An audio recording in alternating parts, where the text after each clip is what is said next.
your stealth.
Hello.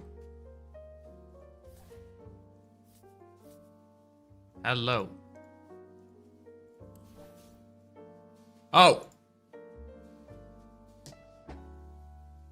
You weren't supposed to see that. Wait, 1 second, 1 second. I don't need that. This. Oh, actually looks. Wait, this.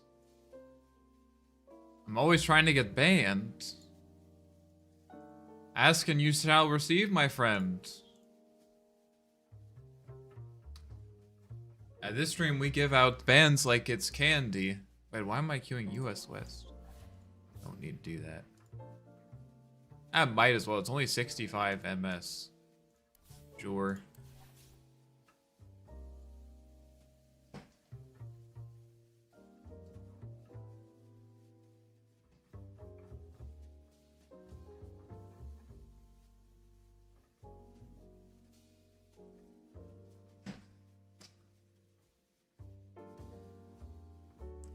Ta-da! I'm here.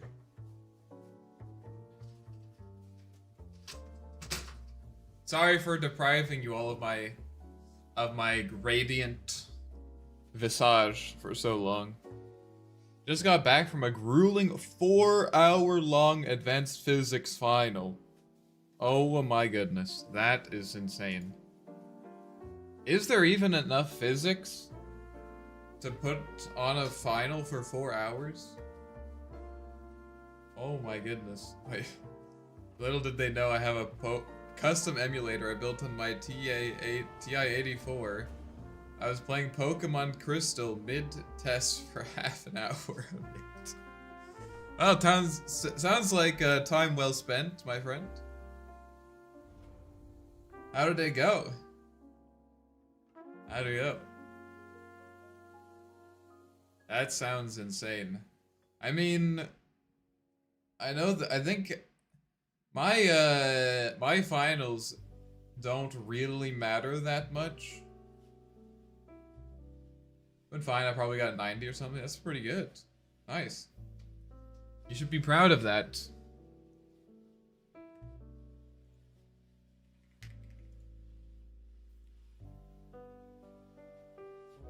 What? They picked Arc Warden? What? What? Bro. First pick Arc. No, I already tried that. It did not go well. It only made my teammates more angry than they already are. And we have an Invoker already. That's like 60% of my hero pool. Yo, this would be Joe. Thank you for subscribing. I appreciate that.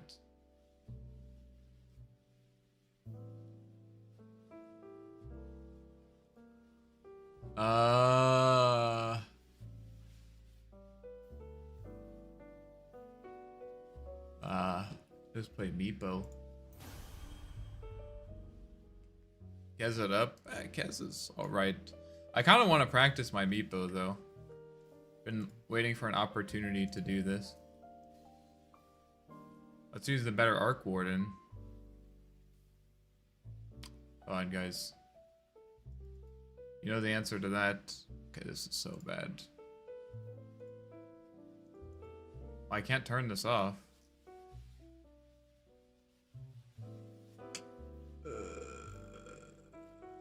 Oh well.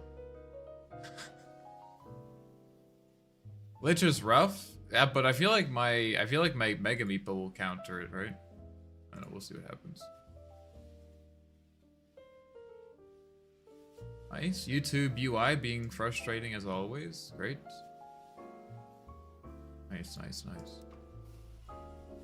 You need Scepter for sure against those two, yeah. Dude, this is crazy. What the fuck? This is like the second time this year, or no, I guess the third time this year that I've seen an Arc Warden, other than myself in Dota.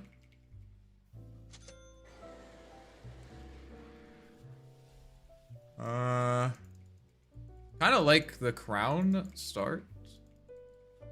It doesn't give me the most agility, but feels like the most efficient stats. Up to 55. Not really enough, is it? I guess we'll go with Quelling Blade 8. Oh, this should be interesting. Meepo 4 Scotty Day.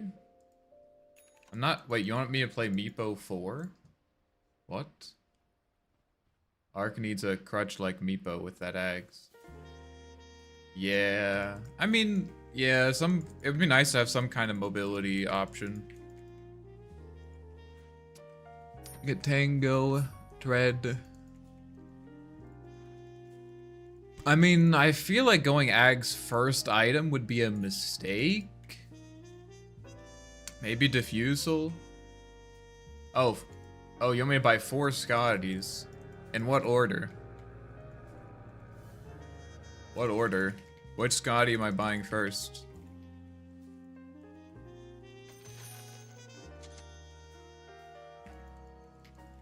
I really need to bind my courier thing to a button, so I don't have to click that. Hopefully it's Arc mid. It's Clink mid. I think he was looking for a ward there.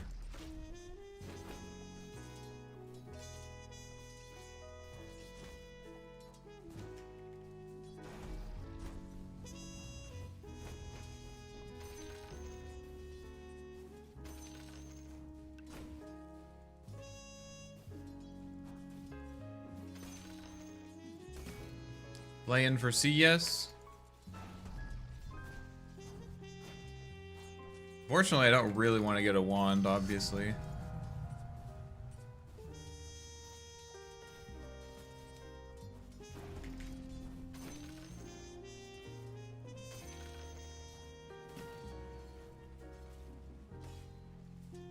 Okay, good. I took the right one. So it's Arc Warden 1.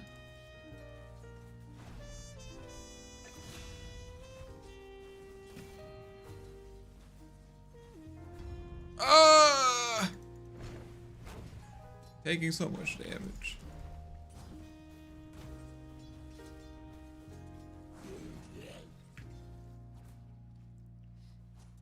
The second one? I think you want to buy the third Scotty first to help slow them. Okay. That's good to know, yeah. That's good to know. Although this hero is good against Arc Warden, we need to play a pretty particular timing.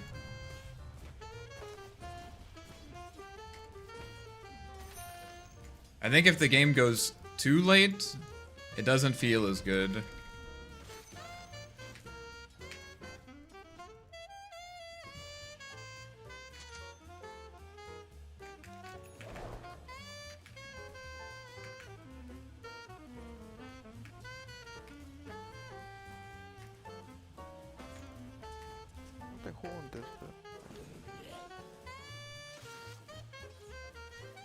Just deny creeps on him.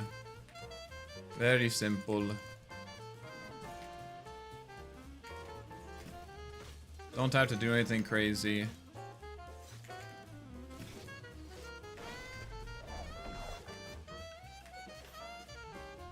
Last time I played Meepo, I did the poof build, and it didn't really feel good. So I'll probably take a value point in poof, but I'm thinking about maxing E, just to see how it feels.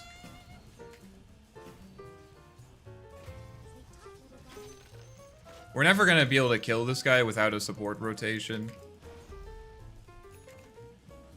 Just because he has like 8,000 HP, not 800 HP. He has 800 HP, oh my god! We'll never kill him. We're just have to do this, and then hopefully at one point he'll start getting angry and then run at us, and then we can kill him.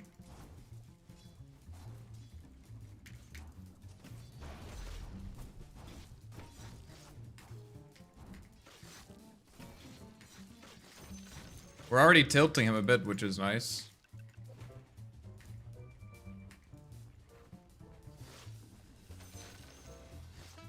I find Clink Ags to be super strong. Is it still the, like, army of skeletons.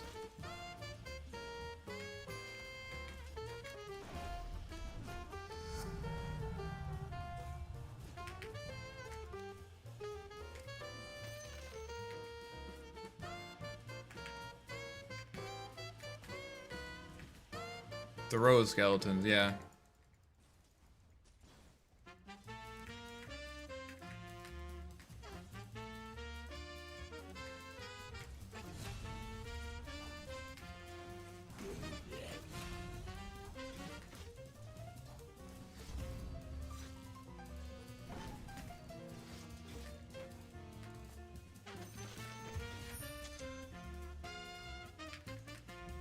It's like our side lanes are unstable. Maybe we can make a rotation.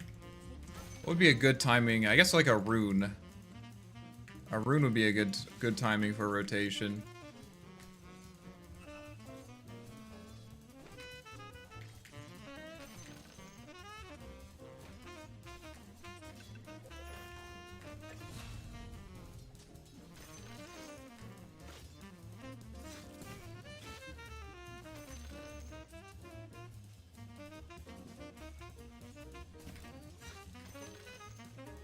Kind of lagging a bit here. I had a game this weekend, or no, it wasn't this weekend. It was on stream. It was on stream last week where I had like 8,000 ping or something. Insane.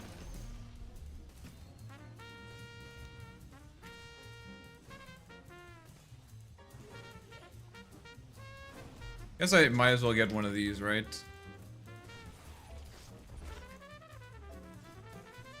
I'm gonna push this in so I can go for the rune.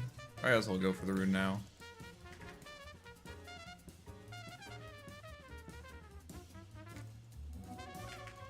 And run top. I'm coming top. Can we go on Hoodwink?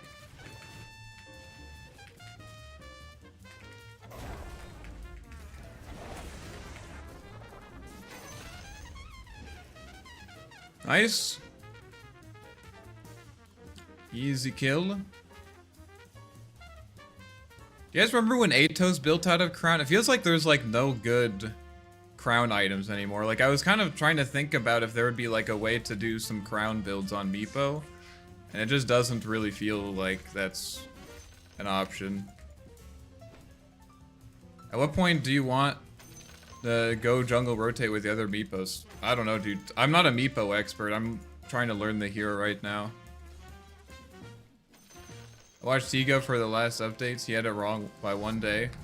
So update tonight or tomorrow. I think for my own health, I have to I have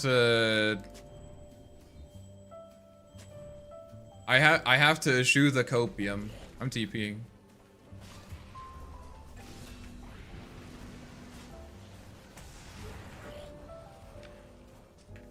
Well, that's unfortunate. Thankfully, I can just TP back.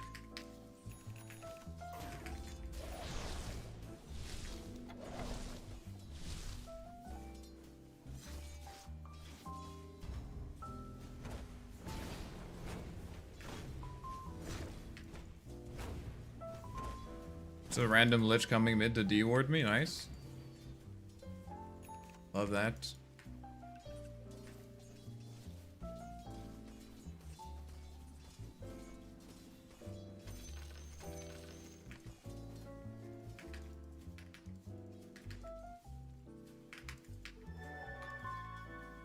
I mean, I guess I just do this again. Should have sent my Meepos bottom earlier for that. Last time I played Meepo, I feel like I went too hard trying to fight with just two Meepos. I'm gonna try to I mean, like if stuff presents itself, I'll do it. But honestly, I'm not that worried about it.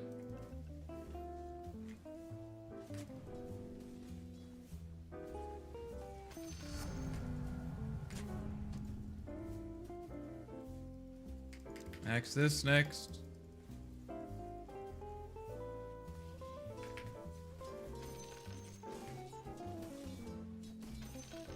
Thinking Diffusal Blade, because I'll want to get Disperser eventually.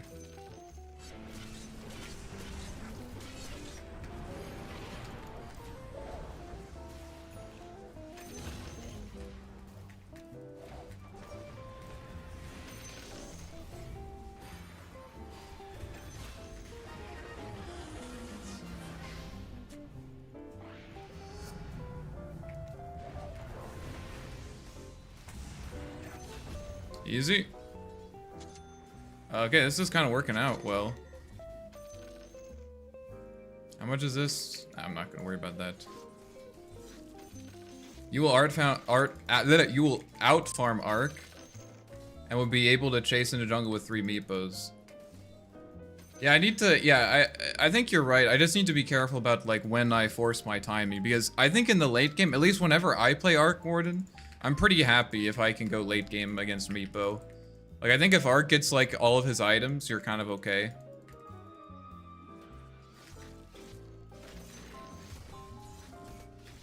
The hero does a lot of damage. It's like one of the few heroes that can, like, kind of fuck with Mega Meepo. I'm gonna send my main Meepo bottom just to see maybe we can get a kill on Arc, but... Because just, they kind of showed everyone. Nah, it's not gonna happen.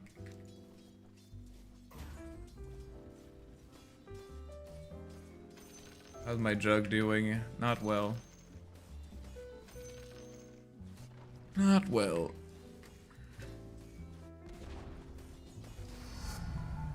Okay, that's the 3rd Meepo. I think we're gonna go Aghanims yeah. We're gonna get Aghanims next for Chain Frost. What's the crown for?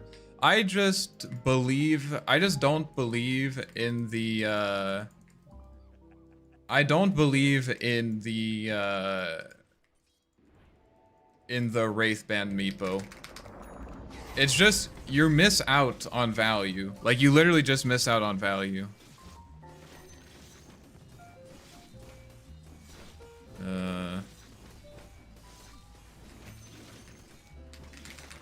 I'll come after I clear this. You literally just miss out on value. Okay, I have to think here.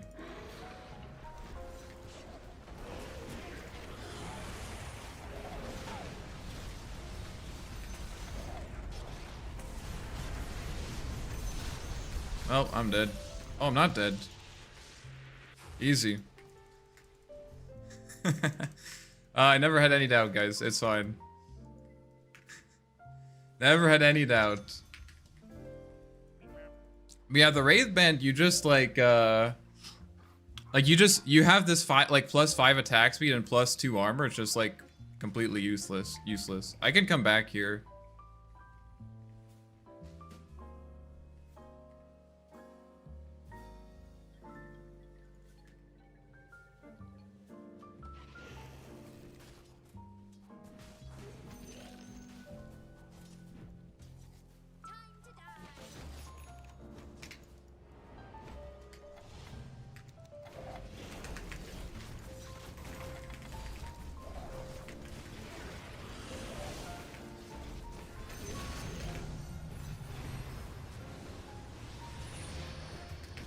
Okay, well, that is not good.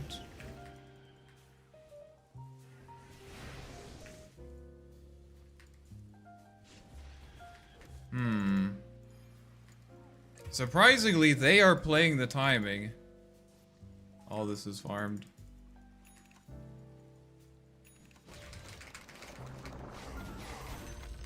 Why not just get like 2 casual circlets? I think that's a fair question.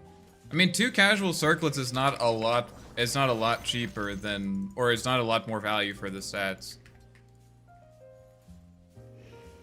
I guess I would say. I need to heal. I can come back though. But I think you have a point. I'm just trying it. I might try that next time though.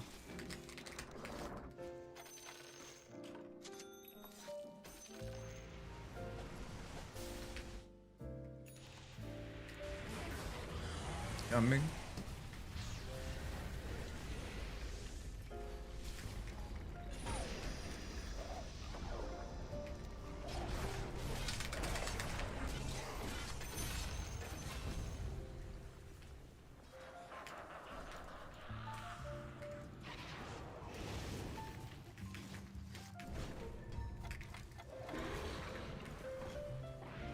Okay, never mind. I think we should get back. They're all gonna TP mid again. I need my Mega Meepo. Maybe I'll keep like this guy here while these guys farm.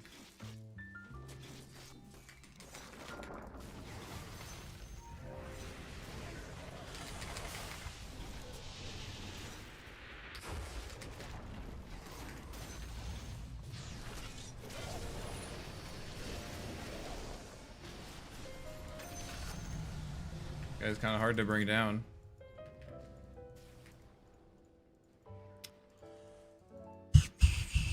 Let's get the poof damage. Help us farm a bit. Thoughts on pipe on Meepo? I mean, you can buy it. You just like it's great. Like I guess I would say pipe on Meepo is great if no one else on your team is gonna buy it. You know, like. You kinda would much rather have someone else buy it, and there's like no reason, like Pudge should definitely buy a pipe this game. Now, if he chooses not to buy a pipe, that's one thing, right?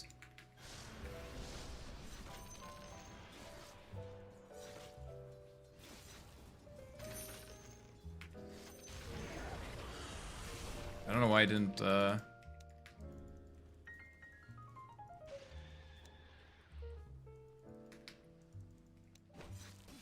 What is he mad at me about?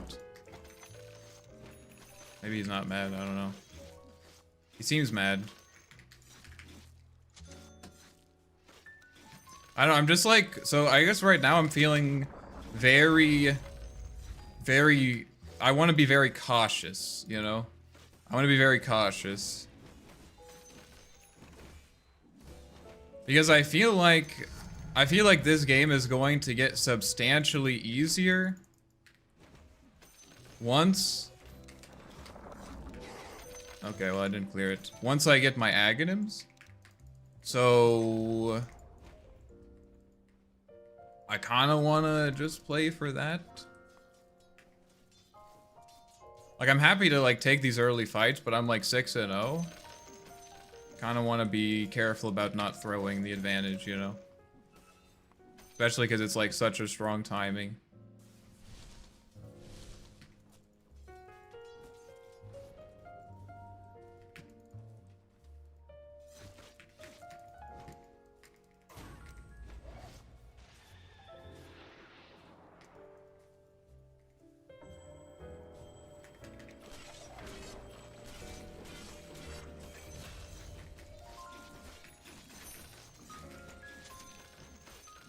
Once you get your Ags and your Daedalus to Deso, you'll be sitting pretty well. I'm supposed to buy Deso? What the fuck? I don't think I've ever seen a Meepo buy Deso. You and Magic Wand is the same price as Crown, but only gives one less all stats. Yeah, but Wanda is significantly more expensive.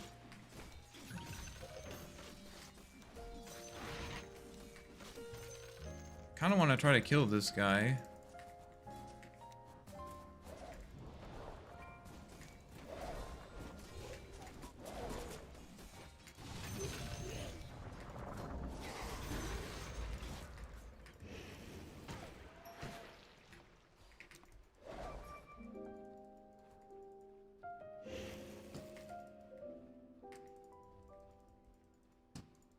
Kinda cooking them up here.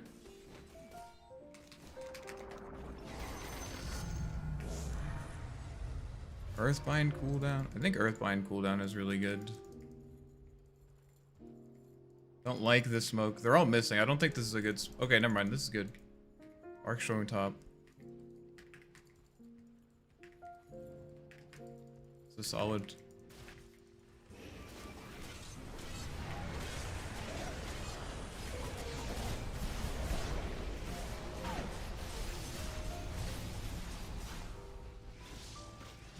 Good.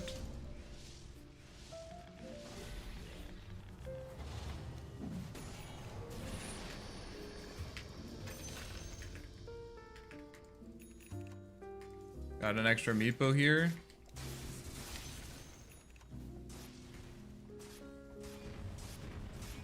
I like this game as Meepo, just True Strike at 20, maybe Manta style.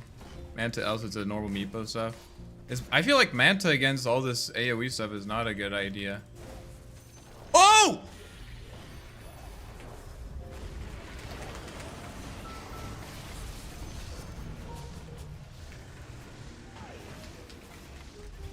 Okay, that was kind of an insane net.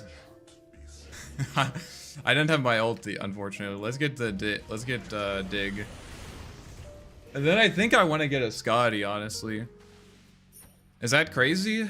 Cause I mean, I guess Disperser would be good against Vessel, but it's not versus AoE stuff. It's especially versus Clinks.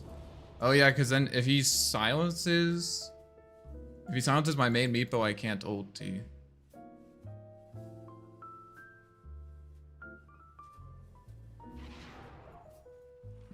Yeah, I can see that.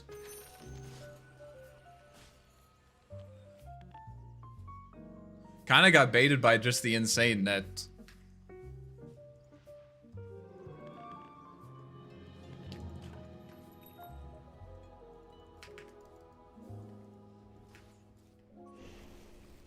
Isn't it better to keep your main Meepo with whoever's farming? Oh, this guy's over here. Well, I guess I'll keep my main Meepo away from them so that he doesn't die to Clinks.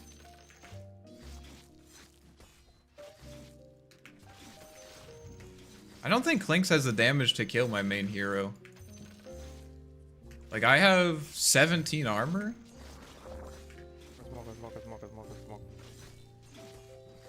They're going for the wisdom.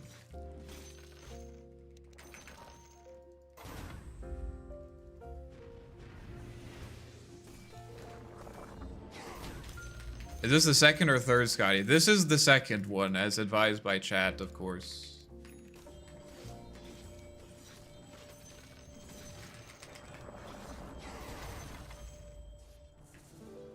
Guys travel, so the game is picking up.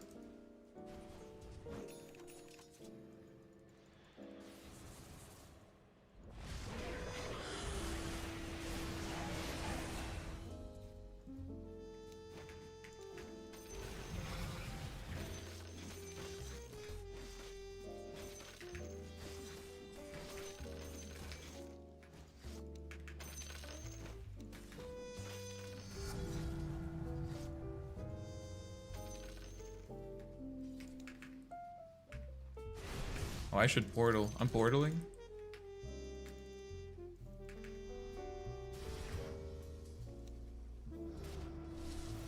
I'm not portaling.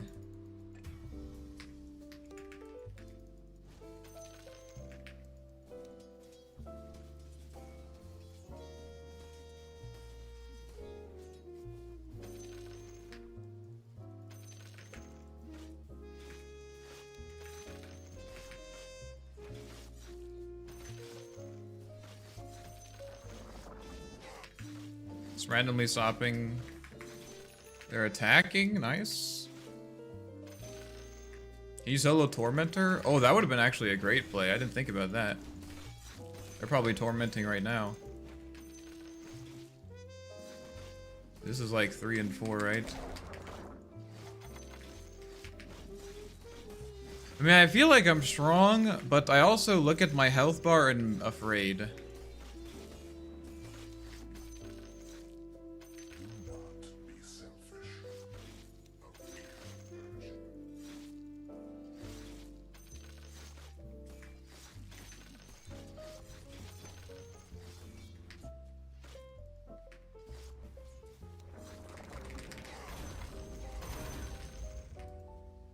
You find Meepo harder to play than Arc? I mean, yeah, but mostly just because I mean, I don't think you should ask me if Arc Warden is hard to play, because after 1,000 games, I've kind of forgotten, you know? Kind of forgotten. I'm not really sure what to do now. There isn't really anything to farm.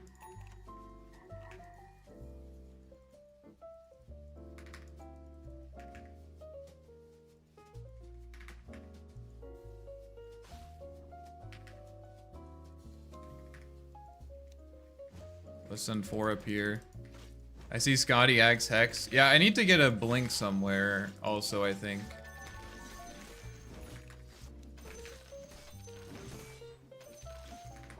Also, Jug eventually is going to need to start participating in these fights.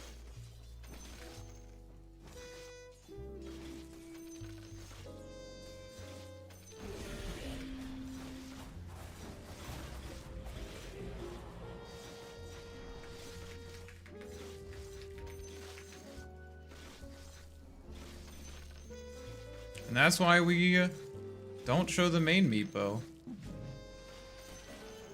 I can't go in, I don't have yeah, I don't want to fight this. I don't have Mega Meepo.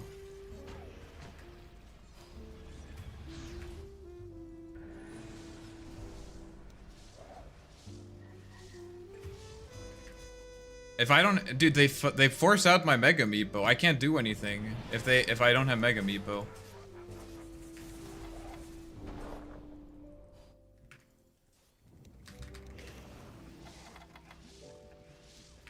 I mean, they literally have Chain Frost. I can't fight if I don't have Mega Meepo. I guess I could dodge with Dig, right? I should have done that, actually.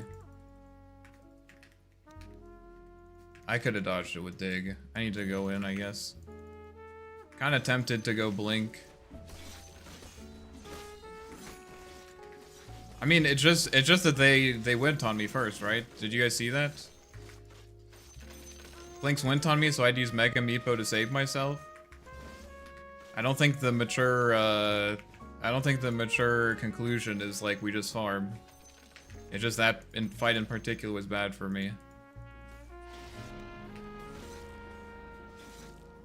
You were silenced, couldn't dig. No, I just mean like afterwards, you know. Like I didn't want to go in that fight because I didn't want to go into that fight because there's nothing for me to farm. We'll just send these guys back, I guess.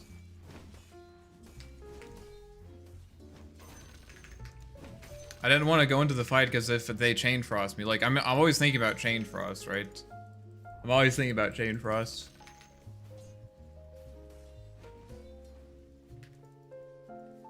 Shit, he's coming for me.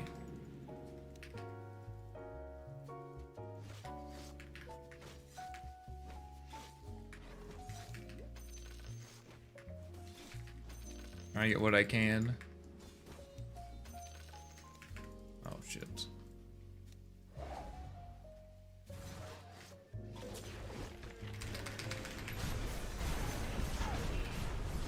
Where is everyone?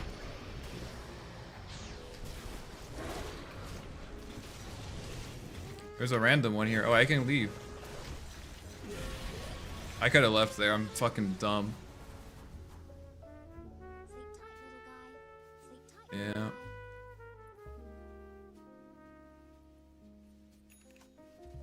I was just trying to get my Scotty. That's why I was walking that way.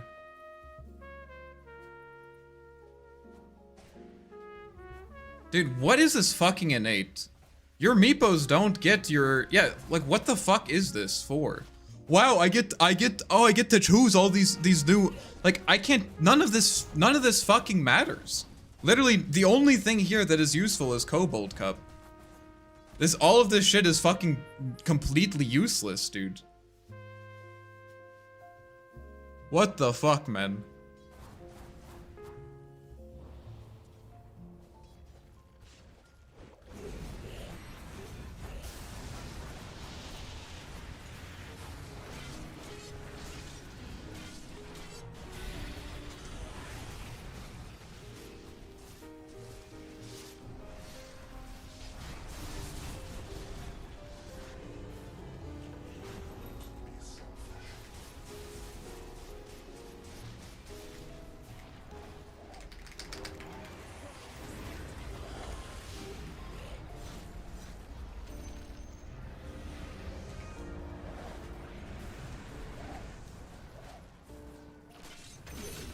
Okay, winnable.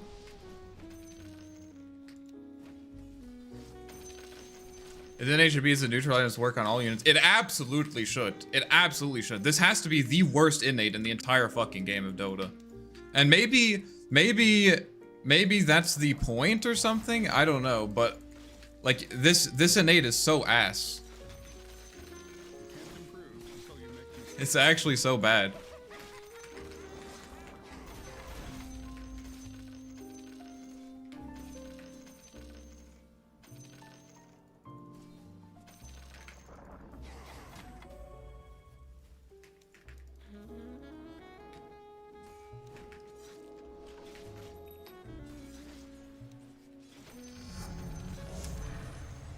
True Strike. Do I need True Strike?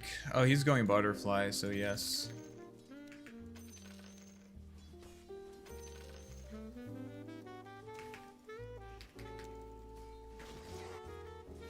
Oh, he farmed this?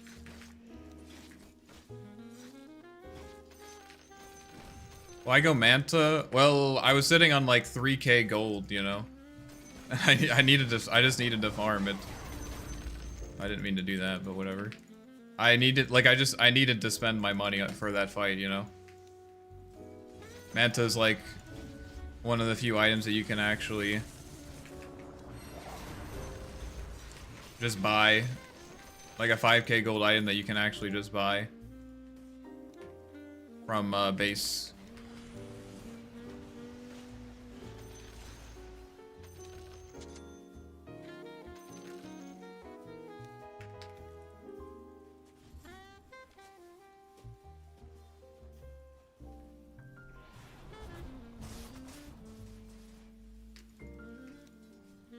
Have to watch out.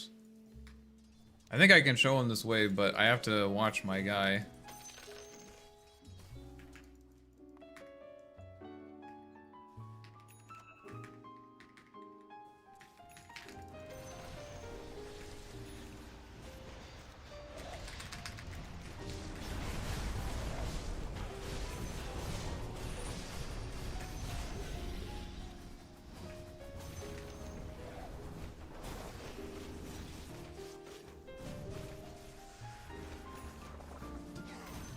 Never mind.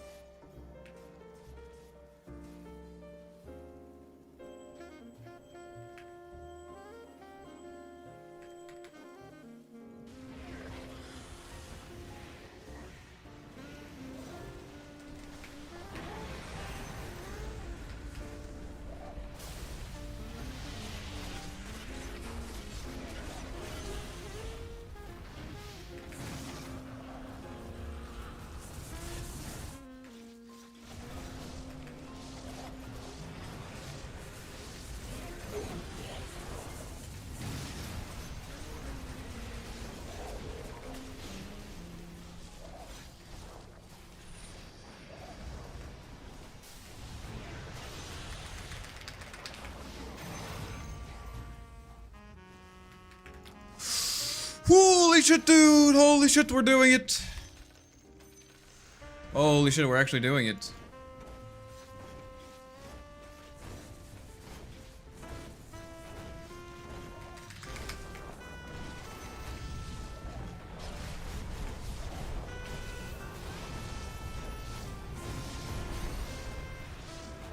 Why can't I hit him?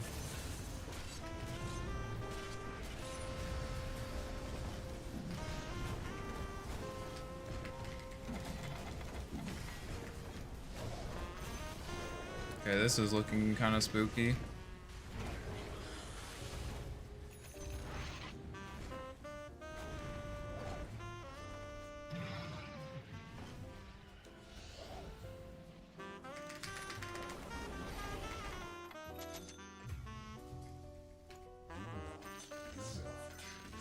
Of course, I like just barely don't have enough gold for this.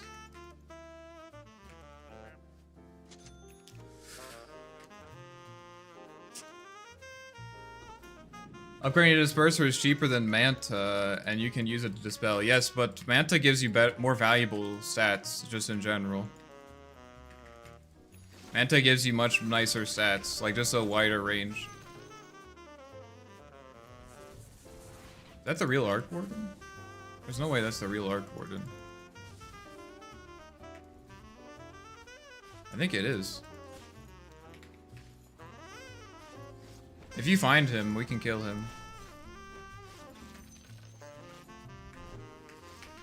Wait.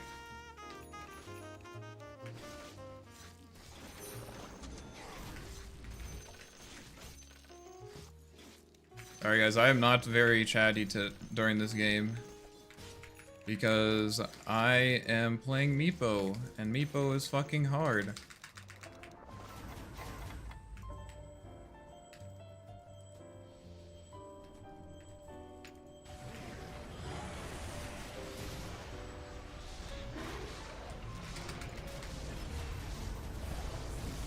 guy is important.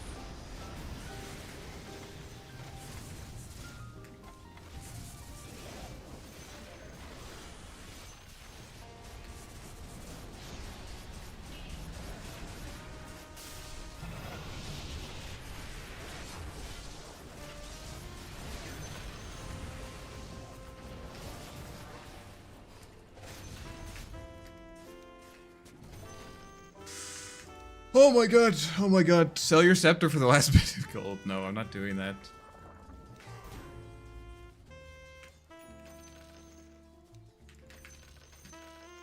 Oh my god, dude, this hero. I fucking hate playing this hero, but I also love it. Okay, you guys are gonna farm the jungle. While second pushes mid. You'll have to forgive me for not being so responsive. I need to remember I can actually, you know what, you go there. And you can farm triangle. And then the third one can take wait, this part, yeah. Should hit this.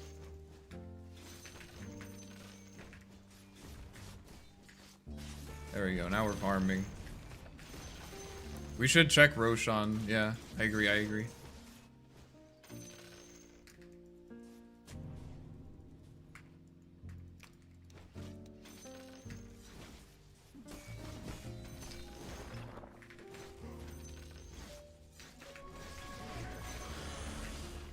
That's unfortunate.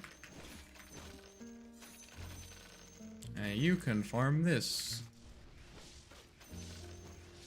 And you can farm this. Hero farm is pretty fast, guys. It's up. It's not up. There, now it's up.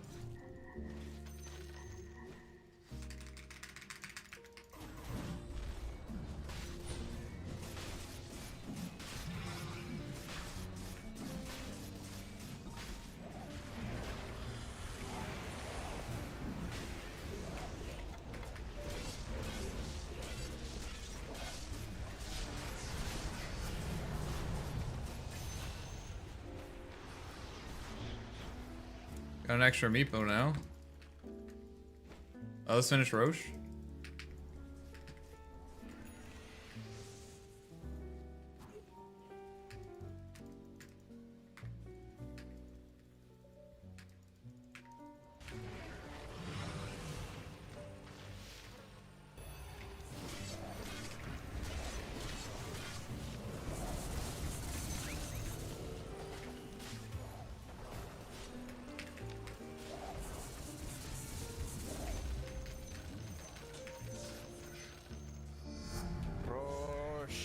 Yep. Watch this. Now we clear this.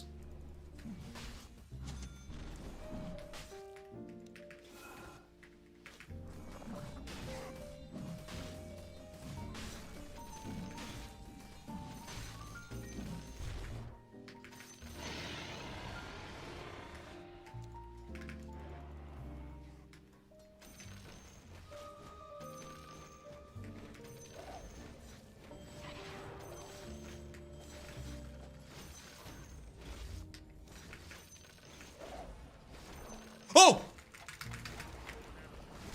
I'm so good! I'm so good!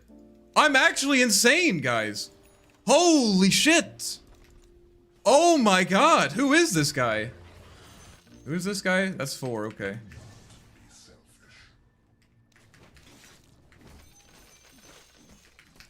Okay, I need to think about my last item here. Maybe he just Hex. Could upgrade a Disperser as well. It's random 3 meepos standing here. Well, let's at least do this, because that's at least a 1 slot that I have, you know.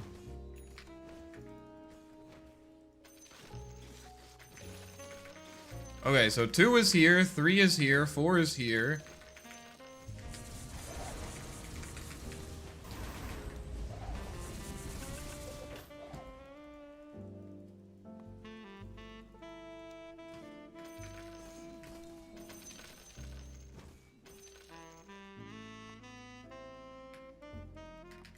Can we go? I need you guys with me, though.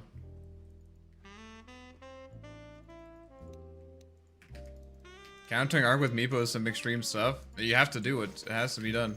This is what he gets for taking my, my hero.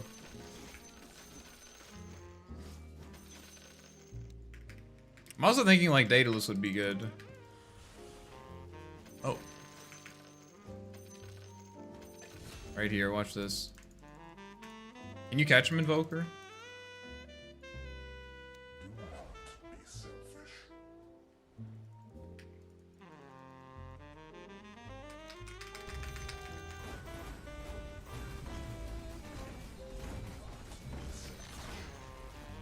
Yeah, this guy.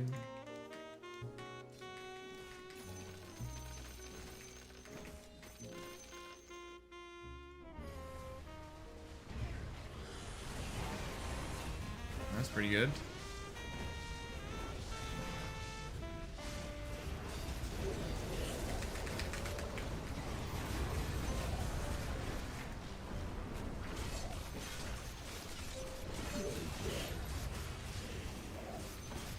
Then the game.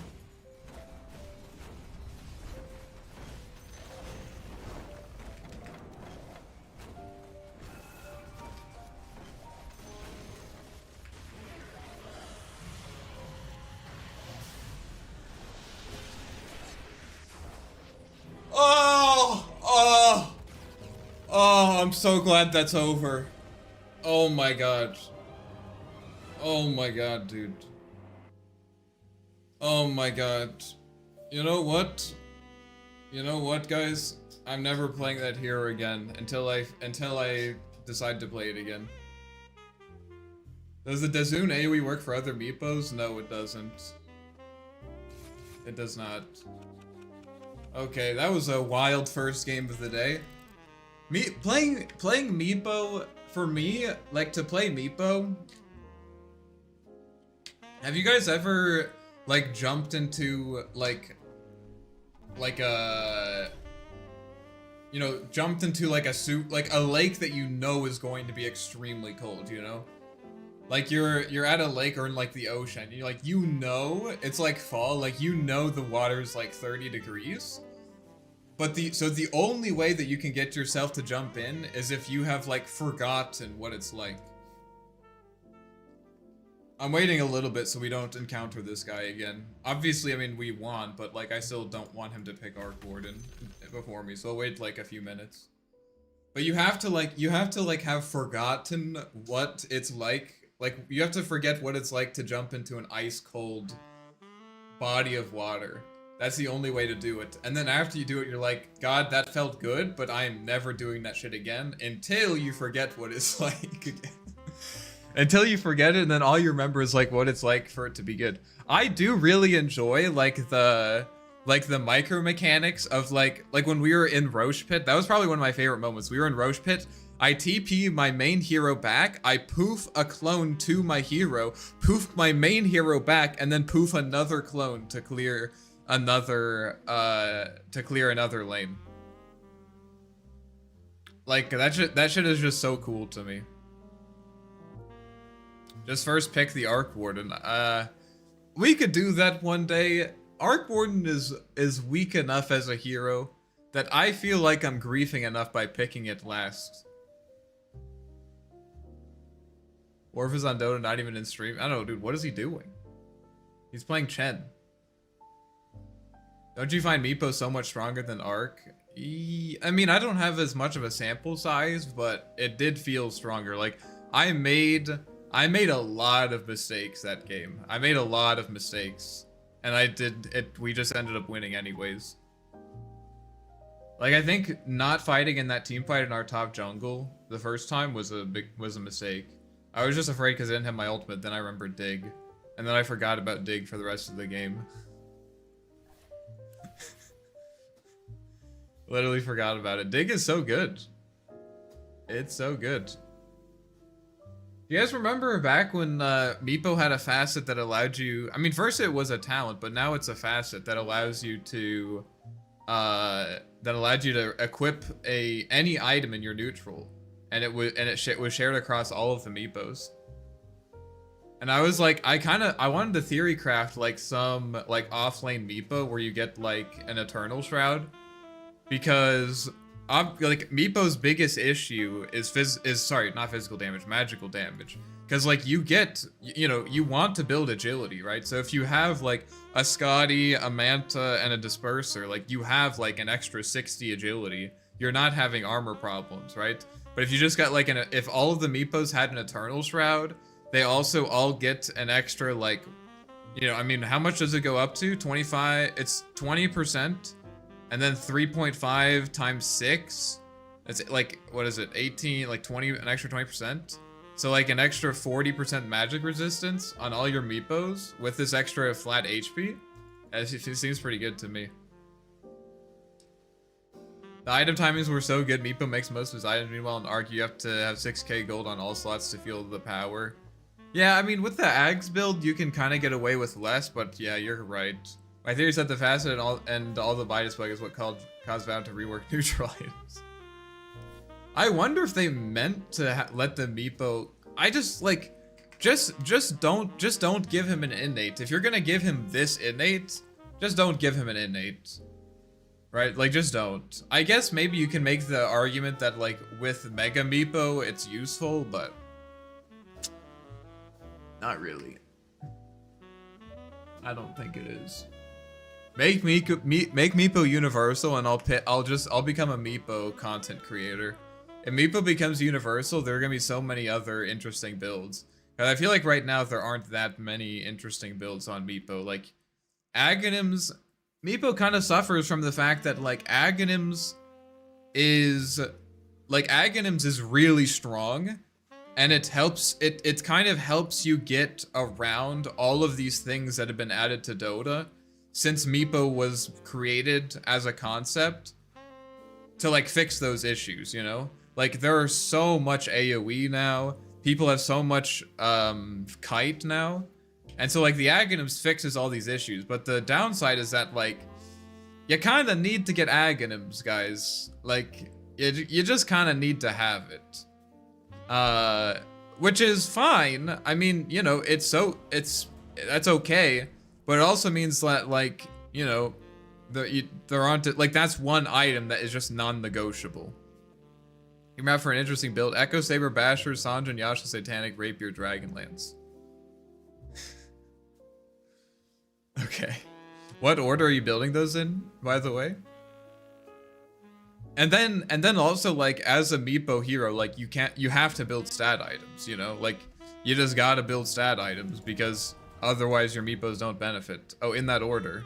Echo Saber, Basher. What is the Echo Saber for?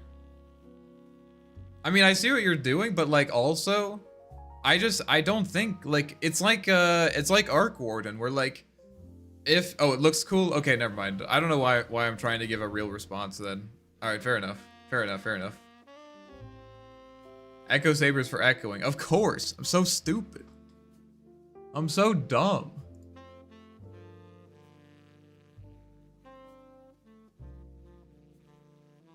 Have you considered it looks cool? Harpoon instead of Blink is a real idea. That could be fun. I could see Harpoon instead of Blink, yeah. I mean, in the late game, I think that you should play for Mega Meepo more than anything else. Like, I think in the late game, getting Daedalus and like Satanic is like completely fair. The one issue with Mega Meepo is that you only have one. You kind of get kited, Like, I guess if you get BKB, Meepo's kind of a fast hero, but like I do like the Harpooner Abyssal Blade, so that you can actually hit people, because you have your like one net, but you get one net every like what, 8 seconds. Like, not really that good, because you kind of net people to get to them, and then once you get to them, then like the net is ended. Arc Radiance is in the meta now? Really? What's the evidence on that?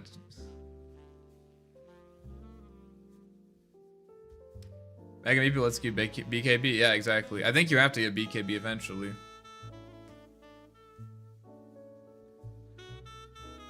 There's a chance we get a new patch after this game. Vashunet, I appreciate your optimism, but I think it's unhealthy. You just can't. Are you trying to rage bait me or something? So you can't bait me like this. Okay, we have a jug hard support, guys. It should be interesting. I told you, bro. It's like I'm an addict. I was a copium. I'm invoking our hopium. Yeah, dude. I'm a copium addict. I'm trying to get off the copium, and you're not helping me. You gotta just start streaming. It's possible. Patch about.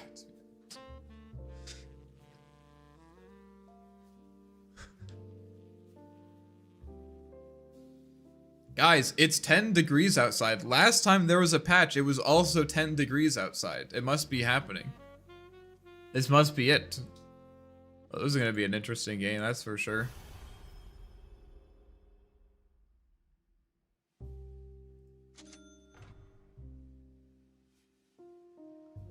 I already told you I watched all previous patch for like 1 to 2 years on TGIV. Only once he failed by 1 day. Time was about now to 2 hours. Like, here's the thing. I don't want to. Don't get me wrong. I hope that you're right, but also, I can't believe that you are. Like, I literally, for my own health and safety, I cannot buy into it. You understand this? I can't do that. There's an inch of rain next Friday where I live, and the last patch there were 3 inches, which is 3 times 1. That's the very same day. Oh my god, it's happening. It's happening, guys.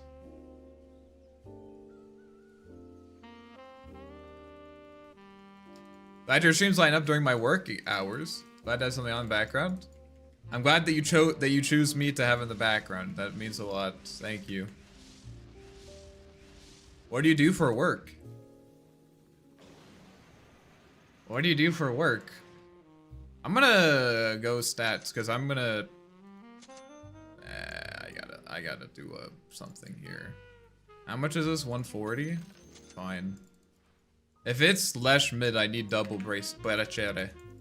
Scheduling for a repair company. Is it what kind of repair company is it? Okay, let me actually cook with this arc build. You rush Phylactery. And then at level 7, you have a timing where temp is double, flux wraith, and you do 2 times 150 plus 310 magic, 920 magic burst. Phylactery sets up for spark wraith with the slow. Yes, but flux already does that. Flux already does that. Can you repair my girlfriend? She keeps yelling at me to stop watching Dota streams.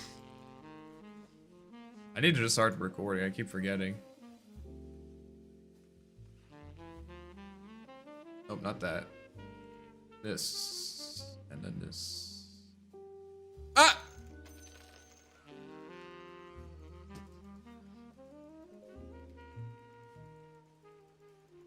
Oh, no, no, no. Oh, it's over.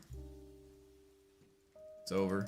Oh, I guess I can close this anyways. Hey, what's up, guys? It's your boy Speed here. My support jug.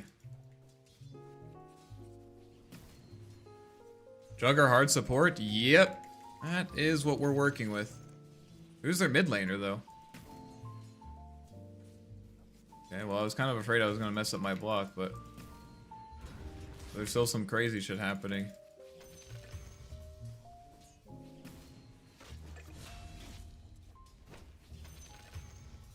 I think it's Lesh mid. No. I don't know what's going on.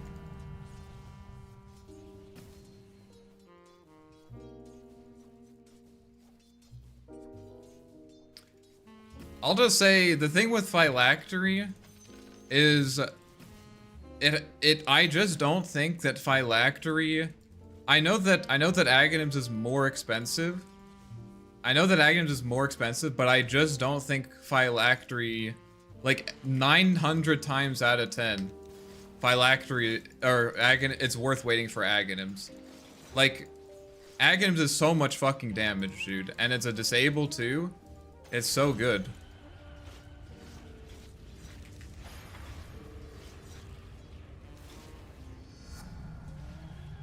Well, that was an interesting idea.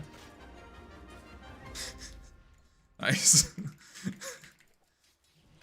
What if I simply stay next to the creeps, though? What if I just simply stay next to the creeps?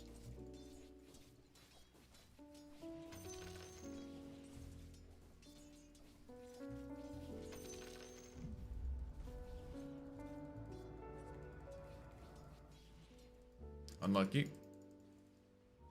He had a plan, it just wasn't a good plan. Yeah. He's back. Come here. Jenkins wanted the money bag so bad. Argument for phylactery over eggs is the timing. That's I know, but what I'm saying is that I don't think that it's the phylactery timing is strong enough to actually be worth it over eggs. Like I would almost always, because like also phylactery doesn't build into anything useful either, you know? Ags like actually scales, you know? Like I guess you can build a Conda, but like guys, we don't talk about Conda. We do not talk about Conda. The only thing we know about Conda is that Conda is Conda bad. It's Conda bad.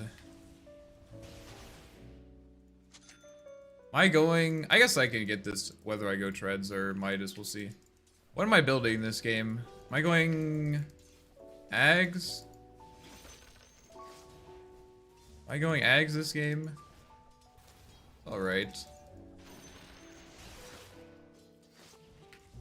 He's going under tower, so I'm gonna hold the creep wave. Ags is alright. They have Omni Knight, which kind of falls into the category of like if they're unsilenced for just a little bit, it's kind of not good. It's kinda bad, as they say.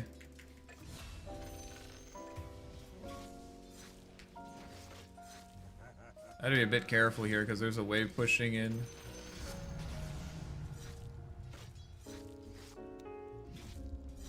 Get both runes. Blade Mail is a good item this game. I don't really think the Maelstrom is like that good here. I think I'll just get Midas and like kind of see what happens.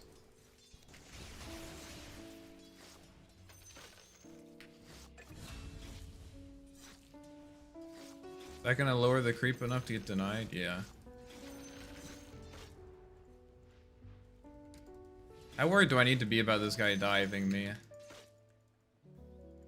It's probably fine. I can probably just go Midas. Shouldn't be too bad.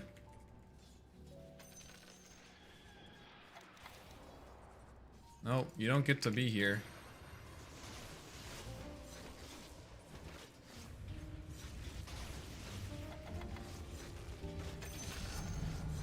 Easy fort.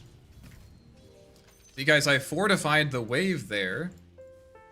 I fortified the wave there so that the creep would continue taking the edict.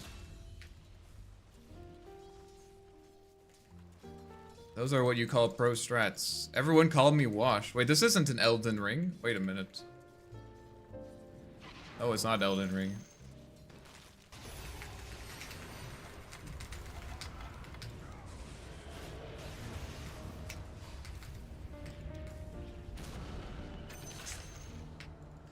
Axe is mid.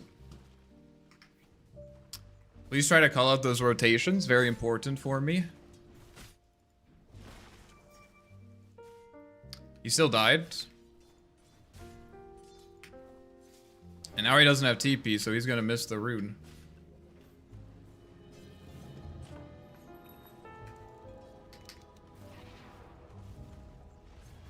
Axe is going top with a shield rune.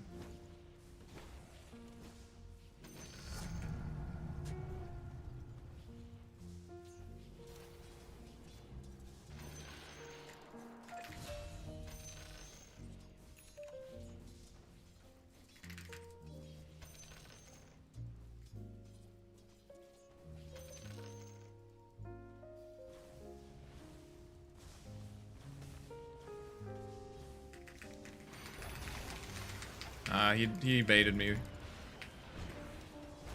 He baited me.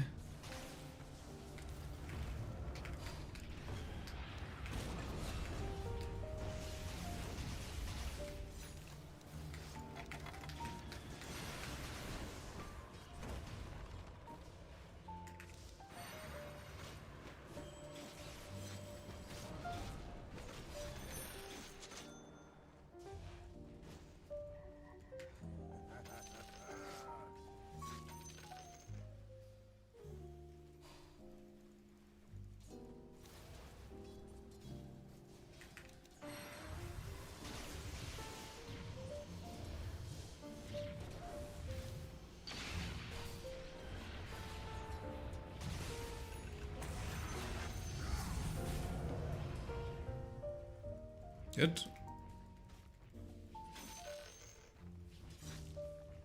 For sure, for sure.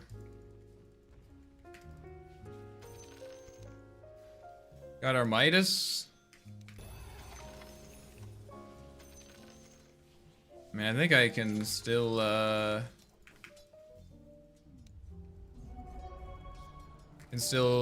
contest the vision here. If you'd had Divine Rapier, you wouldn't have died there. Thank you. That's a really, really useful and important observation. Thank you so much for that.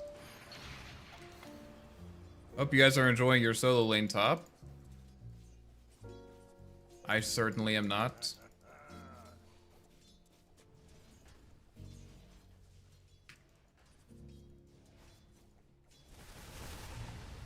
They still have vision, so it's probably over here. Looks like we're gonna need to get treads. Could also get blade mail, actually. I might go blade mail first. I have my Midas, so I don't need to really worry about,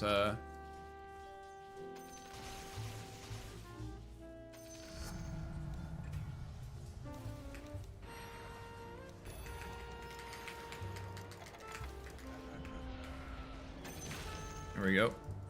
I'm honestly kind of surprised that Flux hit.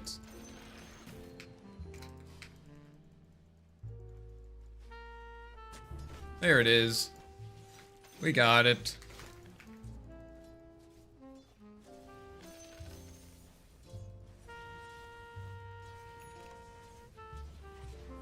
I think I will be buying a blade mail. Too good. Too good against Leshrac. It's also great against Nature's Prophet.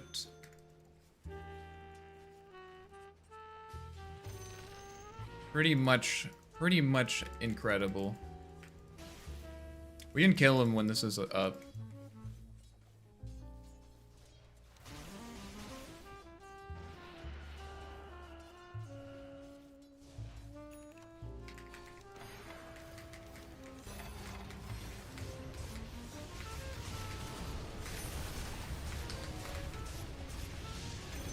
Nice.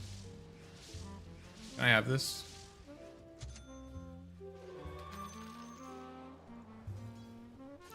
Health, because we're getting blade mail. I'll get the... I don't really care, but I'll get the Curio, whatever. It's 4 minutes anyways. I think Rune Replica is much better in most games. Oh, I do not agree. I think that if you're going mid and not taking power capture, you're making the game extremely hard for yourself. Like, you can do it. You can definitely do it, but like, it just is, you save so much gold on regen, and you take the regen away from you, away from the enemy team. It's so good. And then you also deny rotations. I mean, like, what more could you ask for from a facet? It's so good.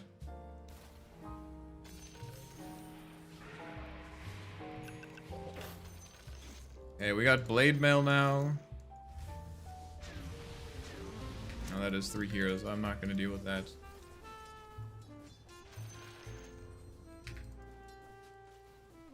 And then you also get the stats as well, I guess. You know, the stats are also nice. So Prophet TP is on cooldown.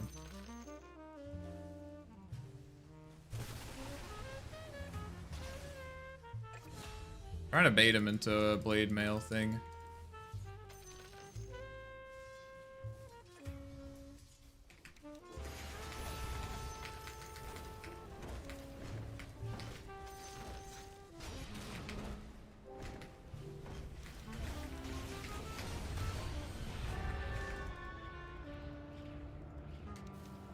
Omni Knight is mid.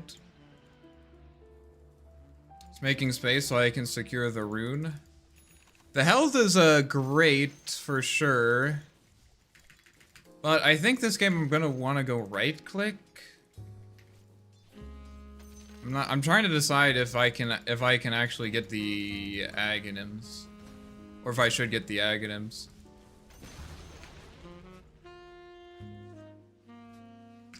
I guess it's good. I guess it's probably good. Farming this. Because if I am going to get Aghanims, I need to take the Flux cast range.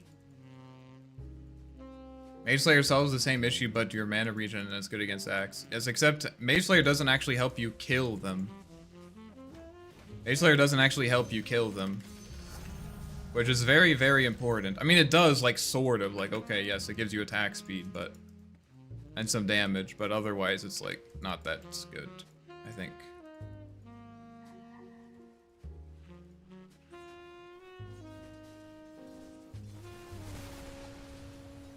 I think I'm about to get jumped. Flash TPing bottom. I'm TPing as well. Can we fight this?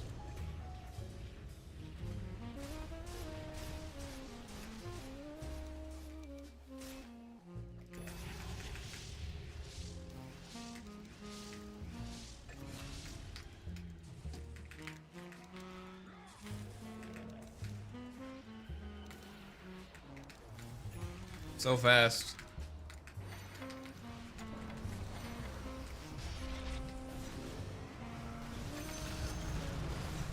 I am so dead. 370 movement speed hero, nice. Pretty cool, pretty cool.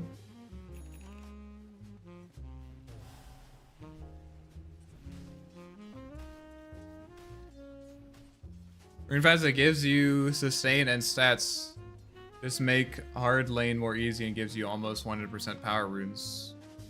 Which Rune Facet? You're gonna have to clarify.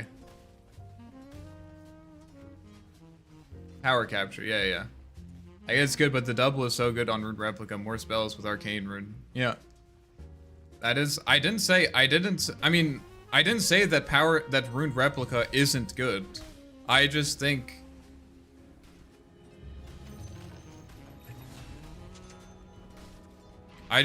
the other one is better.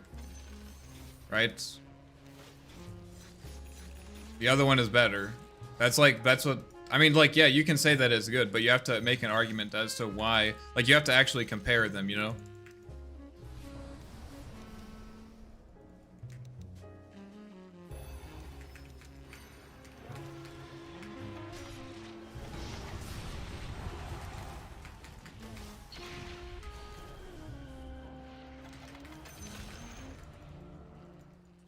You have to actually say why why Rune Replica is better. Not just why it's good. You can't just... I'm not trying to be an asshole, but like you can't just list things that make it good and then say it's better. Like that's not a sufficient argument, you know what I mean? 2K subs, nice. Yeah, I'm very happy. Did not really expect that to happen. Negative against Blade Mail is that it does nothing against Sky if Sky has Barrier Facet. Okay, but also, let's be honest, your Mage Slayer is not going to do much against Skywrath Mage either, right? How much is this? 10? I guess I don't know what the numbers are on it, but like... By the time, like literally the time it takes from your projectile to get from your hero to the Skywrath Mage, you are already going to take too much damage, right? That's kind of the problem. Think about just going like a stat build and then coming.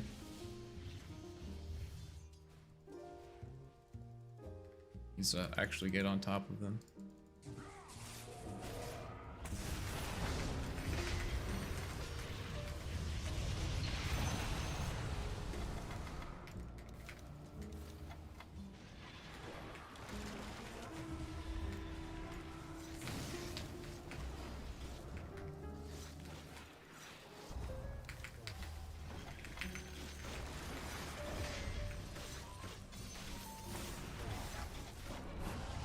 Nope, I do not have my blade mail up.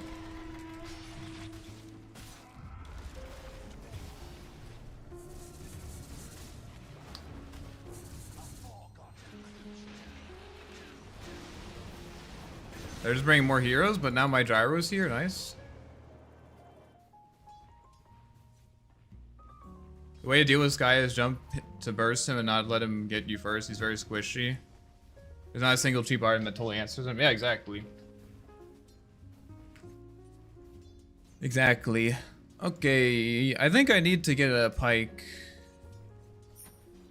And Orchid's okay too, but I think I'm having problems both chasing people down and also getting away from people.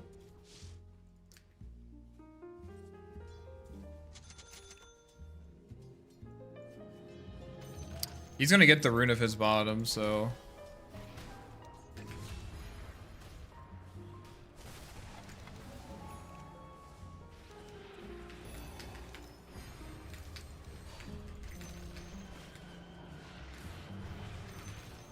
Okay, good. We can force that. That's a good use of our ultimate. No repel. Keep forgetting that's like actually has a long cooldown. It's like a... It's almost like a minute, isn't it? I mean, it's still like not insane, but... It's like, yeah, 40 seconds, but he probably doesn't have it maxed out, obviously.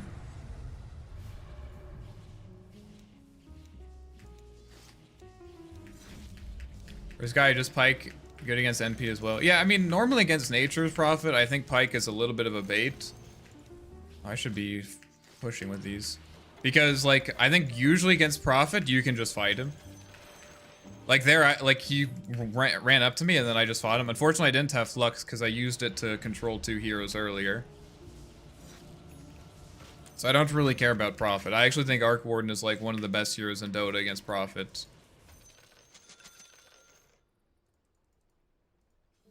Let's get a mana drought. I mean, draft, whatever the fuck. Health.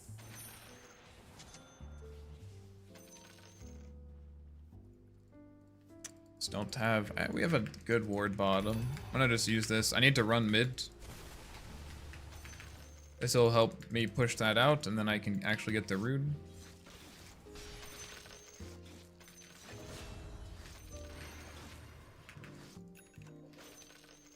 I'm not super happy with the early plays that I made. I don't want to start going crazy blaming my teammates, but... Like, I want to help them, but at the same time... we didn't really have enough information for me to commit as hard as I did. A lot of times, like, when I went in, they just, like, ended up having, like, a lot of heroes there. Which makes sense. It makes sense that they would do that. Because I'm playing Arc Warden, right?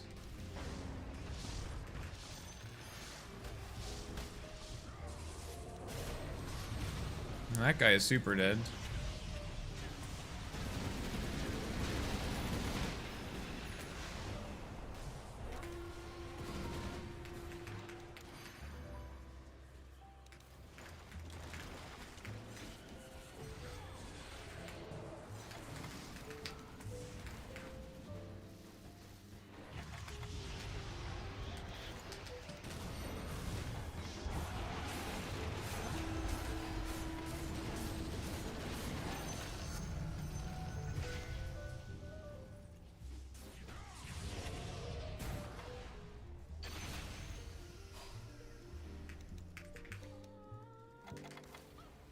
Solid. Kinda a active game. Very active game.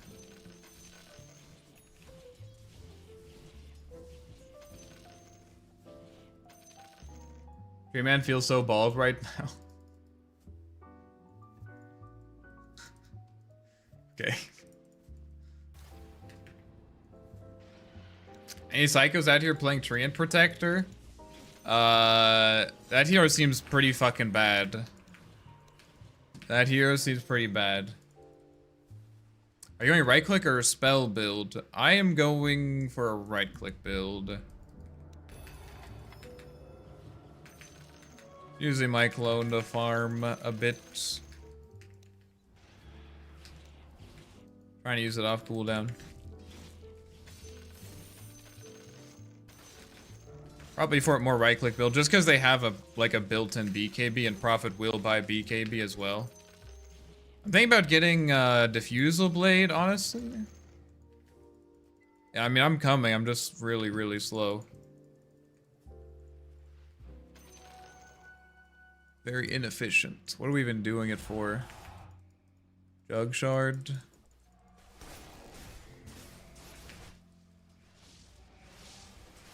Yeah, it looks like they got it. I'm so glad I walked over here.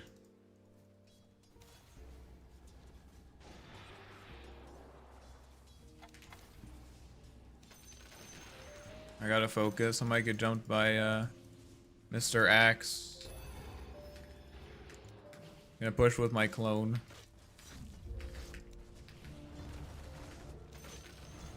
Make sure I get a Midas off here. I think Diffusal's very good this game. Is Gyro building... he's not going to be super high damage.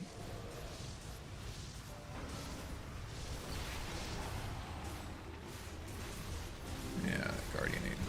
Yeah, I'm out of here.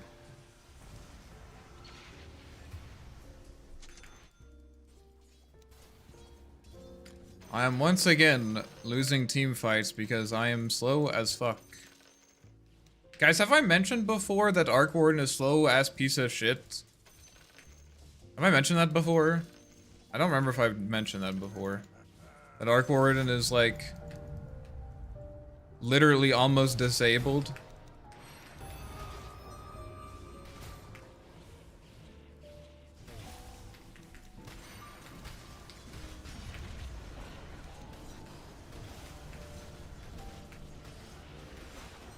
Almost killed him. That's crazy that they actually went for that.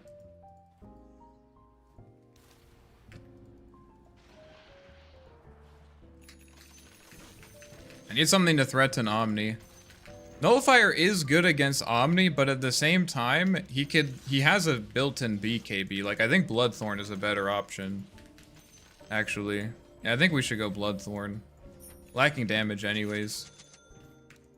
Maybe we can just silence him. Charming personality. Oh boy. Alright, I guess I'm fighting instead.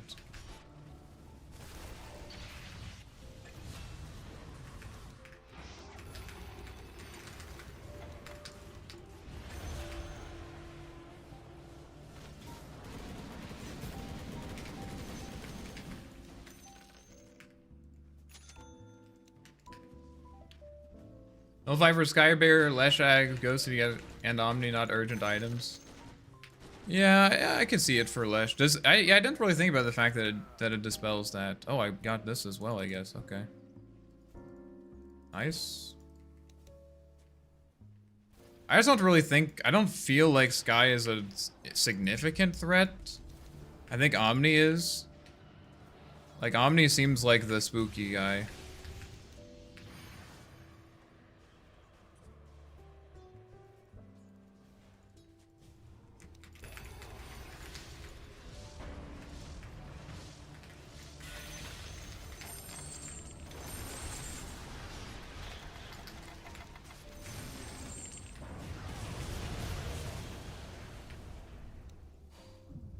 Well, there's the Orchid payoff.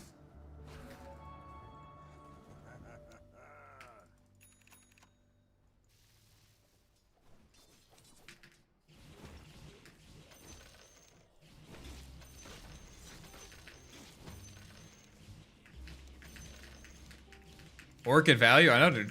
Literally paid off immediately. I actually immediately paid off.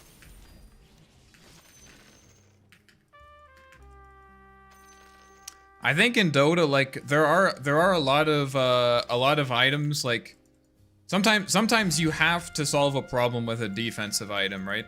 But if you can, I think like the more I play Dota, the more I realize that if you can solve a problem by like, you know, active, like also like, I don't know, how do you say it? If you can solve a problem by also like removing a target, that's like always better.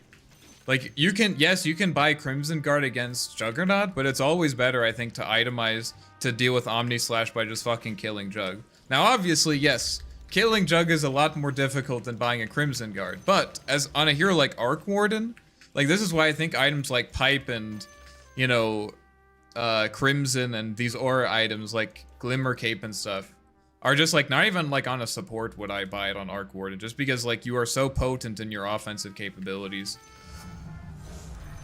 Let's get this. Magnetic Field is pretty trash this game, so I'll probably go Spark Wraith. Let's get our Rune. Get our Shiv.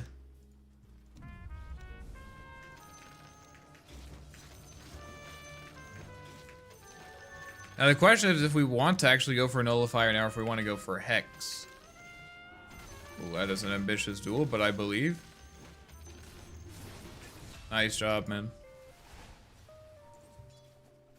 What does Nature's Profito have? He has a BKB now, okay.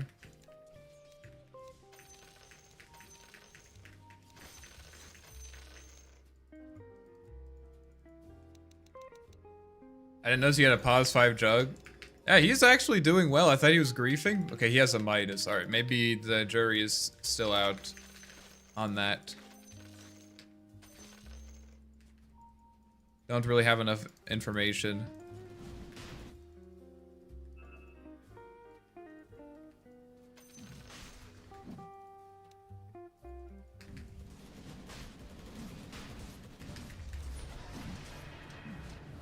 Could also just get Manta.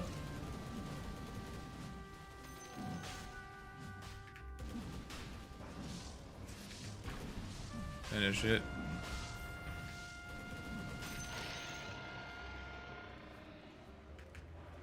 I mean, we have a good ward here. Kind of down to fight.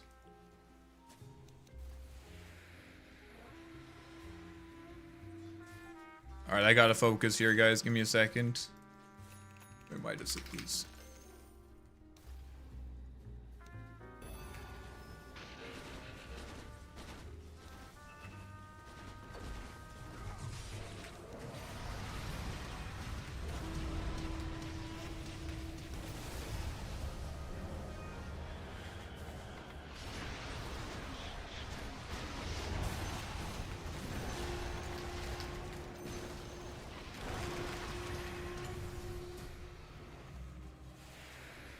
Okay, maybe Bloodthorning the Axe was not a good idea. Maybe that was not my best choice that I've made this game. It might have been a mistake. Yeah. I think we can hit high ground a bit, just like stay behind my double, okay?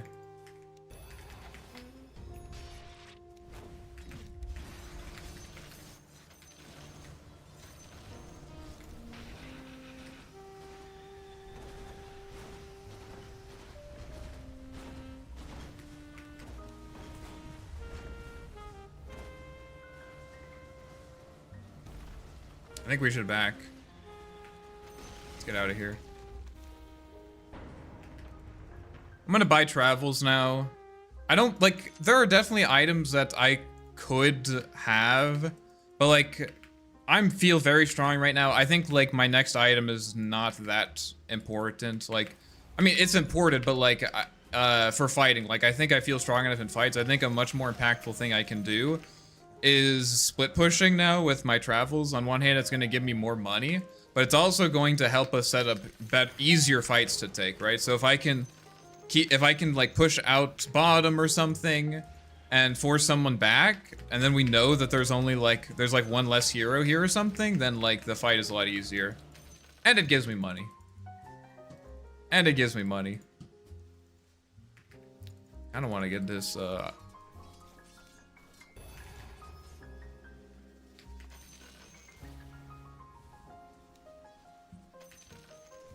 and I'm also extremely slow. I know, okay guys, I know that you love to meme on my Arc Warden with 2 boots, but guys, it's really not a big deal.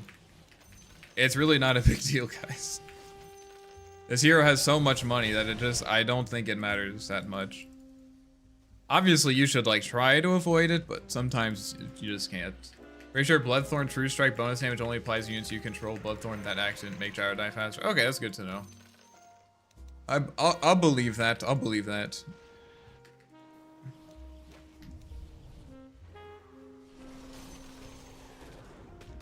Okay, this seems like a really bad idea. How did I know? I'm thinking Hex. We already have a Nullifier.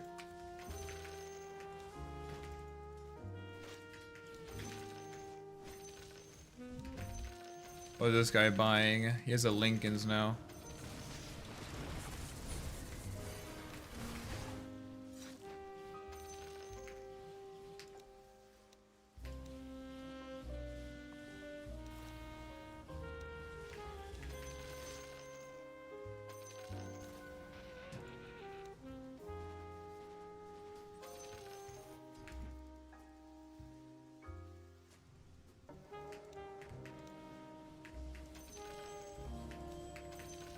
Thinking Scotty, actually. They have a lot of defensive items.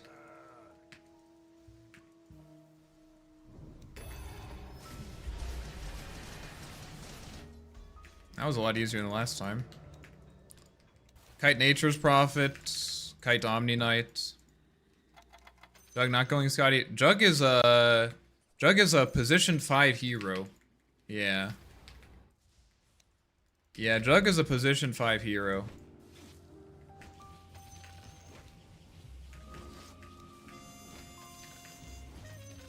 Yeah, alright, I'm TPing out of here. I don't see anyone.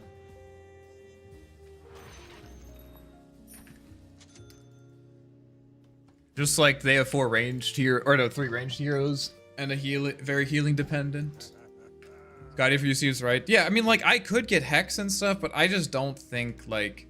I don't think that's a reasonable approach. Like, they just have, you know, this guy he spent 3 items on a defensive item, right? On defending against us, right? I mean, we have a Nyx Assassin anyways for that shit, right?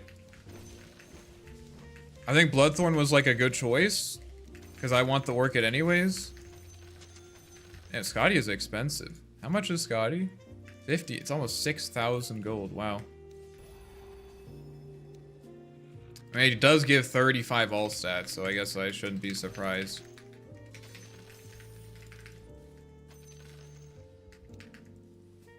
And then... maybe just Daedalus. Maybe Daedalus. What do you guys think for the last item? Windwaker to save your gyro from Axe Call. It's just not my job, though, you know? It's just not my job. Right? I mean, so here's something to keep in mind. I've talked about this before with Arc Warden. But when you're playing Arc Warden, you have to be careful because there are... basically every item in the game is going to be better on you than anyone else. Right? That's just true. I mean, you have 2 of them. You literally have 2 of them. It's so good.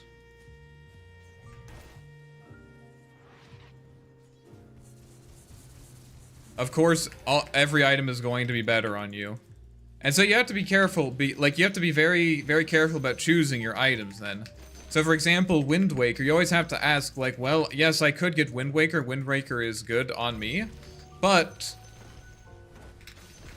Wind Waker is an item that someone else on my team could also buy, right? And the thing is that, let's say, like, either a support has a slot for a Wind Waker, and I have a slot for a Wind Waker, but a support can't buy a Daedalus, right? Because they don't have the damage, they don't have the other 8 items or 3 items that I have to support a Daedalus, right? Daedalus is more impactful the more damage items you already have, and also survivability items, right? The longer you can stay alive and the more damage you already have here, the more impactful that Daedalus is going to be. And so yes, it is true I could buy a Wind Waker, but if we need some items, some carry items like damage item or whatever, it's always going to be better for me to buy that item, right? He has a Manta style. And he also has evasion? Must be a neutral.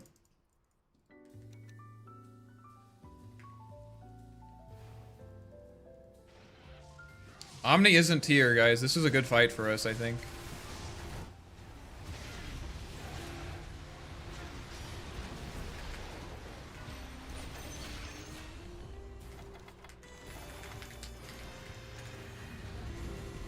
Yeah, this is not going to work out for you, my friend.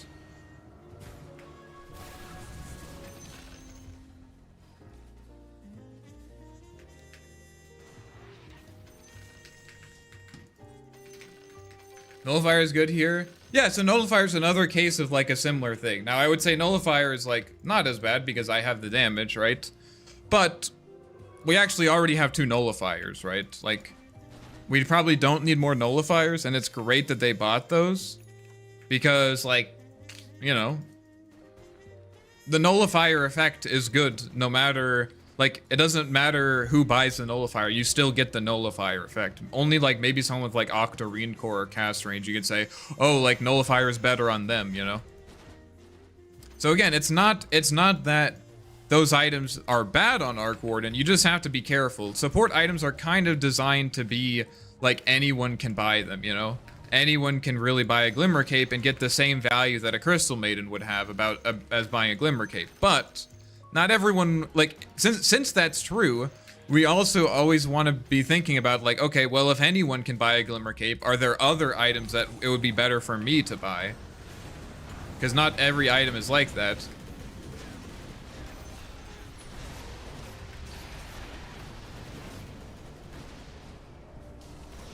That's a great duel. Just some things to think about. Satanic to end the game? I think we can just end the game now.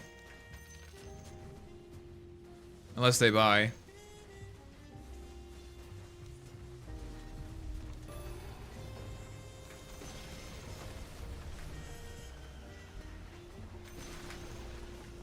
Nice bro, Skywrath. Good job. Good job shooting these nukes at me.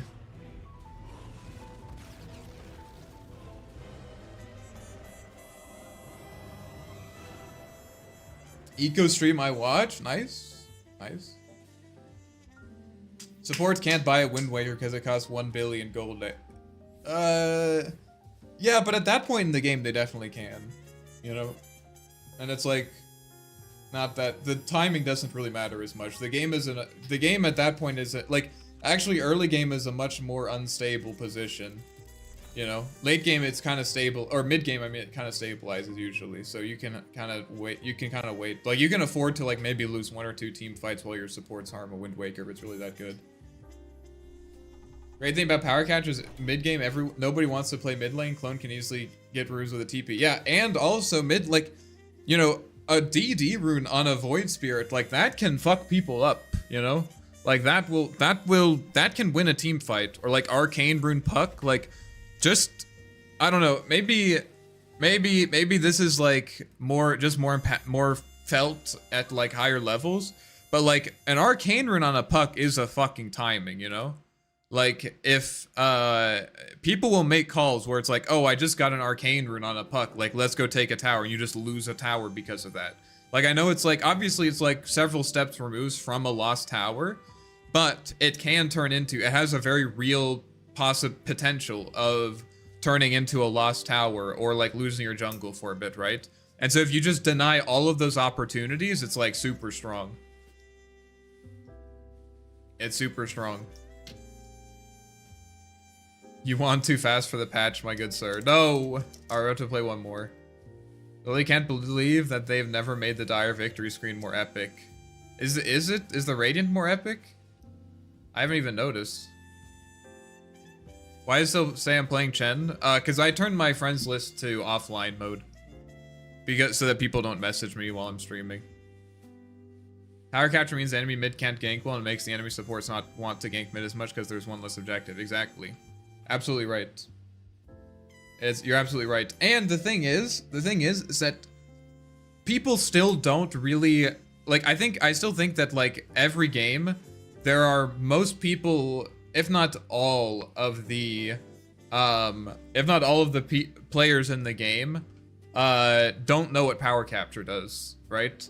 And so like supports will still walk mid like they're gonna secure a rune, and then you just take it like while you're standing under your tower, you know?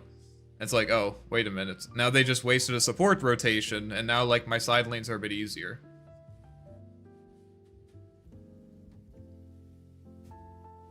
I don't even play Dota anymore, but the content is great. You need to make a Spanish audio track for your videos. They will go viral.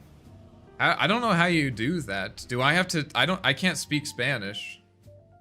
I think they're auto-dubbed, but maybe that's not good enough. I don't even know how I would do that. Patch is never happening. I have to believe Leaf Magna here. Or Leaf Main. I'm not sure how to pronounce it. I'm gonna go with Leaf Main.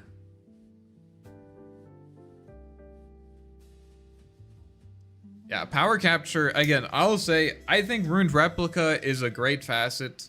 I'm not saying that you're griefing if you don't take power capture, but I've played both facets, and power capture just feels way stronger.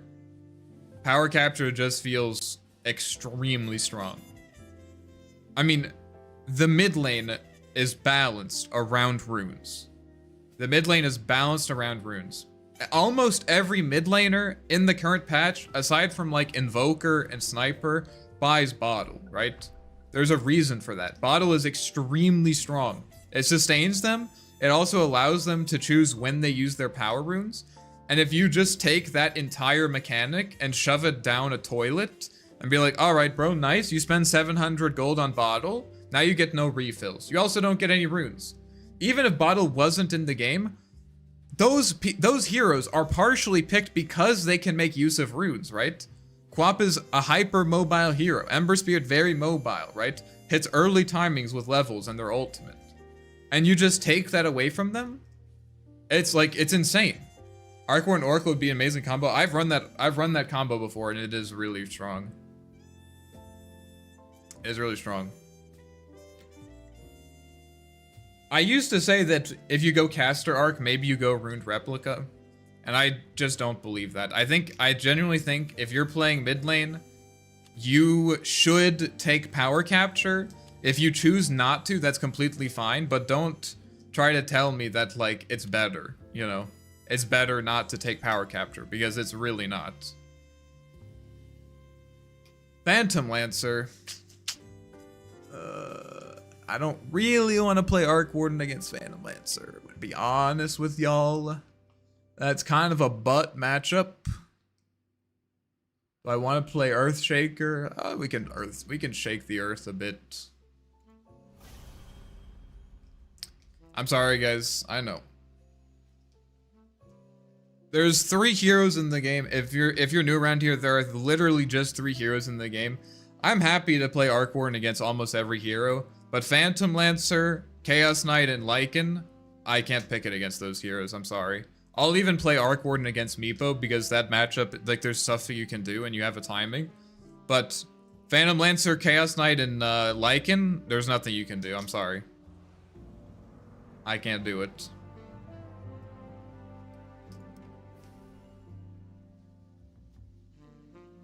If you want to come back in like 30 minutes, I'll be playing Arc Warden again.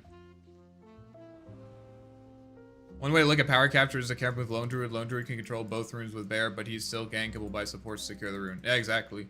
You literally don't have to expose yourself at all. It's extremely hard to punish it. It's probably Viper mid, but I imagine he is going Nether Toxin build. Yes, so we should be fine.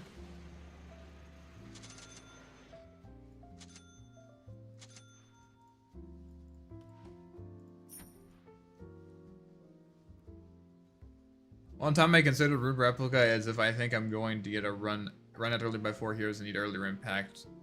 Right, but the thing is that getting the runes helps make that harder, right?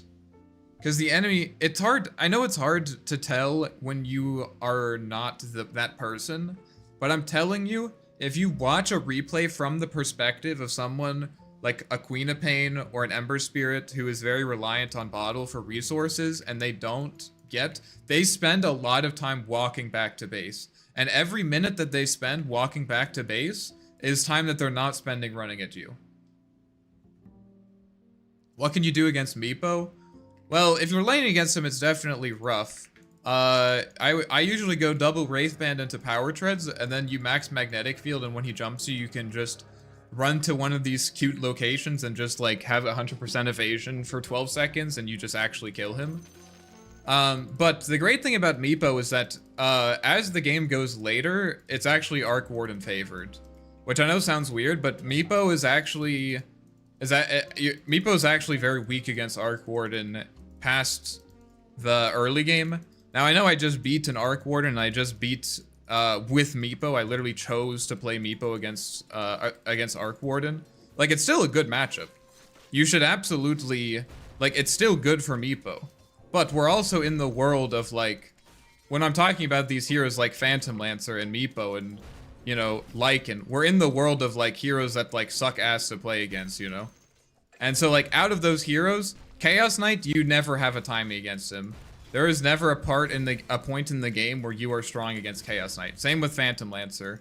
It's just never, it's never good for you. It really is never good for you. But against Meepo, later on, Mjolnir BKB, you beat the fucking shit out of him. I'm telling you. It's good. You just go Mjolnir BKB with Power Treads. That guy can't go on you if he doesn't have Hex. You will kick his shit in because you do an absurd amount of damage as long as you know how to double magnetic field properly so he can't hit you. You'll be completely fine.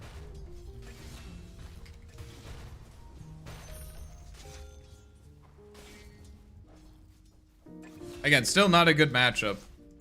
It's still not good, like, but again.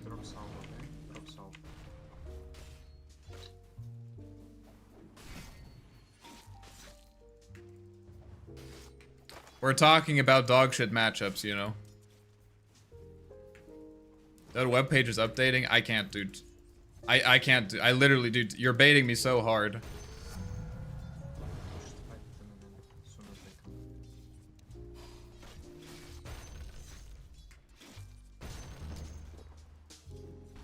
This is a much nicer lane than Viper. That's for sure.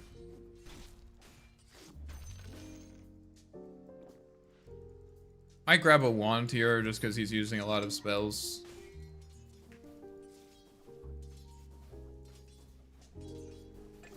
Would your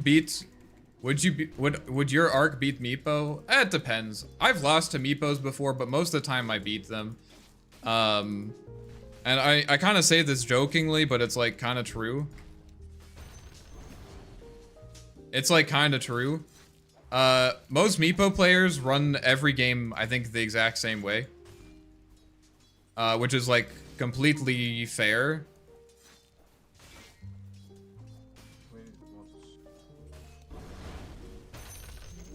I think, like, that's a completely fair thing to do. I think, like, I mean, I do that when I'm playing Meepo. And, like, so they don't really, like, I think, like, if you know what that is, you can kind of, like, use that against them, if that makes sense.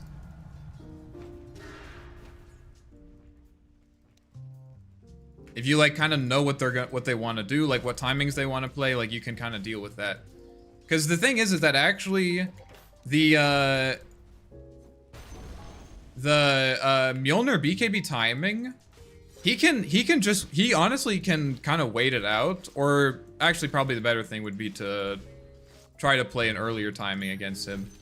Like, I think that you can play around as a Meepo, but most just don't. Like, most just literally don't do that.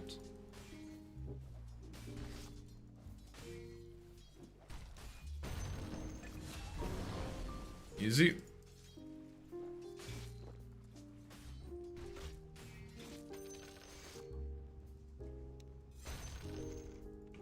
Nice, bro. 7.39F. What a fucking joke. It's not April Fool's yet, guys. You guys are edging eco too hard. Exactly. I'm getting bullied.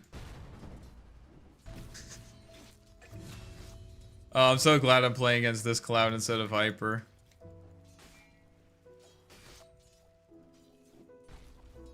He can still threaten my tower at level 6.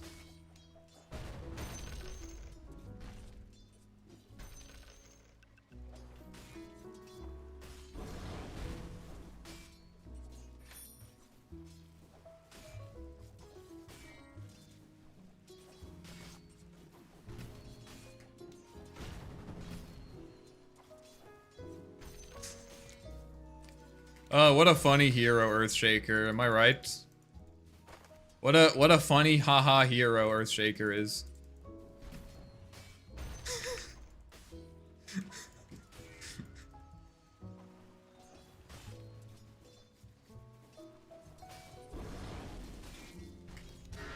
No! Alright, well. I will deny this instead. No, he got both of them! Oh, I'm...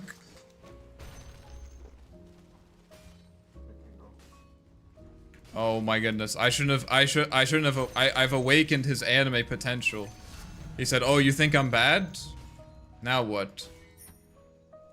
Now what?"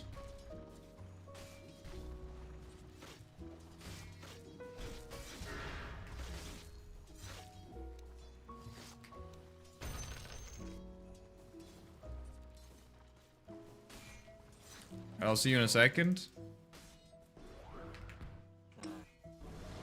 Maybe kill this guy.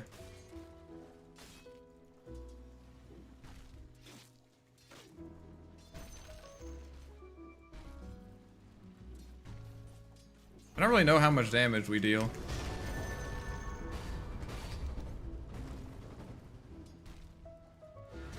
Sad. I tried. I tried. Oh, his thing is canceling my bottle. Well, at least he can't pressure my tower now. I thought he was gonna go on me. Like, I was kind of spooked that he just ulted there.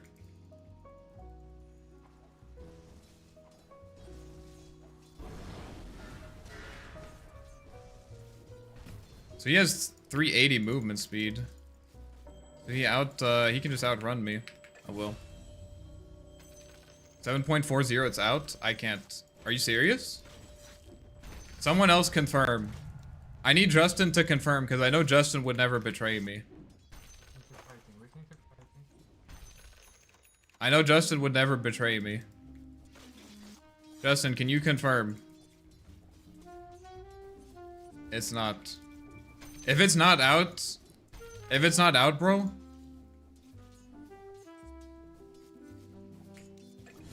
I'm waiting for Justin's confirmation. I'm not gonna trust anyone else. I'm not trusting anyone else here.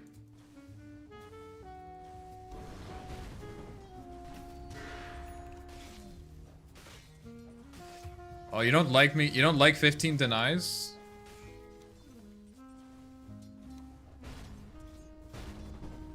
Nine, 10. I had a rune.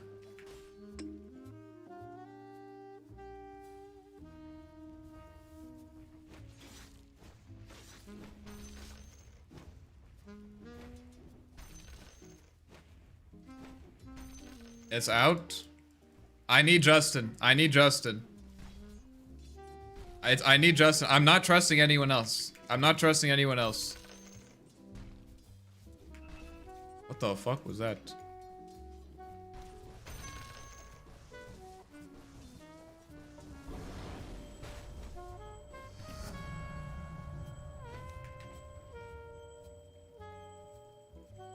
I'm just chilling for my blink.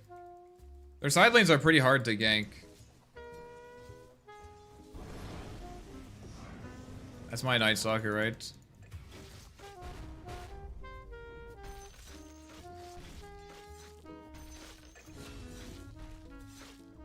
It's out? It's actually out? Wait, what do you want? Pushed away when hit tower. Oh, okay.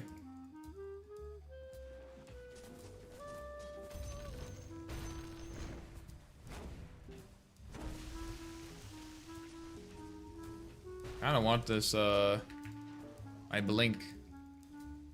Alright. Must you have teleport bottom?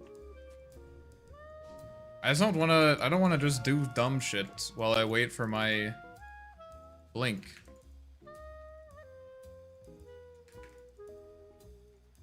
It's out for real. Oh my god. Alright guys, don't spoil it for me, okay? Please don't spoil it for me. We'll do a full analysis after. I said I was gonna go to bed early tonight, but I lied to myself. I didn't know this was gonna happen.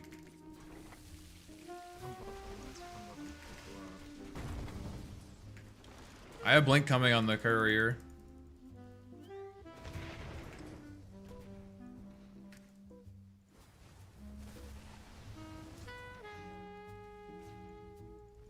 Think we can kill this guy with a blink? 700? Probably not.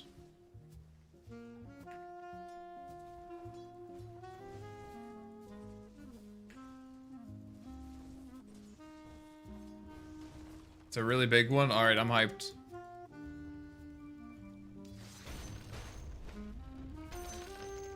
I can come bottom after this wave. I just need to clear the wave so Dragon Knight doesn't take our tower. I almost echoed that wave on accident.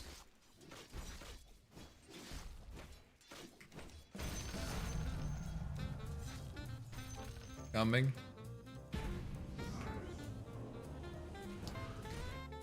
Perfectly timed global.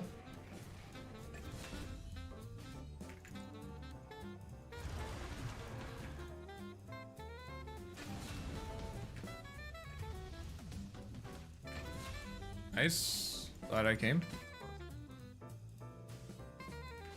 Guys, don't spoil it. It's okay if you talk about it, but don't spoil it. What is he waiting for?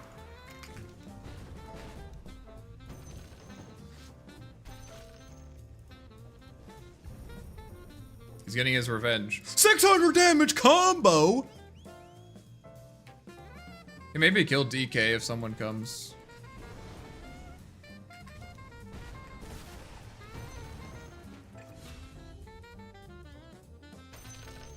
He's actually controlling the rune?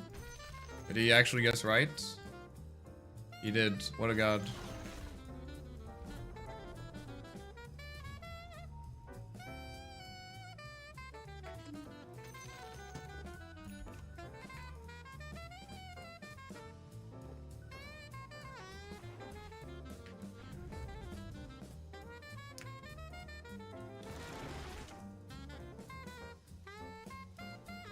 Let me go first.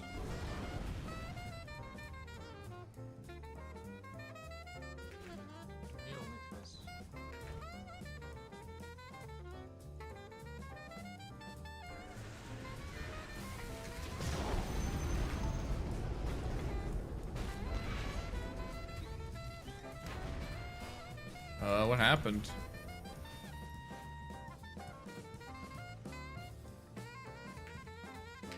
No follow-up? Did I say let me go first or what? Did I say let me go first or what?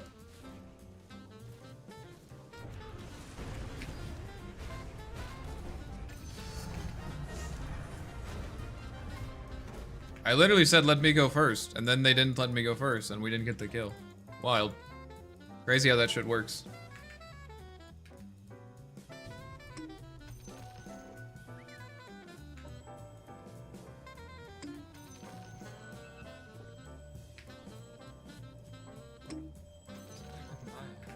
I'm coming. No echo though.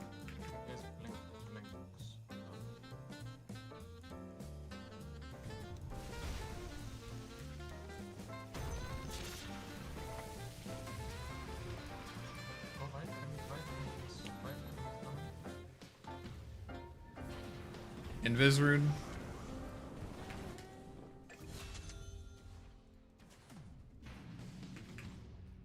Dude, it feels so good to be just playing a fucking normal hero that can just buy 2 items and have insane impact.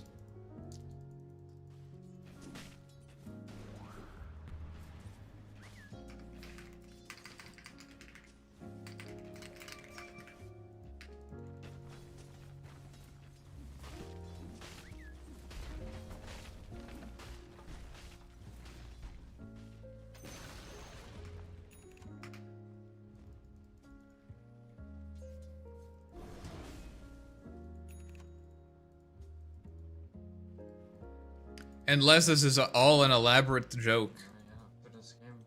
There's just an elaborate prank on the streamer, because fuck him. Fuck this guy. He's only providing free content.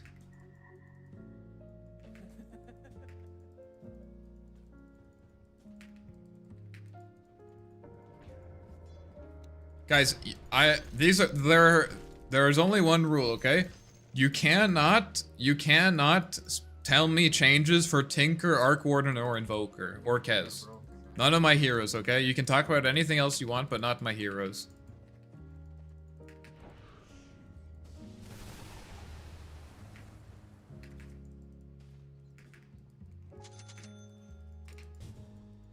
+40 people trolling you?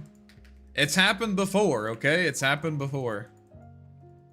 I do trust Justin, though, I guess. I guess I do trust Justin.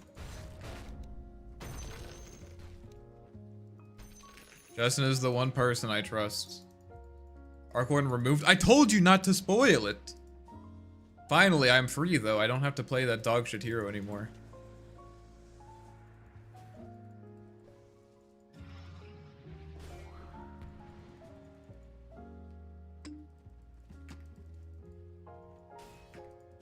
We're getting out-farmed at the moment.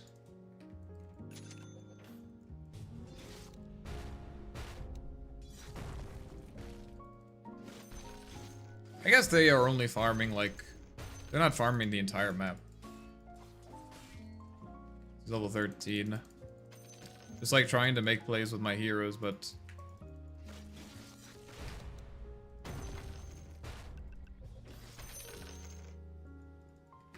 What are we doing?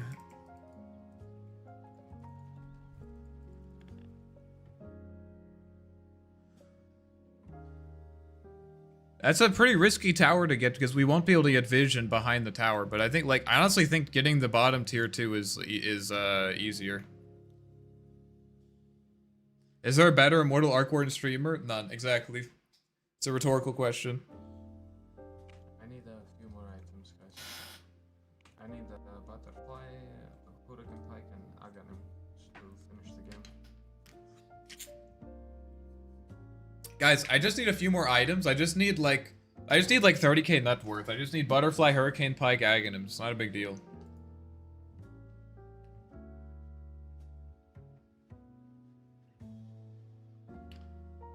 Wait till this game is over, just abandon and look at patch. I did think about it. But I don't think I should do that. Go for silence, honestly. Arc Warden is reworked to be cooler, Arc Warden. This one has sunglasses. I told you not to spoil me! I told you not to spoil me! What? Alright, I'll just change the stream title while I'm waiting, I guess. Oh yeah, I forgot. YouTube makes it absolute pain in the fucking ass to do that. Oh, never mind.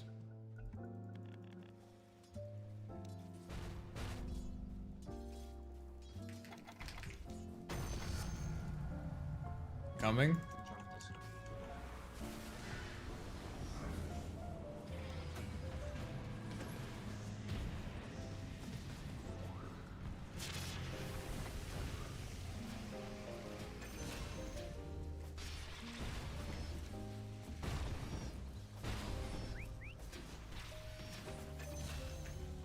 Almost died to him.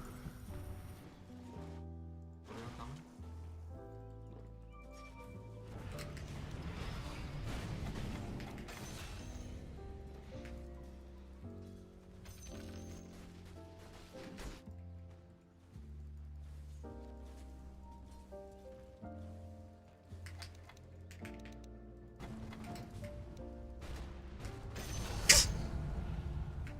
We got him. We got him, boys. We got him, boys. We got him. What's going on? Back after early hiatus. What'd you have for dinner, bro? Triggered if the patch didn't come out. Dude, I would be so triggered. Any gamers?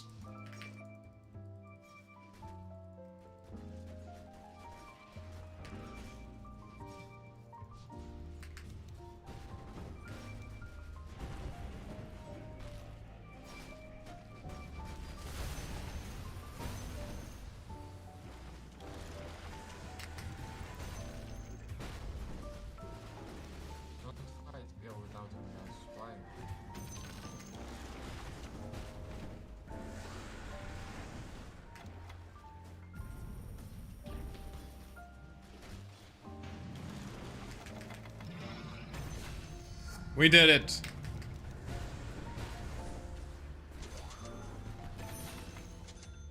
This is Immortal Dota, by the way, guys.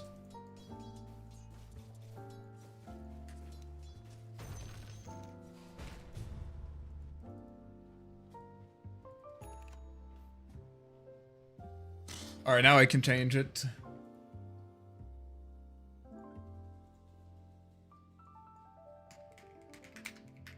Biggest Dota patch? It's out. It's out. Biggest Dota patch yet? Question mark? Guys, I've mastered it. I've mastered the art of clickbait. I hope you guys don't think I clickbait. Watch out for this game being too distracted. It's okay. You guys can watch. You can do it. It's fine. Just don't spoil me. Get 83 less mana. That should be okay. Let's get our shart. Shart it up.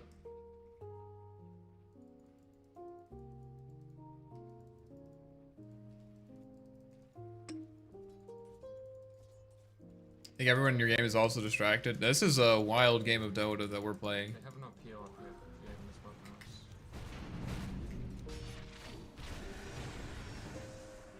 us. No. Thought he was gonna dispose, but he didn't, which is good. He did the correct thing. I thought he wasn't gonna do the correct thing, but he did the correct thing, which is good. Okay, good global. Never thought I'd see you play Earthshaker. I love Earthshaker. I have a lot of games on Earthshaker. I need to not be distracted.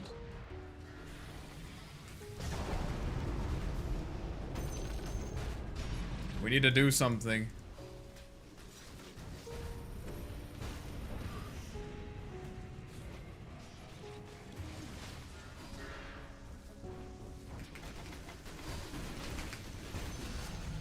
Wow! I'm dead now.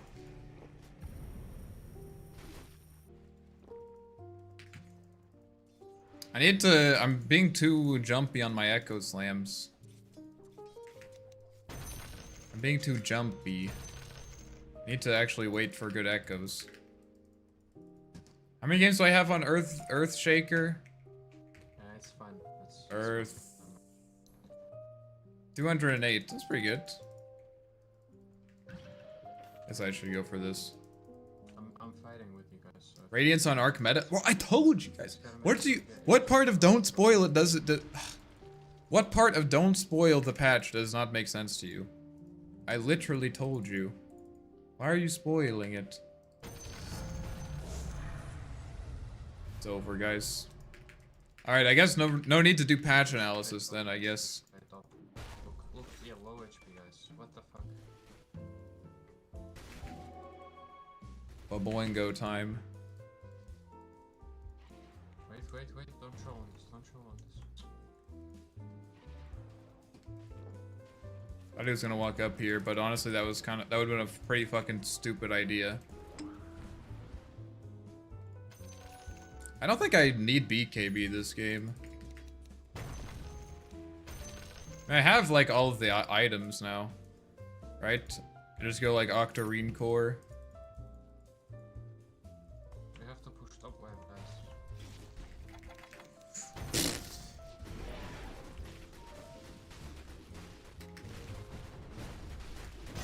Whatever.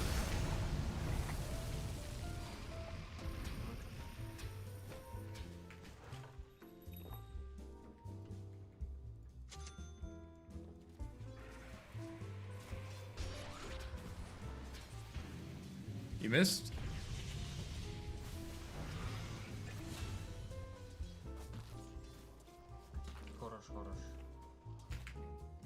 How long do you think the patch analysis is gonna take, guys?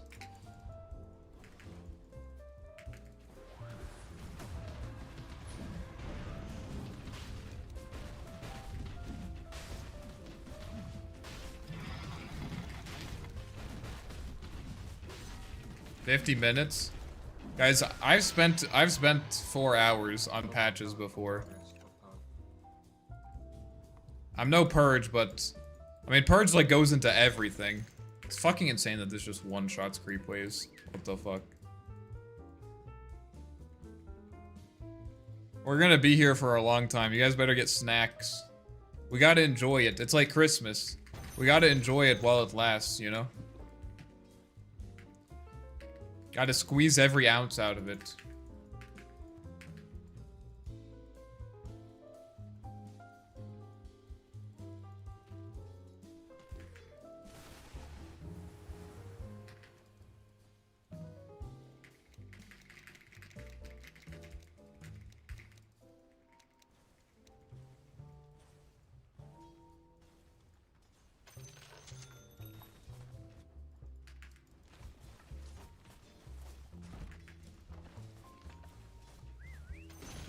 I think we should just threaten high ground.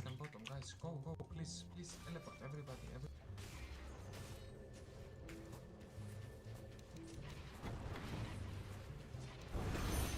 That was a good call. One more.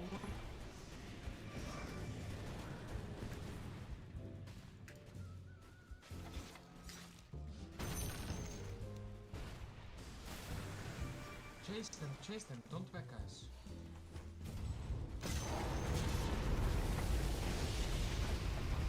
I'm chasing him.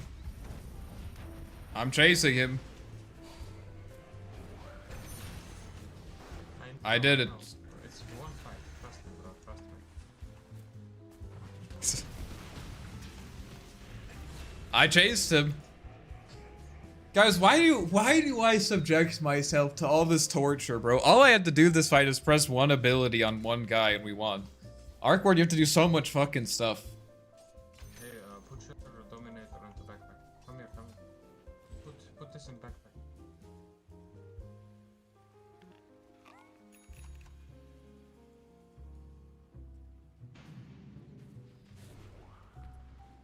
I don't know about you guys, but I slept until 12 on Christmas. I cannot believe that. I was always one of the guys. I was always like up at 4 o'clock on Christmas. I'm a fucking Christmas whore. If such a thing exists, that is me. I fucking love Christmas, man. I guess part of that is probably because my parents like did an insane job of hyping it up. Like they were honestly so good at that. I was always like up, and I could never sleep on Christmas night either. I'm coming. This guy is chasing us for no reason. Yeah, I'm almost there.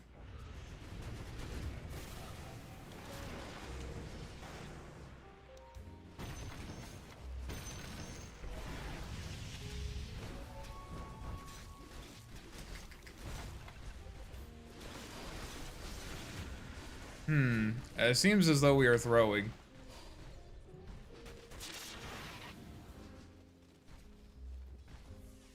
Like I still have memories of like sleeping of like I could not sleep, man. Like I would like try to go to bed at 10 and then I would wake up at like 11 and then like once it got to like 1 o'clock in the morning, I was just like it was on and off. Like I would sleep for like 15 or 20 minutes at a time. And then finally when my parents got up, we always had to negotiate with my parents. We were always negotiating. We were always like, okay, you know, should what time is reasonable? And my sister and I were always trying to get it to be earlier. I should carry dust for this guy. My sister and I were always trying to get it to be earlier. I think we normally got, it was normally around like 6 o'clock in the morning or something. Which I thought was extremely late, but now that I am an adult, I realize that we were kind of psychos.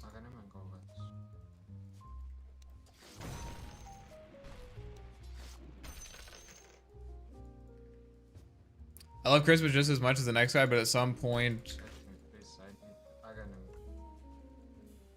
one has enough random things. Yeah, that's true. I can see that perspective. I don't know. I mean, I basically don't ever buy stuff for myself. Like, I almost never do that. And so, like, Christmas is, like, very nice for me. I don't even, like, really buy games for myself. So I always have, like, a bunch of things, you know?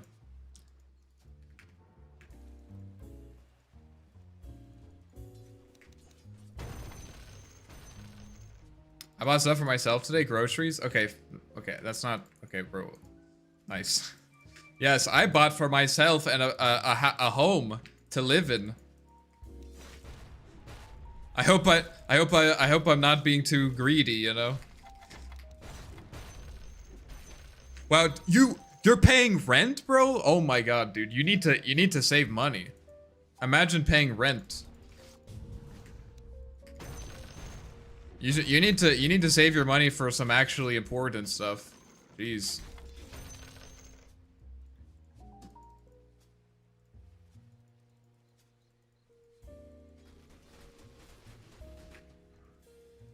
We definitely missed our time, or not, we didn't miss it, but we were kind of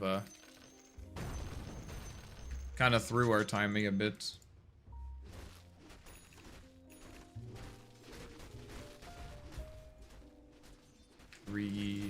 Got Octarine for, but the great thing is that I'm always going to be good against Phantom Lancer, so.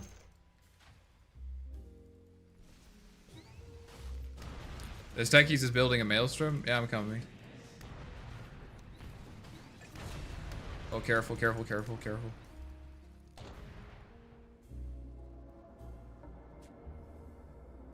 People who are homeless should just buy a house. Exactly. That's what I'm saying, bro.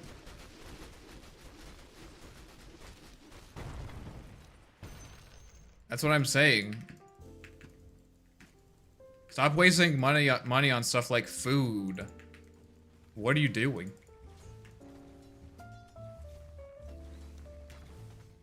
Just buy a house. This is a fucking hilarious deck he's built. He's doing this scope thing. Was it spleen scope? Squeeze scope.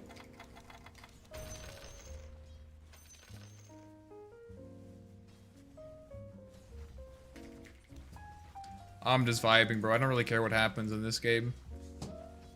I really don't. I'm just hyped. Do you not have homes? What do you... Oh, you don't have homes? Oh yeah, what? There was the fucking... What was the... That was for, what, Diablo Immortal? Oh my god, bro. They knew what they were doing, dude. Like, you can't act surprised. You're like, oh, nice, dude, another mobile game. What, you don't want to spend infinite money on a game? You want to buy a game and then just have it? You want to have all the content? What the fuck is wrong with you, bro?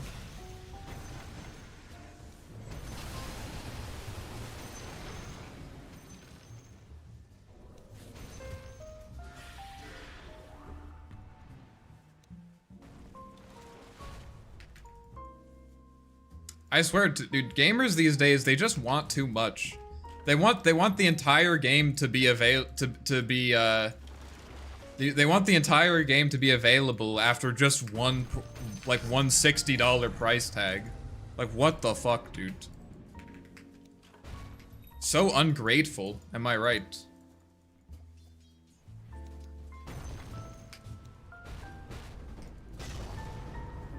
Oh. Dude, why is Phantom Lancer farming here, dude? What the fuck? He's farming here.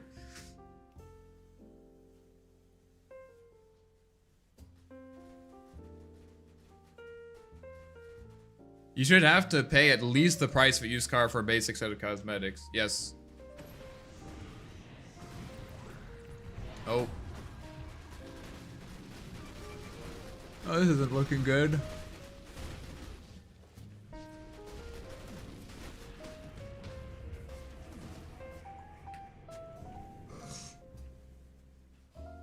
Nice.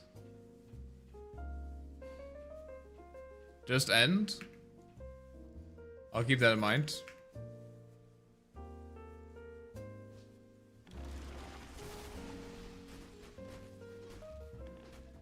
Maybe I need to buy a BKB for PL actually. But here's the thing, if I jump him, I don't need to have a BKB. Think about that. If I slam him, he can't orchid me.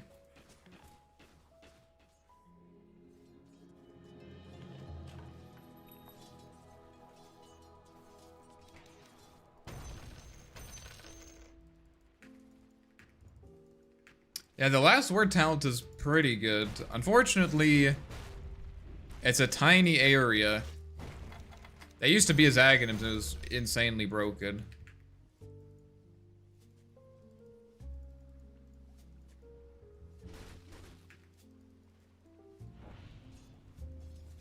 If you aren't winning the game, have you considered just winning it? True.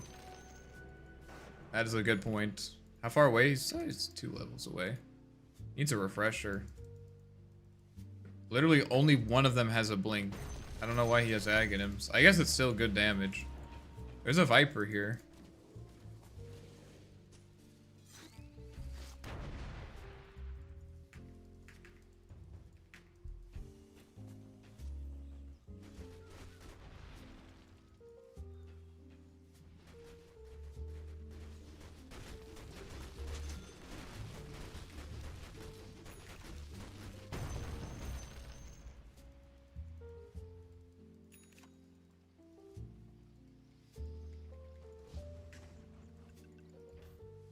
I think he's harming our triangle.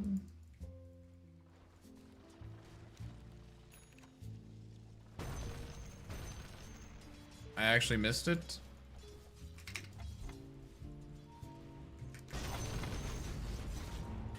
Guys.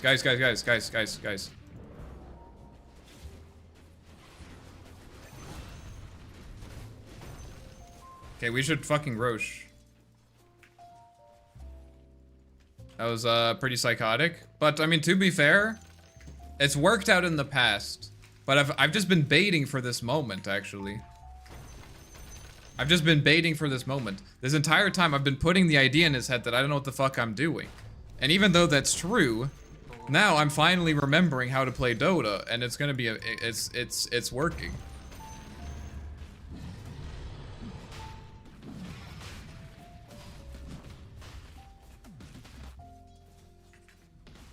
Alright, give me Dazoon. Give me Dazoon or I'll riot. I'm not talking about the game publisher.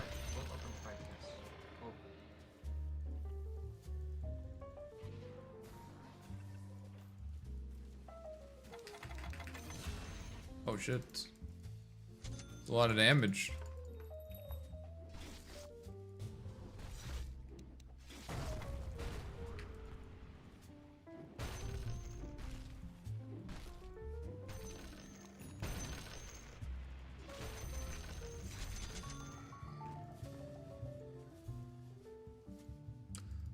Oh, that is sad. I should probably just go for Outworld. Try to just not... Oh, this is good, though. Just try to tank some of the Bloodthorn. Then I'll get Wind Waker. I'm not buying, like, Hex or anything.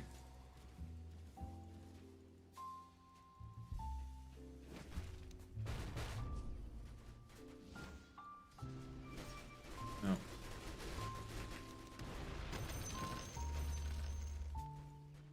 A frog bar that's literally directly requested by Jenkins? Oh, it's a spoiler? Okay, never mind.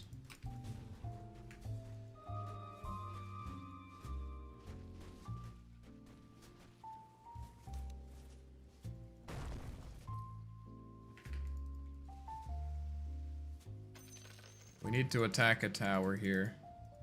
PL's gonna push this in now, I think. I think we just go high ground.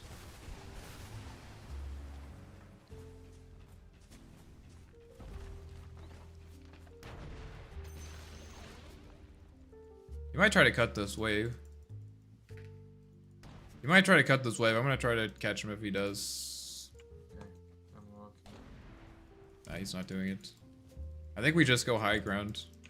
Go here, maybe? Let me go first.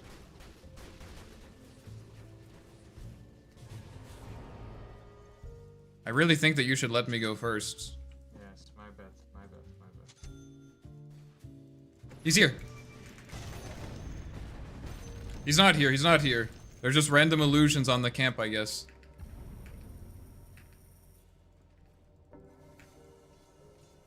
This guy's running circles around us.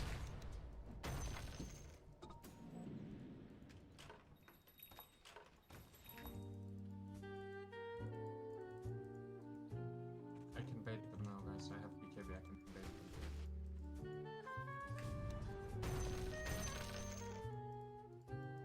Why me? Okay, GG. Prophet's pushing top. Bro, how did he just die like that? They're gonna chase us now. Okay, get out, get out, get out, get out, get out. Go, someone push off them. Alright, well, we're throwing. We are throwing.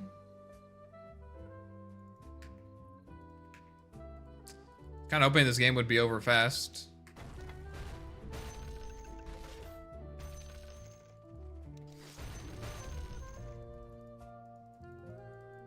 I think I'm gonna buy travels now just because they're constantly pushing.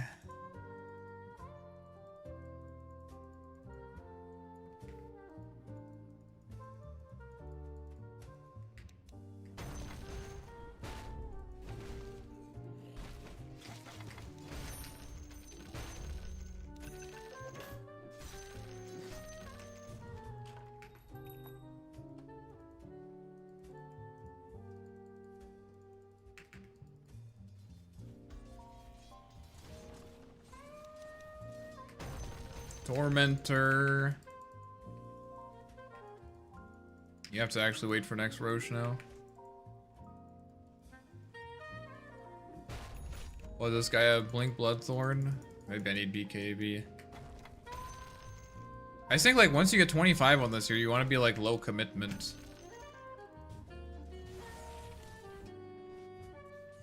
I mean, not like I'm not gonna echo, but like the fact that echo has such a low cooldown, like you don't need to be high commitment. But if you get BKB, then you are high commitment then.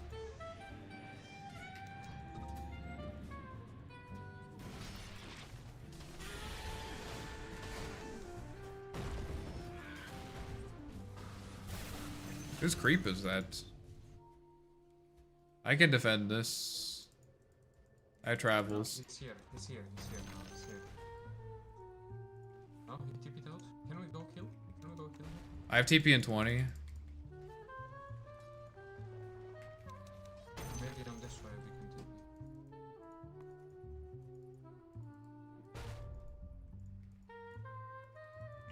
TP. TP on next wave, Shaker. We're gonna catch him here in the jungle. TP on this wave, Shaker.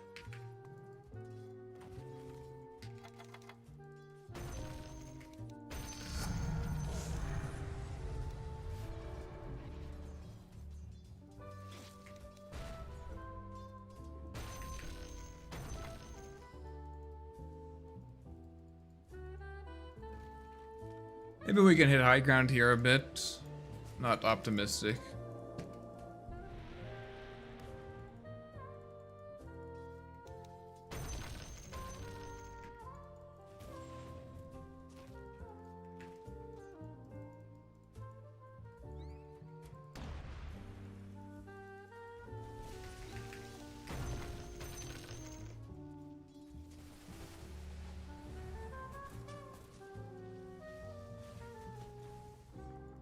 I wonder what he's afraid of getting jumped by. I guess the DK is kind of spooky.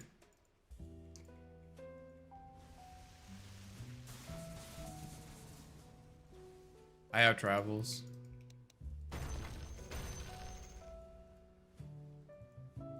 I'm gonna walk back there. I'm gonna walk there and then I can TP in if there's a fight.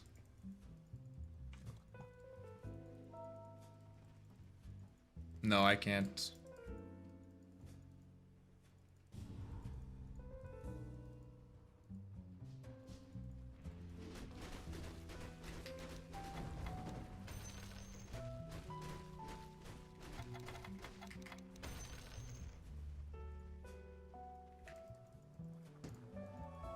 By the Yules.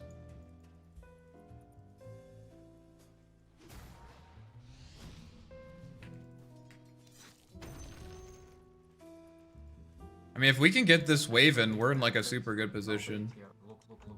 We're gonna get weighted here. Never mind.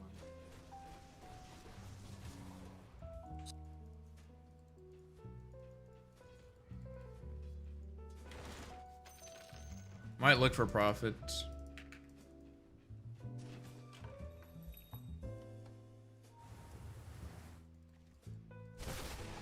Are they a vision here? They saw me coming. Very useful.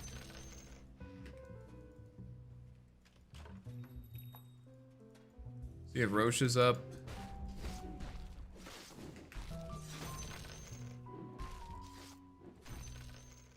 Patch is so wild. I'm excited to read about it. Kind of sad that I was in the middle of a game. I like just barely missed it too.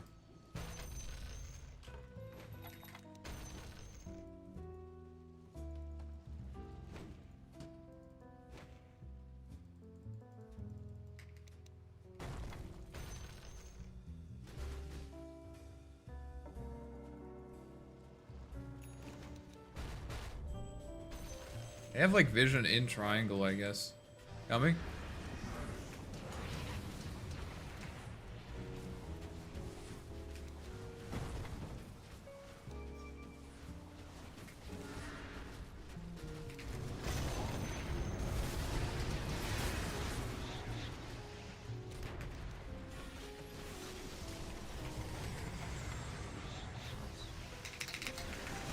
Fuck.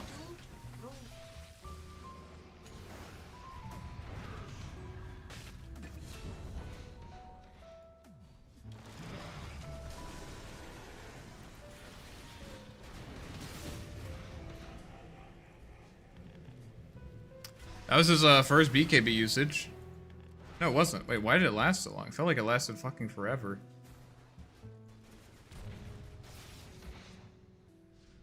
I'll probably have to buy here. Do they have 2 Bloodthorns? Yeah.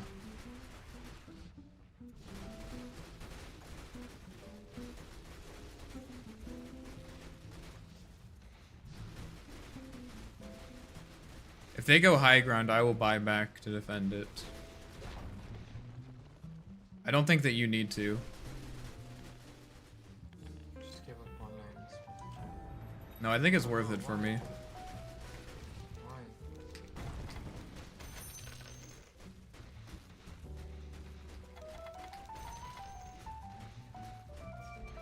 What the fuck is happening?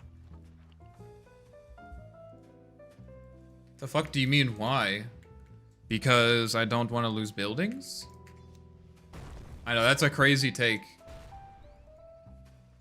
I know, that's a crazy idea. I don't want to lose buildings. Holy shit, dude. I definitely should have bought a BKB instead of this item. Once I get Wind Waker, it'll be a little bit better, but that time I just got double Bloodthorns. Oh, smoke. Come to me, come to me. Oh yeah, they might be in Roche Pit. They might be roshing. Yeah, we can check. I'm gonna stand next to Roche Pit to see if it breaks. They're not in it.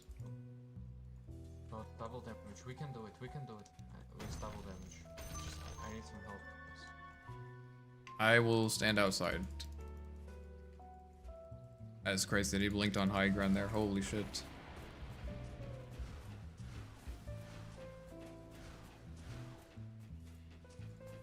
Why isn't it roaring? Oh, there it is.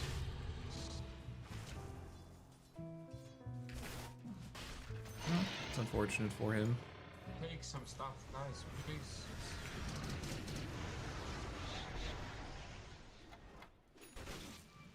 Go, chase here, chase here, chase here, chase. PL canceled my TP.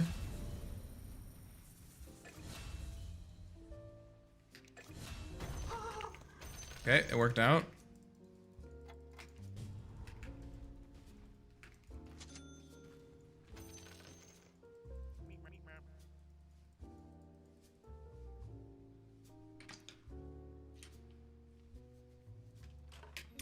I mean, don't get me wrong. I'm very, very happy that there's a patch, dude. But watching you guys talk about it while I'm stuck in this fucking ass game, Oh, I have refreshing and cheese. it doesn't feel good. Coming.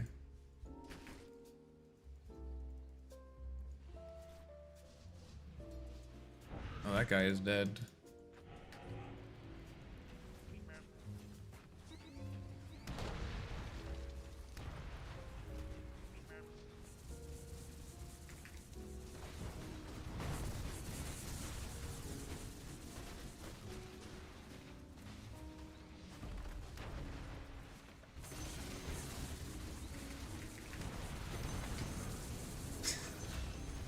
Nice.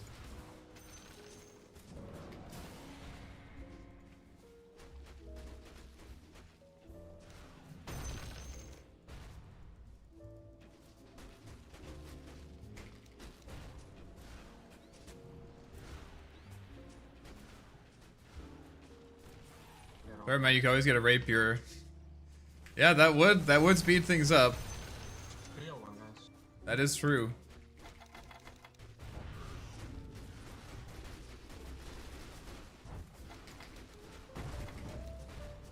Kind of insane that we don't get barracks here. Why not? I think I need to go top and defend this. No, wait. I mean, they're just gonna if no one's willing to go actually jump someone, then we're not going to be able to do this. Because I mean, PL's just been killing the wave on his own for the last minute. Relax, bro, relax. Please, I will jump. Just wait. I have cooldown before we get it.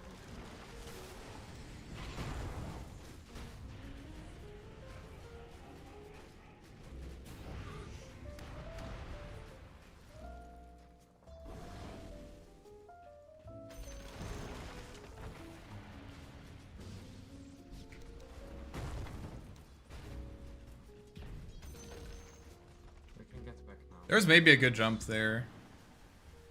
Need to help them back, but I want to TP. We still have Aegis? Yeah, we do. Just chasing. Just abandon. I should have abandoned. Yeah, you're right. Hopefully I will be significantly more difficult to kill now that I have Wind Waker.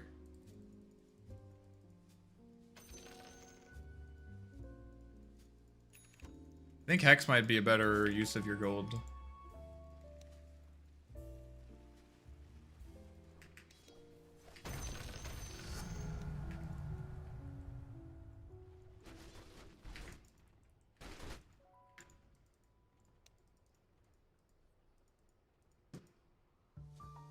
Three minutes away from buyback.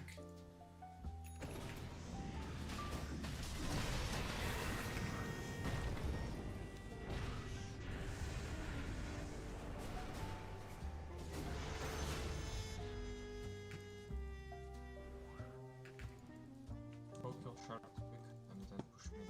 Push bottom line.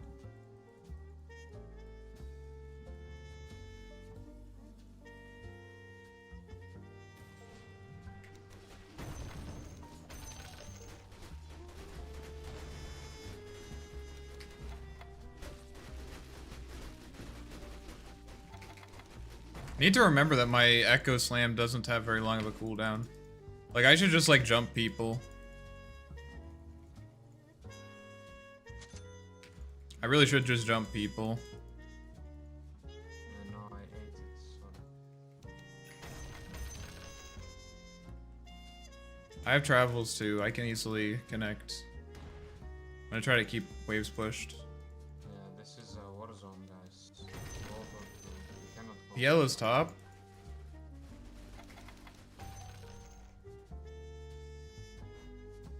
I can't jump. Someone has to break mines.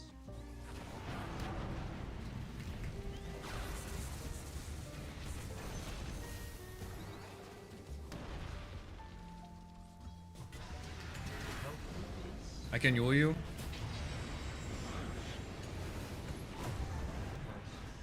Guys. PL's controlled back here.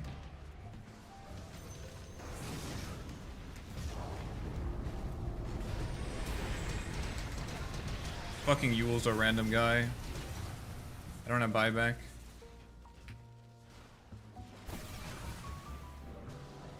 Can you attack him? Just not attacking him.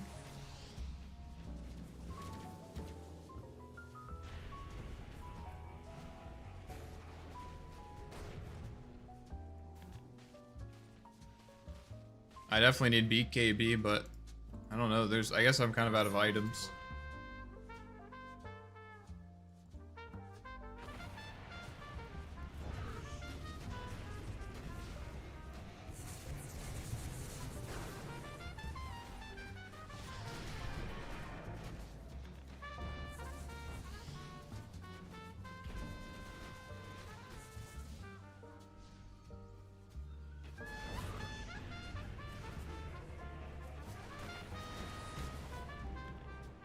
This PL is fucking insane, dude. I'm so glad I picked Shaker. If I had picked Arc Warden, this game would have been over so fast. But maybe that would have been better, because then I would have been done. I would have been able to read patch notes sooner.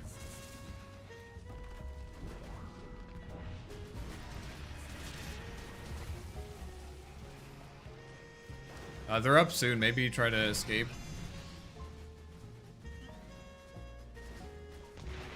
Nice. Need to farm my buyback.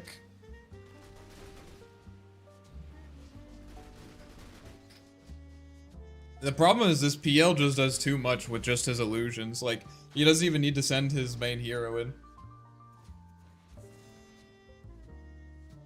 1 hour games, I know. I know, it's fucking so annoying. But I'm not just gonna abandon it. It's just, it would be a very mean thing to do to my team, given they've tried so hard.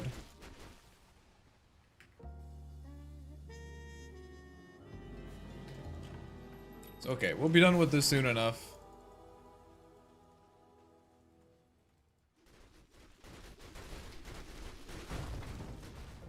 There's the real PL there.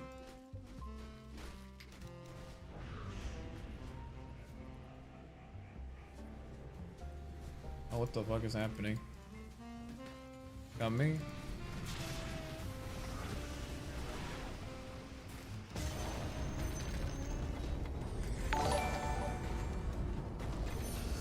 I finally did it! I finally did it! I finally echoed the PL, guys. It's only been 57 minutes. We did it. New patch? Yeah. Unfortunately, this game started before the patch came out. And it is not over yet. It's not over yet. So is that enough for buyback? Wait, now my buyback is more expensive? It was only 2k when I last checked. I think we can get megas.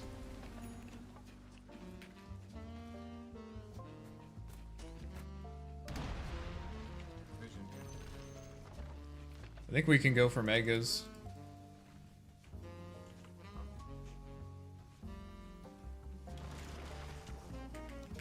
I just need this.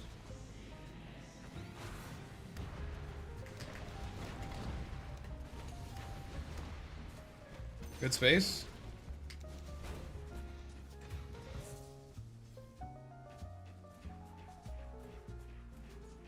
Groups are coming. I'll get them. I have travels too.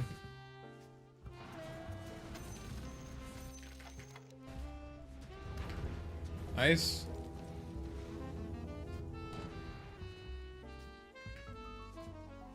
Roche could be up. Roche could be up.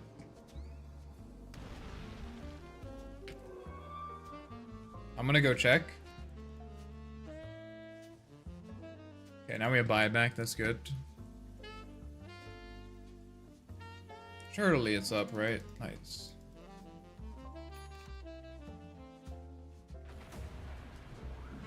Gonna stand here and wait.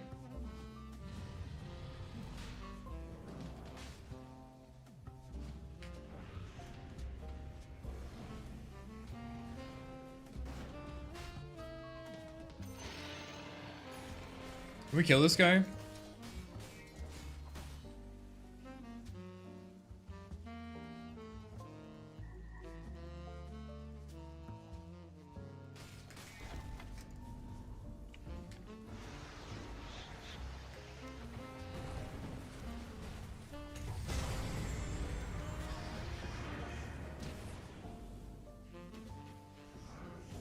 Why are you hitting creeps, bro? Took a break to hit some creeps. Nice. I have no refresher. What? I don't want this. This is your solar, bro.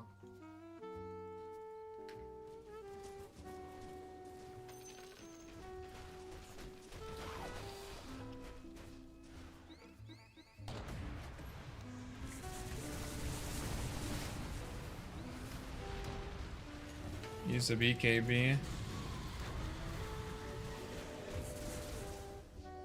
Well. Maybe we get items?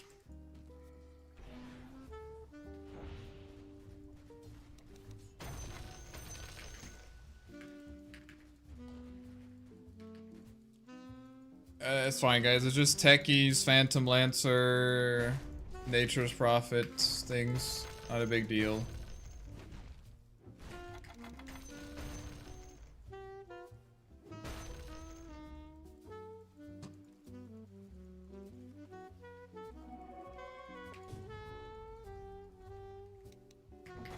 Dude, why do they have this watcher? The fuck?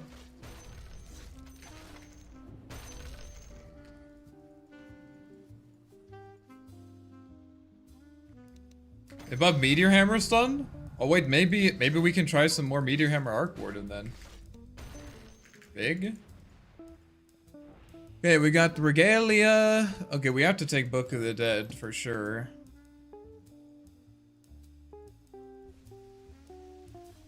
Probably does this.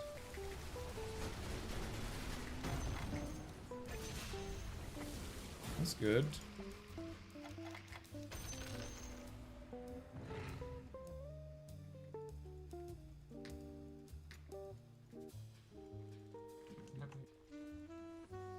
No, no.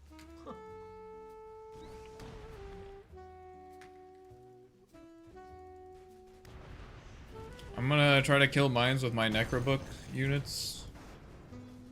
Why is 4 select my hero? That doesn't make any sense.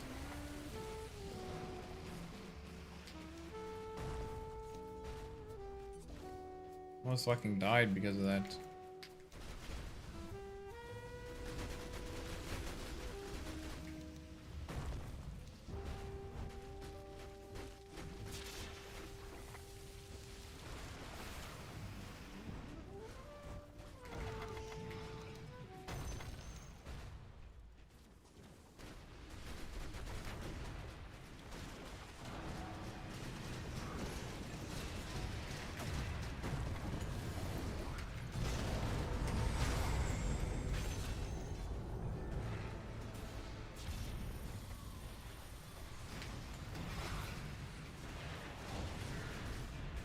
Let me die once. Let me die once. Let me die once, guys. Reset. So much fucking lag. Now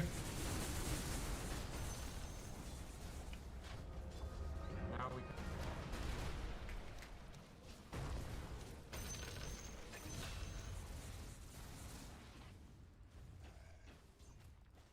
Do you not have buyback? Oh, we killed him already. Oh, easy.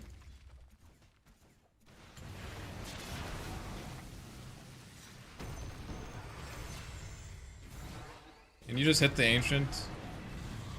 I really would like you to just hit the ancient.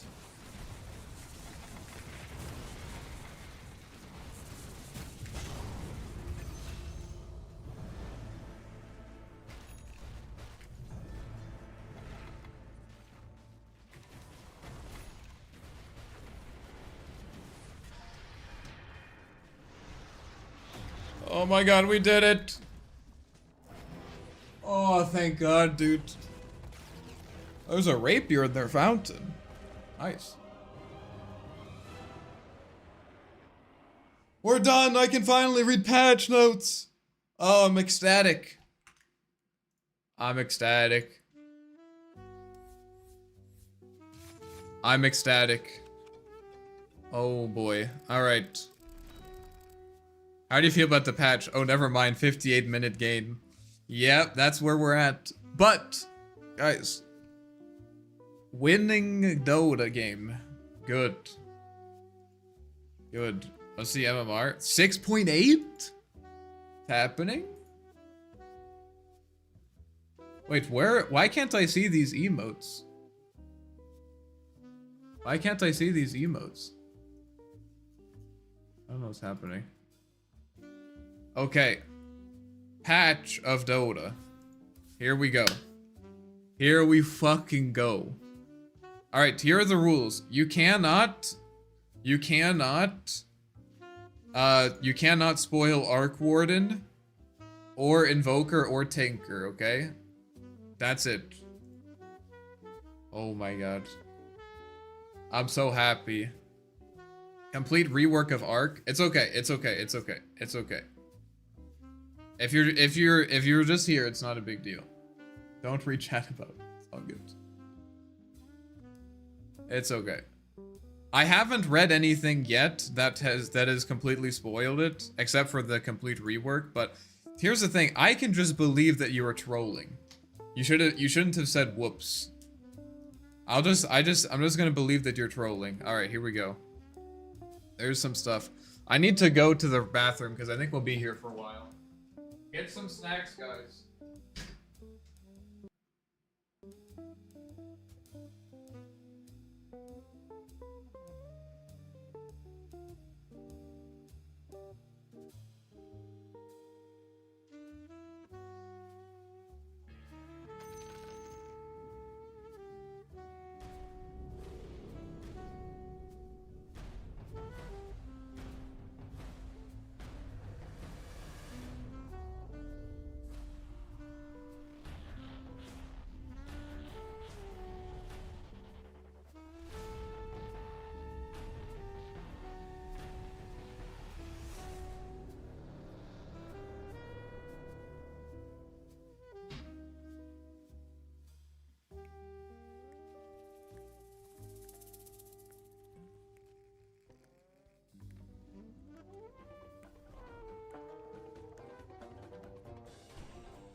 What the fuck is happening? What the fuck is happening? I heard some weird music. Largo. Largo amplifies his out. What the fuck? So these are the frogs that we've been talking about, that we've seen following me around. Okay. Guitar frog. Australia update, exactly. Frog guy. Okay, Largo amplifies his allies on the battlefield. Inspiring efficient spell casting and projecting greater harm upon his foes. He's quick to catch friends and enemies alike, controlling the flow of a skirmish with his sticky tongue. That's relatable. And his froglings are always eager to stomp around underfoot. When a battle gets really gets hopping, Largo's happy to step into the spotlight and play the hits, strumming his set list of classics that grant his team powerful blessings to slide the tone and tempo of fight firmly into their own favor. I'm gonna be honest, guys. I'm in the past haven't really been a huge fan of like music themed heroes, but I have an open mind. Let's see. We can do a quick buffs. Largo applies himself where teams have extended duration. Okay, so this would work with like pipe too. Interesting. So like pipe would be good, crimson would be good. I mean anything like glimmer cape, that's pretty good. And it's plus 1% per level up. So like at like level 10 it's 20%. Isn't IO music themed? Sure, man, sure. What about Yules? Oh, wait, but you can't, oh, like a Wind Waker Yules? Yeah, I guess maybe Wind Waker Yules. Or I wonder, oh wait, what about like Urn? Like any kind of heal. I wonder if it will make it heal more too. Okay, let's see. Largo licks the target unit with his tongue, pulling it back a short distance. Okay, so, and this is a unit target. Okay, so you can literally just cast this on an enemy. It's not a skill shot. Largo licks the targeted unit from his tongue, pulling it back a short distance. The distance is up to 300, so it's like a dispose. Dealing damage if it's an enemy, dispelling an effect from a target grants Largo temporarily health regeneration. Oh, this is a dispel? Oh, that's good. Wait, this is really good. Up to 340 damage. It heals them if you dispel. Okay. I mean, this ability itself is already really strong. Having it, I mean, this is like a Fortune's End, right? I mean, having a dispel on a 7-second cooldown. Cast range is 700, so it's like, you know, it's like medium range. That's pretty good. I mean, the great thing is that this ability, like, Fortune's End doesn't really do that much useful stuff in the lane. And so even though it's a good dispel, you don't usually max it out. But this is like a good nuke too. I mean, it's only single target, which is like the main downside, but it seems good. I mean, this ability just does a lot. A dispel, a pull, and damage. Yeah, that seems really good. And it's only 80 mana at level 1, going up to 95. That's really good. Oh, it's a strength here. Okay, so that explains it. Largo tosses froglings to an area. They stomp the ground every 1 second, dealing damage and many stuns. That's going to be frustrating. And enemies in the area have reduced movement speed.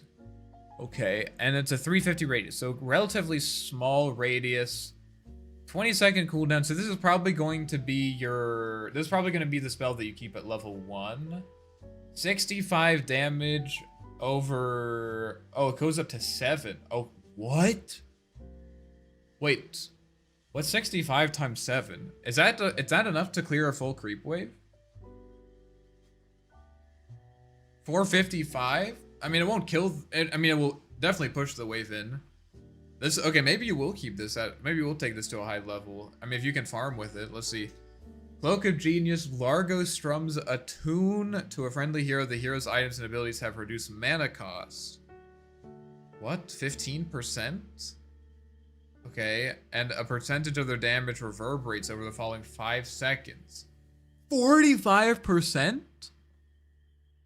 Over the following 5 seconds, when affected hero spends mana, the remaining buff duration is reduced by 0.5 seconds. Oh, okay. So it's like you use it... Interesting. So, like, if it's a big spell, then it will, like, eat the entire thing. Or no, so you want it for big spells, actually. So, like, Storm Spirit will just immediately eat this, which I guess makes sense. They're like, oh, let's make this, but let's make sure it's not broken for Storm Spirit. Is that why the regen items were changed to HPS instead of a set amount? Oh, that would maybe explain it. That would maybe explain it. Okay. This is really good at level 1. I think you're gonna probably keep it. Yeah, you'll definitely just keep this at level 1. 30% at level 1 is insane. 30% damage amplification? Like, holy shit. Okay. Amphibian Rhapsody. Largo gets ready to groove. He is disarmed, and his ability bar switches to 3 song abilities, each with different effects. Songs are only effective if strummed on the beat. It is actually a DDR hero. It's a rhythm game, okay? Every time he strums successfully, he gains a stack of groovin. Each stack gives him bonus armor and reduces the mana cost of every song, but he loses a stack if he misses a beat. Each stack gives him bonus armor and reduces the mana cost of every song. Okay. But he loses his stack. But he can still move around. Okay. Stacks linger for a short duration when the Largo song ends. Okay. This is very, very interesting. So we have 3 songs. Increases nearby allies spell amplification by 8, 12, 16%, and grants their attacks an additional 30% magic damage. Increases nearby movement speed, grants slow resistance, and then the last one is healing. Okay, so armor per stack, mana cost reduction per stack, stack linger duration.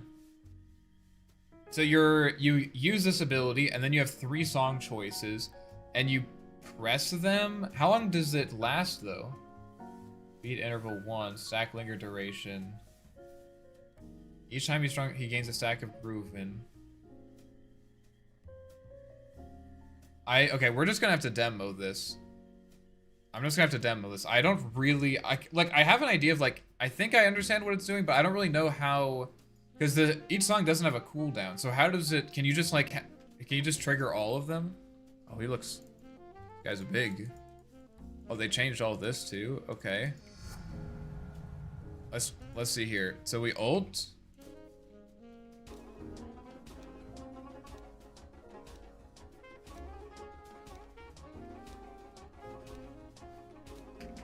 And if I spam it, I fuck everything up.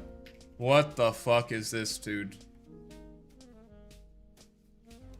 Can I just keep doing this? Oh, it doesn't have a cooldown. Oh, that's so cool, actually. Wait, I love this hero, actually. That's so cool. Okay, where's refresh? There's no refresh? Why did they take away refresh? Was it broken? Okay. I can't refresh. I guess I could just do free spells. Okay, so let's see how this works. Okay, I see. Okay, so it literally just lasts. Okay, so it lasts as long as it would take to activate the next one. And then I could do this one if I want. I mean, it's gonna be kind of hard to do this in the middle of a fight while you're also, like, trying to, like, click support items as well. Like, imagine you have, like, a Glimmer Cape, a Pavis, you know, you have all this stuff. And then you're, like, trying to do this. You're, like, looking at the bottom. I mean, you can't listen to music while you're playing this, for sure. Otherwise, it's gonna fuck you up.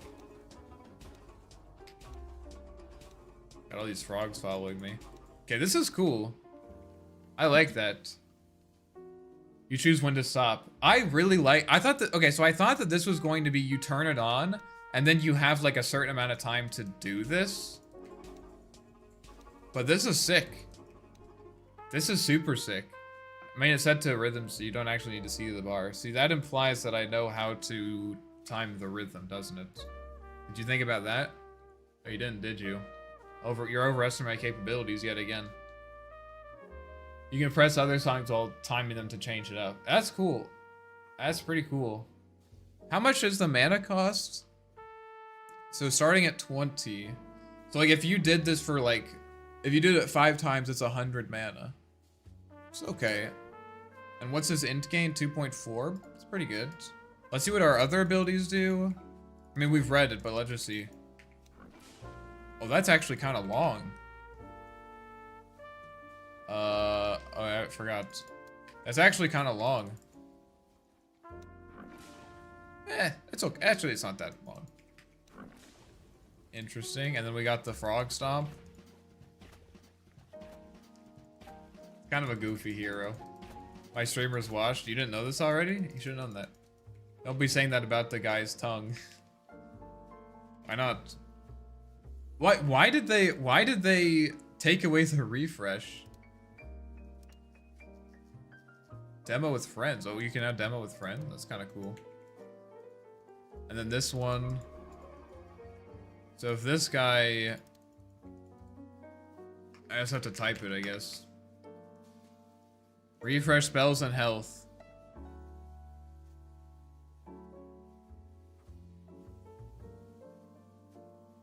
Oh, it's right here, guys. Guys, it's right here. Streamers illiterate, unfortunate. And I can cast this on myself too, right?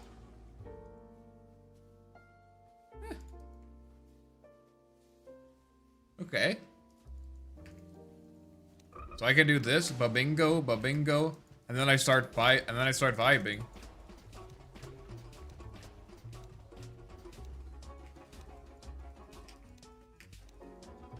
Nice. I love how he dances with it. Okay, so this one gives spell amplification. Oh, okay, but I can't use this. Wait a minute. I could do this. I could do this. Give myself spell amplification. And then I switch back and then I do it. Okay, we're playing this as a mid. Check the ags. Let me check the towns first. Plus 15 frog stomp damage. That's really good, actually. Over 7, so that's like 100 damage-ish. Use E before Q after. Yeah, exactly. Reminds me a lot of Patapon in a goated PSP game. I've never heard of that. So it does 40% more. Yeah. Okay. This one, Catchy Lick Health Regen. So this is if you dispel it. Oh. Yeah. This is just for me. Croak of Genius Max Health HP. What is that one? This one. So this will deal more, this will deal damage to them, I guess. 100 catchy lit cast range plus 50 pull distance. Okay. 50% Grooven armor aura. So armor, this is actually really big because if you look at Dota, there aren't that many ways to grant, to like deal with like physical damage for everyone, you know? Like there's like Vlad's, this gives like 2 armor to everyone. Crimson Guard is like pretty good, but it's not good against high like instances of physical damage. Does this give armor? No, it just gives like this buff thing. And then Guardian Greaves also gives armor as well. But like if you think about like Pipe of Insight, like Pipe of Insight is insane compared to these armor options. So this is like pretty unique. Giving 2 armor per stack up to 5 stacks, you can give at level 1 you get everyone on your team up to 10 armor. Right? I mean that's really good. That's pretty fucking good. Guardian Greaves got nerfed. Well, that makes sense. Okay, and then we have plus 35% Amphibian Rhapsody song effects. 2 catchy elixir charges. Okay, you're definitely going with this one. 35%. So this goes up to 21% spell amplification. Grants their attacks an additional 40. I mean, this hero is so broken. Holy shit, I'm gonna have to play this hero. So like for items, you're definitely gonna want to go. Well, I don't know. Are there? I'm not seeing any new items, which is a good sign, honestly. It's kind of a good sign. Yours are kind of dead. Okay, I'll read this for now. Orbone, armor bonus 4 or 5. Guardian no provides armor. Guardian Aura no longer provides additional bonuses. Guardian Aura no longer provides increased armor. But it's cheaper. Yeah, it's a lot cheaper. Okay, yeah, it's okay. This is a good buff to Io though, because Io didn't really care about the extra bonuses that much. So I mean, you definitely. So we also have to have this innate. Oh, the agonists, right? Largo can play 2 songs per beat by strumming both at the same time. On beats when he strums 2 songs, Largo deals 50 plus what? What? Whenever Largo applies a unit target buff, then he also gets.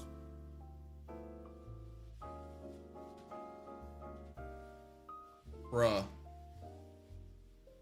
That's insane. So if I crest an ally, I also get crested.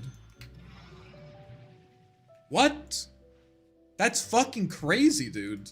How are you gonna kill this guy? You just are cresting people? Glimmering them? You literally glimmer 2 targets? Nice emote, Brendestein. Thank you. Oh my goodness. Wait, if I use myself...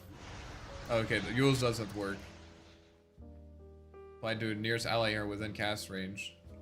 Okay, I can't use them. He's a new arc 2 for 1, exactly. Jeez. Okay, I mean, so here's the thing though. What is going to the thing is that this guy, how far away can I be and apply the buff? So like the thing about this hero is that like if you positioning is gonna be super important on him, right? Because if you start disrupting this, you could potentially make them lose out on a lot of armor, right? So like just like a silence or something would kind of like fuck you. I mean, it's not like the worst thing in the world. He's like also kind of hard to chase, right? Because you can just like boost your. Try Wind Waker. I mean, this should work, right? Oh, it doesn't. But if I Wind Waker this guy... Okay, Wind Waker just doesn't work. Does it make it last longer, though? Let me see. 3 seconds remaining? Yeah, it does work. It actually does. Arc buff big or no? Well, we haven't gotten there yet. We haven't gotten there yet. I'm gonna play the shit out of this hero. I'm just gonna say that. This hero is fucking sick. Not as a mid laner, right? Unfortunately, I think even though this is a really good ability, like especially with Ags, like this is actually gonna deal a lot of damage. I could kind of see you... Oh, I have invulnerability on, don't I?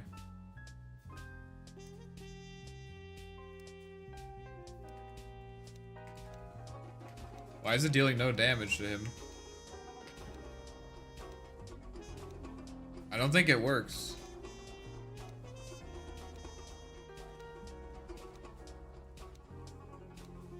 Largo played 2 songs on beats when he strums. Oh, I see.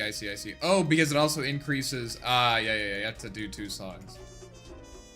I mean, Ags is fucking cracked on this guy. Holy shit. So how much can we get this up to?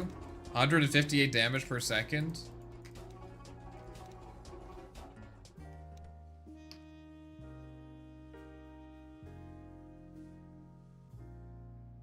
So I guess here's the thing. You always have to ask the question. Yes, this would be insane on a core, but also on a support, you might, like, he's pretty hard to kill, right? And so, like, you might just want to play him as a support because you're like, okay, well, you know, if you don't want, if you just let me do my thing, you're never killing my teammates, right? And they're also going to deal a lot more damage. But also, if you do go on me, then, like, you have to kill my 4k HP hero. Them with Friends is new, isn't it? Yeah, it is. I might try this as mid. If I did this mid, I would, like, rush Aghanims and, like, Kaya and Yasha for the mana regen reduction, or the mana loss reduction, because you're definitely gonna have mana problems on him, for sure. I'd probably go, like, Bottle, and then just, like, maybe Phase Boots or something. How... What's his attack animation like? Reset.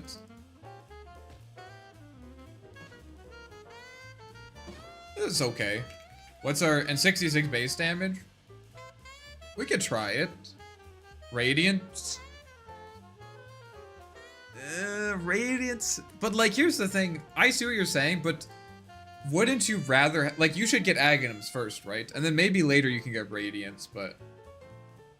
this is the level of threat that an Oracle has. Like, exactly. But also, here's the thing. I guess Oracle has the defensive spells, but Largo is a strength hero, you know? I will try this as a... look at Radiance. I don't get it. I will try this as a mid sometime. I would probably max Frog Stomp just for, to clear the wave. And then you could probably just go, you'd go Atos, and then Atos builds into Gleipnir later on. You don't have to buy this, like, right away. Wait, how big is a Frog Stomp if I have Gleipnir? Yeah, like, that's good. This is a good Gleipnir here, and it makes your ult bigger. Yeah, I would probably go Atos, and then maybe go Aghanims. Oh, this thing again. Yeah, okay, fine. Vessel 2? Yeah, Vessel could be good. Can we see the sets? Okay. Collector's Cache. I think we'll do this last. I'm gonna do this last. Okay, so Largo, very cool. I'm very happy with that hero. I'm always happy about support heroes that are, like, a little bit more complex. You can stack 5 urns with a Vessel on your team. Oh no. Oh my goodness, his healing is insane. Alright, let's go. Change the order of first and third band phases. This is for captain's mode? First, I don't know anything about this. Let's see. First band phase. Yeah, I don't know what this means. I don't really care that much. I don't play captain's mode, and I don't really watch pro Dota. Okay, talents no longer require skill point to level. Oh, thank God, dude. Thank God. It's like, how long has it been since I've actually taken a level 10 talent at level 10? Dude, they're so bad. Okay, this is great. Now talents are learned by using their own talent points available at 10, 15, 20, 25, 27, 28, and 30. Okay. This results in all +2 attributes bonuses scaled by level 22. All facets that used to have 6 all attribute bonuses now have 7 again. Wait, what? Bad Rider's Arsonist. Oh, I see. Okay, that makes sense. Tier 4 towers now have a barrack reinforcement buff. Each allied barracks that has not been destroyed provides +4 armor to both tier 4 towers. Okay, so this encourages you to go for megas. So if you have Well, yeah, if you have all 6 barracks up, that's 24 armor. That's a lot of fucking armor, dude. Holy shit. So like, you really, I mean, you can still do it, and especially in like extreme late game situations, but this is going to make it harder, or at least more risky, to go for like these plays where you, you know, like you like team wipe them at 30 minutes and you go end the game or something. Like even if they don't have buyback, it's gonna take a while to go chew through those. Okay, I'm happy about that. Longer games. Longer games for Arc Warden players. I'm happy about that for sure, dude. Okay, assist gold formula reworked. Old 60. Okay, so this scales 50 plus that divided by number of heroes. Okay, so assist gold is worse now, because now it is divided by the number of heroes. Okay, so assist gold is worse. So I don't know. He does 120 heal every second and AoE not gated by cooldown. Exactly, it's insane, dude. I'll have to watch Holy Locket. I still think Holy Locket, if it's the same as last time, is fucking ass, because it's like a 15% healing increase. Like, I would rather, you always have to ask yourself if you're thinking about Holy Locket, is would I rather have a Holy Locket, or would I rather have an item that actually keeps me alive longer? Another big patch, another round of them fucking around with Clinks. Oh no. Yeah, Clinks is one of those heroes that just like perpetually, let's get rid of this, perpetually reworked. It's just like, you know, it's just, I don't know what to tell you, bro. It's just, you have to accept your fate, and every 6 months he's gonna get reworked. Just keep reading their stuff for Holy Locket. Okay. Melee creep, gold bounty now increased by 1 per lane creep upgrade interval. Okay, so now it scales, the gold scales better. Gold bounty now increased by 1 per lane creep. Oh, for lane, okay, so all of this, these two just means that the creeps are scaling more, so you get more money in the late game. Okay. Flag bearer creep AoE bounty radius increased. So it just makes it a bit easier to get your flag bearer. Yeah, this kind of didn't feel good. Like if you're on a support and you're like trying to pull or something, you just like miss the flag bearer. It kind of sucks. Better to run than curse the road. True. That's some advice. That's some wisdom right there. I've been a Clinks player since Dota 1. Yeah, I have not played that much Clinks, but I did enjoy when I really liked it when his ult was the Burning Army. I thought that was kind of cool. Played around the skeletons more. Okay, when killed by a player-controlled unit flag bearer creep, all grants bonus bounty to the killer's hero regardless of the hero's proximity to flag bearer creep. Okay. That doesn't affect Arc Warden because you were getting it anyways because the Tempest is already considered a hero, but that's nice. Buff to Dominator? Buff to Dominator? I simply love Skeletons, Orchid, Malevolence. I mean, there's no better hero then, is there? Your only other option is like Wraith King. Check the map later. Guys, I don't think you understand. We're going to be here for like I will not stop streaming until we're done with this patch. We're gonna be here for like another 6 hours or something. It's gonna take a while. Okay, bonus gold from Flag Bearer now classified as creep gold instead of ability gold. Has no gameplay effect. Okay. Flag Bearer creep inspiration aura no longer affects heroes. Okay, so we don't get. Now also provide magic resistance bonus to affected creeps starting with 0. Oh, so it's harder. That's interesting. So it's harder to nuke waves. So magical damage is worse. Or no, they already gave armor, didn't they? I don't know. Send eco on tangents. Don't send eco on tangents. I gotta stay focused. So this makes it harder to nuke. So creeps are worth more, but it actually gets harder. I actually really like this. Like it makes creep waves a little bit more of an objective. In the late game. Like maybe you can't just like randomly nuke creep waves with like these long range abilities or something. Like with like some Magnus, what is it called? The shockwave with the what do you call it? You know what I mean. The shockwave that bounces back with the facet. So like maybe, has he looked up Largo? Yeah, we were just looking at Largo. You can rewind the stream if you want to check it out. Okay, once we get the items, once we look at the items, I don't want to theorycraft Largo too much. before we look at the items in case they're changed, and then we can think about it some more. Courier respawn time increase. Wait, let me see here. So this is matter resistant bonus to affected creep starting with 0% and improving with 4% every lane upgrade. And this happens every 7:30. So like in at the let's see, 7:30, so at 15 minutes. So every 15-minute interval increases by 2. So at 30 minutes, it's increased 4 times. So that's 4 times 4, 16%. I mean, that's enough, especially the range creeps. Like, then the range creeps aren't dying to one thing. Defending Mega is going to be cursed. That is a good point, yeah. And these already gave armor, but it doesn't seem like the armor is going to scale. Or maybe they don't give armor. Anyways, dealing physical damage is going to matter more, I guess. Like in a 45-minute game, if you scale it 2 more times, that's up to like 25% magic resistance. That's like a pipe, or more than a pipe, actually.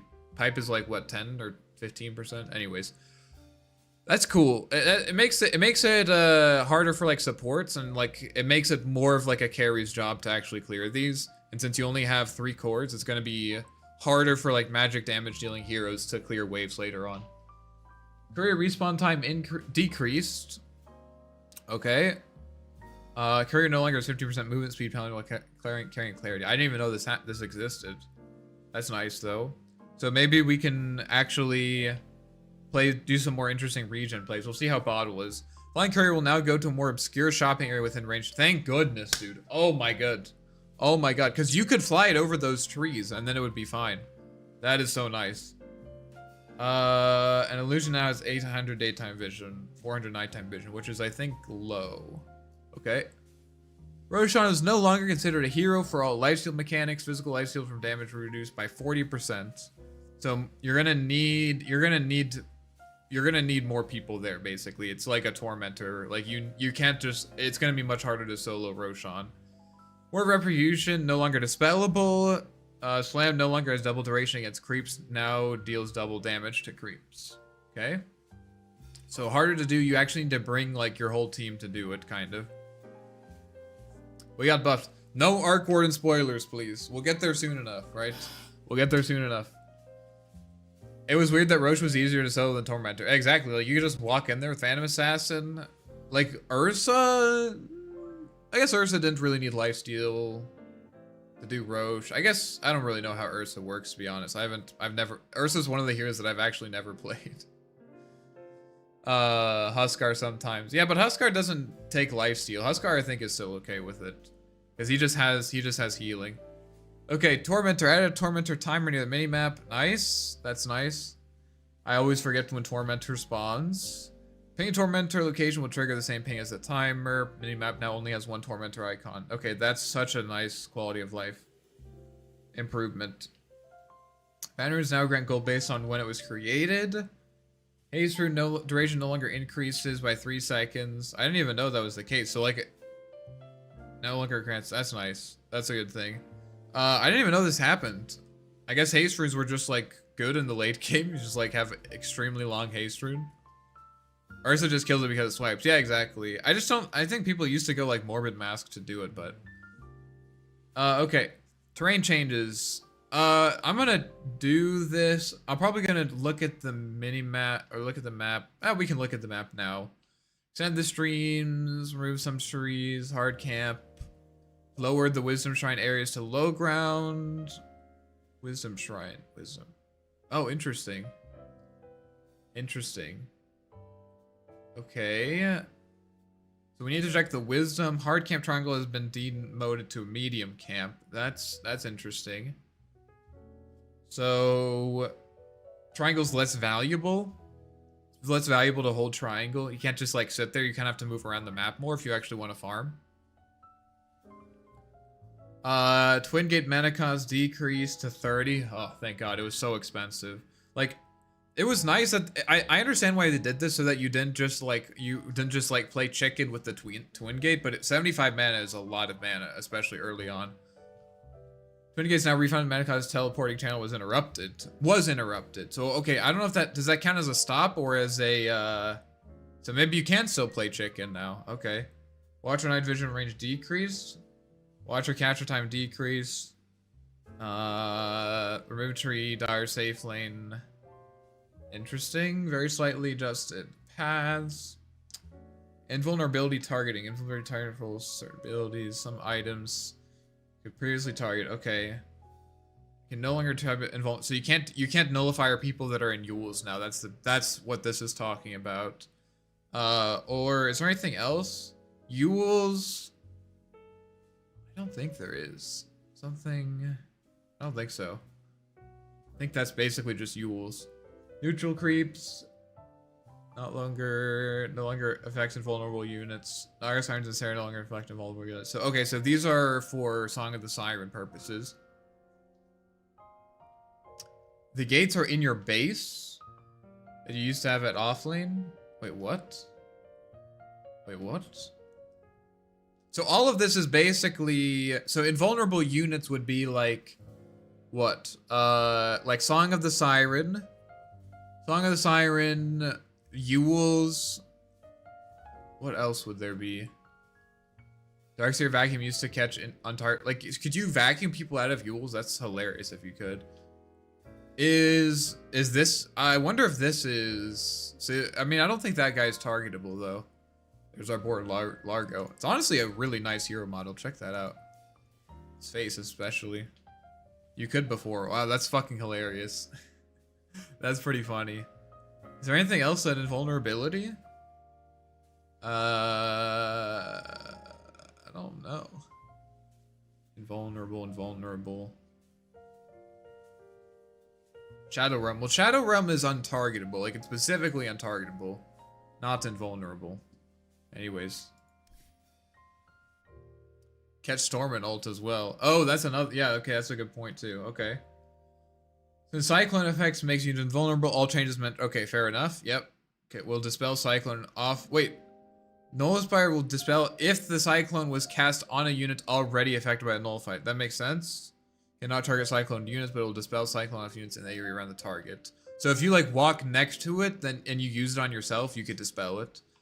Cannot target Cyclone units, but will dispel Cyclone. Okay, exactly. Okay, I'm gonna check out the map really quick. World, terrain, this one. Let me check out the map really quick. I'm so happy. Yo, what's up? I am very Lopez. Oh, that reminds me. I need to change my Twitch stream. New Pat or it's here.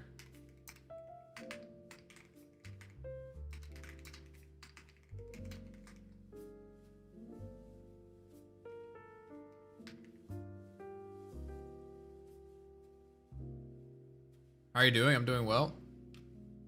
I am enjoying the patch. How do you get to demo mode on the real map? Yeah, it's a little bit obscure. I think there's another way to do it, but I go armory, and then you find terrain, and then you go to default terrain, and then you click item details, and then you click demo. Okay, so let's see here. So there's the Tormentor thing. So, okay, oh, nice, okay.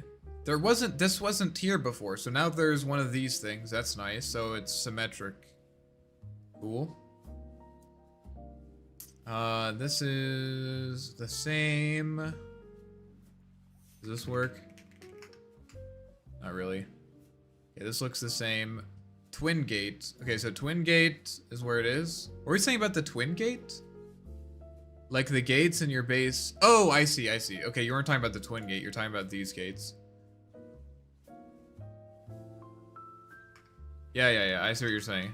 So let's see if I lose mana. Oh, so I can do this now. So you can play chicken again. Nice. You can play chicken again, guys. That's good. That's a really good. Oh, ooh. Wait, what? Wait. There we go. What? Okay, so it's actually what? Bro, this is so weird. Okay, this is very interesting. So it used to be that you had, okay, this is interesting because it used to be that you had the information advantage if you were on the shrine. Oh, this is actually a big change, isn't it? Because basically, if you want to... I think this actually incentivizes fighting here. Because if you want to go on this, like you have less advantage sitting on it first, right? So if you're just the guy sitting here, you can basically be ganked at all angles, right? You can basically be ganked at all angles. So it actually makes it better for people who are approaching from this side. And I mean, you still have the greatest advantage standing up here. So there's still a good defensive advantage. Like you'll probably want to stand here if you're going to do this. But this is very interesting. This will be very interesting in Pro Dota. Yeah, exactly. Like, because you can't, this is, the reason, I think the big reason is that you basically don't want to be actually just sitting here, which means that you know that if you're going to contest this, they probably won't just be sitting on this, right? Like, you'll want to be standing here. So, it still favors the Dire in this case, because you have this position. You're not going to be here. If you're Radiant contesting this, you're not going to be here, right? But it's still, like, it still is nice. So, like, as Dire, you can, or Radiant, I mean, you can still contest this, but, like, they might just have, like, 3 heroes sitting here and then you die. So, actually, I think this is probably better. This makes them easier to defend, actually. Yeah. I think this makes them easier to defend.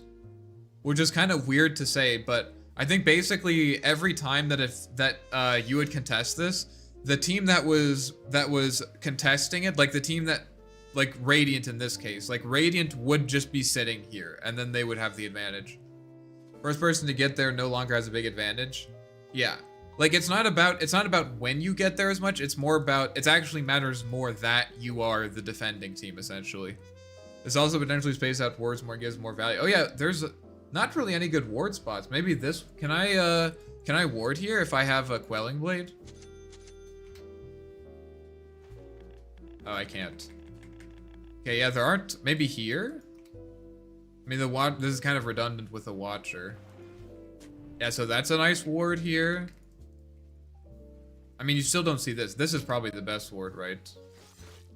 If I ward here. Yeah, that's an incredible ward for this. I'm gonna die here. Or what is it? Refresh. This is the best ward for this, obviously. Okay, interesting. I like this. I honestly felt like most of the time, like the easier wisdom to get was the enemies. Which I know sounds weird, but I think it kind of felt like that. Okay, let's see. So this again here, this looks the same. They said they removed like some random trees, but I like this. This, you know, it's fresh. Is there anything I'm missing? I don't think so. It looks like everything else is about the same. Runes are in the same spot. Can you demo Largo? We already did Largo. If you want to check that out, just rewind the YouTube stream and you can check out the demo. EW for slider players? Yeah, bro, more water, true. I'm going to try to, this is going to take long as it is, so I'm going to try to be efficient in how I cover it, you know? Good ward spots next to tower on Radiant side. Oh, I didn't check that. I'll have to think about that later. It's not like a huge map change. It's not a huge map change, which I think is okay. Did you already go through all the hero changes? Oh, no. Oh, absolutely not. No, we literally just looked at the, where is it? Bruh. Here we go. I just looked at the map. Hella Heroes lost choice and facets. Oh boy, okay. So invulnerability, okay. Item changes, initial maximum stock increase, okay. So this is kind of a, I mean, it matters, but it's kind of a quality of life thing. Like some heroes like Earth Spirit, for example, like you don't really want to buy a mana item. Like you don't really want to buy Arcane Boots and you're not super punished for that. You can still kind of just chug clarities and it's okay. 10, okay. Yeah, so the stock, it's basically just the stock. It's not, oh, no longer has half duration with cast on an ally. Now heals for half the amount per second with cast on an ally. Oh, so this is actually a nerf to salves. Okay, never mind. So still feeding your carry salves, I mean tangos is the way to go. Now upgrades with each subsequent drop. Okay, so you can 1200. Wow, you can place this really far back. The small hidden spring. Interesting. Tier 4 towers have 45 armor with all racks still alive. I know. This is good for, remember guys, this is good. Longer games are better for Arc Warden stocks. So far, Arc Warden buffed. Harder to contest Wisdom, harder to push, like just randomly end the game at 30 minutes. You're basically always gonna want to go for megas. Like that's just the safe option. And like that's kind of what I've done. That's like been my practice so far. Is like I generally do that. But it's nice that like people just, you can't just like go end the game at like the 30-minute mark randomly, you know. Ring of Tarask. Okay, this is a pretty good buff to Ghost Scepter. Not as weak to magical damage, not as vulnerable to magical damage. Cost decrease. Like nothing game changing. So some of these items are a bit cheaper. Spell lifesteal bonus increase. Like I said, you're not gonna buy this as a regen item, you know? You're not gonna buy this as a regen item. I won't spoil anything, but we are feasting as Arc players with some indirect changes. Oh boy. I'm excited. I'm excited, bro. I mean, the great thing is that Arc Warden starts with an A, so we'll get there soon enough. Voodoo Mask. I'd be lying if I'm not itching to get there, but we have to, guys, we have to enjoy it, okay? We have to enjoy Christmas when it comes. We've been waiting over 6 months for this patch. We have to enjoy it. Bloodstone Viper stocks up. I mean, if you want to buy Bloodstone on Viper, that's fine. Spell lifesteal decreased. Oh, I see, but it's 5%. Does that work out? So it's 4. So it used to be 80% and now it's 75. Okay, so it's basically this is definitely a buff, for sure a buff. It's like a 5% decrease, but you get 5%. But now you get 5% more just always, which is good. No longer requires request. No longer requires. Okay, so what is it? Wait, what? No. Oh, now also requires Ring of Tarask. It also gives you 18 health regen. But it comes from Tranquil Boots. So the Tranquil Boots regen is just gone. That's kind of weird. So you just used to get the Tranquil Boots regen for free, and now it's just gone. Interesting. This is kind of bad.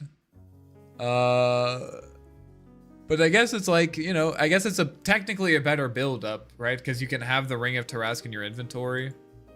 So it's this. I mean, yeah, having a Ring of Tarask is better than having, but like you're still, I mean, here's the thing, guys. You're still buying this item in this order, right?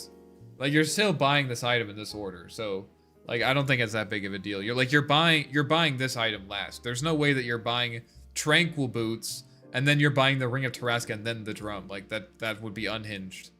Is there anything with ring, like, can we disassemble anything into this? No. Okay, so that doesn't work. Can you disassemble this? Is there any way to know if you can disassemble something? What can be disassembled? I know Echo Saber can be disassembled. Dispellable.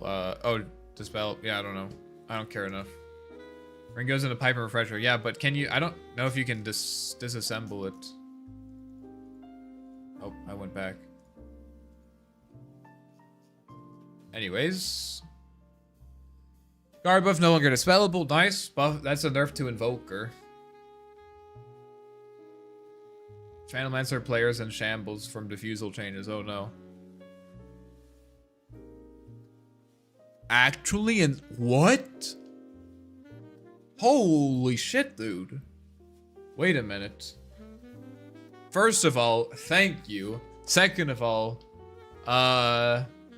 F's for Phantom Lancer players. F's in the chat for Phantom Lancer players, but also fuck Phantom Lancer players. Good stocks for Arc Warden. That's the second thing. Now we kill Dusa. How do we kill Dusa? I mean, still anti-mage. I mean, Phantom Lancer was like is like a weird matchup because like, yes, PL has a nice time against Dusa, but Dusa late game would beat PL, generally speaking. With Ags and like Mjolnir and stuff, you just like kill all the illusions. What an indirect buff to Dusa. Yeah, but I mean, again, yeah, she deals with illusions pretty good. Like, you could buy Butterfly anyways. So it's definitely a buff to her. Absolutely, it's a buff to her, but it's like not that, I don't think it's as big as you might think. 50, what? It's 50 gold cheaper? Guys, we're going Dagon first every game. It's insane. Actually broken. Arc Gold is not an illusion. True. True. Diffusal is still good on that. Okay, recipe change now requires ultimate orb. Oh, wait. Ethereal Blade Meepo back? And this is stats for Arc Warden?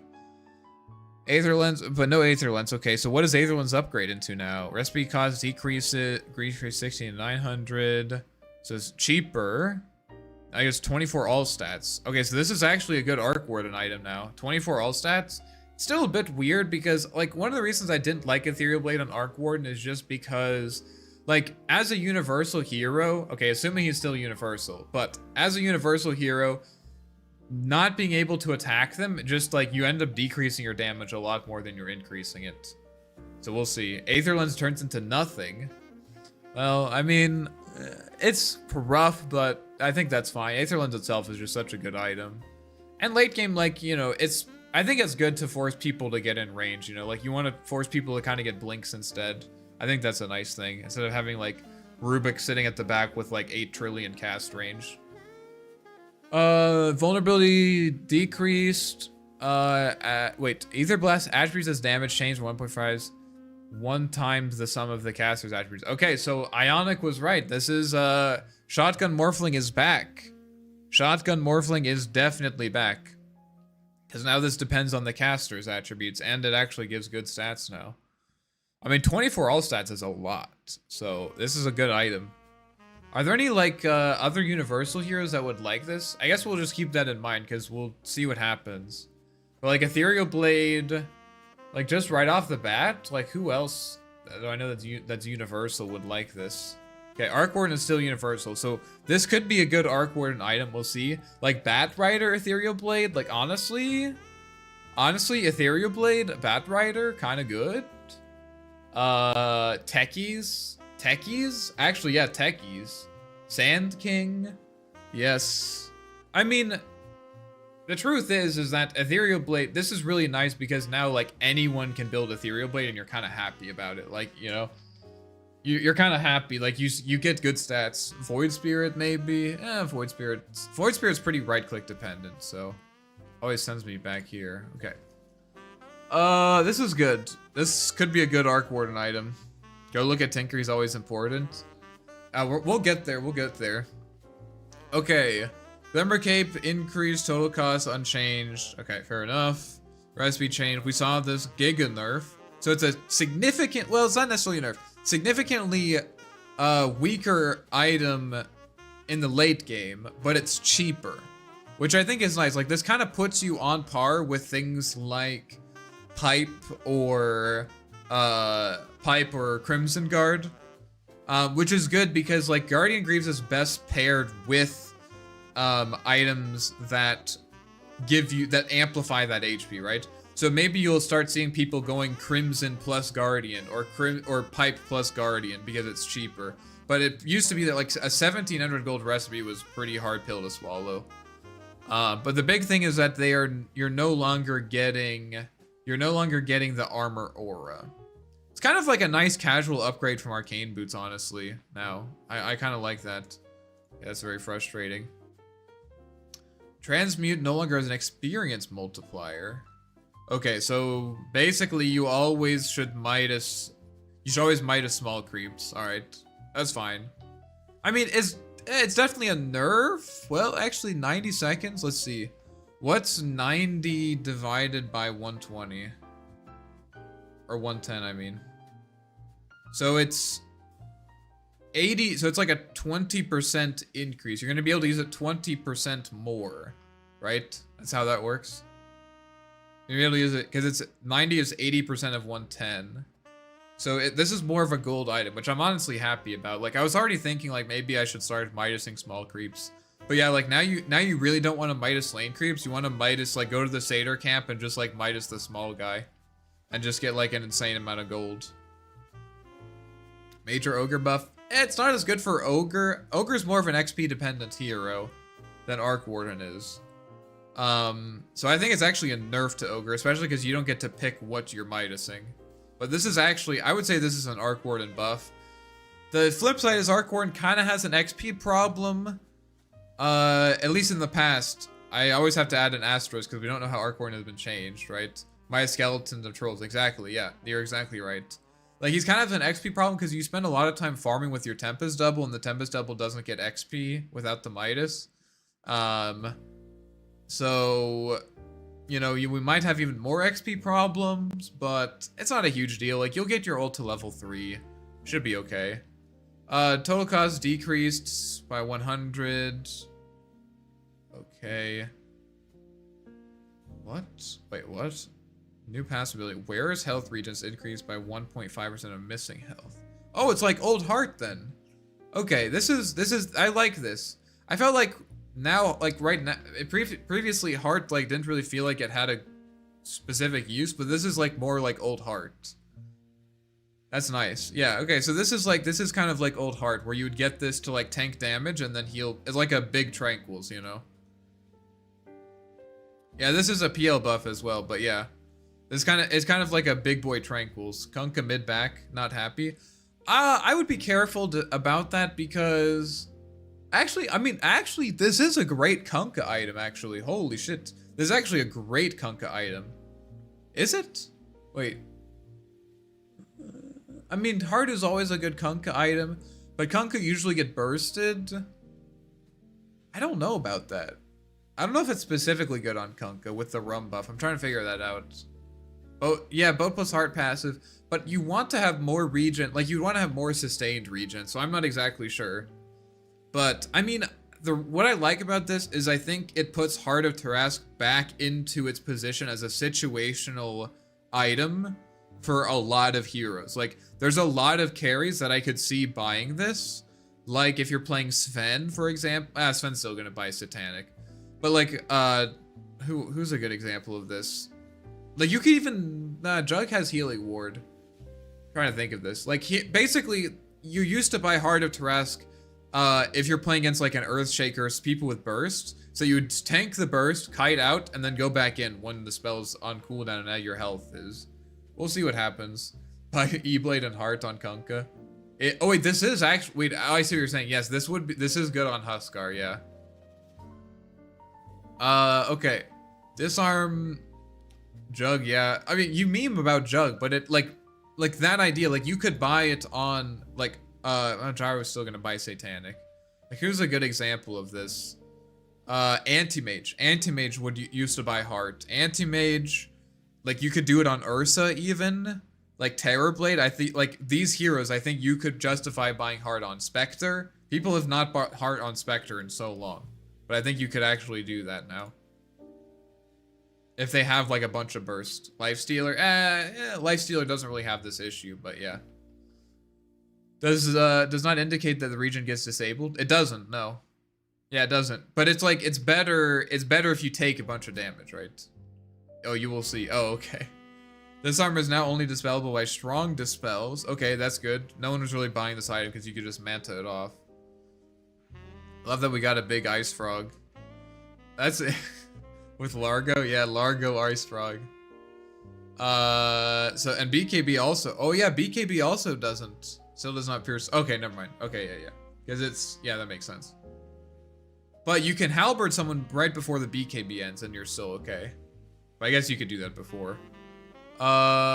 Duration's always 3 seconds. Okay, so not especially good against ranged heroes. Okay. But it has, remember that it has a really nice build-up now.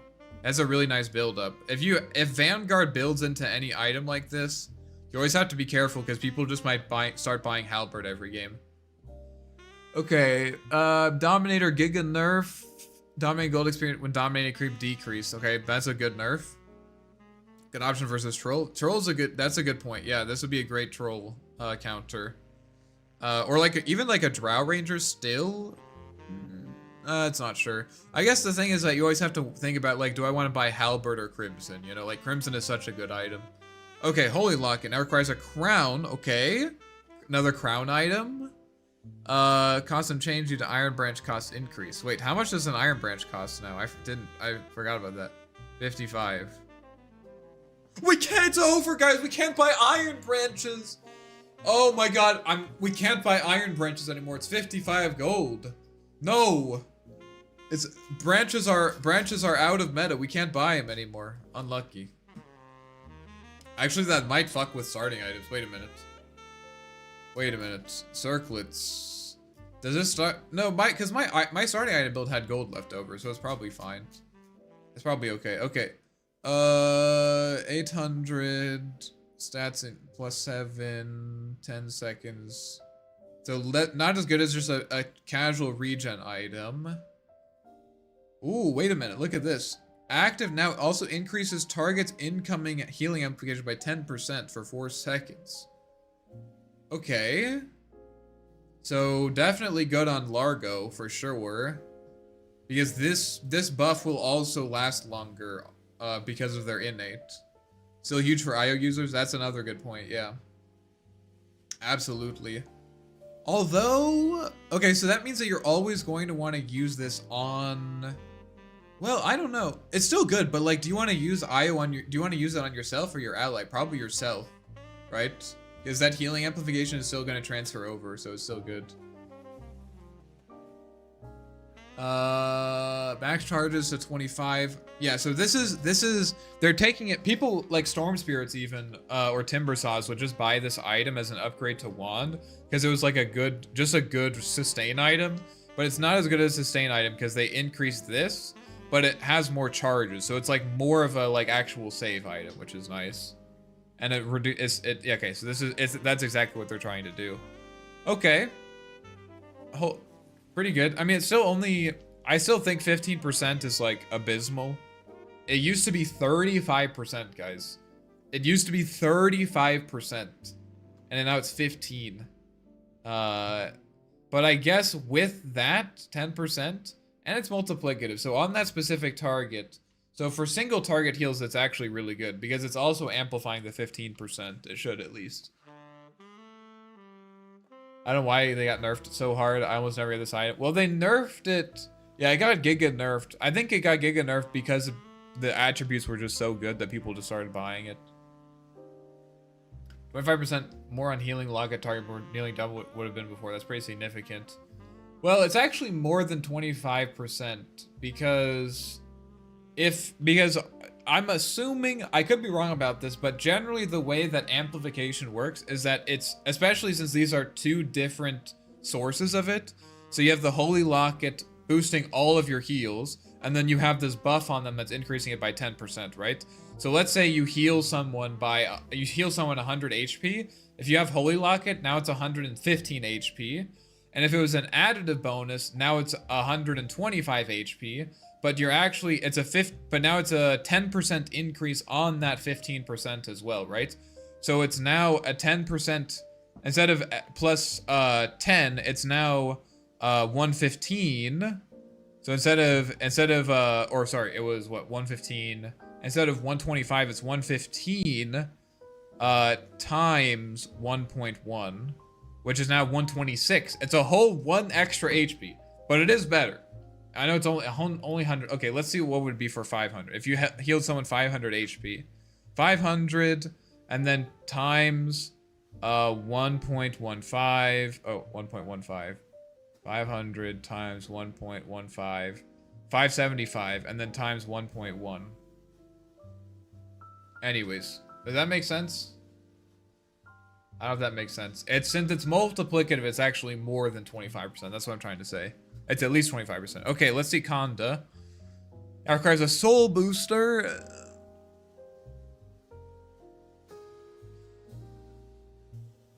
This item's still ass. This item is still complete ass. Just so everyone knows.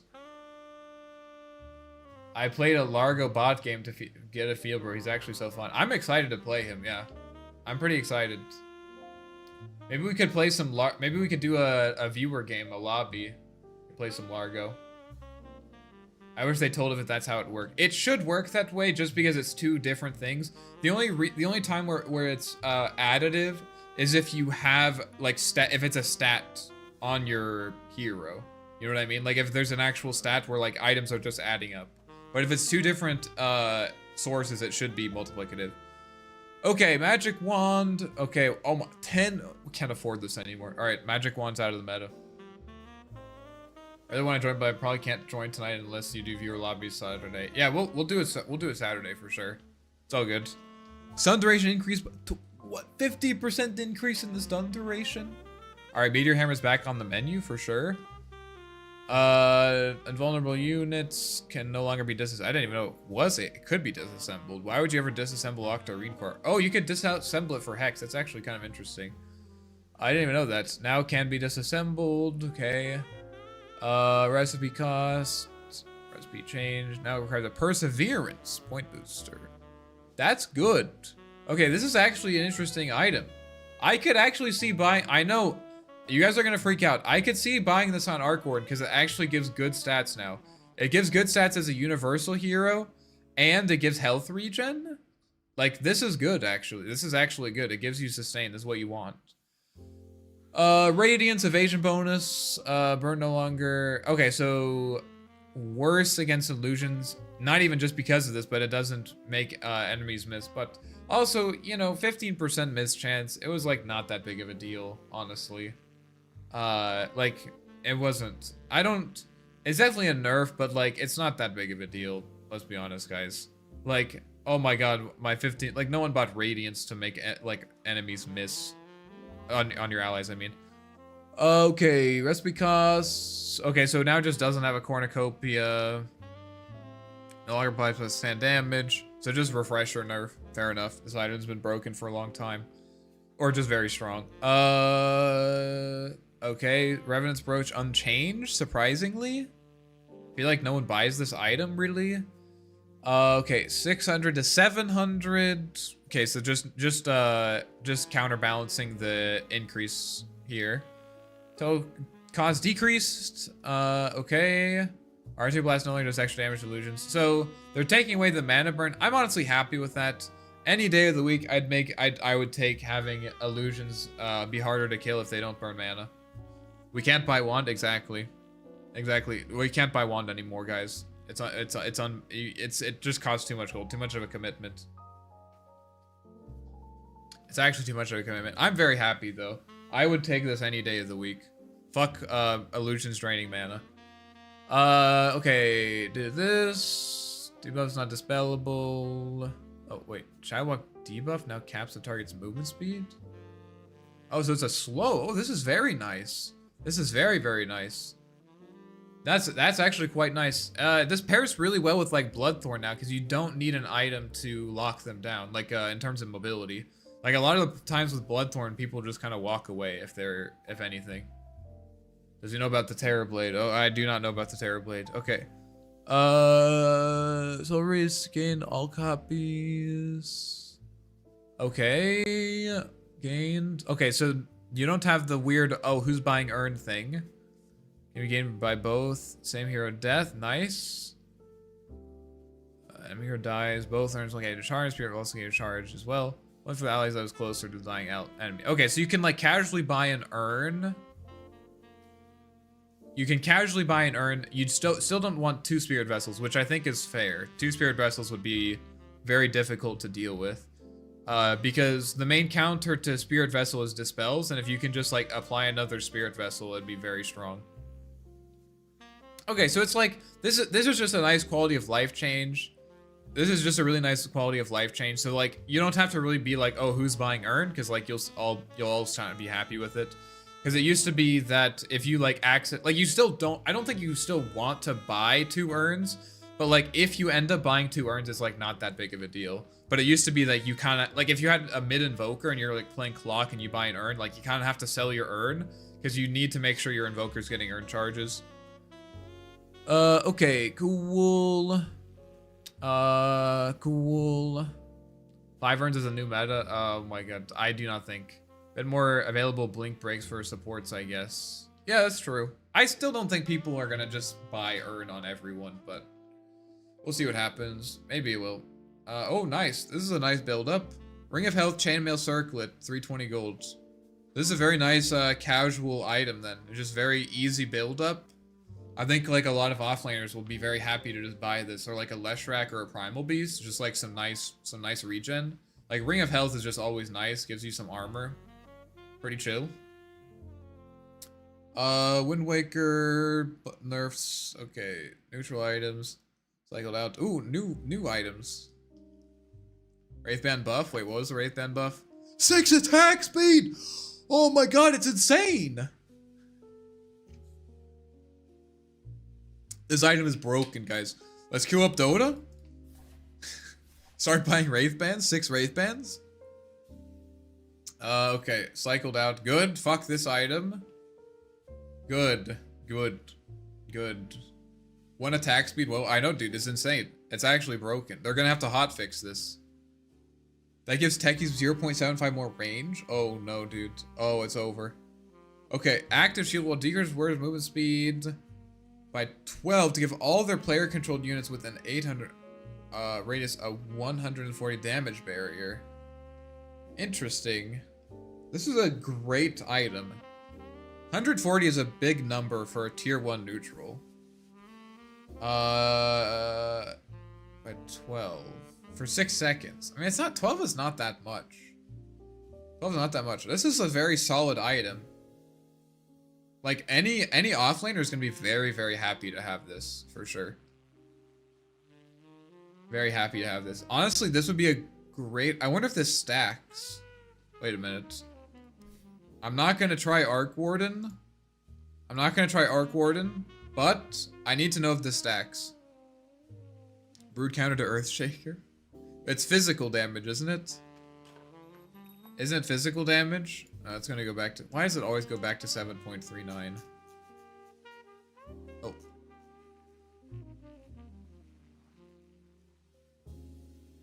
Physical damage, yeah. Okay. So if I have 2 of these guys and they both have that neutral... Shield wall.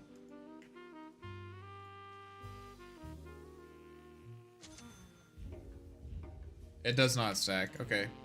Oh, good to know. Zoo patch again. Yeah, but also you have to remember... Well, actually, no, that's a good point, because most summons have pretty high magic resistance, but pretty low armor. It's only to your player-controlled units. Yeah, that includes heroes. That includes heroes. Guys, this includes heroes. Player-controlled units. That includes heroes. This definitely includes heroes. How can it stack?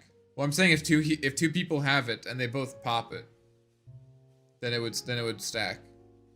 So yeah, I was trying to see if it would be a good item on Arc. I mean, it's still good because if it runs out, you can just use it again. So okay, nice. We have duelist gloves again. Nice. This was always a nice item for Arc Warden. Nice early fighting item. Passive loaded, calculating wearer's base damage. Wait, what? When calculating wearer's base damage or creep bounty from last of the value is computed 2 times when the highest value is taken. Wait. When calculating wearer's base damage or creep bounty from last hits, the value is computed 2 times. Oh, okay. Wait, this is insane. Well, I mean, it's not insane, but it's very, very nice. So, it just like, okay, it's just, yeah, nice RNG. Okay. I mean, it's not like huge. CK is gonna like those. This is, oh yeah, because he has a pretty high base damage variance. That's pretty good. I mean, how much is the gold differential? Like, what is the range on gold on creeps? I don't know. Like, I don't know how big this is gonna be. Mildly increase your GPM, yeah. Let me check really quick. Dota 2 creep bounty. What is it? Creep.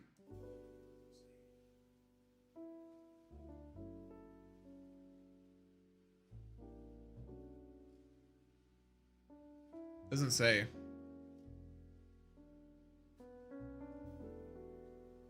Read up the first lines.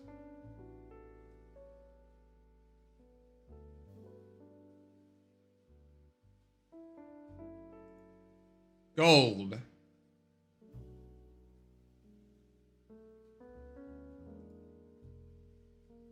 $59 to $72. So if it's like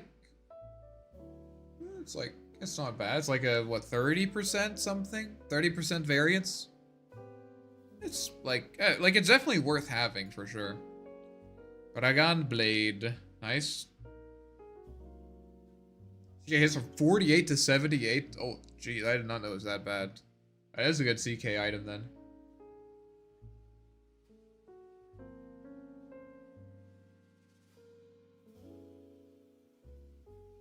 Low-key insane on core Omni Knights. Its hammer parry scales damage off base damage. True. Defiant Shell. Okay. Uses counter-attack damage. Interesting. Decent item. And fighting item. Really? Signet buffed. Oh, I see. Okay, I get it now. So, better for fighting, less good for farming. Pollinate duration, decrease. I feel like no one really used this. Oh, okay, I see. This is good. So it's more spammable. But, I mean, usually you only use it once anyways. Oh, the new tier 5s are cool. Okay, interesting. Oh. Oh. Okay, never mind. I'm like, oh, it's a free 4 staff. But you can't use it on yourself, but you can still use it on teammates. You can push your ally in further. No, take him. Take him. Leave me. Leave me. Take him instead. Sessions 50%. So it's just slow resistance item. It's okay. So good against slows. I'll take that. I mean, no one really took this item. I felt like it was kind of sleeper good. Use double to push yourself. Actually true. This is a great Arc Warden item. If Arc Warden still has Tempest double, guys. Remember. We don't know. We don't know. Good versus Maiden. Yeah, or like, who's another slow dependent hero? Arc Warden? Oh no, this is a nerf to Arc Warden, actually. But if you're at range... Here's attack range. Oh, okay, so this doesn't matter that much. So, like, they have to be kind of next to you. So this is, like, specifically good against people who are chasing you down in melee with slows. Winter Wyvern. Yeah, but, like, Winter... This is the hero's attack range. So... Yeah, so, like, this is only going to apply if they're within your attack range. So if you're oh, I see. So it's better if you're a ranged hero. If you're a ranged hero. So it could be good against Wyvern. It could be good against Wyvern. But, like, it's better if you're, like... That makes sense. Because, like, if you're a melee hero, you're probably just going to turn and fight them. But, like, ranged heroes are more likely to get, like, chased down. That makes sense. So great on Sniper, obviously. Fear Cloak. Honestly, big nerf to Arc Warden, but this item was kind of broken. Okay, new item. Active Bloodthirst increases wearer's base damage by 15% and attack speed by 30. No mana cost. Passive, the cooldown of Bloodthirst is reset whenever an enemy hero dies within 1,200 units. That's a good item. I thought there was going to be a downside to this, but that's just good. Literally just good. Okay. 15% base damage increase. It's not insane. Most heroes, like, around this point have probably around, like, you know, 150, 200 base damage. So 15% base damage is, like, let's say 20 plus, so like 30. It's okay. Drow with that item, yeah, it's a great drow item for sure. Morphling. 400 base damage, yeah. Pretty good. Pretty good. Low uptime. Yeah, I mean, that's a good point. Yeah, that's a good point. I guess you use this, but it's refreshed. It's refreshed if you kill someone. So interesting. I think it's still good. So like this is more of a fighting item. I think the main purpose of this is so that you don't use this to help farm. You know, like you want to save this. Morph shotgun refresh forever. Is that what we're gonna see soon? Giant Maul nerf a bit. Okay. Active false light grants phase movement, slow resistance. Okay, that's really good. I mean, this is a great item. Just like a random 25% evasion. It's so nice because, like, obviously if you have a carry with a butterfly, it's not going to be as good. But there's a lot of games where, like, no one buys butterfly or radiance, and, like, do you really want to buy an MKB just for their idol of Skriok? Probably not. This is a great item. This is like supports are gonna love this item. Like just a great item for escaping. So far there's some good choices for heroes like Arc Warden who like want to escape people, like Psychic, Unrelenting Eye, and this item. These are all great items for like trying to get away from people. Okay, Metamorphic Mandible. Activate Pupil. The wearer enters an insect form for 4 seconds, increasing magic resistance by 35% and movement speed by 15%, but decreasing size by 20% and armor by 45%. Okay, we have to test this out. We gotta test this out. I'm cooking this patch. I think Locket is better and Spirit Vessel might be back. Yeah? Are you gonna build Locket on Arc Warden? Is that what we're doing? I feel like Locket is worse as a casual item, right? Do you want healing? Like you actually want healing. Okay. So the anticipation is killing me. Me too. We have to enjoy the moment, guys. You have to enjoy the moment. We only get one patch day every like 6 months. So just enjoy it. Just enjoy it. Okay. You know what I mean? You know what it is, man. I don't even need to say it. Is there like some Arc Warden change? I haven't looked at Arc Warden. Please don't spoil me. Okay. What am I doing here? Let's see. We want to try this item. Not this item. This item. Oh no, not this item. The bug. This one. Okay, I thought he was actually going to turn into a bug. Okay, that's kind of lame. Your game was so long, I already read the whole thing. I'm just spectating. I'm enjoying. If you guys don't want to wait, that's fine. But patch days unironically are more hype than Christmas for me. So I'm gonna be here for a while. I'm gonna test everything. I'm gonna enjoy it while it lasts. All right. Take your time and savor it. Exactly. I thought it, dude. It says turns insect form. I thought it was gonna turn my anti-mage into a beetle.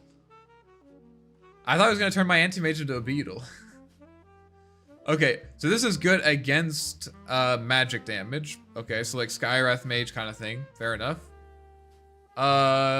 Returning Reverberate after taking 180 damage, where fires 2 projectiles. Hard toys 110 damage. Yeah, so good. It's the same rattle cage as it was before, but I think this is good. Definitely could see this on Arc Warden. Item cycled out. Thank God this item was so fucking annoying. It was either like insane or completely useless. This is a nerf to Arc Warden because this was an insane... It's not a huge nerf because like there's still really good tier 5 items for him. But this was really good because your Tempest double... like your Tempest double in the late game would always just insta-die and then he just like comes back. But I'm honestly happy that this was removed. Just like, especially because like if you don't know that they have Helm of the Undying, you know? You killed the fucking Drow Ranger. Like, guys, we got the Drow Ranger, you know? Hitler is dead, and then he just reincarnates and he just like while you're trying to chase the rest of his team, he like just starts fucking one-shotting everyone and like it's so annoying. Anyways, oh, okay, I see. Okay, fair enough. Yes, this item I think as a tier 4 was too good. This item was really good. Even if you had like one AoE spell, honestly worth. To 16%, it's okay, but I think if you want as a tier 5, I think like 20% would have been completely fine. Okay, let's see this new item. The Rift Shadow Prism. Active Refract. Spends 10% of the wearer's current health to create a full health illusion. What? That lasts for 20 seconds. Which has 50% outgoing damage, but 240% incoming damage. Okay. Interesting. 30-second cooldown. Obviously, this is great on illusion heroes. I thought that this was going to have... I thought this was going to be like a doppelganger illusion. I thought this was going to be... But it's more of a damage. It's actually more of a damage thing. I thought this was going to be like 100% incoming damage and like 1% outgoing damage to like bait people.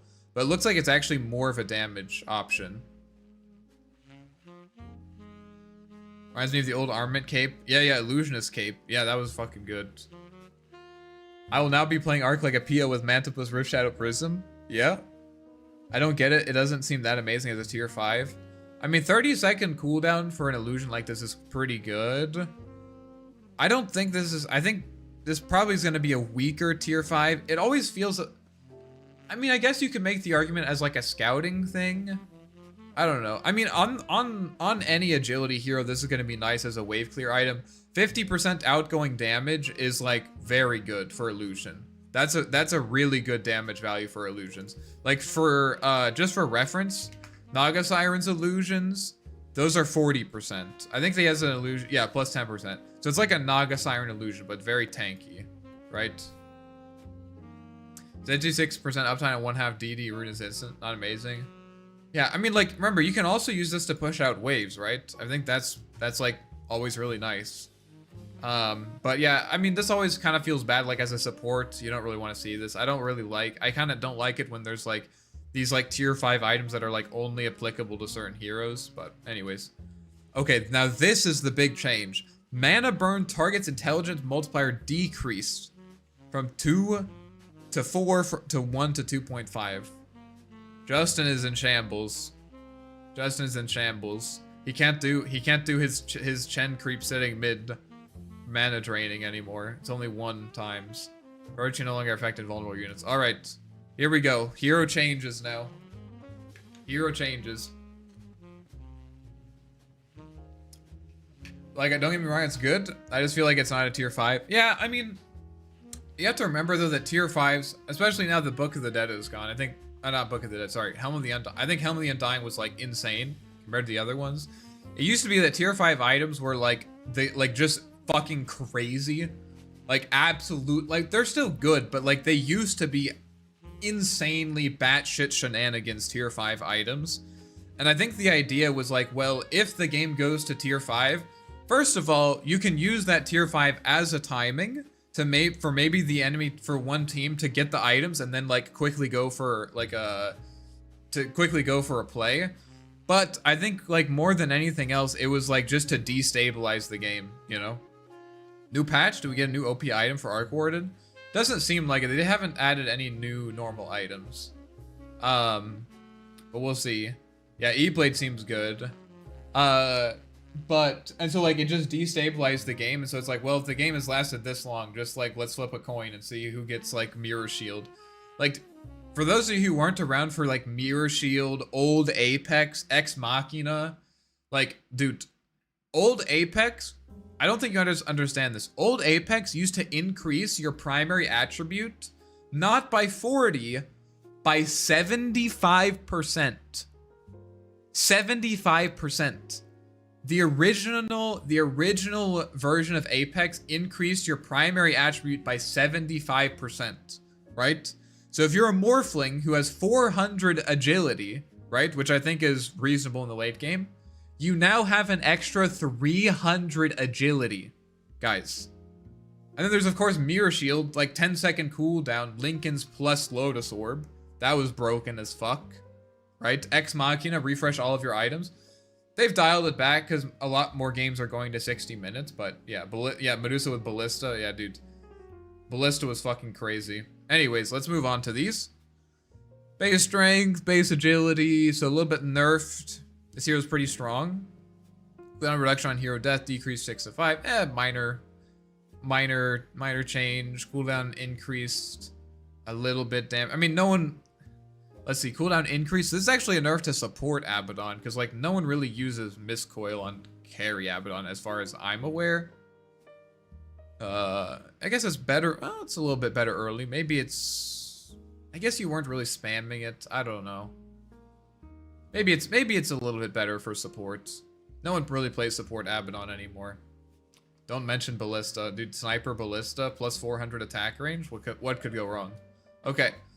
We're almost there, guys. Acid Spray mana cost increased a little bit. Not that big of a deal. As a strength hero, every point of mana does matter, but it's like, you know, 15 mana. Not a huge deal. This hero seemed like he was in a good place. Sometimes you pick him, sometimes you not. Okay. Remove counterspell ally ability. Nice. Aghanim Shard no longer provides counterspell ally ability. Aghanim Shard illusion outgoing damage increase. So you can't use this on allies, which I think is fine. And then a random talent. Okay, here we go, guys. Here we go. Here we go. Are we ready? Let me take a drink. This is what we've been waiting for. Here we go.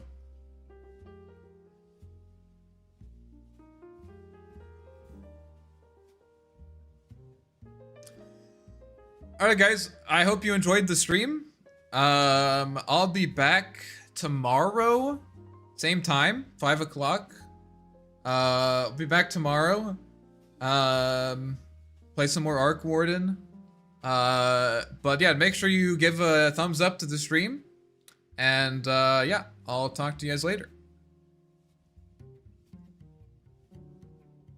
It's a fun stream. Fun stream, fun stream. Very happy. You guys should give it a thumbs up. We're only at 8 likes? What? Alright. Base attack speed increased.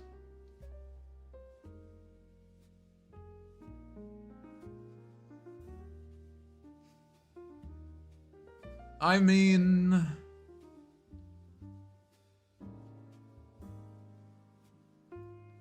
I just do a little bit of research here. Dota 2 Protractor. Let's just take a look here.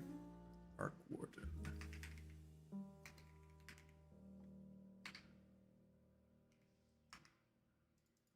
Is it not? Why is it not showing up? Is it broken?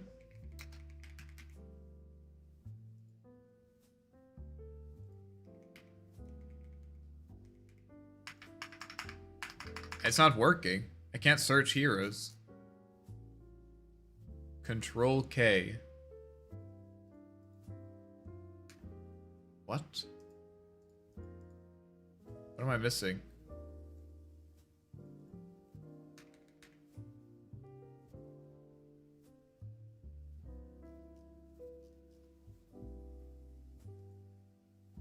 Oh, heroes. It's just broken. Let me just pull out just a, you know, random number for you guys. 45%. Yeah. 45%. Just actually, you know, it actually does have a little bit of meaning. That is the win rate. Yeah, that was Arc Warden's win rate over the past 2 weeks before the patch. 45%. Yeah. Okay, interesting. 45% win rate. I mean, that seems fine, right? That seems, yeah. That seems reasonable. I mean, 45% win rate. You know, give the increases attack speed by 10. That should do it. You know, increase attack speed by 10. That should yeah. 45, like 5% win rate. That should be enough. Yeah, seems about right to me. Decrease magnetic field's mana by 20 at max level. Should be fine. That seems like enough. Yeah. Should be 50% win rate now. Work here is done. Eco, don't forget the Wraith Band buff. Yeah, oh, you're right. Yeah. 45% win rate. 45% win rate, guys. If Crystal Maiden had a 45% win rate, if Juggernaut, if Earthshaker had a 45% win rate, what do you think Valve would do about it? They would move the heavens and earth to fix it. They would do literally everything in their power if Earthshaker is a 45% win rate for 6 months. Right? Nice. I think it's because Dota 2 API message website works. Yeah.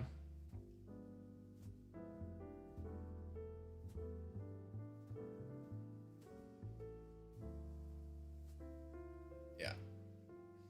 You haven't seen level 1 bubble yet? Holy shit, dude. My level 1 bubble. Oh my god. My 30 attack speed. 30 attack speed. Wow. Yeah. I'm just so glad. You know, we waited 6 months. Waited 6 months for this, by the way. Yeah, that's great. Most heroes got mega buffed. Arc stays the same. Well, guys, unfortunately, I think our dreams of reaching 8k MMR have been squashed.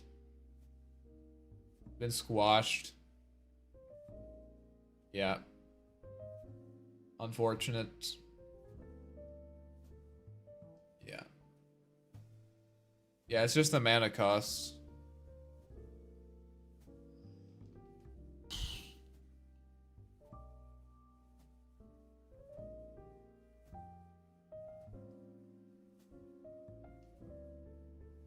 This is like when you like stay up all night excited for Christmas and you come downstairs and your parents get you everything except for the one thing that you really, really wanted. They get you everything except for the one thing that you really wanted. You know, that one thing on your Christmas list, you're like, I mean, these other things would be nice, but what I really want is that Lego set, you know? Or what I really want that video game, you know? And they just get you everything except for that. You're like, well, like, I don't want to be ungrateful, but also I was excited, man. Thought I was gonna make some cool new videos, some new Arc Warden agonyms. We got socks for Christmas, exactly. Many nerfs are compensation for how broken Vessel is going to be. Yes. Need I remind you, you're like the only person who actually believes that Holy Locket Vessel is a good combo on Arc Warden. I'm not flaming you, I'm just saying that's the world that we live in. They changed the name to Arc Burden, yeah. Alright guys, let's check out... Hey guys, let's check out the new Arc Warden changes. Guys, let's check out the new Arc Warden changes. Let's see how this feels. Okay, here we go, guys. Now, you might have seen in the most recent Dota 2 patch, they completely reworked Arc Warden. He's now stronger than ever. He now has plus 10 attack speed at level 1. So now, if we go for our normal starting item build, 3 circlets, 1 iron branch, a fairy fire, look at this. Look at this. It's actually insane, dude. Can you notice the 10% attack speed increase? Like, literally, if you think of any hero in the game, let's say, for example, Invoker. Normally, Invoker's a pretty hard matchup for Arc Warden. How do I even fucking make a fucking Invoker, dude? Spawn Invoker. Enemy. You know, Invoker versus Arc Warden, usually a pretty difficult matchup. But now, with the power of our 10 attack speed, and normally this match, a normally very difficult matchup, is now trivialized. Because now, we now have 10 extra attack speed at level 1. Look, we are absolutely melting this guy. We're absolutely melting this guy. It's insane, dude. He's actually dead. All he had to do was stand still for 10 full seconds. This is, guys, this is why Arc Warden, you need to first pick Arc Warden every single game. You need to first pick Arc Warden every single game. Because he's insanely broken. If you're not first perking him, there's no hero in the game who actually, there's actually no hero in the game who can out trade invoke Arc Warden at level 1. It's actually impossible. You know, the great thing about, the absolutely hilarious thing about this is they said, okay, increase his attack speed by 10 at level 1. Okay, nice. But we don't want to get too crazy, guys. We don't want to get too crazy. You know, it would be absolutely unhinged to just give him 10 attack speed, you know, and decrease magnetic field's mana cost by 20 at max level. Let's make sure we're not too crazy. We'll increase the mana, the cost of magnetic field by 10 mana, because otherwise it would be absolutely insane. Otherwise it would be absolutely insane. This hero would be so broken. Let's not be too crazy here, okay? Let's make, like, you couldn't at least leave it at 50? Like, what the fuck, bro? You can at least leave it at 50? I guess they wanted, like, a clean scaling or something. I don't know. Oh my god.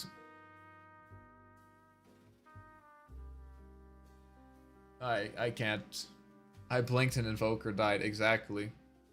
I'll have to make a new video. It redefines the way our conceptions of the hero that we have been forming for the last decade. It completely redefines our framework for thinking about Arc Warden. This is a revolutionary change.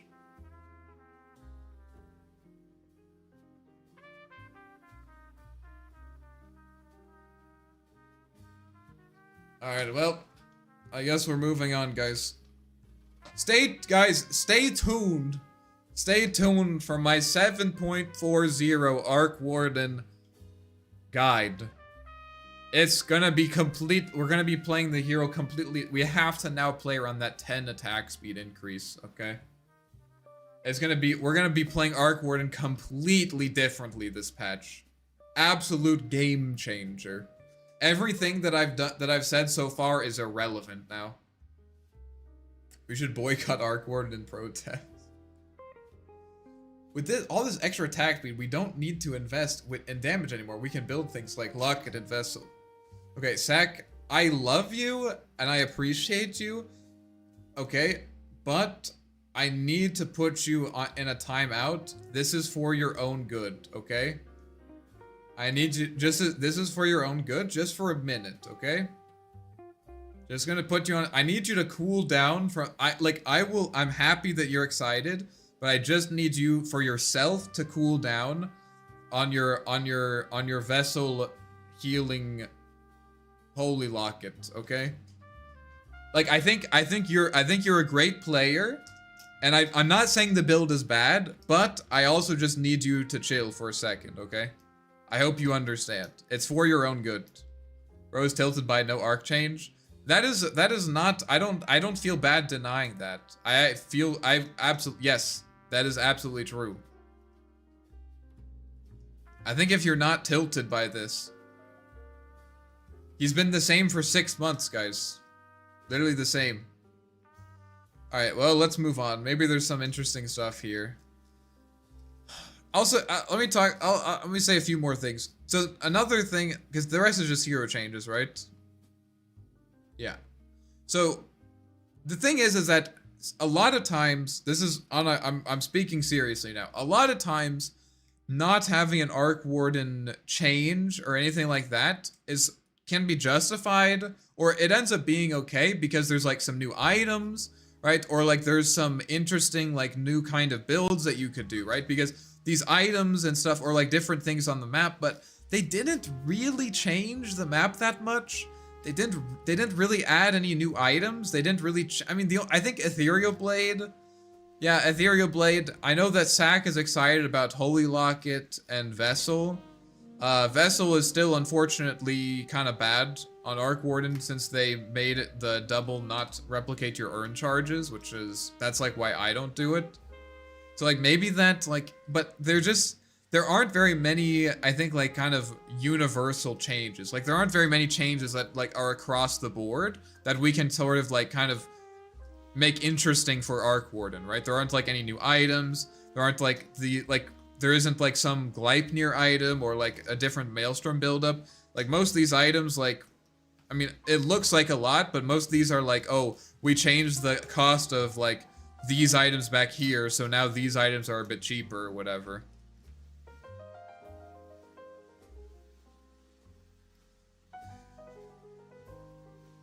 Maybe hold out for Tinker or Mega Buffs? Yeah, maybe.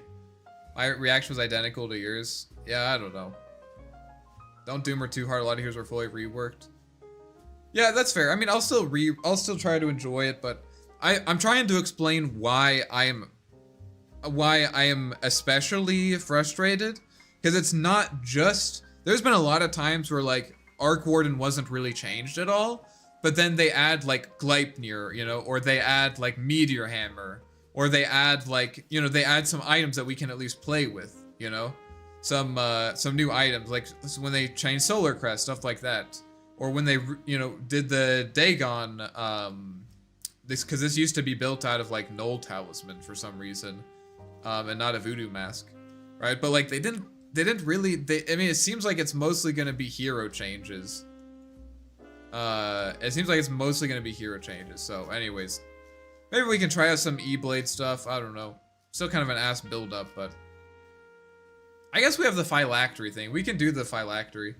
Is Midas nerf super bad for Arc? Not really. I mean, the XP was nice, especially because you're kind of is a little bit hard to get XP on the hero.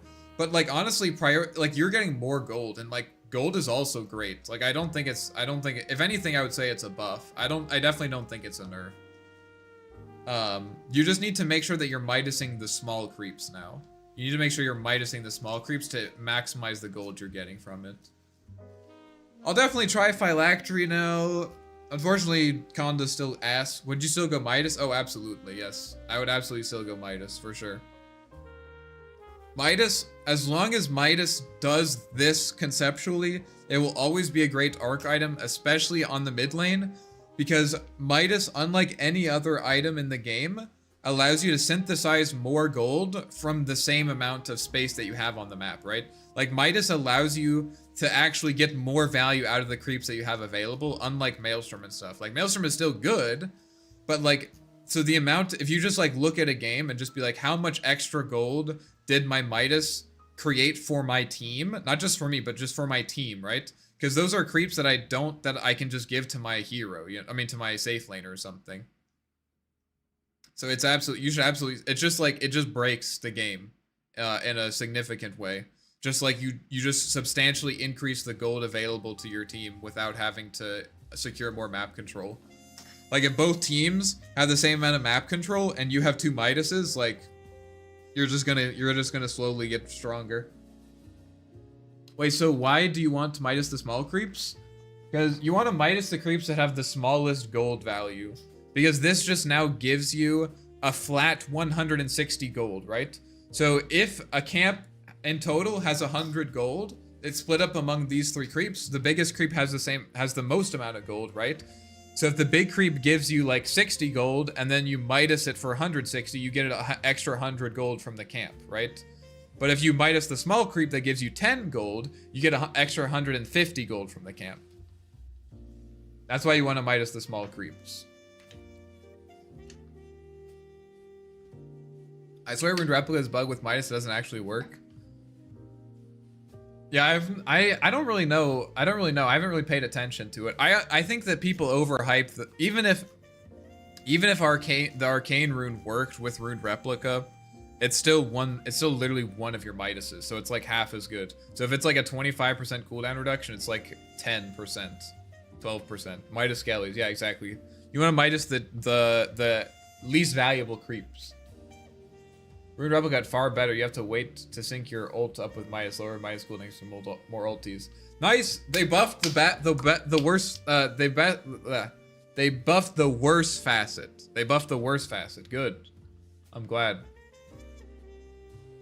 I'm not worried about what if the win rate goes up to 1%. They'll probably nerf it. Yeah. I mean, I don't really care. This is a little bit of a buff, I would say. This is actually quite nice.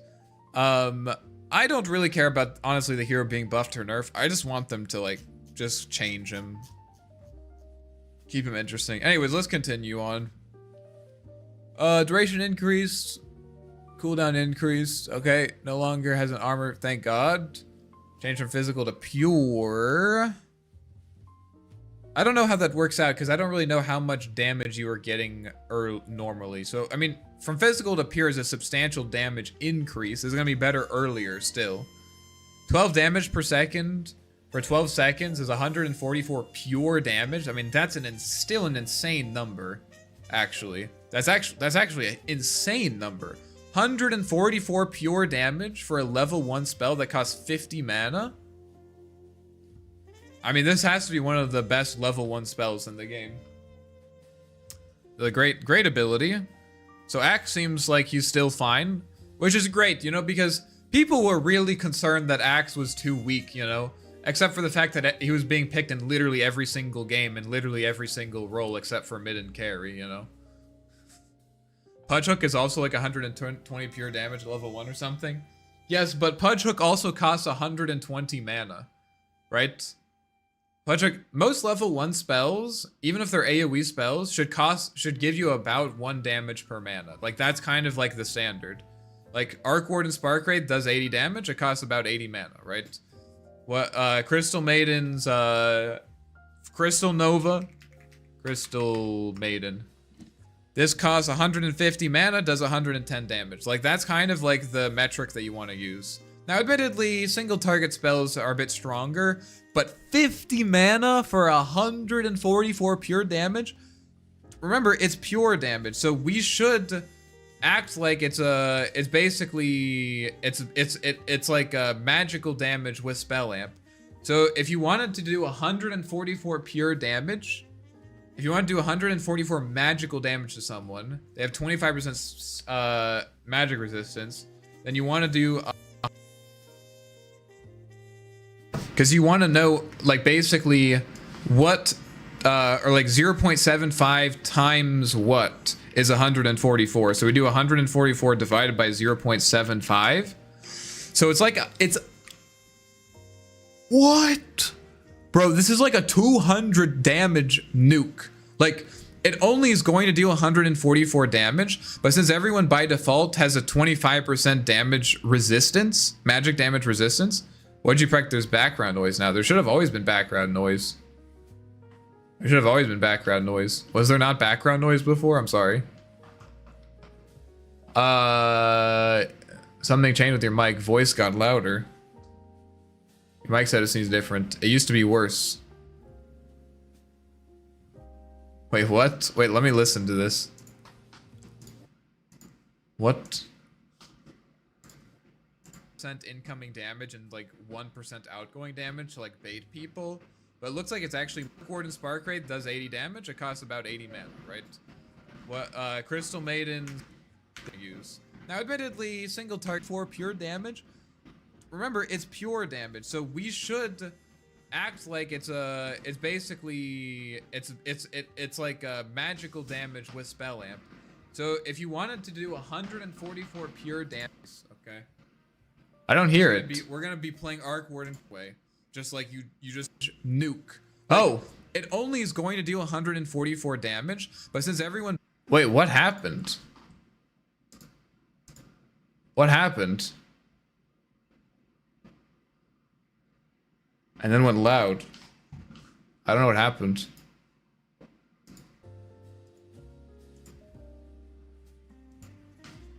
I had noise canceling was removed where input gains staging was increased. Oh, did I click my... Did I move my... No. That's not changed. Did my mic settings get reset? Let me check.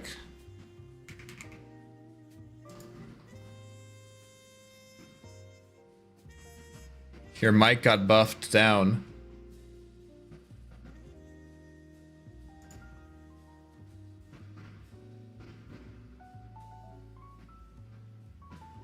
I don't know what happened.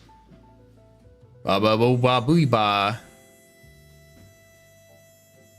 Did I...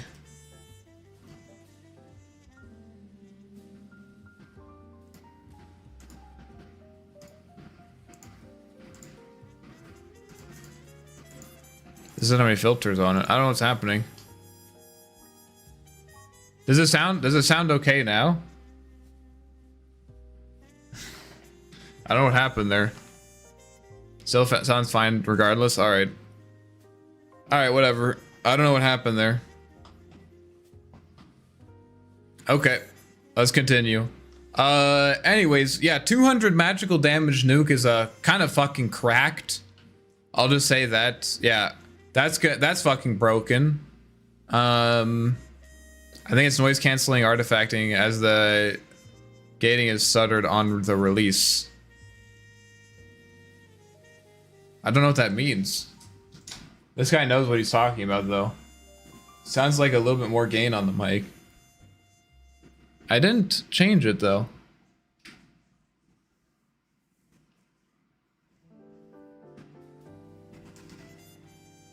Let me listen. Oh, let me test this. Hello, hello, hello. Let me test this. Hello, hello, hello. Oh wait, I don't like how that sounds.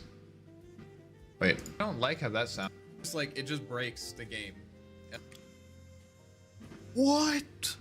Bro, this is like a 200 damage nuke. It has a 25% damage. It's been background noise. That sounds fine, I guess. Yes. Oh, sorry about that.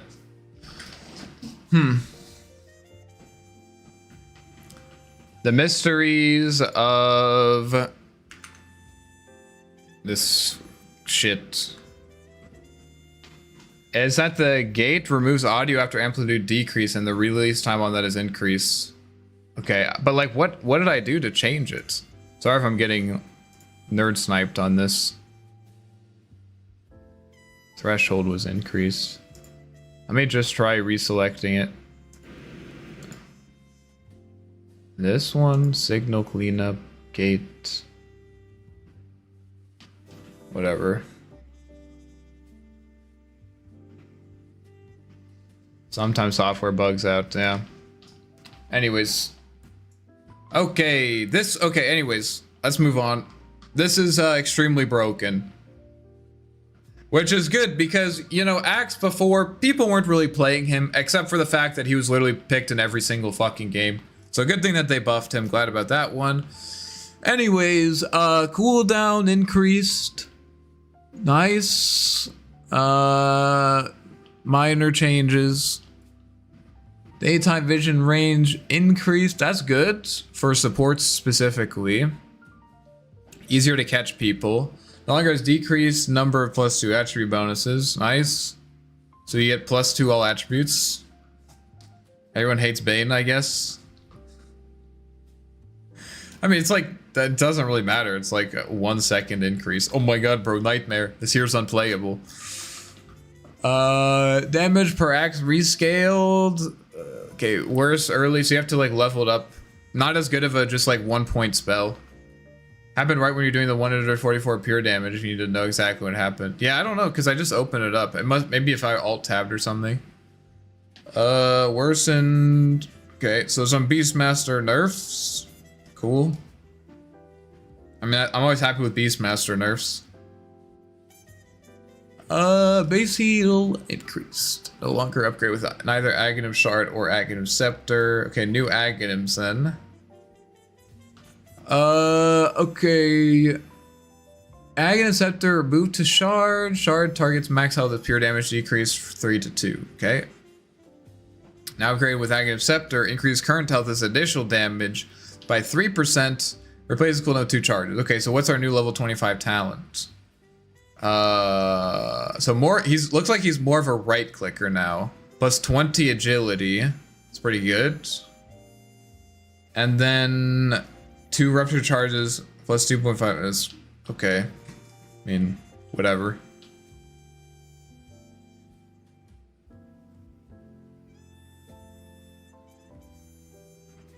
Interesting.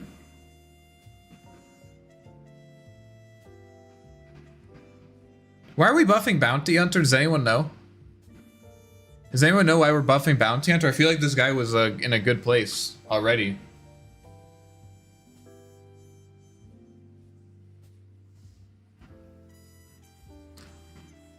I was spamming Brew just before the patch. These changes look really strong. I played him once recently, but he felt pretty weak.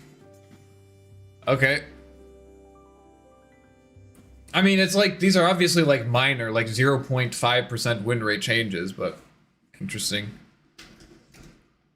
Oh boy, okay, oh boy, oh man. Okay, let's see here. Strength gain decrease, int gain increase. They're doing this because he's a universal hero. They want to decrease his strength gain, but don't want to change his damage that much. Nice to have some more mana though. Removed roll out the barrel and drunken master facets. Remove primal companion ability and remove a belligerent innate ability. Okay, so new ags then must be. New innate ability. When Brewmaster drops below 50%, he gains status resistance buff and movement speed. Okay, so like the drunk movement speed effect. So the lower he is, the more status resistance he gets, and he gets faster.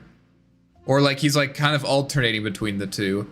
The max speed increase, so it's like on average faster. Okay.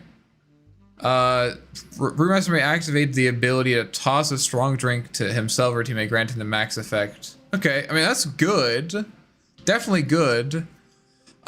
This is a very, very strong buff for Brewmaster because it makes him much harder to chain CC.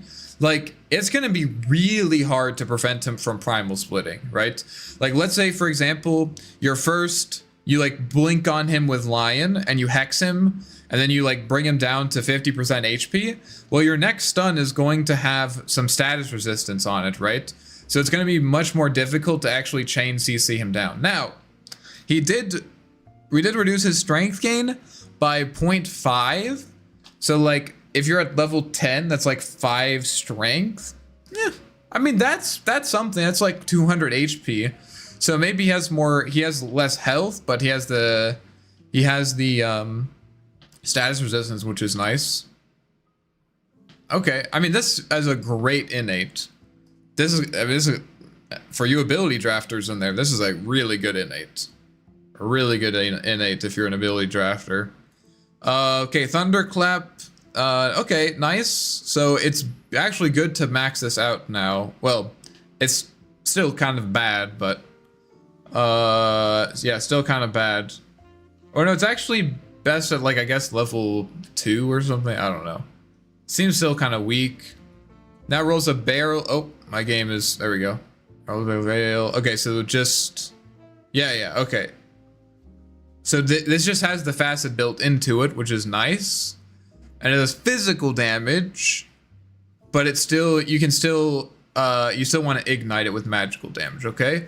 Move Brewed Up effects from Cinder Brew to Drunken Brawler. When Brewmaster casts an ability, he becomes Brewed Up for 5 seconds. Okay, gaining 150% to his stance bonuses. He was already Brewed Up. Duration is extended by 1 second. After Brewed Up end, Brewmaster is hungover. Oh, so you want to chain your abilities together. You want to chain them together. Okay. Stance, magic resistance increase. What's the cooldown on this one? 12, okay. Stance matters increased. So they're increasing this. They're increasing this because this effect is not as strong. So the extra, because it used to be up to like 2.5x. It used to be up to 2.5x. I think, if I remember correctly. Yeah. So it's less of this, less bonus, but you get more early, I guess. Without the bonus. Okay. So let me finish reading this and I'll do some math. Duration increased 4 seconds. Okay, nice. All Brewlings now receive their respective Drunken Brawler stances. Nice. That used to be an Aghanims, I think, or a Shard. Earth Brewling's debuff immunity ability renamed to Earth Element. The damage numbers on Ags Rush is going to be trying this out. Wait, what's the Ags? Oh boy. Okay, let's see. Earth Brewling's debuff immunity ability renamed to Earth Element. Oh, okay. It gives a shit ton of status resistance. Okay. And 60% magic resistance. Pretty good. Earth Brewling's Demolish decreased. Okay. Earth Brewling's movement speed increased. Faster. Oh, but only at higher levels. Earth Brewling's damage increased by a little bit. This one, 10 damage. I mean, that's like almost a 50% increase. So that's pretty good at level 1. Storm Brewling's damage increased. Okay, so significant early damage increase. Because if each one is hitting you for like 30 damage, I mean, it's like 100 damage a hit, right? And the Fire Panda has the crit too. So like you can fuck people up actually. Oh, there's no Void Brewling. Okay, that's unfortunate. No longer upgrade with Aghanim Shard. Now upgrade with Aghanim Scepter. Okay, let's see what this is. Allows Brewmaster to cancel ability early, provides Brewed Up bonuses to all Brewlings on cast. Wait. Provide Brewed Up bonuses to all Brewlings on cast. But it already does that? Doesn't it say it already did that? All Brewlings now receive their respective Oh, I see. It gives them the Brewed Up. Yeah, okay. Got it. So they have the passive by default, but you can buff the passive with the Aghanims. Okay. Also increases the increased ability level to 4. Increases ability level to 4, improving Brewling stats and abilities. So when do you level it? Oh, is it like Black Dragon kind of thing? Okay. Interesting. 4,100 health. So if you get it at level 18, I see, then you get like a Giga buff. 4,100 health, 8 health regen. bunch of damage. Other base stats are insane. 200 damage, 2500 health, 8 health regen. Okay, so it puts, I see. So it puts your ultimate it increases your ultimate by a level, and if you get to level 18, then it gets juiced. It like gets giga juiced. Interesting, interesting. So like a Ag's Rush is probably not worth it, right? Like you want to buy Ags later on. You want to buy Ags later on because it doesn't seem like their level 2 is like that good, right? It doesn't say +1 level. What? Allows Brewmaster also increase ability. Okay, well let's check. I think you're wrong. You want Ags when you hit level 18. That's what I think Andromeda is right about this. Go to 20, 55%, Cyclone, 600 100 damage. Cancel, oh, to cancel blinks. Okay, that makes sense. 135 health, 8 health regen. A lot of damage. 225 damage?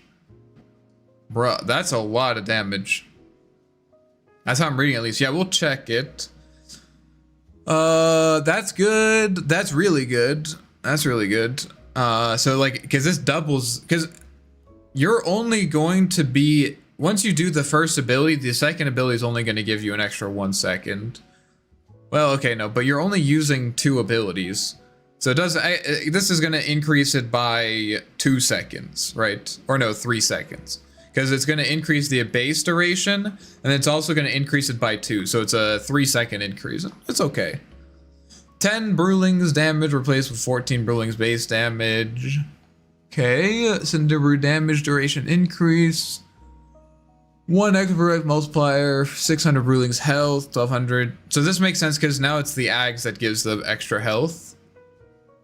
And then gain Drunken Brawler passive. Wait. Oh, so because they normally have this anyways. Minus 15-second Primal Split cooldown seems kind of low for a level 20 talent, but what is it normally? It's 120.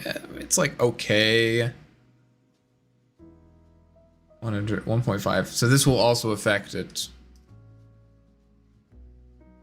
Not affect as much as Primal Split. Okay, let's check it. Brewmaster. Oh, we have no facets, unfortunate.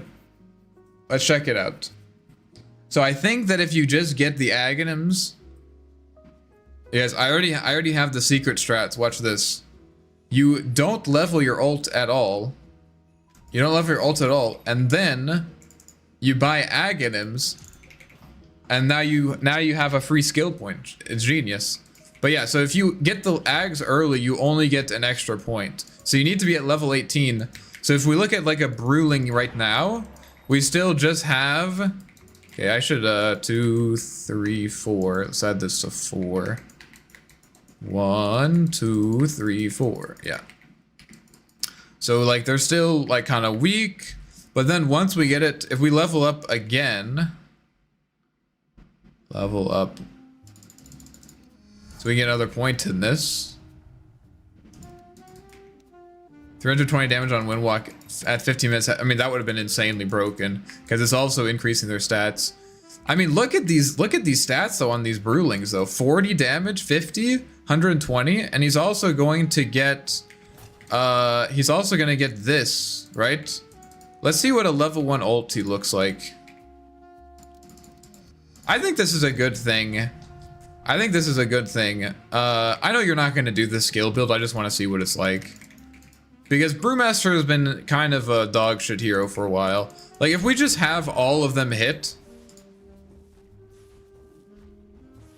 I mean, we're doing like 150. This is level 1 ult, by the way. 150 damage per second. And you can hurl boulder at them. So overall, 2300 damage. I mean, obviously, you're not just going to be able to sit there and hit them, but it's pretty good. Let's see the upgraded one though. Get Scepter. So we need to get level 18. We'll just take everything. Let's take this plus 600. I mean, these guys are going to be juiced. These guys are going to be juiced. Holy shit. Oh my god, dude, the Fire Panda alone is like cracked. Look at this guy. He's critting for 400 damage. My boulder, this does 200 damage.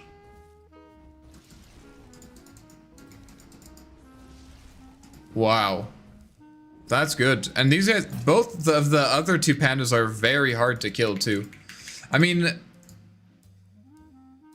probably you still want to get Radiance, but maybe like you could get an Assault Cuirass.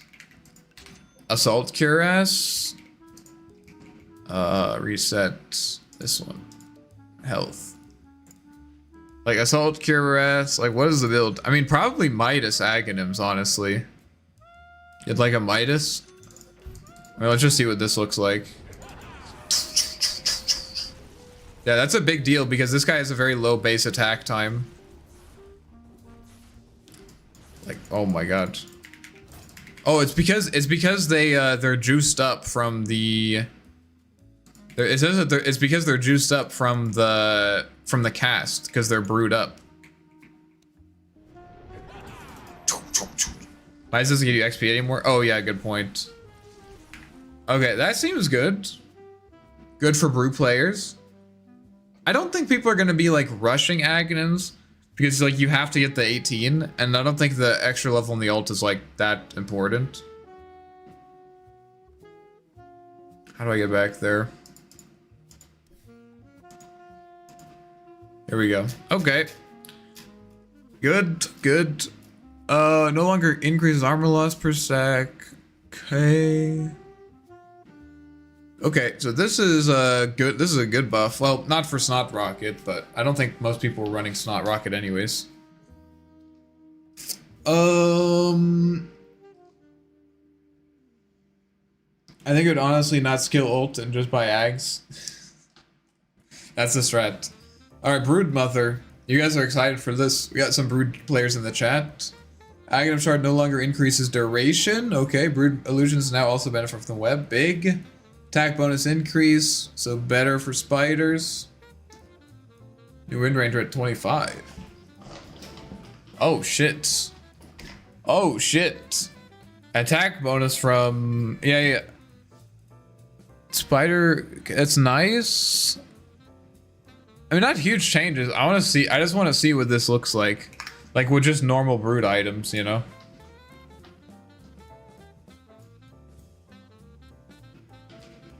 Big changes? What are the big changes for brood? Talents, okay. I mean, the spiderling health seems good. What was the change? I have to go all the way back here. Brood Mother. This one? All talents change, yeah, but are they important, you know? Are they important? 25% is really good. I mean, this is a big number. So up to 25, so if they're not BKB'd or don't have MKB, they have an 85% miss chance. Seems balanced to me. Okay, let's see. So if we had... So we do this. If we have... Aghanims is the same. Oh, that's kind of good. Is that new? Oh, no, it's not. Okay. So we get Manta, this thing. Are there any other movement speed items that we would get? 484 is so fast already. Get travels. I mean, you're not buying travels on Brood. There's not really any other movement speed. Movement speed. Travels my Yule Scepter on Brood. Alright, here we go, guys. Swift Blink. Oh yeah, Swift Blink. Alright, here we go, guys. This is the new Brood build. You're gonna go Manta, Swift Blink, Wind Waker, and then this gives you... We need travels. SNY as well. Well, we already have Manta. Does this give you more movement speed? Oh, 12% versus 10%. True. Yeah. This one. And then what else do we need? Drums. Solar Crest. Alright, here we go. Oh my god. It doesn't feel that fast, honestly. Oh wait, we have to go Swift Blink? What? Where's she going? Someone stop her! Someone stop her! We can't, boss. We can't. She's too fast. We can't. What do you mean you can't? It's just a spider. Bro, she has almost 1,000 movement speed. Someone catch her. Speed neutral. Oh, true. Speed neutral. Spider legs. Of course, we need spider legs on Broodmother. Spider legs. And then doesn't one of these give movement speed? Yes. Oh my god. But this doesn't stack with boots, does it? It's not stacked, but it's still 115 extra movement speed. Spider leg and silver edge. Oh, good call with the silver edge. And then we don't need this. Is there a better, is one other item that we can get? I don't think so. Movement speed. Mask of Madness increases movement speed. This gives 20 movement speed. Boots of Bearing instead of travel. Does this? Yeah, it does give movement speed. Alright, here we go, guys. Are you ready? Start your engines. Start your engines. Alright, here we go.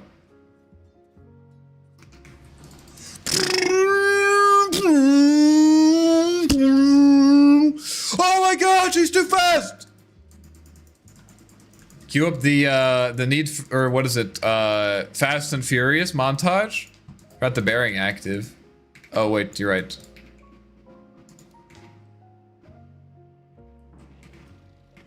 I'm trying to solar crest myself. Wah! Ah, she's chasing me down! She's chasing me down! Bro, just run away. I can't! I can't! She's too fast! How fast are spiderlings? Dude, actually, imagine Spirit Breakers charging away and you're like, guys, I'm faster. I'm faster, guys. Oh, you're gonna stop me from pushing bottom? No problem. Just run top. That's funny. All right, Brood broken. She got that Quay legs. Get a new update. Oh wait, really? Oh shit. Okay, nice health increase. I mean, it's not that much, but you need to look at the percentage here. What's 5 divided by 25? It's like 20% increase. It's pretty good. You get a lot of health from this. Cooldown, good. This ability is still very strong. Okay, base damage increased by 5. Okay, so the variance has been removed, has been decreased, which is a good thing. Check the skins. All right, I'll check it out at the end. We can take a break. We'll take a break in a few to check out the skins. Well, I mean, honestly, okay. Well, I'll reserve judgment for the end. The 20 talent replaced with mischance is pretty big. She has a lot more of an offlane right clicker now. Yeah, did any of you Brood players, did you guys ever do the Solar Crest Radiance build back in the day? When Solar Crest gave mischance? If you had Solar Crest and a Radiance with incapacitating bite, you could just permanently give someone 100% mischance. I remember doing that against a Sven and I traumatized him. He was like a 6-slotted Sven. I had been like farming my Radiant Solar Crest for like an hour. Not an hour, but a very long time. And then he like, alright bro, square up. I can kill your spiders. They're like, okay dude. And then he just literally never hit me. He spent like 20 seconds trying to hit me and it was like, okay. I never killed him, but he couldn't kill me either. Anyways. Reduce health, not increase. Wait, what? Oh, you're right. It is reduced. That makes sense, because this hero is very strong. Okay. Thank you for pointing that out. Mana cost increased. Cooldown increased. No longer... this doesn't seem that good. I mean... Nice, I guess. Fear damage, canceling blinks. Alright, what's the analysis, Justin? Is Justin still here? I haven't seen Justin in a while. I wish I would do smaller patches, making 5 to 10 heroes. Well, there was a period of time when they endeavored to update every 2 weeks, I think it was. They did bi-weekly patches, and yeah, it didn't work out well, unfortunately. Ensemble force meets the immovable object. Okay, let's see. Remove suppressifier engulfing step fastest. Remove tar bomb. Added searing arrows. Holy shit, dude. It's actually a new day for Clink's players. All right, let's see. New innate ability. I honestly don't know what his old innate was. I think it was just explaining how skeletons work, right? New innate ability. Clink's skeletons applies a stacking debuff that causes attacks to pierce up to 20% of the target's armor. Interesting. Clink's applies 22%, 20%. Clink's applies 2% per stack. Skeletons apply 1%. Okay, interesting. Does this stack? Does this refresh stack? Stacking debuff. I'm not sure. Okay, let's see. Let's move on. Strafe is the same. Returning base ability. Searing arrows, my beloved. My searing arrows. My searing arrows. The last time I played Clink's before that, before the randomizer challenge, I had searing arrows. By the way, I only ever played Clink's with tar bomb once. Isn't that interesting? Isn't that funny? I only ever played Clink's tar bomb literally a singular time. Okay, imbues extra 60 damage. Always fire searing arrows. Skeletons, archers target the enemies attacked by. Okay. Oh, interesting. Okay, so if you. So there's like a little bit better sustain here. Clink's player can never master Clink's every 6 months. I mean, guys, don't complain. Don't complain in front of me. At least you guys had something interesting happen to your hero. I just got plus 10 attack speed. Almost feels hollow to have them fuck around with Clink's after rotating one of his abilities into his ultimate. Yeah. Yeah. This is kind of interesting though, because you can control your skeletons attacking without, I mean, like without a cooldown. No longer creates skeleton archers. Skeleton, but it does the exact, so it's literally just a heal. Okay. Interesting. Skeleton archer stat and agonist stat to upgrades are not part of skeleton walk. Okay. What does that mean? Skeleton archer stats?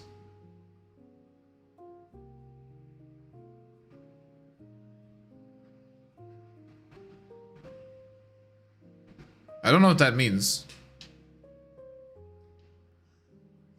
Miko and whoever else plays are get to enjoy 110 attack speed for other 6 months until they find it too OP. Exactly. No longer slows the targets. Spawn interval improved. Did this change the... Did this used to change... like some scaling or something? I don't know. Level 25 talent, tar bomb. What? Completely different! Okay, so it's just... It seems like it's just Clink's. This is interesting. I mean, this seems like a good innate. This honestly seems like a pretty fucking good innate. But you don't have the mobility from engulfing step, and you also don't have a tar bomb slow, which could be a problem. That seems like a pretty big change, that you don't slope. You don't have a slow built in. That's kind of rough. What were the stats on tar bomb? Is this an actual damage increase? When I missed the engulfing step jukes. Yeah, just like people didn't think about it, you know? It's honestly good. That's pretty rough that you don't have a slow. People can kind of just force staff and run away from you. Unless you build a silver edge. I silver edge on Clink's. Nice.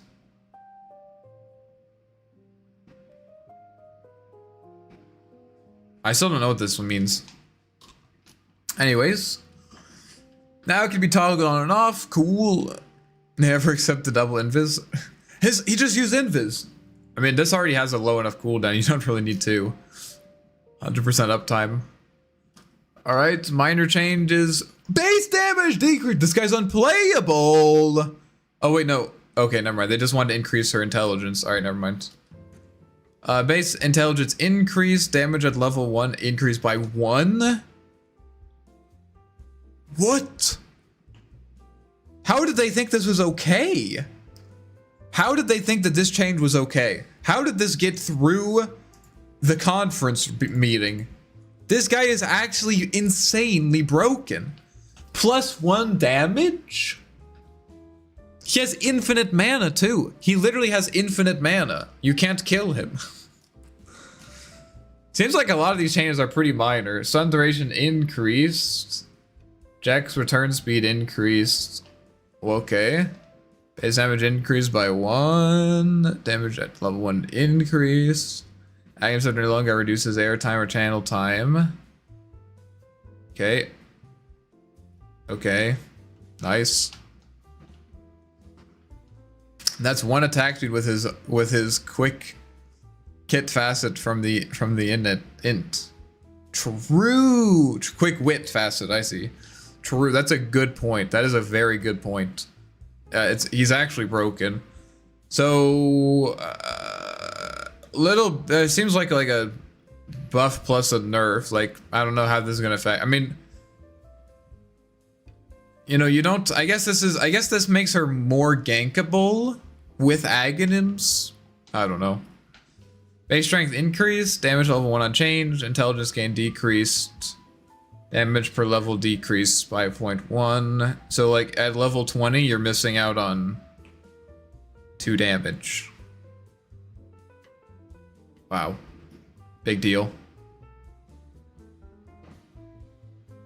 I didn't even know this gave healing amplification, but slight nerf. Kind of don't like that. I feel like no one plays this hero as a support. It's kind of weird that they're nerfing that element of him. Movement speed bonus changed. Cool. Does he have movement speed too? I thought it just gave cooldown reduction. All right. I mean that's a 50% increase. That's a big number. No longer provides movement speed. It's with bonus damage increased. Spirit bonus damage.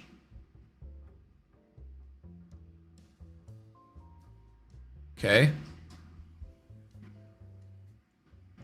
Move Devil's Bargain Facet, so we can't do the selling shenanigans. Aghanim Scepter now also increases damage per second.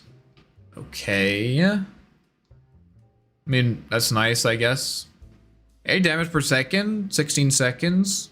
It's like 800 plus, what's 8 times 6? 48? 800 plus 480 damage? No, I don't know. Something like that.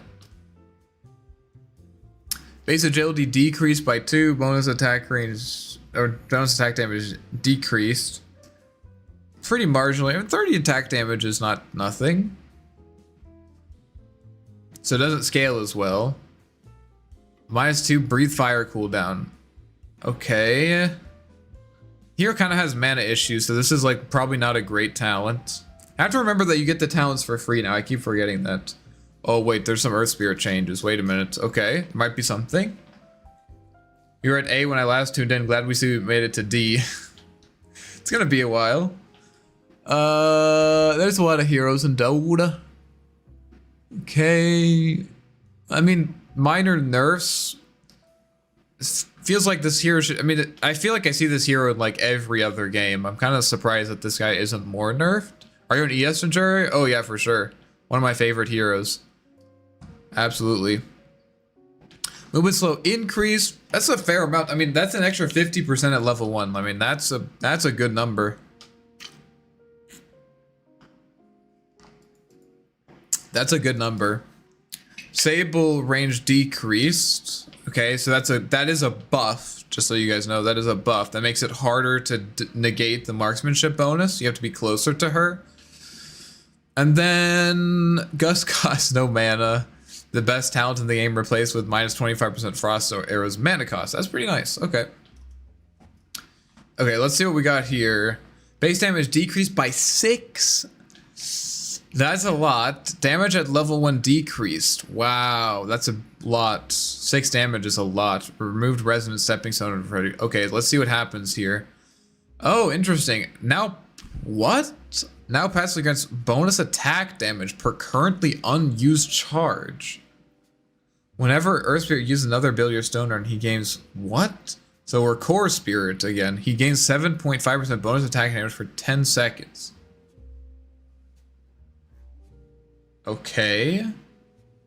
Max ability charges increase from 7 plus 1, 7 plus 1 per 4 hero level ups. So what's our maximum then? 2, 6, oh, 7. So we can go up to 7, 14. Okay. Cooldown rescaled. Can now target allied units. Wait. Yes! Yes! We're back! We're back, guys! Oh, yes. This is actually... Let's go, dude. This is actually a good ability early on. Can't pull targets that are affected by Leash, Root, Bind, Dual Chronosphere, Stun, Silent, Slow, Miss, Blind, Mana Loss, any... Oh, no. Okay. It's not that bad. It's not that. So Root is the big one. It's kind of weird that you can't do it when they're rooted. But I guess that makes sense. Wow, dude, I can't believe they're not letting me grip people out of Chronosphere, bro. Like, do they even want people to play Earth Spirit? Am I right, guys, or am I right? The change that should have happened 5 years ago. Yeah, dude. Yeah. It wasn't even that broken. I mean, the thing that was broken about it is that you could literally magnetic grip people out of Black Hole at level with 1 point in magnetic grip. It's like, that's not okay. It's a basic ability. You can't do that. Literally not. You literally can't do that. And then they're just like, all right, fuck all of it. You can't grip them anymore. Okay, Aghanim Shard rework decreases cooldown by 3 seconds, increases allied unit cast range and speed by 50%. That's really nice. Okay, -3, -2. Okay, I mean, it makes sense. It's a stronger ability, and we have this at 3 seconds here, so that puts it at 10-second cooldown. Okay. 180 rolling boulder damage, 175% rolling boulder damage from strength. So adding that back, 175%. So like this hero has like what? Like maybe 100. If you have 100 strength, extra 175 damage. It's pretty good. I reread Legend. I'm not as mad as now. It's a nerf. I'm just stupid. Okay, glad to hear that. Okay, so it's like scales better. It's like basically at level 20 you're gonna have about 100, at least 100 strength. So it's at least as good. -3 second boulder smash cooldown replaced with 175 geomagnetic grip remnant damage. Okay. I mean, interesting. Wait, what? Talent magnetize undispel replaces with Earth Spirit magnetizes himself.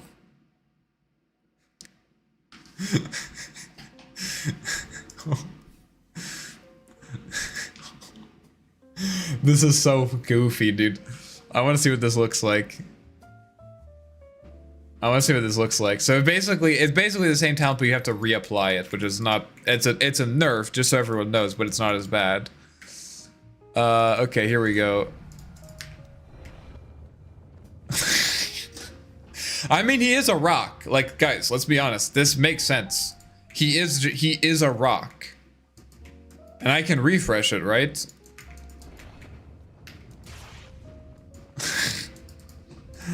I can't, dude. How much damage are we getting from this? Okay, so we get, what, 2.5% or something? Frog Hero seems really fun. Honestly, you're playing like 2 games at the same time. I'm very excited. I'm honestly more excited about the Frog Hero than the Arc Warden buffs. Which I guess is probably not surprising. 2.5%. So, at level 1 you have 7. So, 7 bonus attack damage. Does that work with rapiers? 2.5, so what's 2.5 times 7? It's 14...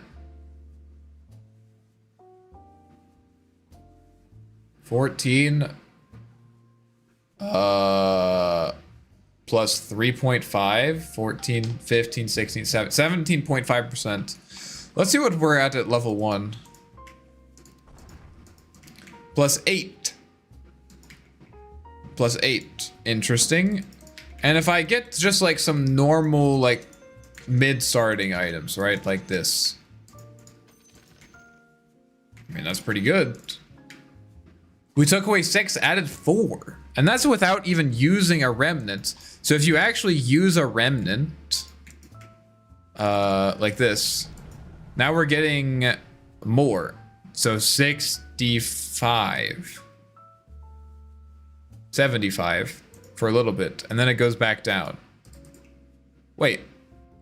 This lasts for wait, how long does this last? For 10 seconds. 18 seconds restore time.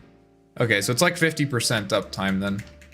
Reject the self-embrace frog. You guys, we're gonna become a Largo spammer now. I mean, this is good. Does this stack? No. So you only want to use like one remnant. From using, unless it's like unique abilities, right? So if I do this. No, it's just, it doesn't. Okay. And does this work with Rapiera? If I get a Divine Rapier. 362. Oh. It doesn't, it's base damage, which makes sense. That makes sense. It should be base damage, but it didn't say for sure. So basically what we want to do, this is the Earth Spirit build, guys. We go Heart of Tarask, Satanic, Overwhelming Blink. Okay, that's all of those items. Sanj and Yasha. How does this work with crit? What do you mean? It was gonna crit the damage. Sanj and Yasha. And Power Treads with Strength. And BKB, because we're not throwing. Wait! Wait, no.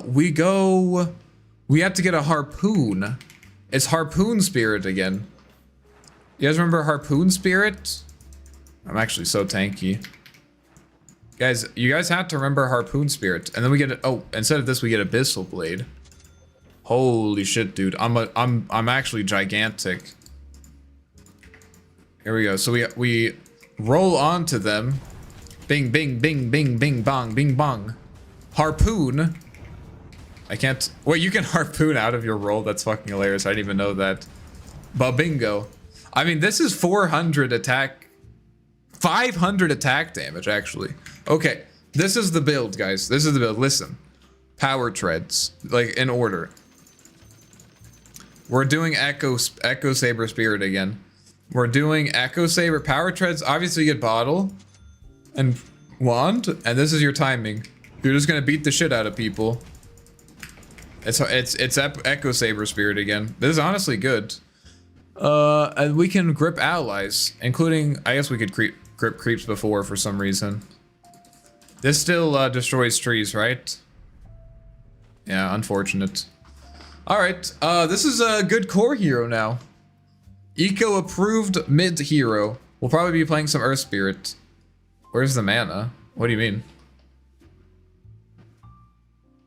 We'll probably be playing some Core Spirit. I genuinely think Echo Saber is a good item on this hero again. I built Echo Saber a lot. Like Echo Saber, Basher, BKB, not Manta, Sanj and Yasha, disassemble for your Abyssal Blade. Pretty good. Pretty good. I mean, this is a lot of damage, so I'm very happy with this. You'll be seeing some more Earth Spirit gameplay. Damage decreased. Aghanim Shard no longer allows Fisher Walking. Echo Slam damage decrease. Totem damage. I mean, pretty minor nerfs. Still very good. What about Bloodstone with level 25 talent? And Radiance too?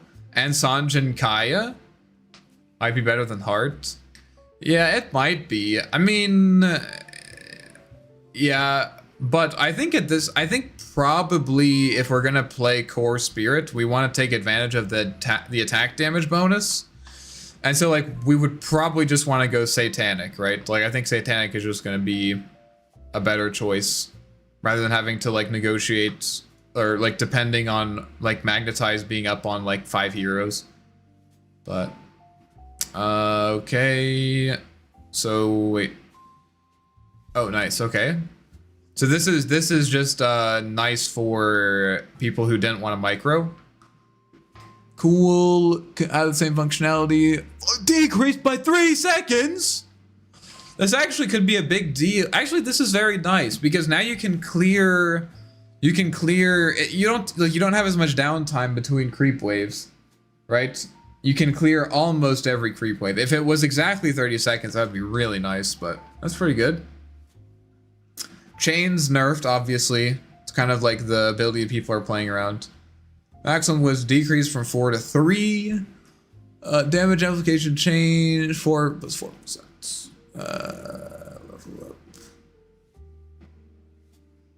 up. Okay, this is good. I'm very happy about this. This was way too high. I mean, early on it was just impossible to farm jungle creeps. Very punishing. I'm glad about that. Give attack bonus decrease, probably to compensate for this.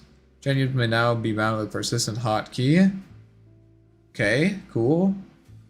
A little bit of a quality of life thing. Fighting creeps now gain damage buff from Rabble Rouser for the duration in case they did not have it.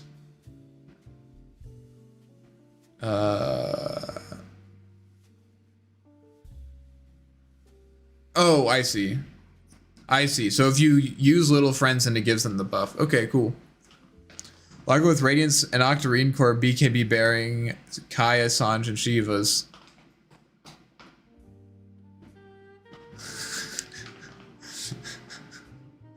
Just some pocket change. Just a few guys, I know I'm pause 5, but just let me farm a few items and then we can end the game. 2 hours later. I have my Radiance! Okay, Aisha now responds to target dies before effect expires. Nice. Minor change. He's an offlaner. I could see him as an offlaner, maybe. Yeah. I mean, he's until the numbers get fixed. Like right now, I think the numbers are just a bit high. Like he's gonna get nerfed, and so like right now, he could genuinely be played in a position. Like I genuinely think that you could play him as a pause 1, like straight up. I think you could go Battle Fury and win a game consistently with him, just because new hero numbers are big.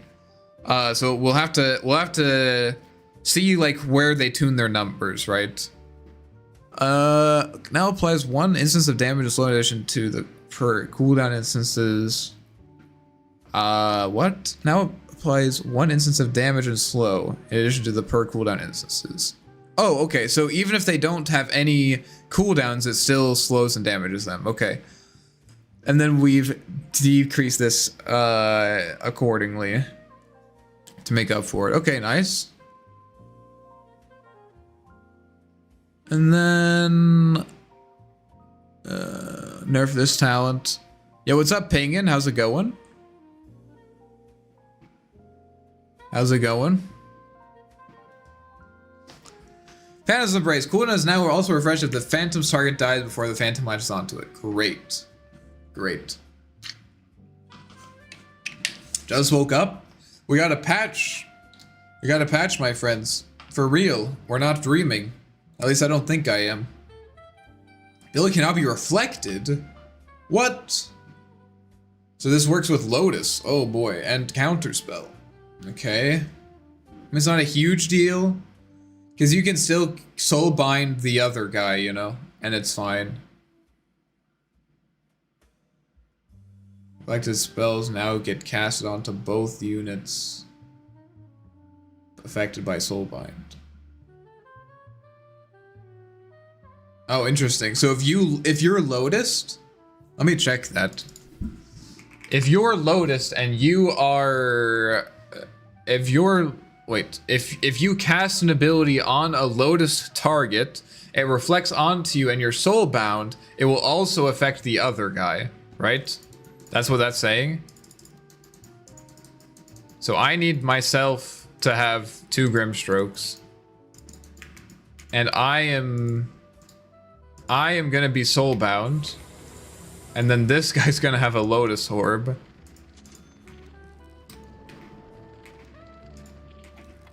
Free spells.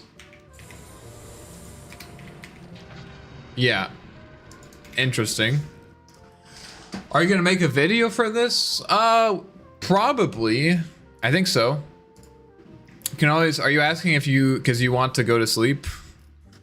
And you want to stop watching? You can always just watch the VOD too. The VODs are always available. Okay, Dark Portrait. Dark Portrait was nerfed, less damage, but harder to kill a bit. Movement speed decreased, missile damage decreased. Okay. I'm a bit tired. Got my first Final Smart, of course. The patch drops. Classic. Yep, classic. Yeah, don't worry. You can go to bed. You can always watch the VOD, even if I don't end up making a separate video.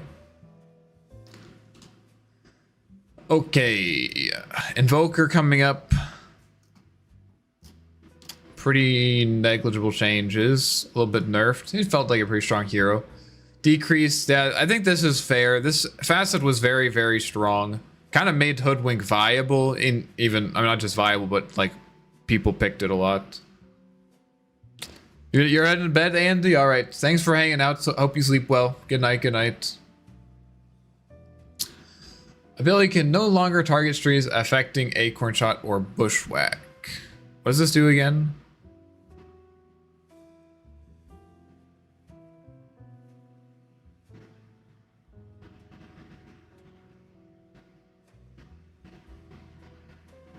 What?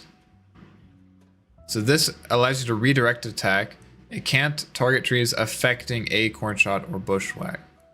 Oh, I see. So if you bushwhack someone, there's a chance that if you get attacked, that it destroys the bushwhack tree, thus ending the bushwhack. That would be kind of funny.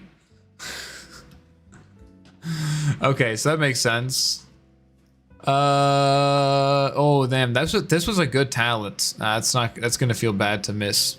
I feel like that was literally never being triggered. Yeah, but I mean, it's possible. It's possible it could grief you. Okay. Put the Scurry Charge later. This is also a nerf to this one, so makes sense. Weird that they patched that incredibly niche edge case. I mean, but like, might as well, you know. EMP Shard drag speed decrease. Yes, this was extremely powerful. It's only 25, so still very strong, but that'll be noticeable. Mana cost decreased 90 to 75. Maybe we could do a Wex Eggsword build, honestly. 75 mana is pretty cheap. Damage increase 25 plus 5. So what does this scale to? Up to 84. So minor. Pretty small, pretty small. Minus 5 seconds. Cold Snap is still like, what, a 16-second cooldown or something? Something like that. So still not that good, but all right. Okay, IO, base strength increased. Damage level 1 and unchanged. Okay, so less strength, more strength, less int. Okay, so maybe a little bit better in the lane. Can anyone help simplify the patch so far? It's pretty, I would say, like, so the map changes are big. Map changes are big. Hero changes, there's a few heroes that got reworked. So Clink so far, I think, and was there someone else? Clink's? But otherwise, it's pretty small changes. Just like, oh yeah, Brewmaster. Brewmaster, not exactly a rework, but kind of significantly changed. But yeah, actually, the hero changes are pretty small. What do you think of the Earth Spirit changes? Oh yeah, Earth Spirit changes. Very excited about that. I'll be playing some Earth Spirit for sure. I'm thinking about going like my Treads Echo Saber Blade Mail build. I always enjoyed that one. Spectre. Okay, we'll see how Spectre is. But yeah, map. The big thing on the map is, first of all, twin gates don't steal your mana, which is great. They cost mana, but it's significantly less, and if you cancel it, you get a refund. And the other thing is that wisdom runes are easier to defend, I think, just because of the map positioning. Wisdom runes are easier to defend. And also, it's the tier 4s are very difficult to kill if you don't have mega creeps. That's another thing. Definitely large changes still ahead. All right. I might have to get a snack soon, guys. Mana cost decreased. Cooldown decreased. Oh, that's actually pretty good. It's actually pretty good. What is it? It's 90, 30 times 5. It's like 150. It used to be that people actually maxed spirits. You'd go 1 point in tether and 1 point in overcharge, and then you would max spirits on one hand to farm, but also because, I mean, it was a very good harass ability. 90 times 5 is good, but they changed it so tether now, it used to be that tether always gave you 1.5x health or healing amplification, and now you have to actually level it to get that. This is mostly just a buff to a core IO. Like if you're playing mid and you're maxing spirits, I still can't really see you maxing spirits in a lane, unfortunately. Maybe we'll see it. I mean, every 15 seconds, mana cost decrease. Maybe. We'll see. +7 strength, that's nice. 60, how much health regen is that? Dota 2. I always forget the health regen. It's like 0.01 or something. Strength.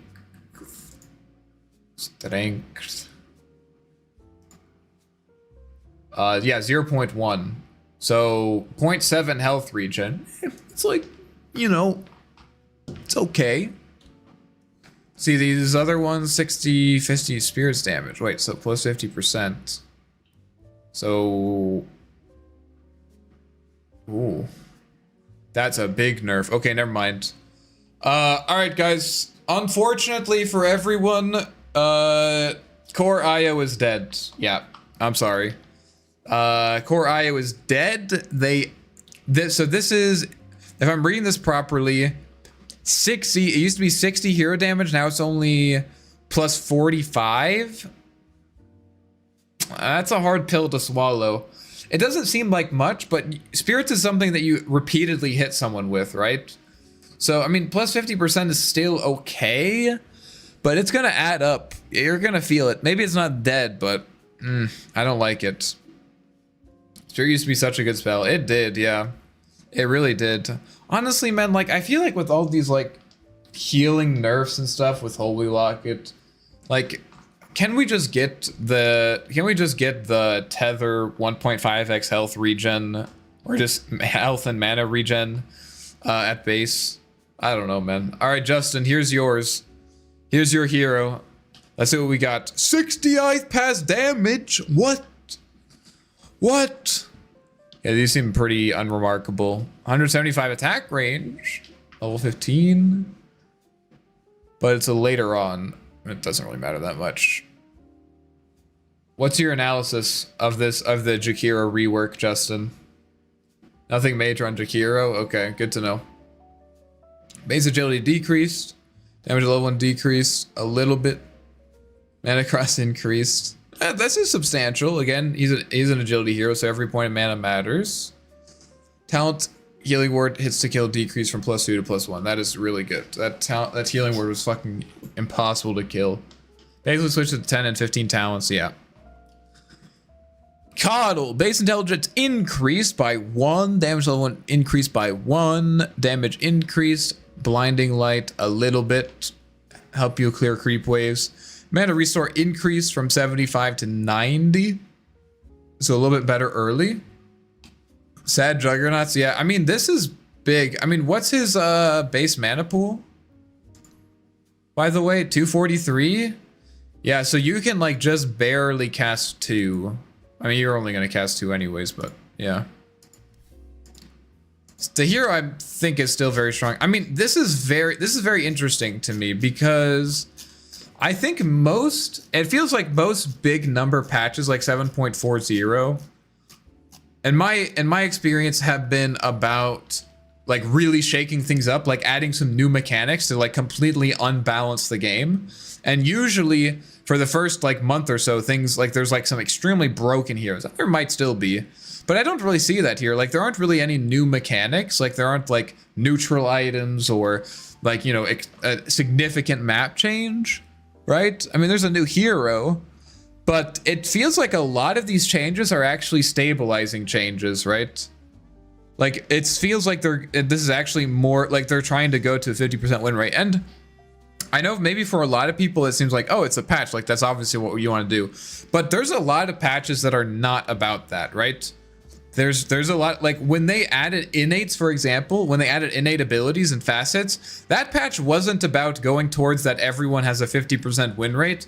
That patch was about fucking everything up entirely, right? That patch was all about just making things like taking all of our balance that we had before and just throwing it out the window, right?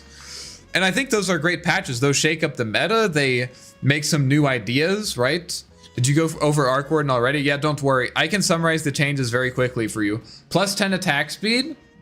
Yes, plus 10 attack speed. And then magnetic field is like 20 mana cheaper at max level. Very, very important changes. It's basically nothing. So it's very interesting to me that this number patch, right? Like let's look at 7.39. 7.39. Let's see what happened in this one. This was maybe not that big, actually. I mean, this is... yeah, this is chain meal. When was the last one? 7.3. But, like, this is still... I mean, look, they're adding a bunch of shit here. Tire Invoker Facet Rework has got dumpstered. I don't know. Maybe I'm just bitching to bitch, but...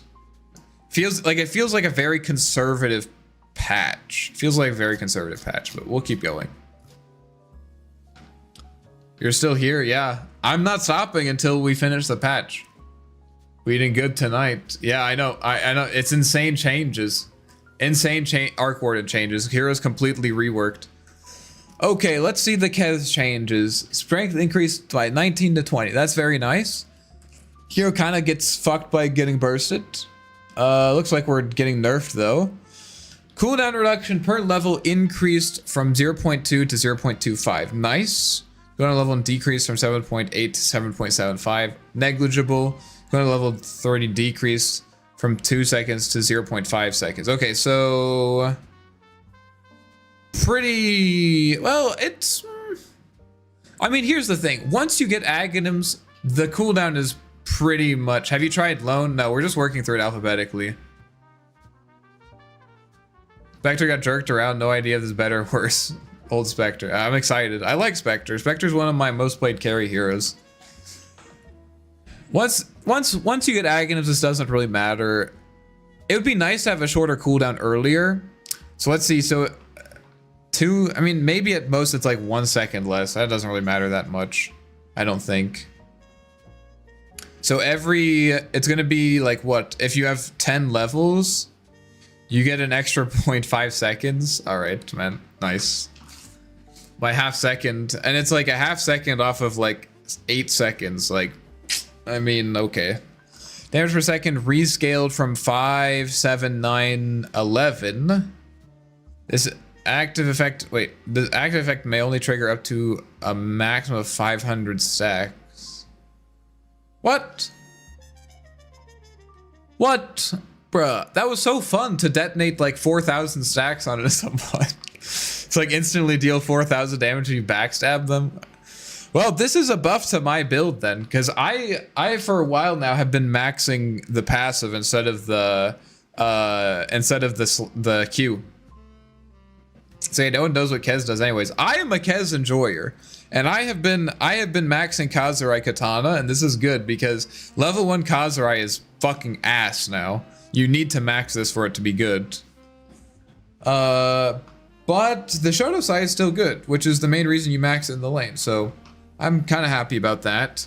This is definitely a nerf to pause 1 Kez, because on 1 you wanted to max the Q, so you usually kept this at level 1. So this is definitely a nerf to carry Kez. And I mean, this is a nerf to most Kez's, because I've never seen someone do my Kez build. So yeah. Falcon Rush. Okay, no longer cause Kez a fixed attack rate or any interaction with attack speed. Okay. Echo attack damage decreased to 50%. Echo's now at 50% reduced chance to proc random effects. That's a big deal because Shodosai only has a 17% chance to proc, right? 18% chance. So that's an 18% chance divided by 2, so it's 9. It's not looking good. 9% chance to attack. That's like basically you have a 1 in 10 chance of hitting it. That's not good. That's really not good, guys. That's really not good. Okay. Echoes can no longer trigger barks, but they can still create them.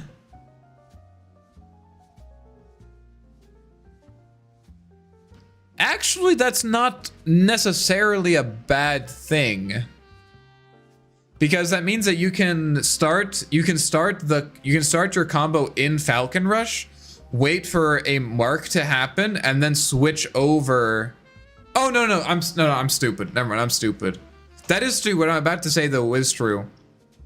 So if you triggered a mark on your first hit, the second one would always trigger it. The echo would always trigger it. But like there's kind of you can kind of, especially in the early game, you kind of to like maximize your damage, you would want to not trigger a mark. What is it? What's the word that I said? Create a mark and then switch to katana to crit to get the extra passive damage. So that actually makes it easier to do that, which is nice. However, their chance to mark will be reduced 18 to 7. Yeah, exactly. Rush speed decreased. Okay. Small, just doesn't really matter that much. Okay, let me see what this looks like. This is a very, very good change if it does what I think it does. So it's overall, I can just read the changes here. Overall, what's the damage reduction? 75 to, so I mean that's a 50% damage reduction, but the fixed attack rate really was rough. The fixed attack rate was pretty rough for Kez. It actually made the hero worse. Like you actually attacked fewer times. This sounds crazy, but you actually did attack fewer times if you had high enough attack speed. And like it wasn't even a crazy amount of attack speed. What is this? Okay, dummy. I wasn't ready for a patch. I know, it's hype. Oh, did not mean to do that. Oh, that's really nice. This is actually a huge buff, I think. The reason it's a huge buff, and probably one of the reasons I'm very excited about it, is because I think in the last patch, because of this fixed attack rate thing, you really didn't want to build attack speed on this hero, which meant items that gave you a lot of agility, like Butterfly and Disperser, these items were like pretty weak on the hero, because you couldn't really, I mean, you could still use them, but like you couldn't really make use out of Falcon Rush. It didn't feel good. Whereas if you bought items like, you know, BKB, Stateless, Satanic, you know, you get an Aghanim Scepter in here as well. These are all items that like basically allow you with the Deso, right? Towards the Desolator. These are all items that like allow you to kind of maximize the damage that you're dealing with your fixed attacks, because you do like a lot of like just with your combo you just do a bunch of fixed attacks. Copied all attacks during Falcon Rush. What do you mean? What was I thinking? Oh yeah, Power Treads. Like with this thing, or no, Aghanims. I want Aghanims. With this, you didn't really care about the fact like all of these items weren't losing efficiency, because you weren't like, you were just trying to make your attacks deal as much damage as possible, right? Anyways, but this is really nice because now we can actually buy these like stat items like Butterfly. You can actually like kind of, I mean, you could do it before, but like you feel good about it. Like you can buy Butterfly, maybe a Disperser, these kind of items. What else? Like Scotty. I think Scotty is now back on the menu, in my opinion. Which is really nice because these items are going to give you more armor, which means that you're less dependent on your attack, abilities. You're less dependent on your abilities. What is going on here?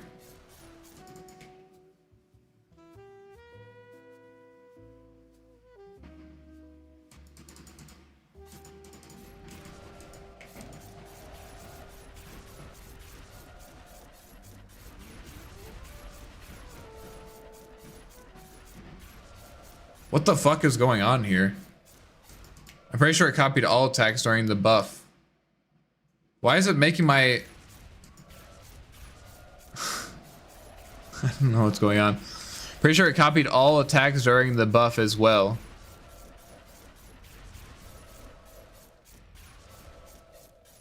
It copied all attacks. Yeah. But you wanted to prioritize your ability attacks over your normal attacks because you didn't want to build attack speed. Wait, what is going on here? Okay, there's just a bug here. It's giving me the damage negation on my off attacks. But anyways, this is really nice because these items actually give you a lot of agility, which means that you can actually, even if all of your abilities are on cooldown, you can still like man fight people, I think. Because you have this armor and stuff. This is good. I'm very happy about this. I want to say this is overall a buff because, and at least I'm happy about it because I think it will allow us to do some more versatile builds on the hero. I felt like before I didn't really want to buy butterfly and stuff like that because I was wasting the attack speed. Like the attack speed didn't really help me almost at all. Unfixed attack speed is giving me both PTSD and cancer at the same time. Yeah. W skill is better if you have high damage, but it shouldn't affect Falcon Rush. And Q to the percentage of your damage. What? Oh, yeah, exactly. Yeah, exactly. Okay, I'm happy about that. Kez is good. Can buy some better stat items now. Kunkka, we brought him back. We brought him back from the grave. Now we have an extra 20 damage. Actually, 30 damage at level 1 is pretty good. This might be good for support Kunkka. We'll see. Mana cost decreased, cooldown rescaled. Nice. All right, here's the Leshrac change. Wait, who was tripping out about the Leshrac? Someone was concerned about the Leshrac. I don't see what's going on here. I mean, yeah, the duration is good, but it has a fixed amount of explosions, so it's actually going to make it worse for them. It's you have to like stay closer to them for a longer period of time, less DPS.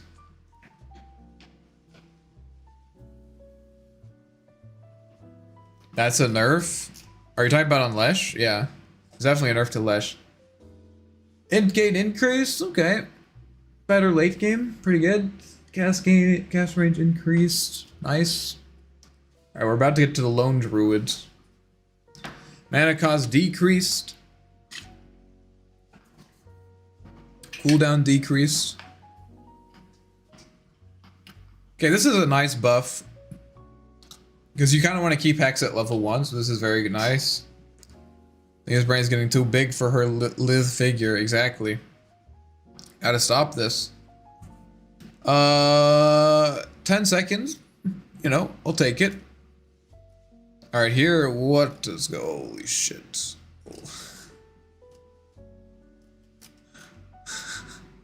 There's 2 new heroes. Okay, alright. Okay, what? There's a lot of stuff. Okay, let's see here. Base movement speed decreased. So, much slower. Base damage increased by 4. Damage to level 1 increased. Okay. Removed facets. Removed to gift bearer. Innate. Okay. Move to innate ability. Cannot be leveled up.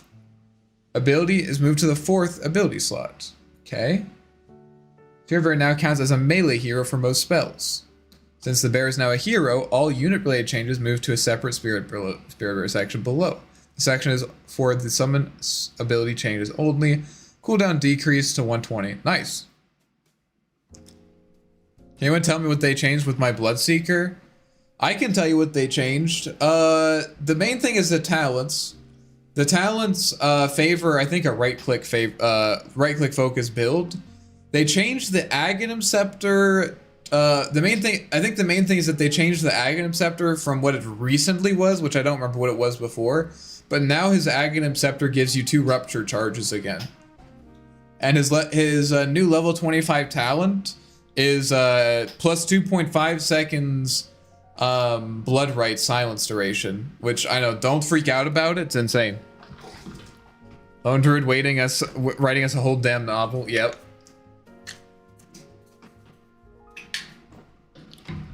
Okay. New point target, a basic ability allows Lone Druid to entangle enemies once they gain 5 stacks of ability. Entangled enemies are unable to move. When cast, applies 2 stacks to each enemy hero in the area and 5 stacks enemy creeps.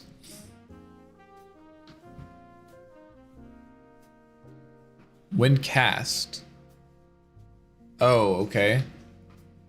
Also powers Lone Druid for 10 seconds, making him apply 1 stack with each attack.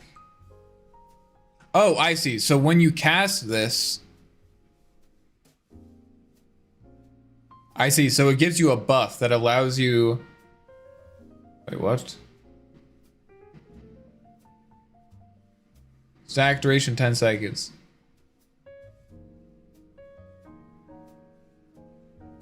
So you cast it, and then you can attack people. 5 stacks. 1 stack with each attack. I see.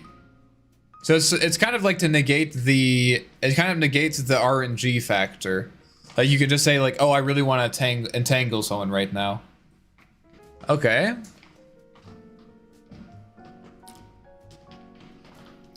Pierce's debuff immunity. That's pretty good. Pretty fucking good. Lone Druid's empowered buff stack are dispellable. Tail debuff is dispellable. Makes sense.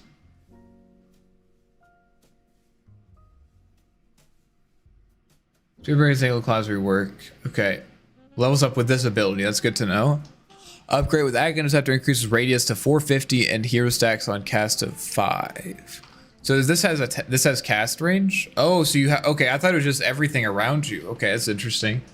And it has a cast range of 700 and an area... Wait, oh, each enemy here in the area. Wait. 700 cast range. Oh, radius is 350. Okay, interesting. They changed the entangle icon. Yeah, this is different. This is not what it looked like before.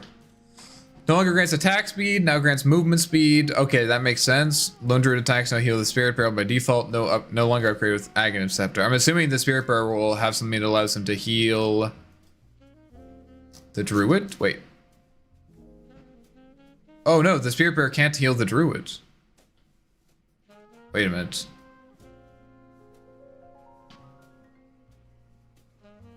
No, it works. No, it's just the facet. It's just the I see. It's just clarifying about the facet. Because the old facet, if you didn't have it, the Druid wouldn't heal the bear. That makes sense. Mana cost decrease. Nice. That's pretty chill. Duration decrease. Shorter. Cooldown decreased. Okay, so you're gonna be using it more often, but it's gonna last short, not as long. No longer grants Entangling Claws because you already have it.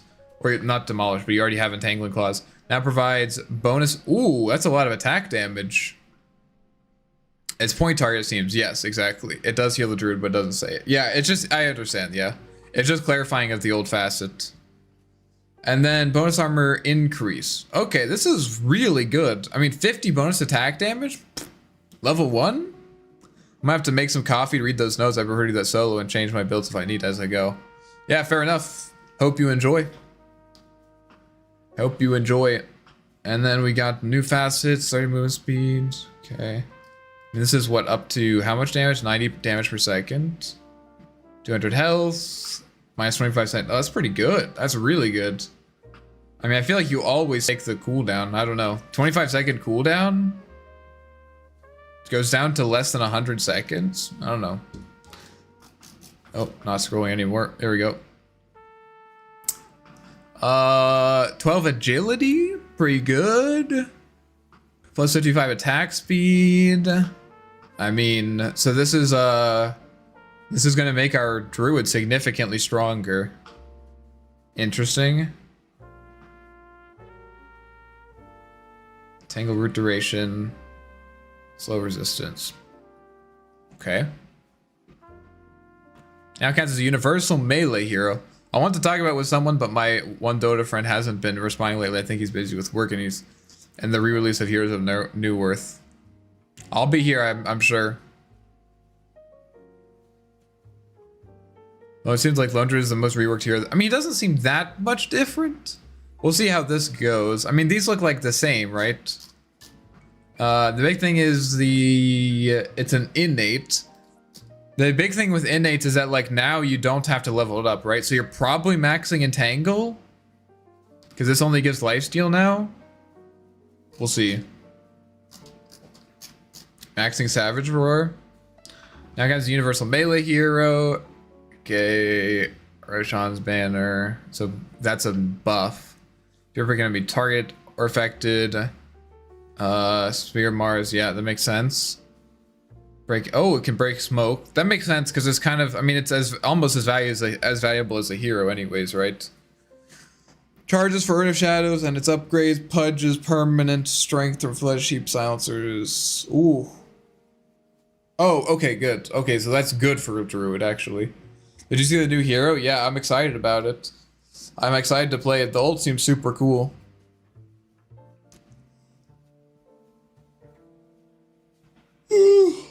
I'm getting tired. Under's more about moving now that he's not attacking. That's why he think he's a good 4. What do you mean he's more about moving? Because the movement speed? No, capture watchers at outpost. Starts with the TP scroll. Yes! My one lone druid game, I was confused why I didn't have a TP scroll. I was vindicated. Valve thought the same thing. Druid never receives a copy of lone druid's neutral item. Okay, nice. The order has been changed. Huge. HP rescaled. Flat 1500. Okay, attack time rescaled to 1.5. So this is better level 1. This is significantly less. Easier to bully this out of lane then. Less attack speed. Probably to compensate for this. I imagine it's probably attacking at the same rate at level 1. Base armor decreased to 0. What? So it's gonna be, I mean, you're gonna have to really prioritize buying items for it because you don't get anything for free, basically. Base magic is increased from 0 to 25%. Oh, okay, that makes sense. So it's actually a nerf. Daytime vision increased. No longer gains 100 health and 5 damage per level. Now gains. Oh, wait, it does scale. Oh, wait, is this? This is per hero level. Okay, never mind. You don't have to buy it. Never mind. I thought you weren't getting anything for free, but now you do. Okay, never mind. So because you're getting the armor, and health regen from the strength, and that makes sense. Separate talent tree. What? So now innate bonus building damage increased earlier on, not as good later. Consider teleport. This also griefed me. This also griefed me my one lone druid game. I actually lost a fight because I canceled my bear's TP. I'm so happy. Now I can change this back. I actually can change this back. What is it? Abilities require hold stop to cancel. There we go. Ability reworked. Passive debuff pierces debuff immunity. It's 5 stacks. Okay, so it's this works the same way. Wait, do you get 2 of them? Do you get 2 of them then? How much longer were you planning to stream? Until this is over, I don't know. We're like halfway through, so probably for at least another hour or 2. Jumping song with the Acceptor to have a fake radiance. It's so cool, isn't it? Wonder what the shard does. It might be the same? I think it's the same as what it was before. You get 2. But each one also applies stacks immediately. So if you just immediately double entangle someone, they'll just immediately get rooted because it's you need. Oh, once they get 5 stacks. Wait.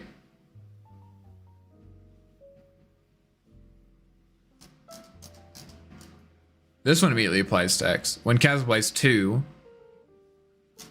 And then this one doesn't apply. Okay, never mind. This one doesn't apply stacks when you cast it. Only the bear puts a counter while attacking.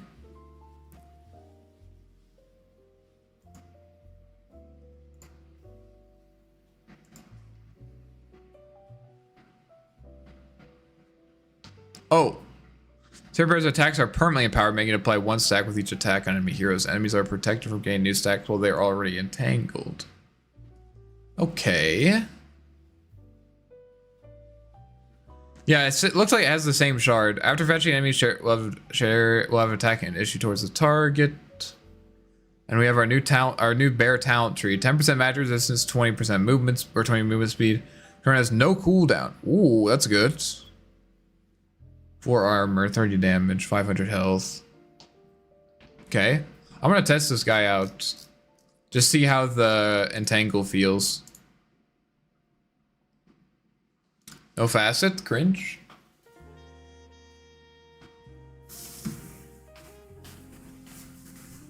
I mean, it's a complicated rework. I mean, it's not really, I mean, it's like sort of a rework. It is a rework, but it's also not a rework. Okay, I need to bind this.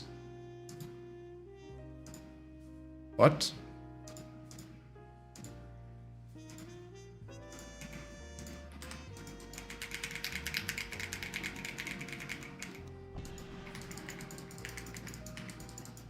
Okay, and if I level this up, I don't have to, okay, nice.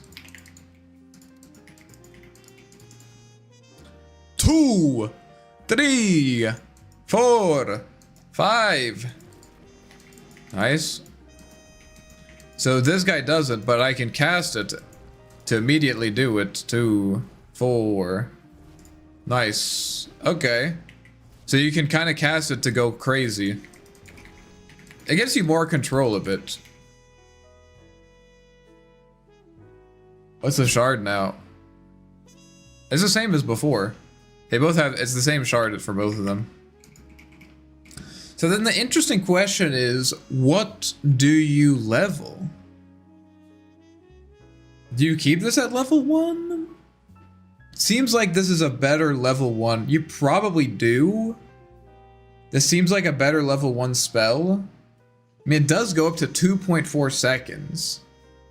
It does go up to 2.4 seconds. But also, like, you kind of need the lifesteal to sustain, right? And so this levels up with this. This has a 4.5 strength. I mean, this is a great stat gain, by the way. 4.5 strength, 4.5 agi. That's a great gain.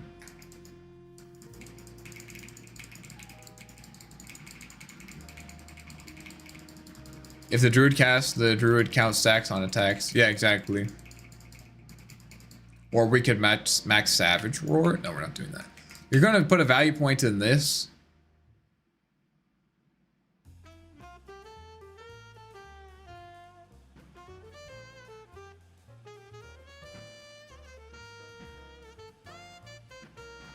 I don't know what you're gonna max. Any lone druid players? I mean, are you just gonna go even? Just like 2-2? Probably not.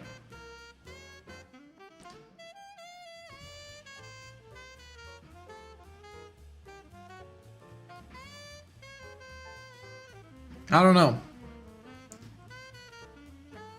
I don't know. I think you full entangle a Spirit Link and then I think there'll be bear bugs. Yeah, probably. Probably. I feel like they just feel like both are good. Maybe you go like just, maybe you take a point in this and then you just like max Q. That's probably what I would do. Anyways, I'm not a lone druid expert though. I only have 15 games, yeah.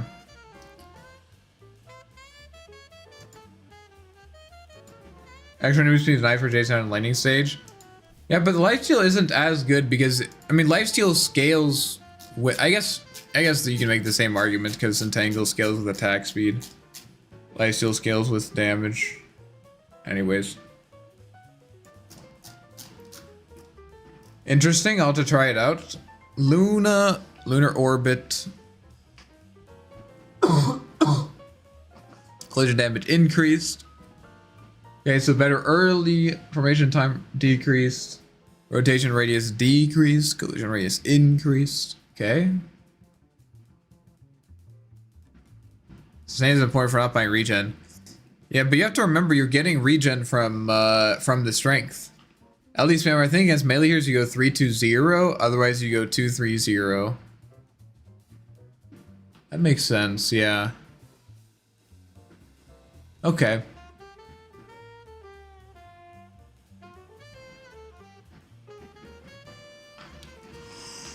Okay. What are your guys' assessments? Is the hero overall better or worse, do you think? I still don't think you're gonna level this ability. Probably gonna take stats over it.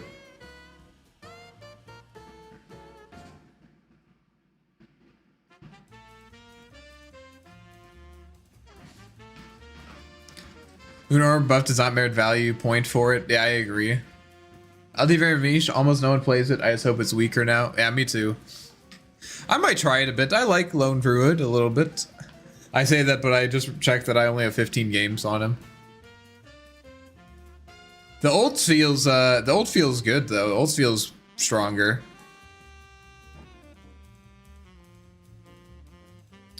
Luna seems very minorly changed. The main thing is the minus 40-second eclipse cooldown. I guess this nerfs the Ags build because you'd usually go for that, but at the same time, yeah, I guess it's worse because you usually get Ags before 15 or around 15, before 20. Yo, what's up, Curtis? How's it going? We're just enjoying the patch. Let you get double roots and purge all status effects. It's definitely cool, but also from a game developer's perspective, it's like, you know, you just kind of don't want to have that stuff in it, you know? You just like kind of don't want to. You just kind of don't want to, what?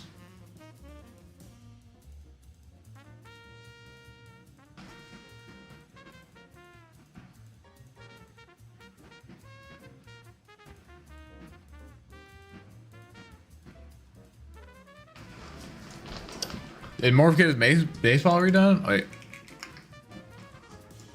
No. Easy answer. Wait, Magnus. Why is it... Guys, why does it have this presented like Magnus's reverse polarity as a facet? Look. Oh, guys, you know Magnus's reverse polarity facet? Ah, yes. Well, we buffed it. I got excited for a second because I thought maybe they brought back reverse polarity. Anything super interesting? Well, Arc Warden has been completely reworked. Now he has plus 10 attack speed and his magnetic field costs 20 mana less, which is insane at max level. So yeah, Arc Warden's completely different. But otherwise, jokes aside, let's see, Brewmaster and Clinks and Lone Druid seem to be the most affected so far. Okay, wolf damage decreased. Okay, slightly. Health bonus decreased. Ice, Lichen, pretty much nothing. It feels like a balance patch, and I know like every patch is a balance patch, but this feels like they're just trying to maintain a balanced game rather than trying to mix it up. The map changed a little bit, but not that much. LD's best hero ever tied with Arc Warden. I don't agree with that, but I respect your opinion. Not a huge fan of Lone Druid. I just feel like with Lone Druid, I end up like, I guess it's more of a positioning focus hero than Arc Warden is. Like Lone Druid is, you pay much more attention to like your positioning of your two units. But like Arc Warden kind of has like more going on with each of his units, you know? Like there's kind of more options, it feels like. I feel like in the late game when I'm playing Lone Druid, I'm just like playing my bear and I'm not actually microing. I don't know. New Silencers game is a reference to that one game series. Oh, I'm excited to check it out. We're gonna check that out last, I think. Base damage increased by 1. This hero's insane. Damage at level 1 increased from 54 to 62, 55 to 63. Pretty good. I mean, I feel like this hero's good. I guess I haven't seen it winning recently, though. Feel more badass with LD. With Arc, I feel more like a devious mastermind behind some sinister plot. Maybe that's why I like him. Remove Fleeting Fury Facet. What? Is that the ult from Rebound? Yes, good. That was very strong. Glad for Marcy nerfs. Why am I looking at the arcade? Don't ask me. And I am completely lost. My blood sugar is very low. I didn't eat dinner. What are we doing again, guys? Oh, right, we're looking at the patch. Looking at the patch. Looking at the patch. Oh, I don't want to do this. How did I get to the patch earlier? This. I'm lost. This, and then this. Here we go. Oh, learn updates. That would be a good way to do it. Learn updates. There we go. And then for some reason, it always goes to Beastmaster. Nice. All right, Mars. Largo a new hero? Yes. Oh yeah, Largo. Largo is stronger. Sorry, LD is now stronger with his own unit. Bear is a bit weaker. Crazy attack speed for roots. Yeah, I'll have to try it out. I'm excited. Yeah, Largo is. I'm very excited to play some Largo. Okay. Mana shield. No longer benefits from mana cost reduction effects. Good. No more Kayasha shenanigans. What? +2 all attributes for Meepo. Let's go. We're back in business, guys. Meepo's back on the menu. We can do it. Second meteor damage decreased, so it scales now. Okay. Meteor damage increased. Okay. Interesting. Little bit of a buff. Little bit of a buff, isn't it? It's +200 Starstorm damage. Wait, that's huge. 500 with the double hit? So what does the Starstruck do again? Starstruck. Does more damage and blinds the target. Okay, so maybe it can't really clear waves, but nice. Darksiders. Sounds like I got some Darksiders. When are they bringing back the Sun Facet from Rana? You might be waiting a while for that. Base armor decreased by 1. Base attack time improved. Ooh, that's good. But this compensates it for early on. Stun duration falling from 4 to 3. Okay, a little bit of a buff. Stun no longer exclusive to this facet. That's the target for. Okay, so we're back to old adaptive strike. Nice. Back to old confusing adaptive strike. Good, good. I would have done Largo differently. I think the ult is too much. Still even for me. Like, complexity-wise, or like it's too strong? I think it's cool. I'm excited to play it. It's a different mechanic, which I think is always good. Maybe not always good, but in this case, good. Oh, mana intelligence gain increased, mana cost decreased, cast range increased. Level 10, okay, plus 20 attack speed. Cool. Largo is easy like Kez was easy. People just need to get good based. Too silly. Maybe. It is a bit goofy, I'll give you that. That's for sure. But I mean, I don't know. I guess I didn't want to say anything because I've always had a little bit of a stigma against like these music heroes. Like, oh, you make a song in battle. As a musician, you'd think, well, I'm not a musician anymore, but when I was a musician, I was like, you'd think that I would like it, but I'm just like, it's just so reductive. Like, not that I thought that they were being mean or something, but just like, yeah, I don't know. It just felt weird, you know? As someone who's spent a lot of time trying to actually make music, it's like, okay, I don't know. I think it's a cool hero. I'm excited to play it. Agility gain increased. So at level 30, how much is that? 3 agility? What? 3 agility at level 30? Insane. Damage increase from 25. Okay, a little bit of a buff. Cooldown increased. Sag. So this is worse as support specifically because it's not as good early. Deluge nerfed, yeah. I mean, Naga support has been in the meta for a while now, so can no longer target invulnerable units unless the invulnerabilities. Oh, okay, so you can song. So it's just unintended. It's just unintended interactions like netting people while they're Yuled. Music in battle was used to make soldiers ignore fear and focus on being the MVP. Yeah, I'm not saying it's a thematic problem. I'm just saying, like, for me, the feeling of doing it. Max HP regen per second decreased. Aghanim Shard max HP regen per second bonus it decreased from 2 to 1. Okay. So we're a little bit less healing. Actually 50% less, but it's a small amount anyways. So it's not as good early. That's like the big thing. Don't underestimate the battle part. True. That's a good point.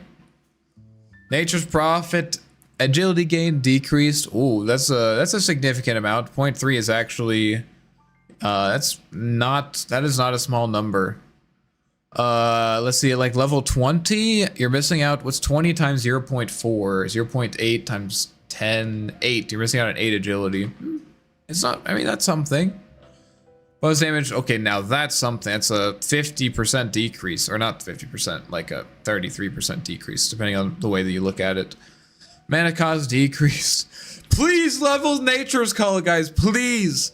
Guys, stop leveling stats over Nature's Call. That's what they're saying. Please, guys. Level abilities, not stats. Please. Okay. I don't think people are gonna stop doing it though. I mean, yeah. I really don't think so.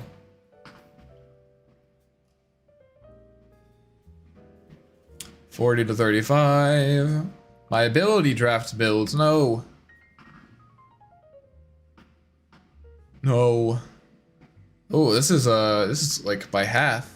Does Nature Prophet innate work with spell damage? No. It's just attack damage.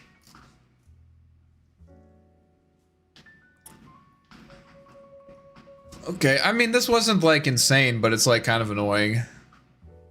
Not really a necro player. 50.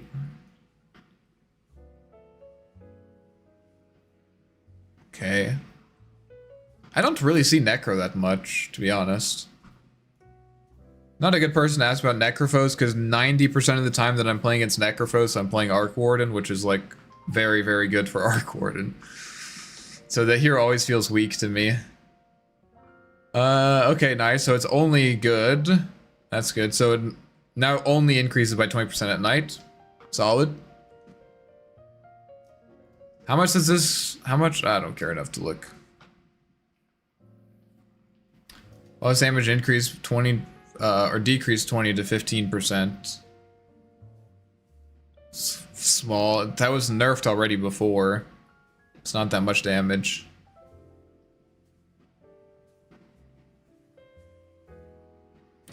Oh, that's a better level 1 spell then. Much better. Okay, I mean, maybe people will play around Carapace more.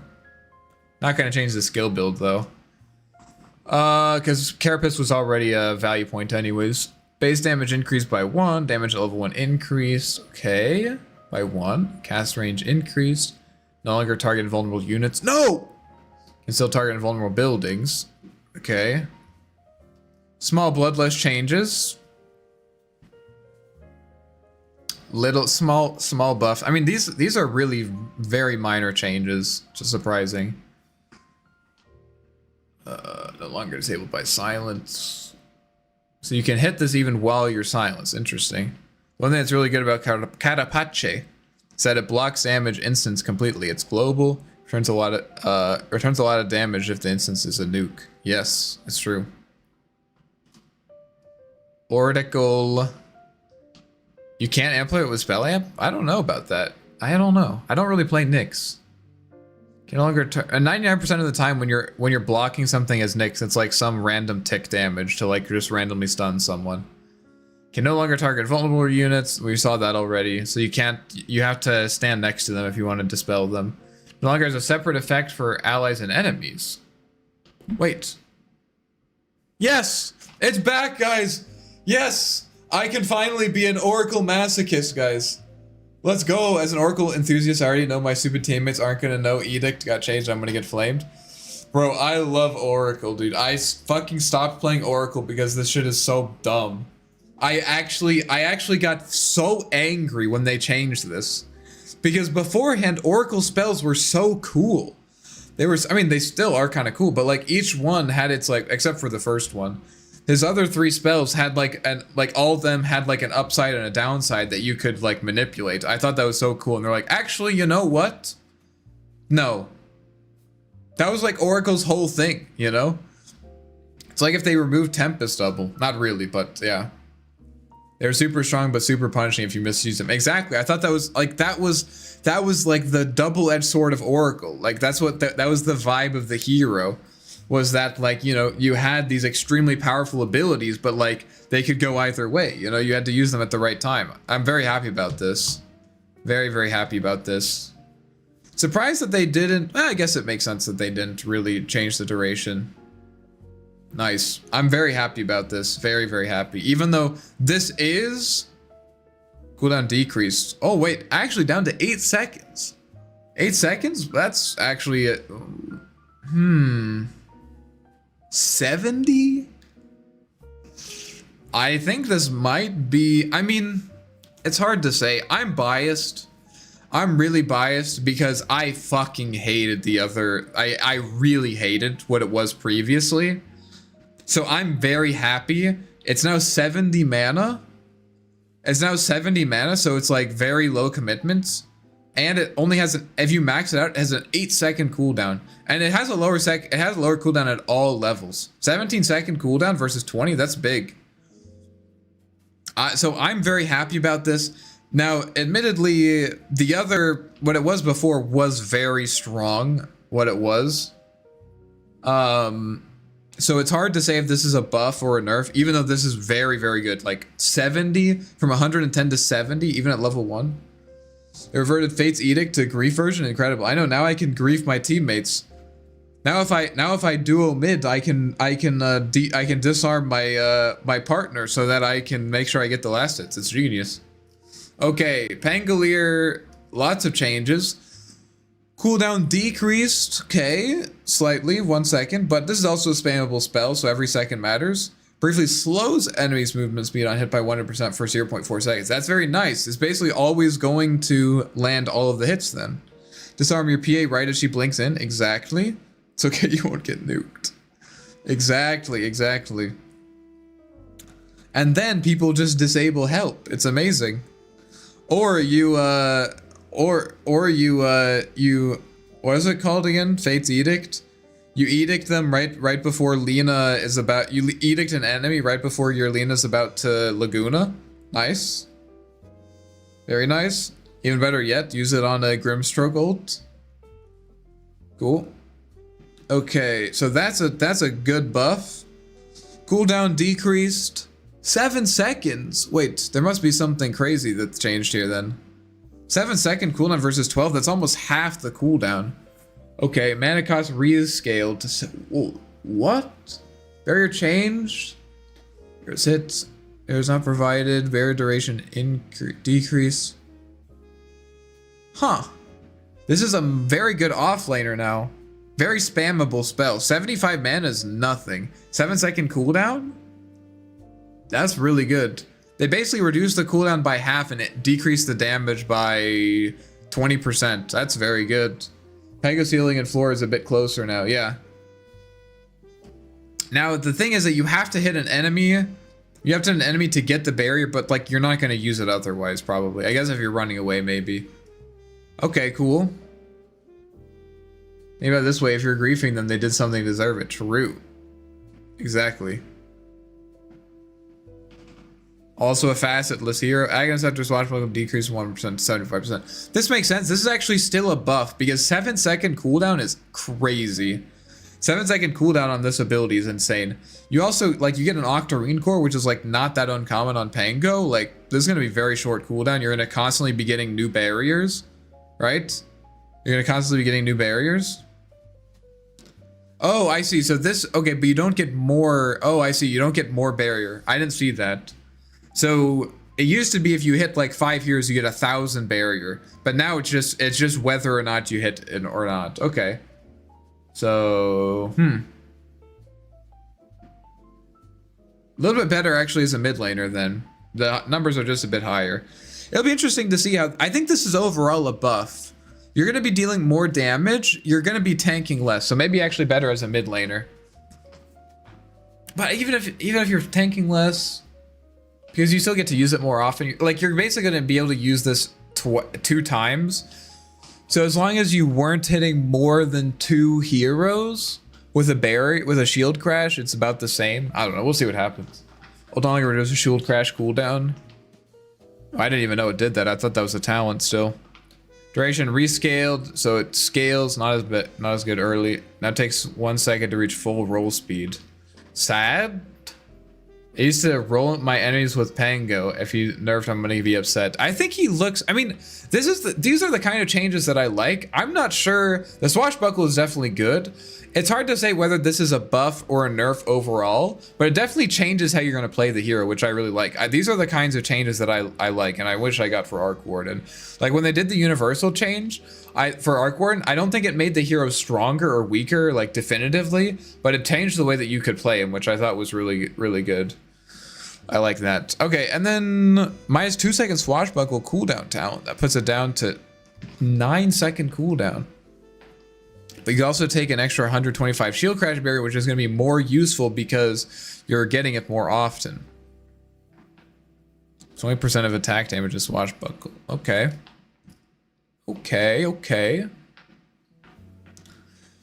Active move speed increased 12%, 15%.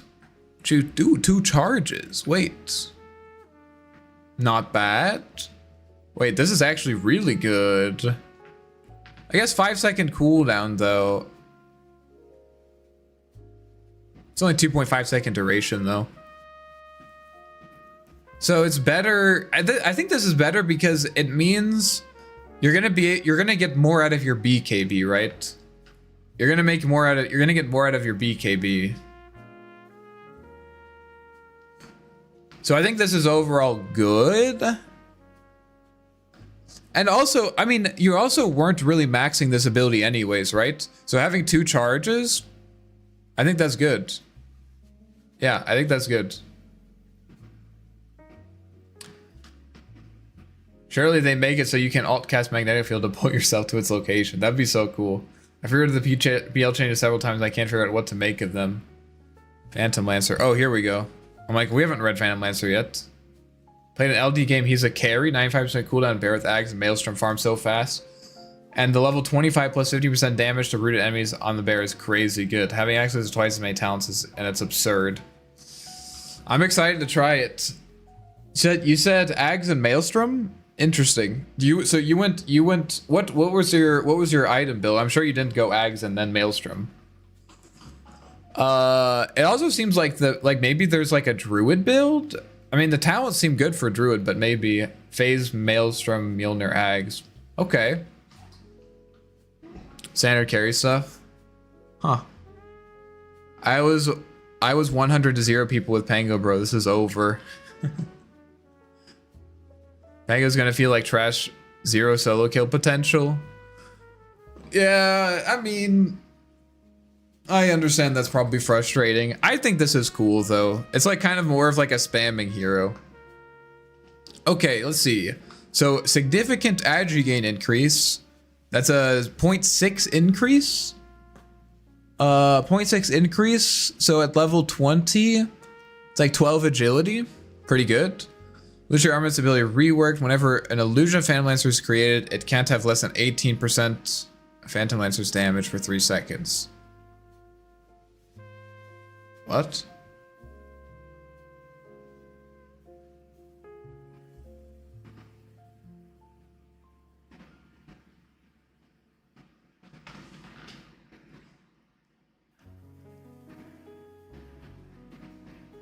Oh.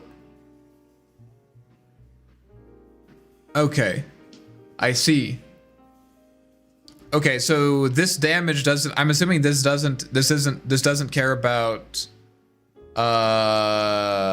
illusion damage. I'm assuming this doesn't care, doesn't discriminate between bonus damage and base damage. PL illusions have a higher damage floor for the first seconds. Yeah, that makes sense. And this is going to encourage you to like actually kind of commit, I think. No longer provides bonus agility while active. Cooldown rescaled to 3 seconds. Uprights evasion. What? While rushing? What? What?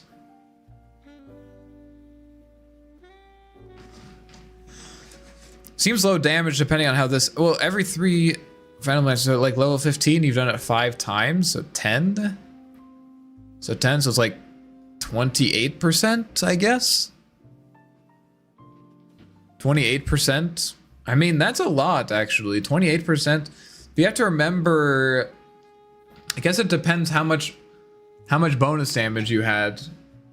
I think this feels like overall a buff, because the other facet, or it used to be that in order to get the illusory armament's damage, you needed to have bonus damage. But not many of the items that you would buy on PL gave you bonus damage. So this is going to help you even if you don't have bonus damage. Okay. Phantom Rush, 3%. 3% is that's a good number. That's a good number because it's normally at 9%. It's a 33% increase. Pretty good. Doppelganger cast range. Okay, that's kind of nice. 2.5 agility duration, spirit lance damage. 70% juxtaposal addition? Oh wait, no, it's already at 600%. Okay, never mind. I don't know. I don't really know how that's gonna, what that's gonna look, or I'm gonna have to check this out. 100 spirit lens damage.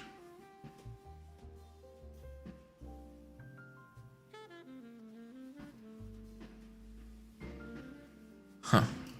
Okay, let me check this guy out. It's like Archold in the sense that the illusion's damage decays over lifespan. Yeah, really tough to tell. I need to just know. I need to know. I want to check these talents, but I also need to know if this works with rapiers. You know? I just need to know if this works with rapiers.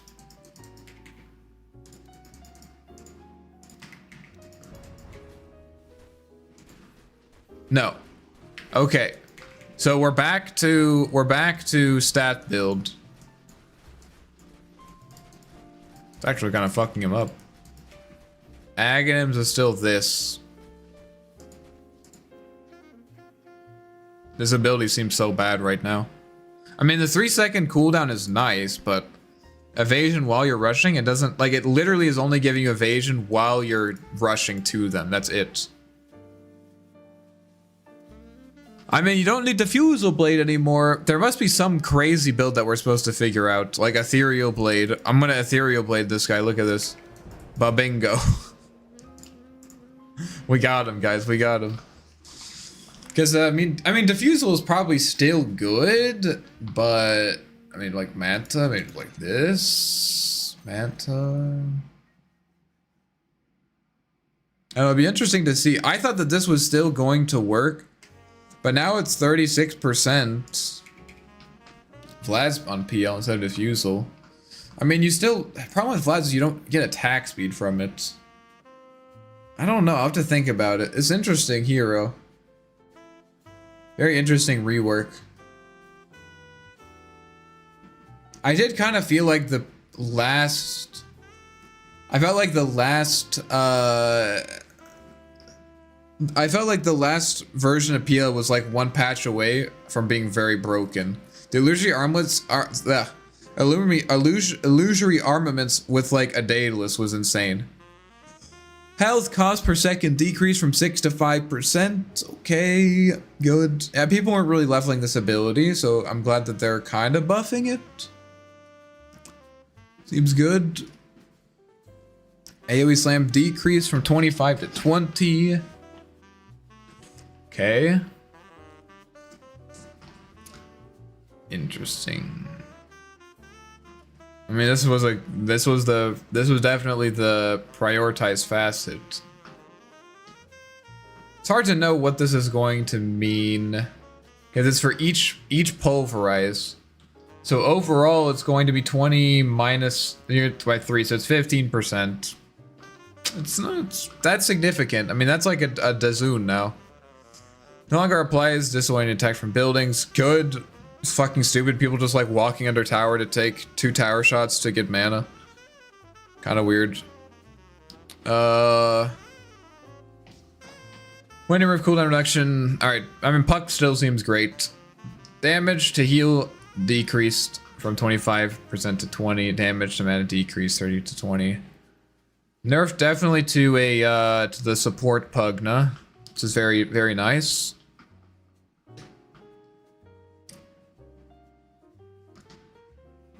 Kind of healed you, which was cool. Kept you alive. Add blast damage to 200 again. That was 100. It used to be 200, and it was reverted after the. It was reverted after the 20% talent reduction patch. Turning spell damage decreased from 20 to 16%. Okay. I honestly keep forgetting what this ability does, man. This, whenever you deal spell damage to her, she returns that, right? Okay. This is like the prioritized facet right now, so I guess it's good that they nerfed it. Storm Surge cooldown reduction decreased from 2.5 to 2 seconds. Okay.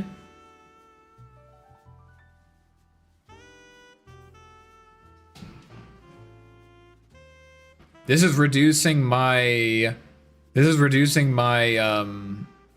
my Storm Surge strike interval. 2.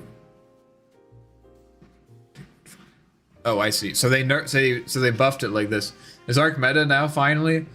I mean, I don't think a 10 attack speed increase is really gonna do it for us guys, unfortunately. Yeah, I don't really think that's gonna work. 2.5 to 2 seconds.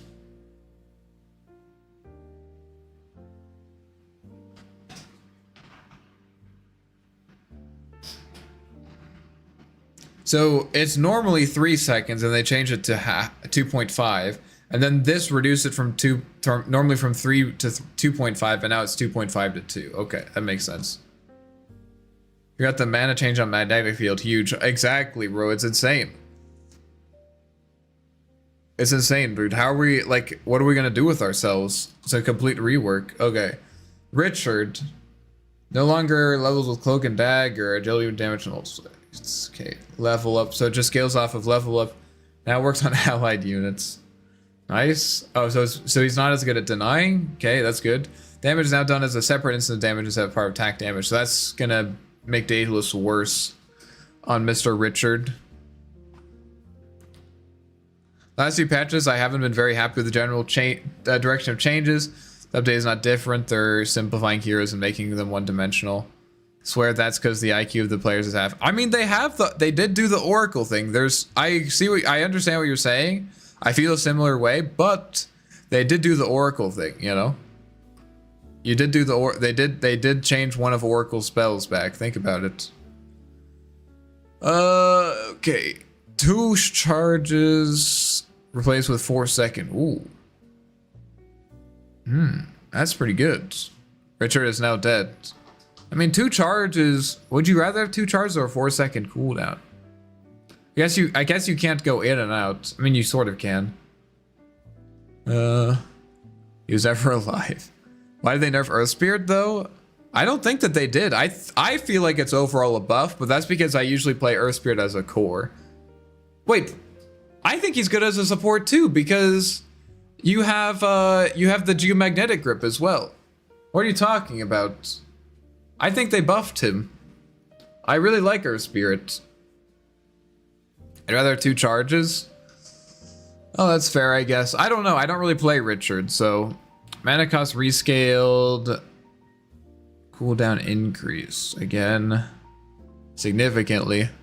Can't pull allies out of so many things now. I know, but you can do it. You could, yes, with the shards you can't pull them out of roots. That is true. But I would argue that being like, when are supports the most important? Like when is the most important time for supports? The most important time for supports is the first like 20 to 30 minutes of the game, right?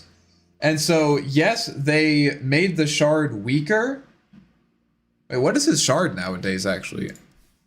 Because they removed it. Oh, right. The shard is now weaker, sort of, because you can't pull them out of like roots and stuff. But also you get it, you don't have to spend 1400 gold to have it now, right? And in my experience, Earth Spirit is also a great hero in the late game. Earth Spirit's definitely a hero where like if you can get like level 2 ulti, you're like super duper happy. So I think anything that makes Earth Spirit stronger before the 30-minute mark is great. I would take that any day. And also remember, you can always buy an Aghanim. If you're worried about the late game, you could always buy an Aghanim Scepter and just stone people, and then you can pull them out of even Chronosphere. Okay, let's see. Radius decreased. Attack damage was 90 flat damage. What? Oh, okay, so better for farming. No longer increase. Now allows to hide within allied creeps. Now increases ability duration by 1 second, attack count by 2. Only when Ricky hides within an ally, no longer increases attack count, or up price 50% movement speed. So it's better as a farming ability. It's actually really good as a farming ability, but it doesn't scale as well. Because I have to Lotus then pull now. Exactly, yeah. So you can still scale, you're fine. Now, oh, now we just have the... Now we just have this facet built in, that's great. 50 tricks of trade agility replaced with 15% of agility. Ricky's base damage. I think this is an... if you don't like this, I think that's fair, but I think this is another, like, they're just mixing the bag up. I think, you know, they're just saying, like, Ricky's been kind of the same for a while, let's just mix things up. Like, I think it doesn't...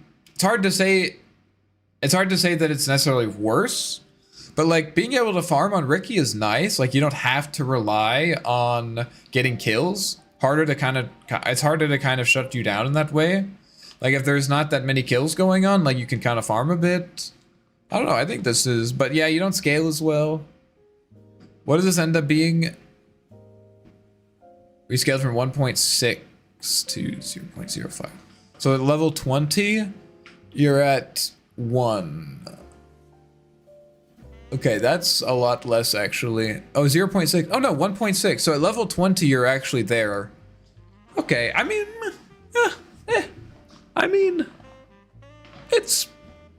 I think it's okay. I wouldn't be too worried about it.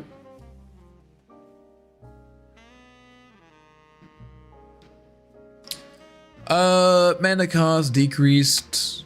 Nice. Base damage increased by 1. So ability no longer cancels channeling. Quality of life things. Alright, we're at the S's, guys. We're almost at the end. Sand King. Talent Burrow Strike. Cooldown increased. Okay.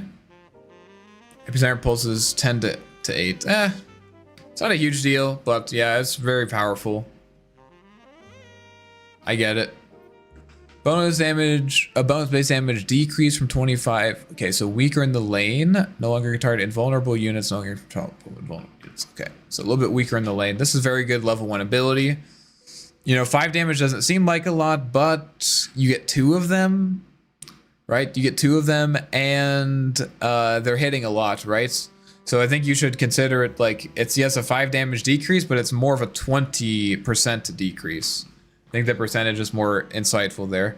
So let's on here we go. Increase from 3 to 4.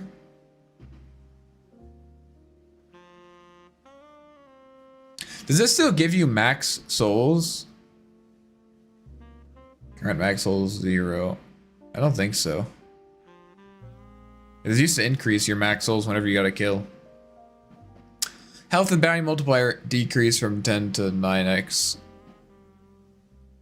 Okay, are there 9 wards now? I don't know.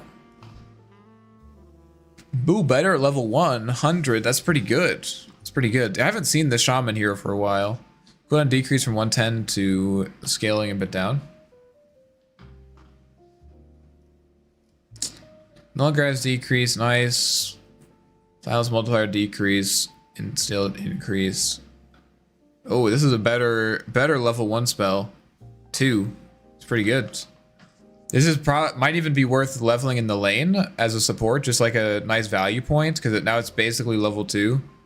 That's not exactly, because it's still 35% into damage, but pretty good. Might try that. Scales up to 5 now, so maybe core silence. I don't know. I don't think core silencer is a good idea. I don't think it is. Hero just has no mobility choices. 15 agency cooldown reduction decreased. Nice. Increased. Okay. Random talent changes. Good.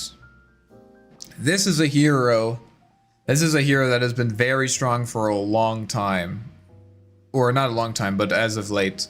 Puddle radius increase. That's a buff.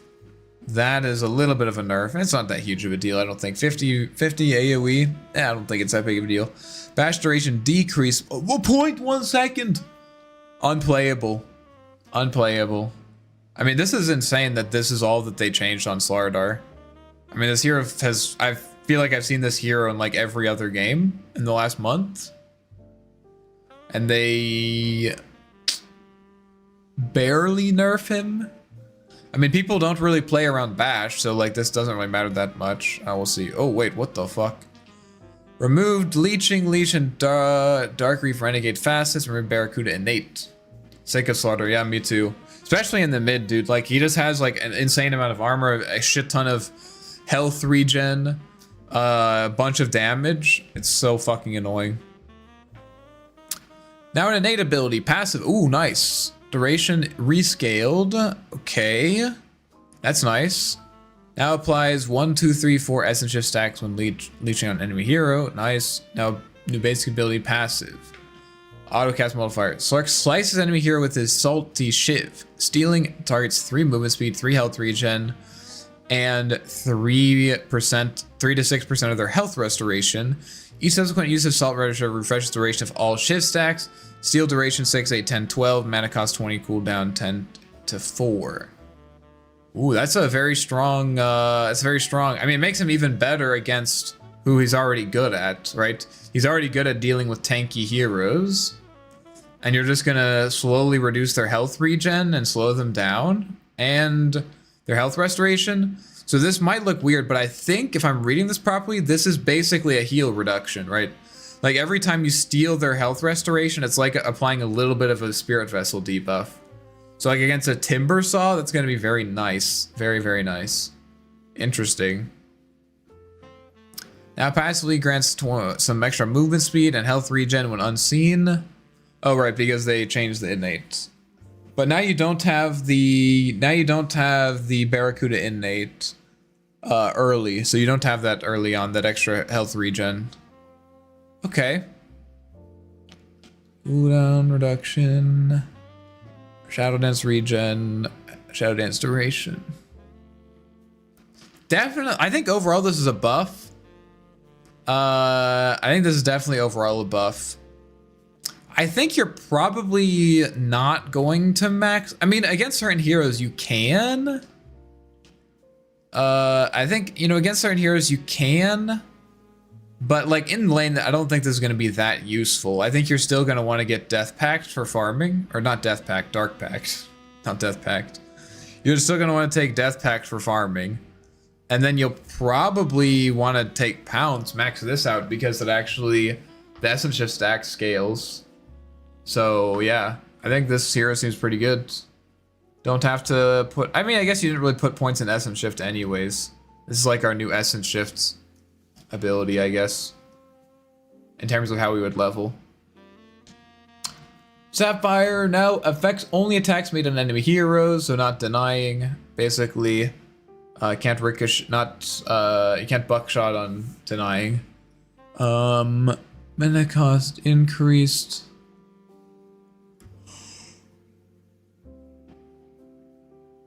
Ooh. Mana cost increased. Okay. Aghanim Shard, more kiss damage decrease 40%. This is nice. I'm happy about this. This hero has been like one of the top pick supports for a while. So very nice. Can no longer target invulnerable units. Attack damage increase from 100% to 100 up to 120%. Okay. Small buff. Okay, Spectre, lots of Spectre stuff. Okay, now an agility hero. We were universal, now it's agility. Base damage increased by 2. Base attributes unchanged. Damage at level 1 unchanged. Attributes gains unchanged. Damage per level decreased from 2.8 to 2.1 because we're now agility. Damage at level 30 decreased by 27. Base attack time worsened. Base attack speed increased to compensate for that early on. Removed Forsaken and Twist the Knife Fast and removed Spectral innate ability. Agi hero, not Gladge. You liked Universal? Now an innate ability passive improves the Spectre's level. Damage rescaled. Ooh, that's okay. It's nice. It's nice to have Desolate for free. What's our new ability then? Oh, what? Wait, what? What the fuck is going on? Okay. Mana cost decreased. That's good. Spectre Illusion also benefit from Shadow Path. Cool. Reworked into a basic ability. Thrust an uncontrollable illusion, which follows the target and attacks it for a percentage of Spectre's damage. The illusion exists for up to 5 seconds upon reaching the target and takes 200% damage. 20%, 20-second cooldown. Pretty low mana cost. 5-second duration. On cast, the illusion moves at a speed of 900, has 135% of Spectre's movement speed after reaching the target. Reality sub-ability may be used to teleport the illusion, destroying it. What's the cast range? Up to 1,000. Spectre support? Okay, let's not get ahead of ourselves. Can no longer be cast with no effect. Now is a distinct sound between cast of Shadow Step and Haunt illusions. They made Spec a kamikaze instead of a Spectre. What makes you... Wait, why is it a kamikaze? What? Mana cost decrease. That was a 0.2 second travel time to reach the target. Spectre is invulnerable during this time. Now disabled by roots. Now always destroyed by... Oh, that's really good. Well, not for Spectre, but for me. Playing against Spectres. Can actually... Felt impossible to stop them from going back. Now, Spectre's ultimate ability, mana cost rescaled, duration rescaled, cooldown rescaled, haunt outgoing damage decreased to scale up to 80%, so not as good early, but also, I mean, it was an Aghanim, so you weren't getting it early. Each illusion now spawns near an enemy in the direction towards Spectre. Now upgrade with Aghanim Scepter, reduces haunt cooldown by 20 seconds. When reality is used on Haunt Illusion for the first time per Haunt cast, enemies are feared away from Spectre for 1.5 seconds, 50% reduced movement speed, and 400 AoE around the target illusion. Okay. And you destroy the illusion now. Oh, you can't go back. Oh, I see what you're saying. Yeah. Yeah, I see what you're saying. This doesn't seem very good. I mean, Shadow Step, maybe... I mean, it's a 50% damage illusion. That's pretty good, and it lasts up to 5 seconds. But this is mostly a mobility tool, I think. Let's check this out, actually. Spectre. Can you test Shadow Step? You know what? I was going to, but now that you asked, no, I'm not gonna do it. No. Now that you asked, I'm not doing it. Okay, so now we have Shadow Step. I'm sorry to think that they were smoking when they were talking about what they wanted to change this update. Ban that guy, exactly.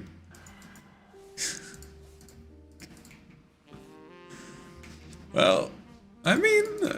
It's interesting. Definitely interesting. I mean, it's sort of like a blink in a way, right?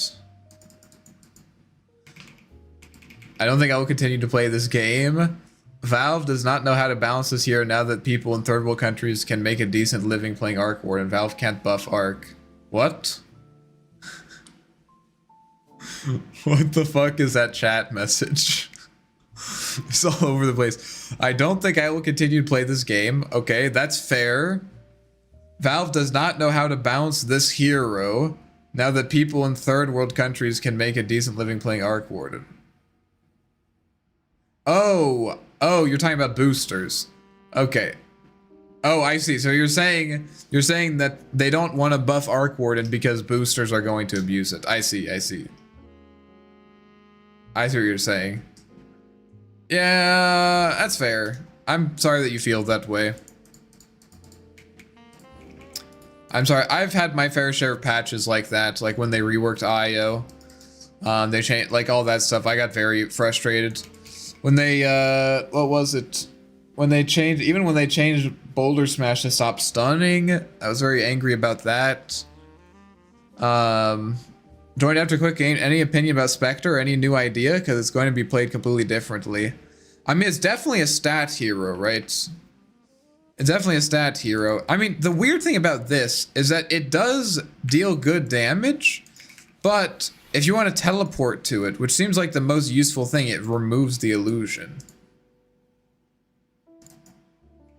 That's a very long cooldown as well. Like, I'm trying to see what the idea is. I mean, like, obviously Manta, like, you still want to get Manta, right? You still want to get Manta because, like, it's fucking desolate, right? So Manta seems very good. Ludger just got turbo buff. Boosters love Druid. Yeah, it doesn't matter, you know? Just fuck Arc Warden players, like, whatever. It's PA Blink, but they know you're coming. Maybe you can hit along. But, like, you don't have to go, though. Midas trash now? Actually, ironically, I think Arc Warden is the only hero in Dota right now for whom Midas is actually better. I think basically every other hero in Dota bought Midas for XP, and Arc Warden's like kind of okay with not getting XP from it, you know? Good laning thing, and it deals damage. You need to play near the fight. I mean, one thing that you can think about is that if you use Haunt, right? So you use Haunt, and then you teleport to them, you can have a second illusion and a fourth, right? Like, I wonder if this is what you're supposed to do, and then as they run away, you chase them again. Does that make sense? So, like, this is your sniper, right? So you Haunt on them, you come in, you use this, and then they pike away, right? And then this guy's extremely fast. He's super fast. I think he's super fast anyways. Like, if this guy force staffs, I'm thinking about like a sniper with a hurricane pike. Yeah, he's very fast. So you can use it to then chase them again. Inspector is better NP but melee. I would not go that, so I would not go far as say that. I would not say that. NP I think is still the king. Shadow Step is still global? No, it's not global. It's a 1,000 cast range. It is not global. What if they were? What if they were while making this patch and they gave Arc 110 base attack speed? Insane. Insane. Yeah, I think this is mostly for chasing people. Haunt reality is global though. Yes, Haunt is global and reality is for sure. I didn't even really realize. Look at this. Kind of a fun animation cancel. Kind of smoking. Yeah, I mean, I think you're still going to max these two abilities. Like, you're not maxing this. That you would be a psycho to max this. I think you max these two abilities, right? And then you finish this off later, and then you scale. I think you can still just go like Orchid build. You know, you can go Radiance, I guess. I guess you have the Radiance with Haunt. I don't know. I would probably just still go Orchid Manta, to be honest. How do you farm on Spectre now? the way that we did it in the good old days, which was by buying, well, we used to buy Hand of Midas on Spectre actually, but Radiance maybe. I mean, you still get this. This is a 180-second cooldown, so you basically, what is it? The last one was like, what, a 60-second cooldown? 6 times 3? So you get like, you still get to do one of these every 3. You get like, you get like 1/3 as much, right? So yeah, the hero's gonna farm slowly, but with this, maybe you scale a bit better. You literally have just an extra ability. I don't know, I'm kind of interested to try it. I think if I did it, I would probably, yeah, because you're not really going to be playing around Haunt as much. Like, you're not going to be, yeah, I guess Orchid doesn't really make sense, does it? Yeah, it doesn't really make sense because you're not going to be killing people as frequently. So what do you buy? What do you buy? I mean, maybe you just go Radiance. Maybe it's just Radiance O'Clock. Spectre's back to her late game shenanigans. Battle Fury? Wait, who said Battle Fury? What? Guys, you can't build Battle Fury on Spectre, guys. What are you talking about? You need to play near the fight most of the time as your ulti has a big cooldown. Yeah. Pay more attention and pick fights more selectively. Yeah, I felt like the old Spectre was very easy to play. Very not punishing. Saunt around the map literally anywhere. Yeah. I like this better. Not only as, obviously I'm biased because I play heroes that don't want to, I would play heroes that don't want to get jumped by Spectre. But I did feel like having a Haunt every like minute was just like pretty oppressive. Like Spectre can just be at every single fight. What, you build Battlefield on Spectre to kill the lame stuff so you can proc Desolate. See, Darkness Host is the voice of reason. Genius. Mjolnir Spectre?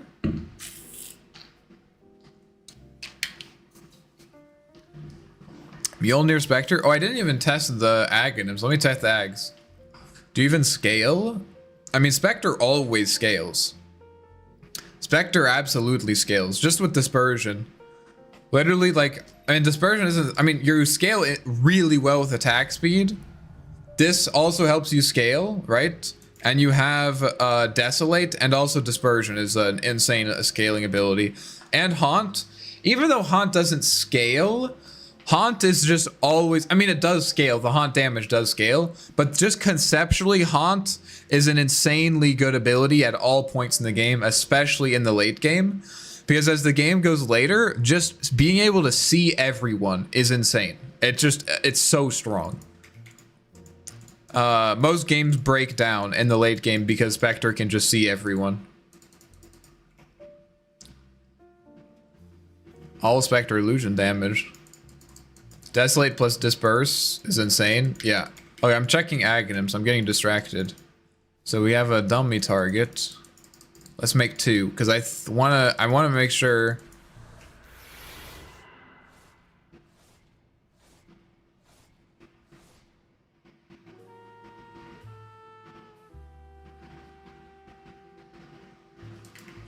Oh, I see. So you're supposed to like spam it? Wait, is this what you're supposed to do?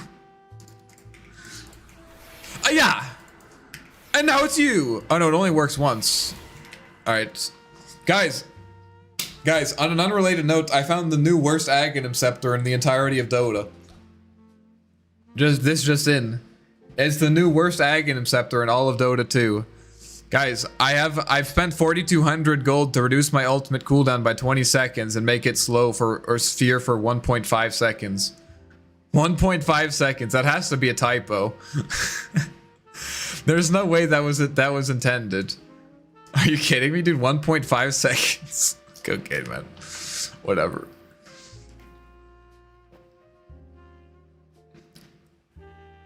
Yet outscale these men out by carries. You don't have that Manta Orchid power spike now.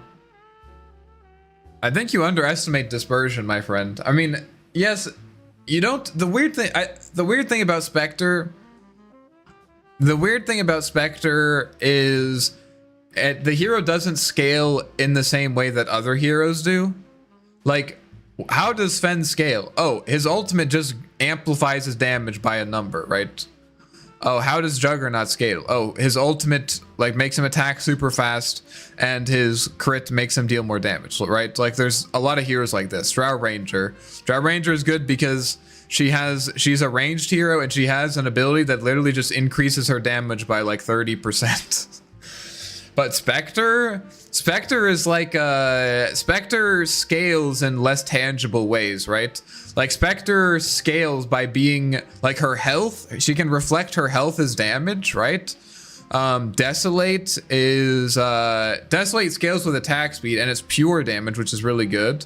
But most importantly, Haunt is just one of the best late game abilities in the game, right?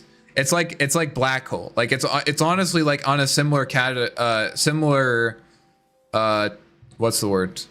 Similar tier as Black Hole. So like yes, Black Hole doesn't necessarily scale because Black Hole's damage increases by a negligible amount, but what Black Hole does is more useful the later the game goes. Relatively speaking. Arc buff woo. I know we're partying. 10 attack speed. Yes. My 10 attack speed, guys. We're gonna be it's broken. It's broken. Guys, you gotta get out and play ranked while you can. This isn't gonna last forever. Desolate deals an unholy amount of damage, guys. Exactly. Like with Manta style, it literally triples the damage. Absolutely. Han felt better as an ag, to be honest. I really liked it like that. Well, yeah, no one thought it was bad as an Aghanims. I think this was a very good hero. Anyways, 10 attack speed as 10 agility without the damage and the armor. You can't forget the plus 1.5 armor you're missing.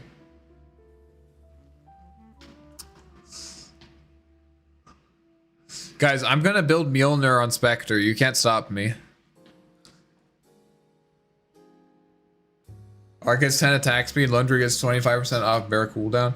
Maybe some Valve dev was watching my stream and it's like, oh, he's good actually. He's actually good.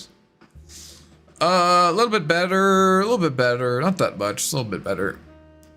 Charge loss on dodge decrease from 3 to 2. Nice, not as punishing. Attack speed slow.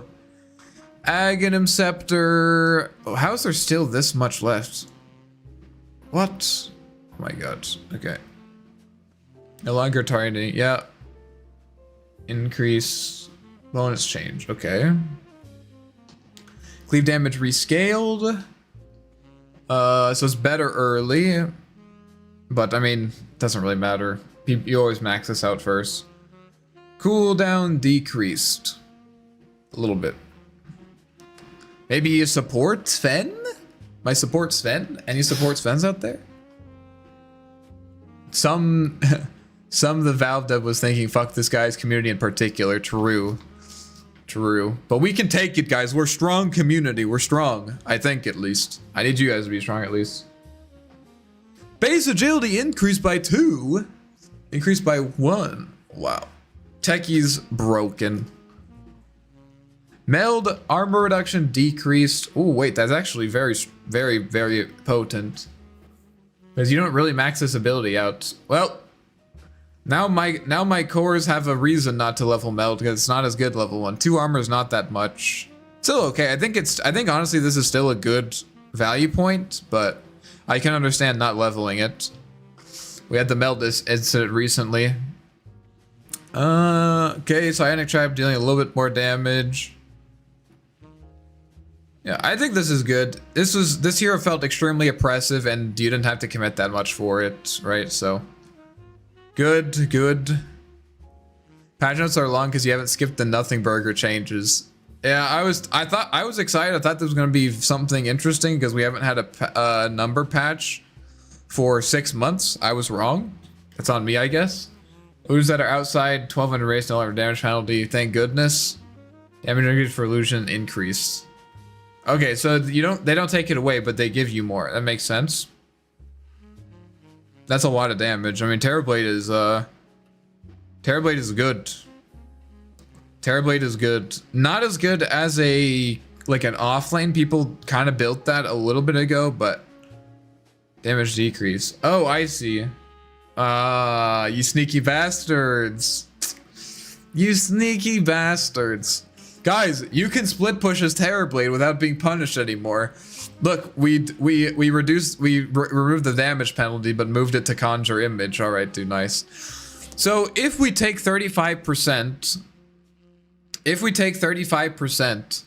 and we increase it by, what is that, 5 to 3? So 30. So it's a 35% increase.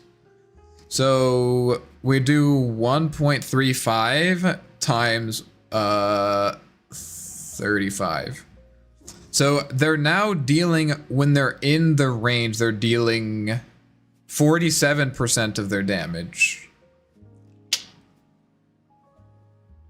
Not total, but like that's the bonus that you're getting. So if you move them in range, you're dealing, what was the old penalty? What was the penalty? I don't know what the penalty was, but 35.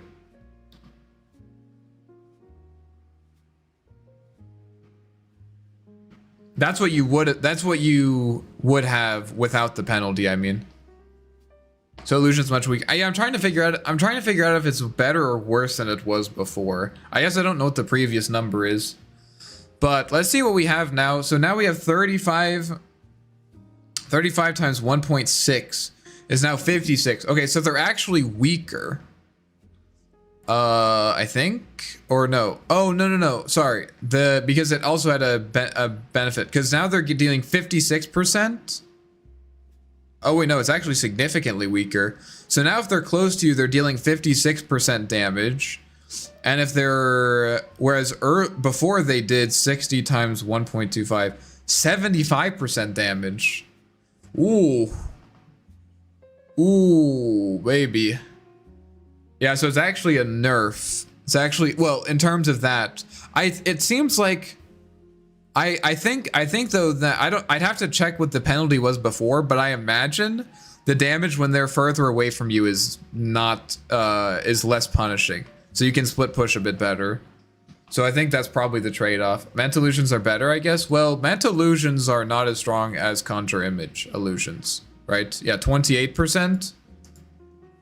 And these deals 35%. So mental illusions are not as good. Damage rescaled, not as good level 1. Do you see the flag bearer buff? Yeah, it's gonna make creeps kind of hard to kill later on for magic damage dealers, I think. Like some nukers, like magic nukers, might have a difficult time there. Max upgrade will give you 60% magic resistance. Yeah, it's a buff to physical damage dealing heroes like carries and stuff, like Tidehunter, for example, and Terrorblade. Like, I think these guys are going to be much happier. Whereas like supports are like a disruptor with like Thunderstrike is not going to be able to clear a wave in the late game. Not efficiently, at least. Mega creeps are going to be monstrous, as someone already pointed out. Attack bonus damage increased. Okay, a little bit. Talent got slow. Anchor smash damage reduction. My 15-second ravage cooldown. I just don't think these cooldowns, like, it's so little. I don't ever take these like cooldown reduction talents because like you have to make a play in those 15 seconds, you know, like, am I going to make a play in those 15 seconds? Probably not. Probably not. Just Dagon the flag creep. Oh, true. Wait, Midas? Oh, he's actually genius. Dagon Midas actually broken in the late game. I'm gonna pick up my 50-minute Midas, guys. I'm gonna pick up my 50-minute Midas. Okay. Oh, we don't get our anchor smash attack. Wait, what? Blubber effect triggers anchor smash. Oh, that's so if you do the purge, it anchor smashes. Oh, that's kind of interesting. But it's a talent, so don't get early. Base movement speed decreased. Increased bonus damage decreased. Wow. Yeah, this hero think this hero is still very strong. I believe that Timbersaw is still extremely fucking good. So glad we figured that out. Timbersaw need bigger nerfs. Yeah, I agree. I mean, if you have like 8 trees, you're missing out on 16 damage. Ah! Dude, he's literally dealing no damage. Plus 10-second defense matrix duration replaced with 40 intelligence. It doesn't really matter. I mean, you already have max intelligence at that. Like, you already have your... Let me double check that. I'm pretty sure... I mean, obviously, what, 40 intelligence is, 4 times 4 is 1600 mana? That doesn't seem right. Dota to... Or is it 20 mana? Is 20 mana? 22... Wait, 30 intelligence. What's 360 divided by 30? Wait, I'll just do this. 36 mana. So it gives you 12. Oh, okay. 12. I was super far off. I thought it was... Why did I think it was 40 mana? So 12... What's 12 times 12 times 40? So 400 plus 80, 480 mana. I mean, that's an extra 2 rearms. And then the Keen Conveyance. If you are at level 25, how close are you to being max Keen Conveyance? 41%. Okay. But if you have just like normal items, like this item, and this item, and this item. 49%. Okay. As soon as you buy Hex, though, you got 59. Yeah. So, like, by the time you get there, you're already gonna have the max Eureka effect. So...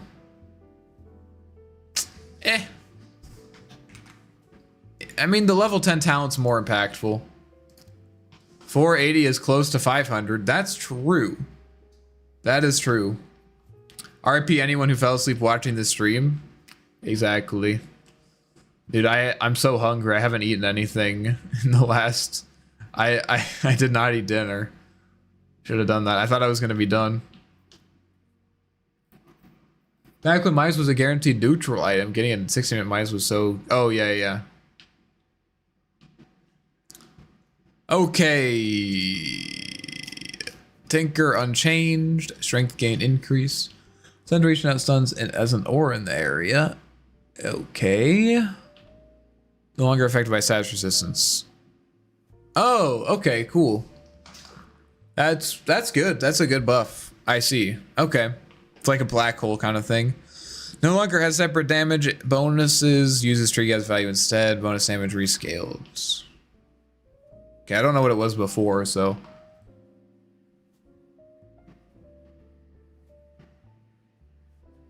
Oh, I see. This is the tree throw, not the tree grab. Okay, that makes sense. Must be bonus rescaled. 10 movement speed. Title's broken, but they didn't have to remove the stuff, just nerf it. Was he broken? I didn't really see him that much. Oh my god, guys. Treant Protector.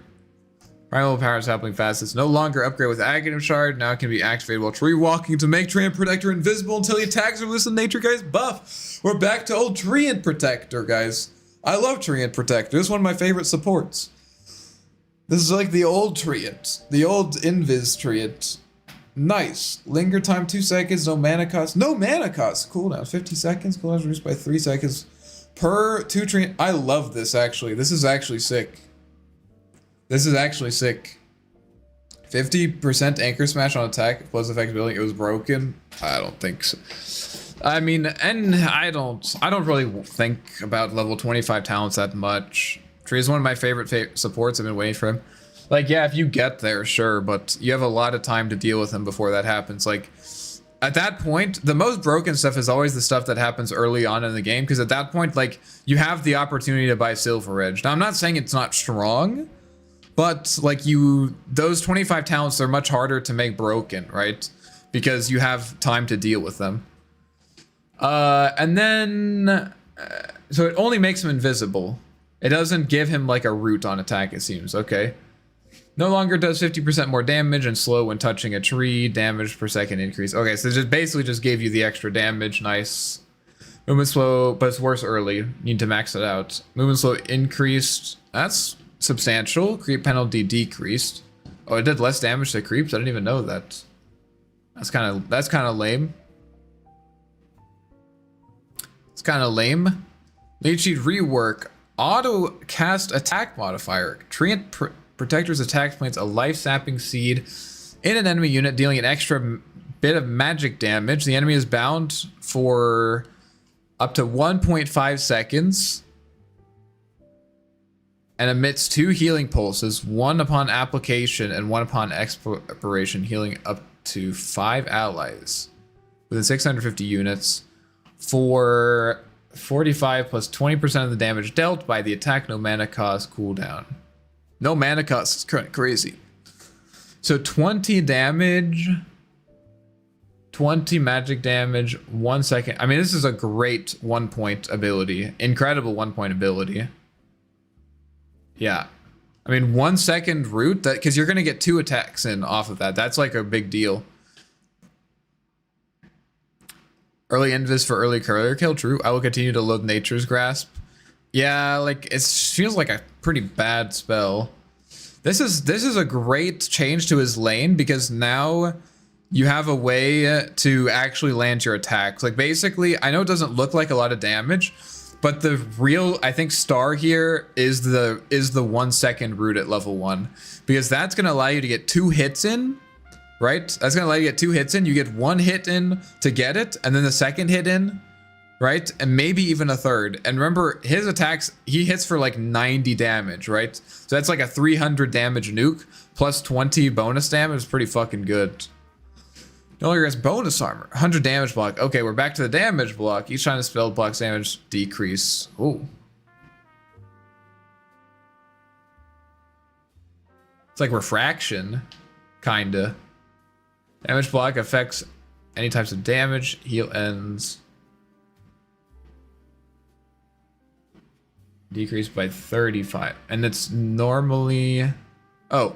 Instances less than 20 damage are ignored. Okay. They're neither blocked nor countered. So like Ion Shell isn't going to shred your living armor. Good.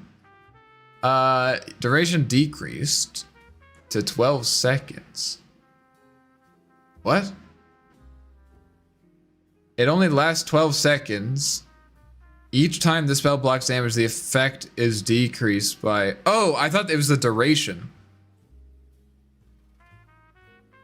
So you block 100 damage, then the next time it'll block 80 damage, and then the next time it'll block 60 damage. Okay. So you get... I mean... At this level, you basically get 100, and then what is that? 70, 65. So 100 to 65, 65 to 60 minus 30 is 30. So 100 to 65, 65 to 30, and then 30 to 0. So you get 3 damage instances from that. That's pretty good. That's pretty good. It's worse, but better against burst. Blocks all type. It's not really better against burst. Heal per second is increased. So the first one you get. This is a very strange ability. So you end up blocking 100 up to, by the way, you end up blocking because it's a fixed damage block, right? So it's like a worst refraction. So 100 plus up to, and then the second one you block 65 damage, and then the third one you block 30 damage. So the first one is 195 damage. The second, and then if you max it out, it's 100 plus 80 plus 60 plus 40 plus 20, 300.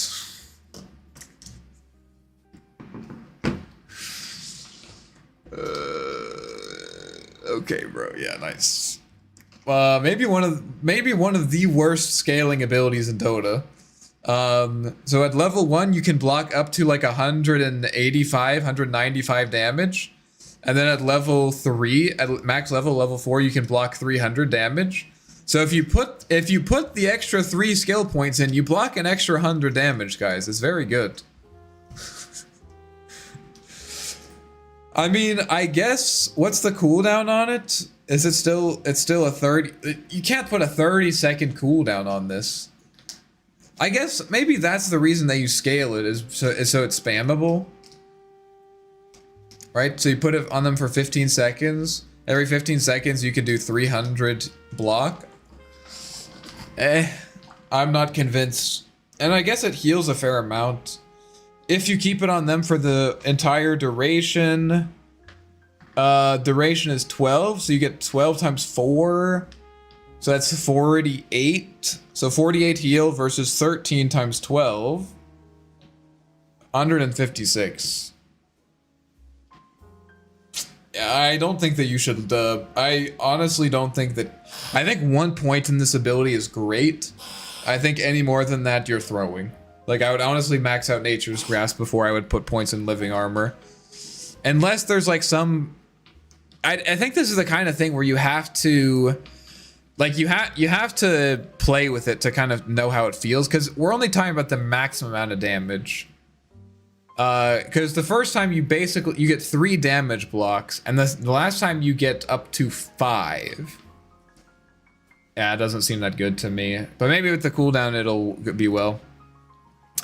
Overgrowth. Oh, wait, eyes in the forest are sharded? Okay, hold on. Overgrowth now upgraded with Aghanim Scepter decreases cooldown significantly when casting Overgrowth. Treant Protector draws power from the earth. Wait, hold on. I have to. Wait a minute. This is from some custom game that I played. What the fuck? Okay, I'm gonna make this dramatic.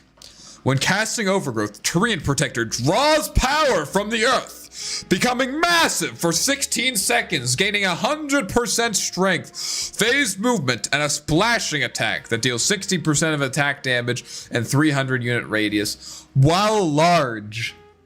I hope that's what the buff on him says. It's just large. While large, he has a fixed movement speed of 345. Jesus Christ, dude. What the fuck? Okay, we're gonna have to test that one. While large. Have you guys ever wanted to be large? Yeah, me too. It's better because you could overall block a lot more damage with the armor duration before. You're saying that it's currently better? Or it was better. That caused decrease, overgrowth is no longer applied. Attention to the same health. Expire after 5. Oh no, they expire after 5 minutes. What's the cooldown? Trees can be attacked. I think this is. I actually like this. I actually really like this. Because it adds Eyes in the Forest as an actual, like, realistic mechanic that you can play around. Like, yes, you could get Aghanim Scepter on Treant support and go Eyes in the Forest, but let's be honest, guys. There are so many better ways to spend your gold as a support. But now, you actually get to play with it every game. And unfortunately, it is significantly weaker. But also, I always like these mechanics where, like, you can't just spam the shit out of it, right? You have to be clever, you know? Like, you're gonna have to, like, kind of remember, like, what are good tree spots, you know? Like, I think there's a lot more skill expression here, actually, because you can't just put Eyes in the Forest everywhere and, like, kind of be okay with it. Since it expires after 5 minutes, you actually have to be careful about where you place them, which I think is kind of cool. I think honestly this is a very cool change. Let's check the talents. Plus 50 base damage, that's a lot of damage. Living armor heal per second increase 2 to 4. Leech seed movement slow replaced with plus 10% leech seed damage to healing. Talent leech seed bonus damage increase 45 to 80. Okay. 8 living armor bonus replaced with plus 20 living armor damage block. So it's an extra, it's like literally just 1 extra damage block. Yeah. Raise the skill ceiling, I like. Yeah, I agree. Much more interactive, less brain dead tree map hacks. Yes, I absolutely agree with that. Tree and carry. You know what? Go try that out. Let us know how it goes. I'm sure your teammates will love you for doing that. Minus 3-second leech seed cooldown. I want to check this out. Obviously, we have to check out what it means to be large. Try Treant Dags? Oh yeah, I'm way ahead of you. I carry with Treant mid before this patch. I mean, Treant mid always seems like a great idea until you realize that there's absolutely no trees around the mid lane, right? It's the one problem. I think this could be a good off laner though. Okay, the first thing I want to check really quick, +4. So it's 56 heal, 13 times 12. 13 times 12, 156. And then if you add this one, +4, so 4 times 13, +4 times 13, it goes up to 208. And if I buy a Holy Locket, I can heal them by +15%. 239 heal every 15 seconds is broken. Anyways, let's try this thing. So nature's grass. Wait, what? Oh, I see.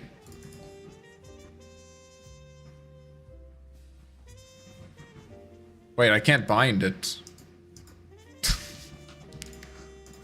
I can't bind it.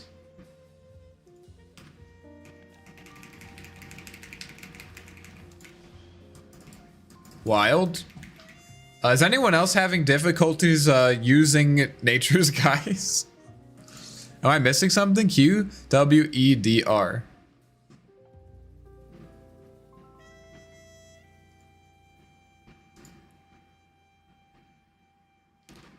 Treant, exactly. F. You need to be in range of trees. I am in range. I can use it, but I can't. There's not a hotkey there. I know. I'm looking at it, but I can't. There's no. I can't bind it.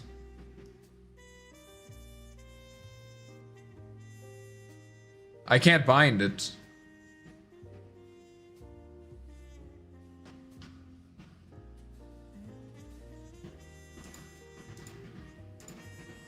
Well.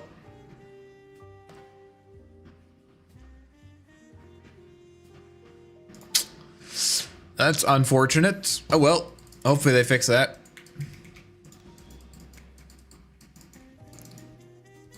You can kind of... And can you do this as well? Nice. I'm invisible. Might as well not bother using it. It's free though. Babingo!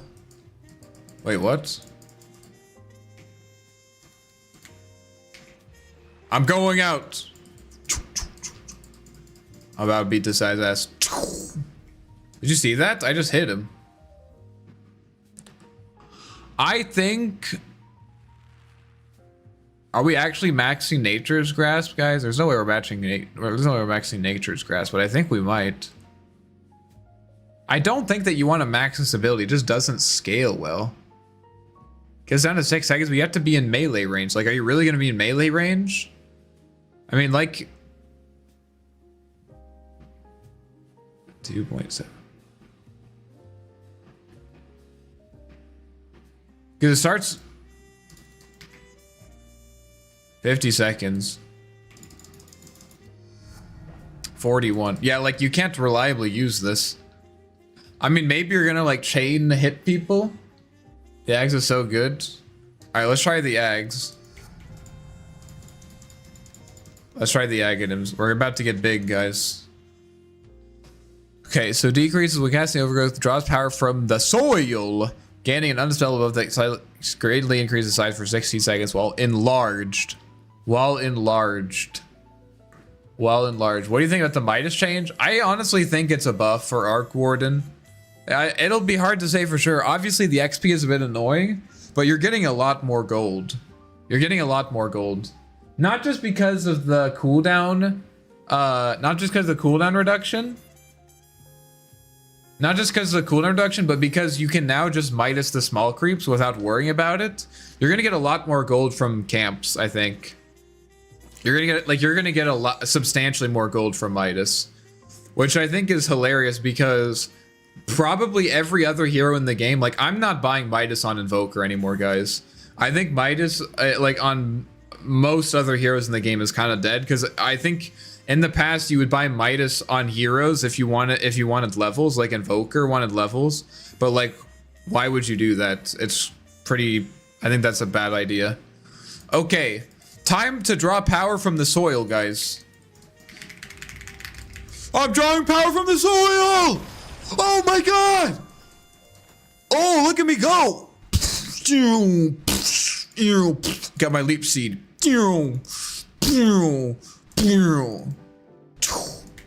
His attack animation was Ags. Oh, you're right, he like kicks them. That's pretty funny. 6,700 HP, Roful. He literally curb stomps you. I mean, I kind of like it.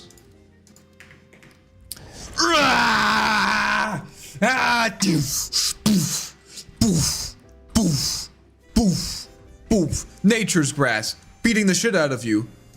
Kick him, kick him. All right. Broken. So it's 100% of your strength. So in theory, guys, in theory, just wait a second. Bloodlust him. Okay, chill. We'll get there. In theory, were I to get, like, just hypothetically, please don't hate me. If I were to get a Heart of Tarask, and maybe if I were also perchance to get a Satanic, and also maybe an Overwhelming Blink, maybe like a Harpoon, right? Like, were I to get these items, and then also an Abyssal Blade, right?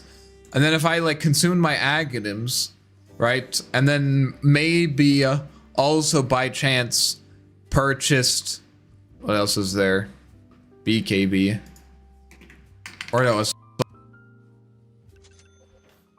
theoretically, were I to buy these items, and then also we get the plus 40 primary attribute, whatever. Like, if in theory I were to have 319 strength, and then I ulted, I would have 600. Okay, I thought that was gonna do more. Bop, bop, bop, bop, bop, bop, bop. Let's get a Daedalus instead of the Harpoon. Okay, here we go. I'm dosing up! Doof, doof, doof, doof. I mean, it's not even that bad on a support because it gives you so much extra HP. Unfortunately, the game is unplayable because half the patch is off. Wait, what do you mean? Butterfly plus neutral plus moon shard. Okay, guys, fine.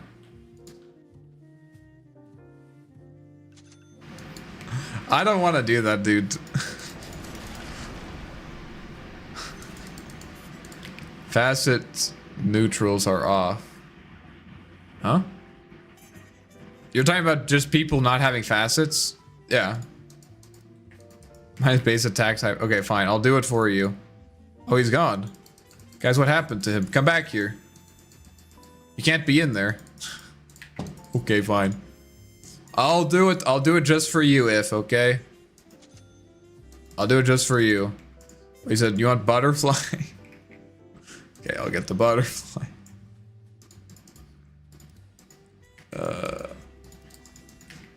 Moon shard. Where's the moon shard? Alright, here we go. Wait. Ah! Stomp, stomp, stomp, stomp, stomp, stomp, stomp, stomp. New neutrals didn't arrive too? Wait, what? Yes, yeah, they did. We got Rattle Cage? Wait, what's the issue? Okay, now for the real test, guys. Now for the real test. What did I say with the old Giant's Ring? Guys, if you don't look, guys, look at this. hyphen item giant ring. Let's go! Let's go! And then we make an ogre magi. I mean ally ogre magi. Bloodlust, okay. What else is there? Bloodlust, BKB. Get a BKB. We need a ringmaster.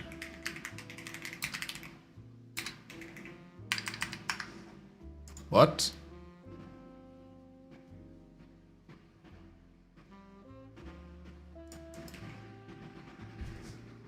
Why is it that when I typed in ring, I got doom? The fuck? Okay, ringmaster. I don't know what the ringmasters is. Ringmaster. Ally. Solar crest. Freaky looking ringmaster, exactly. Because Doom has 2 rings in the name. Of course! Of course! Why am I stupid? Don't answer that, actually. Do not answer that. If you answer that, I will ban you. I need him to get some of these things. What else gives you a model size?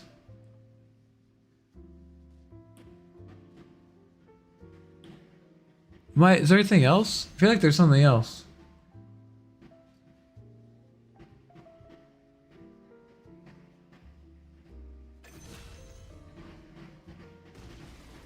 Tide Hunter facet. Elsie. Does Elsie's press the attack?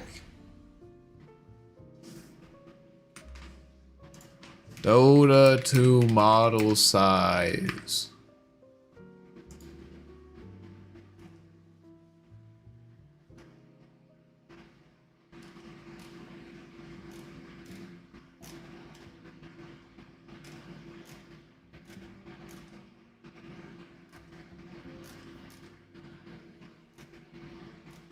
Just tell me how to make it bigger.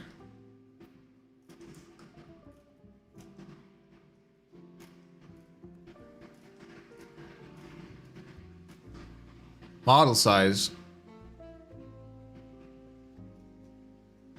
Alchemist.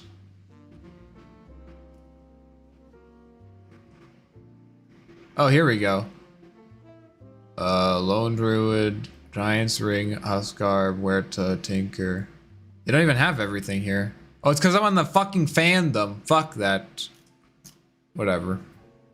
Iron Branch? Alright, whatever. This should be enough. There's no other items that give me more model size. Alright. Oh, he has the wrong... Oh my god, of course he has the wrong facets.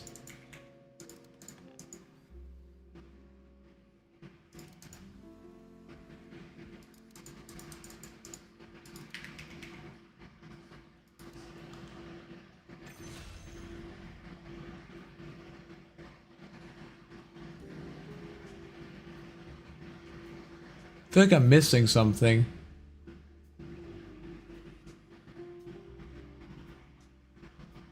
With wolf bite.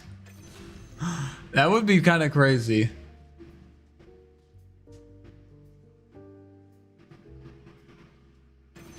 Nope, nope, nope, nope, nope, nope, nope, nope, nope, nope, nope, nope, nope, nope, nope, nope, nope, nope.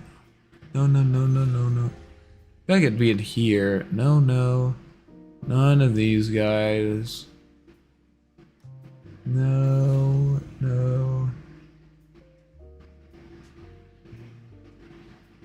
Infest should make you bigger because there's literally a guy inside of you. Anyways. Here we go. Alright, we're about to be the juicer of all time. Are you guys ready for this? Juiced? Juicing! I'm juicing! I'm juicing! Do. Holy shit, dude. Oh my god. You can't see me! How can you see me, bro? It's like, You're like a gigantic tree. Add another moon shard. You know, here's the thing, if I know that I'll never satisfy you, so why try? How can they fight back? Exactly. Let's do it one more time.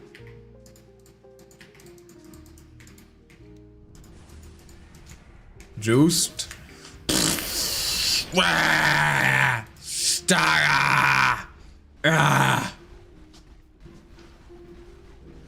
Alright, we're doing this in a game.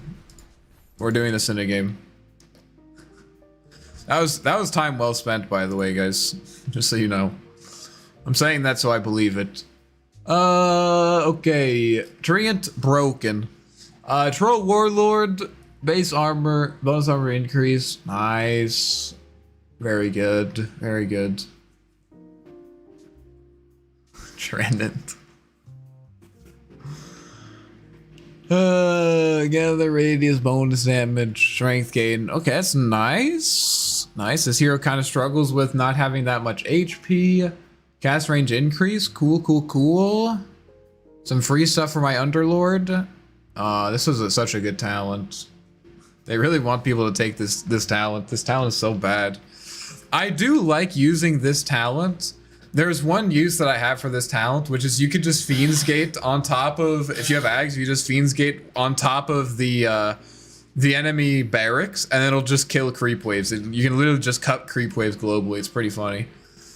But otherwise it's pretty much ass. Cooldown. Okay, nothing. Aghanim Shard reworked. Applies 3 Fury Swipes to affect an enemy. Oh! It doesn't... Wait. It doesn't make him enraged? Oh, okay, this hero's dog shit. Oh, nice, guys. We don't have to worry about Ursa anymore. I hate playing against Ursa. Let's go, guys. This guy's trash. This guy's kind of trash. Yeah. I mean, it's like a good shard, but like not nearly as good as the other one. Minion Rage God, yeah. It was very annoying to play against because like sometimes it was hard to tell like when he was shard enraged and when he was like actually enraged. Update something, that's for sure. Yeah, I don't know. They definitely spent a lot of time on the Monster Hunter update and they're like, oh wait guys, we need to make a patch. Oh, shit. Okay. Time to get high. Okay. That missile bit better in the lane. I mean, low cooldown. Kind of rough for a universal hero. Because you're not really spamming it, right? Enrage animation should be more obvious. Yeah, I agree. She's agility here. Oh, yeah. Still also bad for agility. But I guess it's a low mana cost. 90 mana. Kind of spammable. Plague Ward's created by Venice Scale have 75% health damage. Okay, good. They nerfed it a little bit. That's good. And then is the Aghanim Scepter still flat? 23%. So yeah, because it used to be 25%. Okay. Pretty good. This hero is super pick. Time to max effect increase for 5 seconds. Wait, what does this do again? Oh, okay, I see. 5 seconds. Okay. So you want to be setting another, so you can maybe fuck with him a bit before, like when he first puts Nether Toxin down. It's kind of a small window. Mana cost decrease 22 to 20. Or maybe it's so that, I think probably the idea here is that if you jump him, he can't just like put down the Nether Toxin. Like you need to pre-Nether Toxin in a way. I think that's the idea. Less mana cost for poison attack. Yeah, I mean no one's leveling this. I really hope that I'm very happy with the play where Viper is right now, because how many times have I had to play against Viper mid and they just don't level poison attack, and it's so nice, dude. I mean, it is a strong build. I'm not saying it isn't, but it's a much better experience to just have waves shoved into you and you just have to farm it under tower rather than have to tank poison attack. Okay, Bissage. Move speed drain increased a little bit. Actually, it's a pretty good amount. 30% slow. It's nice. Those that now have their own copy of Gravekeeper's Cloak. Visual change so now you can actually tell. Okay, familiars now have their own ability independent to recall to Visage. Wait.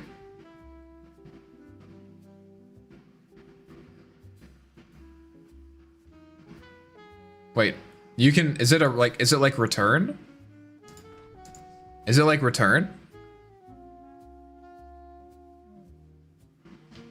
Now let me check this out.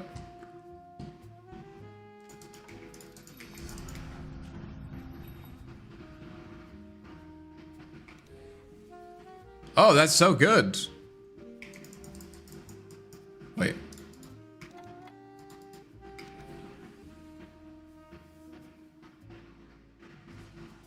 It doesn't work. Doesn't work. Good idea, though.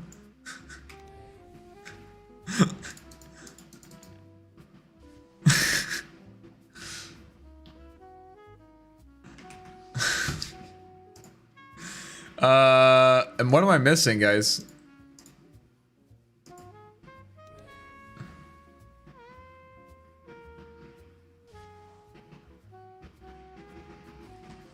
Recalled this familiar to Visage after 4 seconds.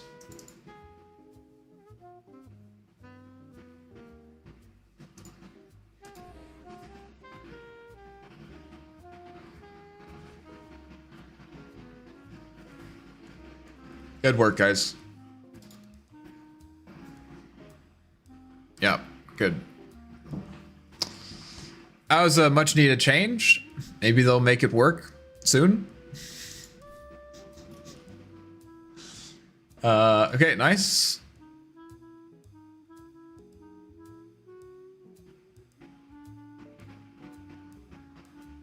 Alt cast behavior on Visage is unchanged. I don't know what that means. Okay. Aghanim Scepter silence duration decreased. Okay. So if you do 2 of these, you're reducing it by a half second, which is significant. Cooldown increased. Upheaval, attack speed per second decreased. Oh, that's 25. 25 talent summons a golem on death. Okay, that's a bit of a nerf. Where's my Void Spirit carry buff? Sorry, bro, you have to wait another 6 months. I'll be right there with you. Plus 3 Fatal Bonds targets. Okay, I mean, how many Fatal Bonds targets is it by default? 6. So how many heroes are there on a team, by the way? Yeah, that's what I thought. I mean, I guess if you're playing against Meepo, it's good. Girls Night build nerfed. Now I have to make it 25. Unlucky. Feels bad, men. Anti-zoom meta. Yeah, I guess if you're, it's like a... I mean, you should always take the right talent for sure. Unless you're against like Meepo or something, but... attack damage increased. Really? Feel like this hero as a support is pretty good. Wind Ranger, agility game increased, damage increased, duration it decreased. Okay. Base damage increased by 1. Damage at level 1 increased 41 to 48, 42 to 49. Okay, I don't really see this hero ever, so I think it's good that they're buffing it. This is not very much.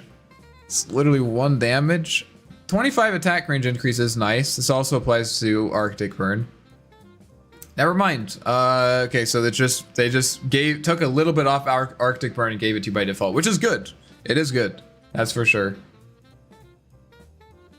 Okay, malpractice does not apply to non-hero units. No one takes this facet. I think I've never seen anyone take this facet. Activation mana cost decreased to 25. Okay, that's nice. Rescaled. Okay, but the okay.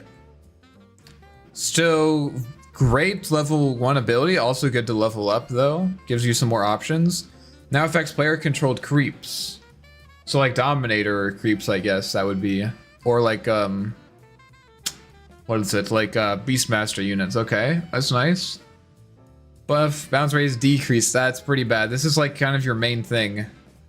Okay. Plus 4-second maledict duration. That's like one more tick then, probably. My 6-second parallel. So what cooldown? What is that cooldown then? I mean, no one's gonna take that. That's okay, I guess. Brings it down to 8 seconds. Okay. Impact damage increased a little bit, like by 5 early up to 20.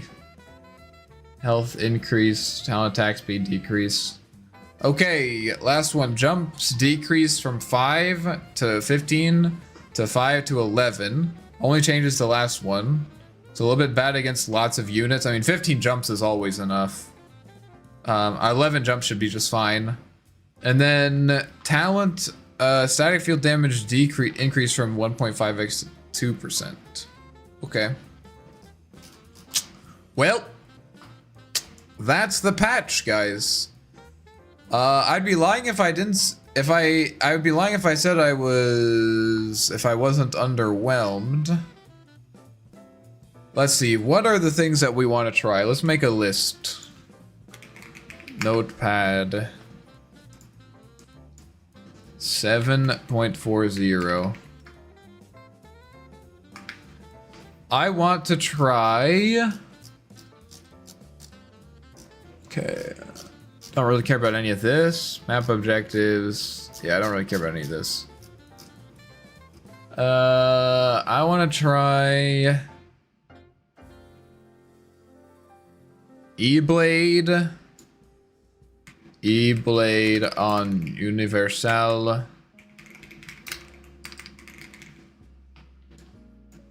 Including Arc Warden. Itis, Heart. I want to try hard on Heart Huskar. They nerfed Hot D pretty bad, yeah. But I mean, it's been a. I think it's still. I think honestly, I think they did a good thing because I think it's not enough to warrant. Like, I don't think it's a nerf to make people stop doing what they were doing. Maybe people won't be buying it on like Faceless Void and stuff, right? So like I think it was kind of nice that they did it to like wake people up to like the idea of like what Helm is capable of. So I think some people are still going to continue building it, but it's not like broken. I like the changes, but it does feel underwhelming, especially with them just giving up on a few heroes facets. Yeah, I mean, I would say I think the big things they like reworked a few heroes. They didn't. I think the thing that feels the most underwhelming is like the large scale changes. The map they like minorly changed, like it does matter for sure, but like the items they haven't really changed the items that much. Like there's a few item changes, like Midas is a significant one, Guardian Greaves is significant, but like otherwise there's not any new items.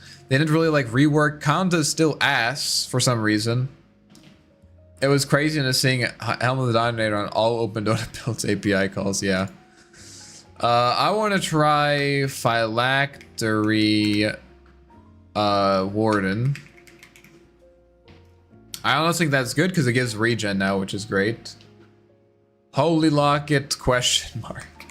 I'm going to give Holy Locket a question mark. Happy to see Heart back being a worthwhile pickup in certain scenarios. Yeah, I mean, I think, you know, for a while, Heart Blade Mail was just like, it was just good. Like, it was just a core item. I think it's fine it's a core item, but I like it better as a situational item, and I didn't really see it as being a viable situational item. Silver Edge is good. Don't really care about these. Abaddon, Arc Warden. Guys, let's just take a moment to appreciate the incredible Arc Warden changes yet again. Thank you, Valve. Incredible changes. Thank you so much. Let's see. Brewmaster. Maybe Brew. Maybe we'll play some Brewmaster. I don't want to play. I don't want to play Brood any more than I did before. I don't want to play Clinks. This doesn't like. It feels like a rework, but like not really a rework. I don't know. I want to test the armor reduction thing. I want to see how much it is actually.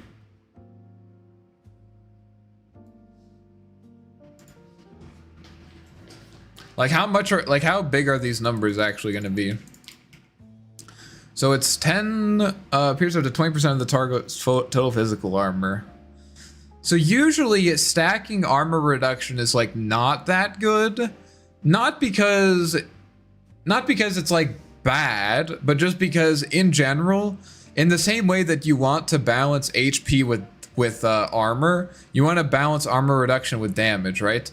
So if you have a shit ton of armor reduction and not a lot of damage, the armor reduction is not going to be that useful, right?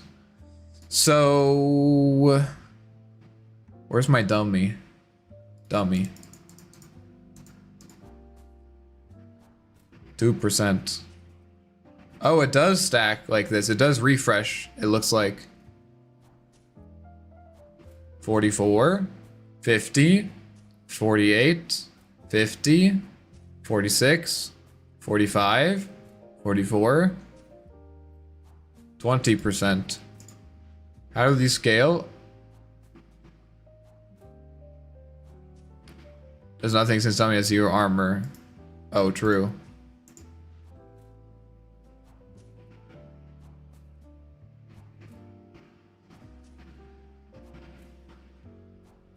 Oh, this still makes skeleton archers. Okay.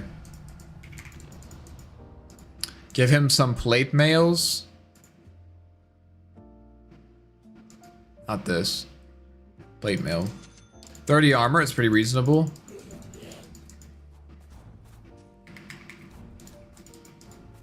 I mean, 20%. Oh, it caps at 20%. Doesn't say that. So theoretically,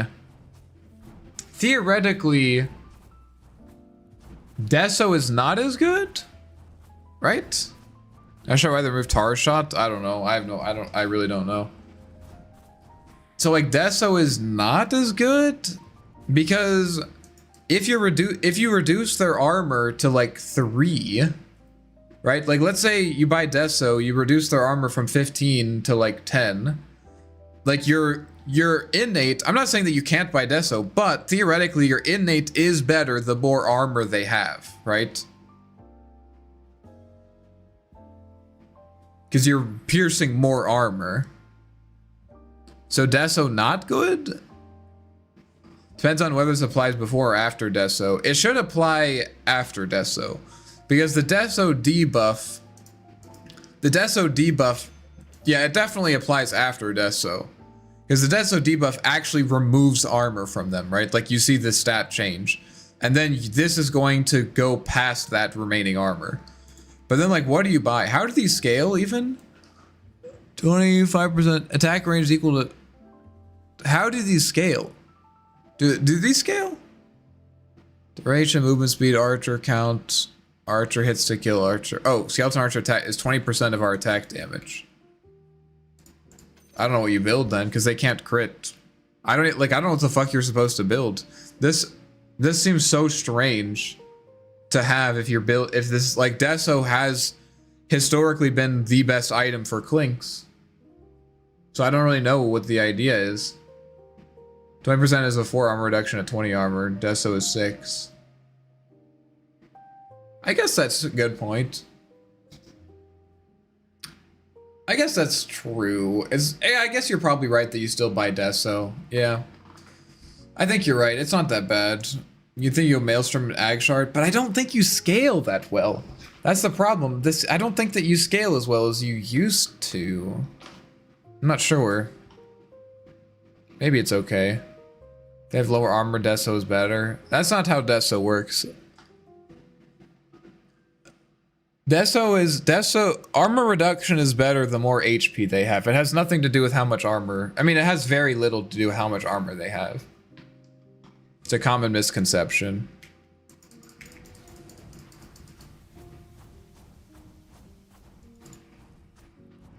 It's weird that it caps at 20% and it doesn't say anything. Oh, up to 20% actually. Has innate reduced only 4, so Deso reduce higher.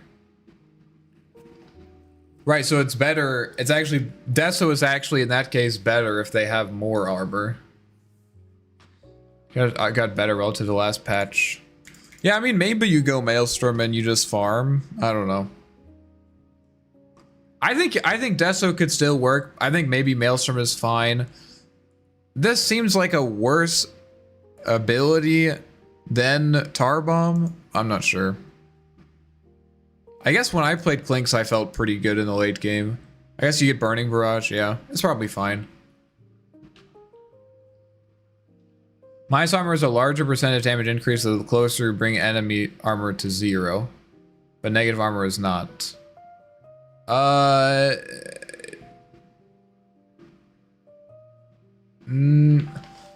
think so. I'm not sure exactly what you're trying to say, but we've talked about this before. I'll briefly cover it again. So armor in general is armor, like the way that you get the most out of armor is by having a good balance between armor and HP, right? Because armor is basically like spell amplification for health. So if you have a shit ton of spell amplification, but you only deal 100 damage, right?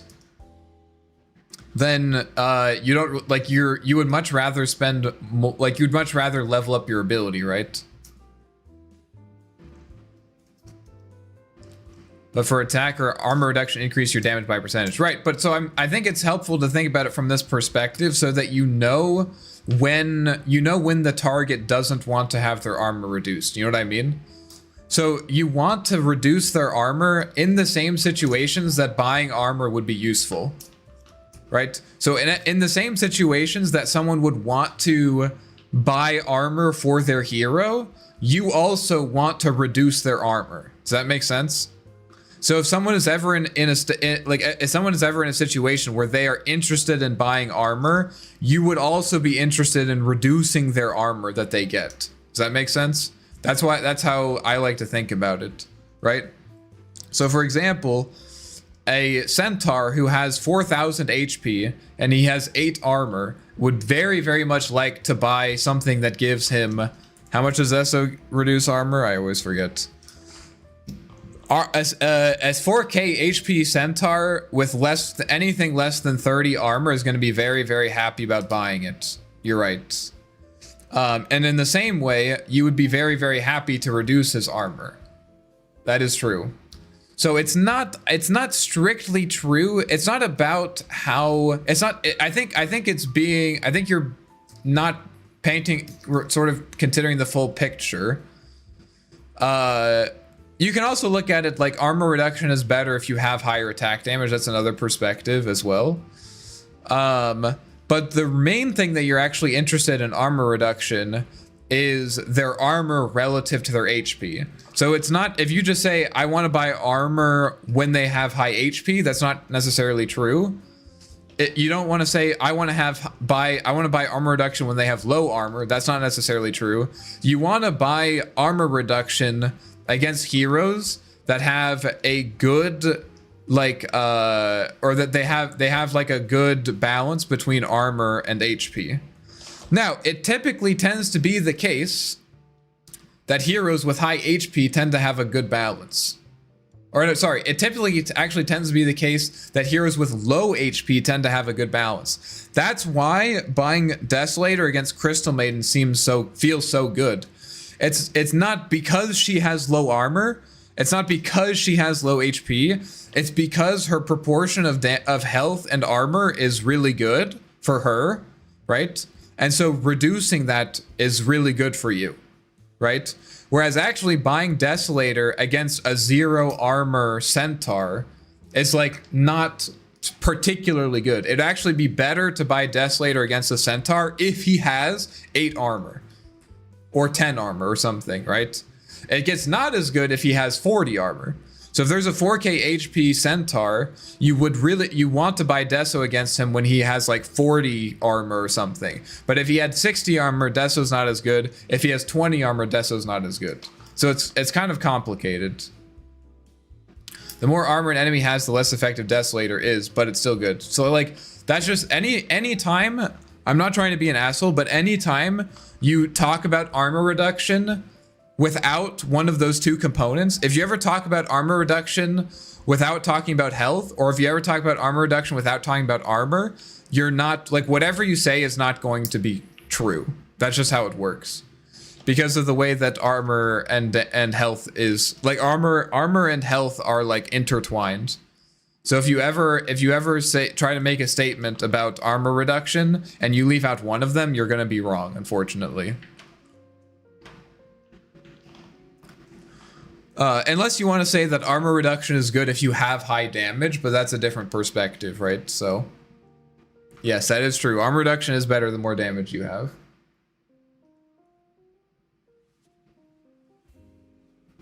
Coordinator being updated. Okay, nice. Anyways, that's how armor works. Armor reduction. But the truth is that Desolator is not a situational item on anyone. Compare armor reduction to a crit, they both end up giving a percent damage bonus. The damage bonus increase that minus armor gives you is based on how much armor the enemy has. Exactly. So you can't really compare it to a crit because it depends on the enemy armor. Guys, let me say one thing, because the truth is that the reason that no one knows how armor reduction works, I mean, you know, like at a deep level, is because it doesn't fucking matter. It literally doesn't matter, because no one buys Desolator as a situational item. No one buys Desolator as a situational item. No one in Dota 2 has ever bought a Desolator because they looked at the enemy team and saw that they had high HP or armor. You always buy Deso because you have a high amount of physical damage. That's why TA buys it. That's why Phantom Assassin buys it. TA doesn't buy Deso because she has armor reduction already. TA buys Deso because she has a shit ton of attack damage. This guy's never bought a situational 60-minute Desolator for LD for a fast rat race. That is true. I haven't. That is true. You are right about that. So while we can sit here and talk about when Desolator is good, you're never going to be in a situation where you're playing sniper and you're like, wait a minute, is Deso good this game? No one does that, for good reason, because most of the time it's an irrelevant consideration. The most useful perspective for Desolator is, do you have high damage? That is the most important consideration, is, do you have high damage? If the answer is yes, Deso's probably good. That's why TA and Kez and who else? Phantom Assassin, all these heroes buy Desolator because they have high damage. That's it. It's literally that simple. And they have everything else that they need. Shadow Fiend doesn't buy Desolator because even though he has high damage, he needs help in other areas. He has no mobility, right? The guy has literally no mobility. He has no disable. He has no sustain. He has no tankiness, right? So SF doesn't buy Desolator because he needs other stuff. But like Kez and Phantom Assassin, both of those heroes have gap close. They have ways of surviving. They're very happy. All that they need is damage.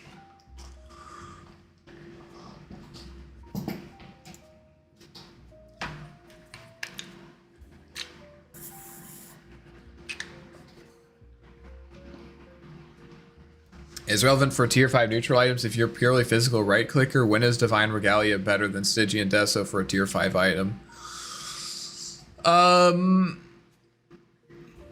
Yeah, I could maybe you're right. Answer is when the enemy has between 0 and 60 armor. How much Deso tier 5? I think it's 8. I think it's 8 armor. 13. Jesus Christ, that's a lot.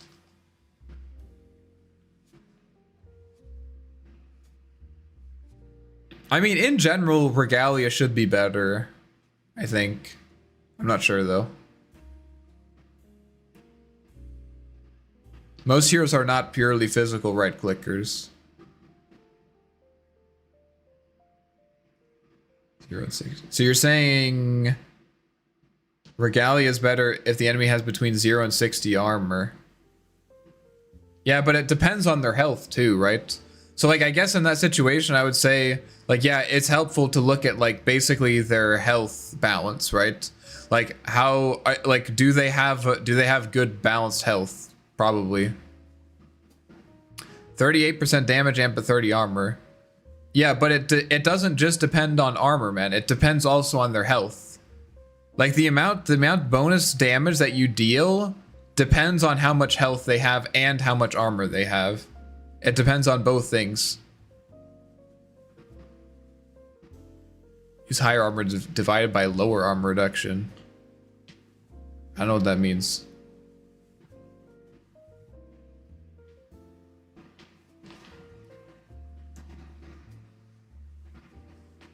Anyways, it doesn't depend. You're right. Sorry, you're right. It doesn't depend on health. It depends just on the armor. Yes.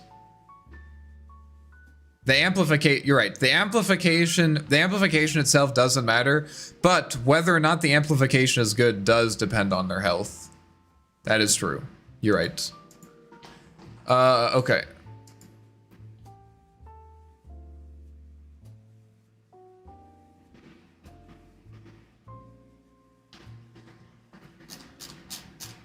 I'm gonna continue making my list while you guys talk about armor reduction more. What else do I want to try? Brewmaster is the last one I had. Clinks.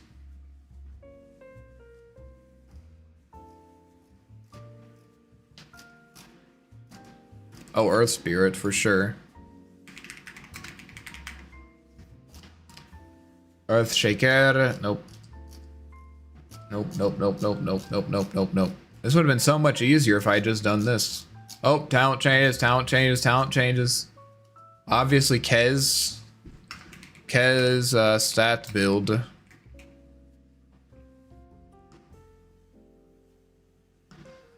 Sat down and mathed this out because Druid is able to use Divine Regalia without risk of losing it. But Stygian is still better 99% of the time. I mean, 13 armor just seems like a large number. I guess I could try Lone Druid. Kind of some weird heroes to rework, like Lone Druid? Like, what? Kind of strange. Meepo is absolutely insanely reworked.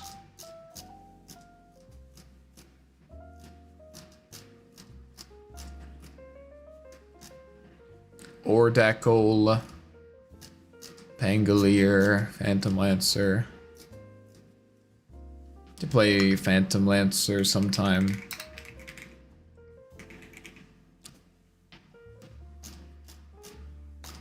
Richard. Oh yeah, Silencer Glaives.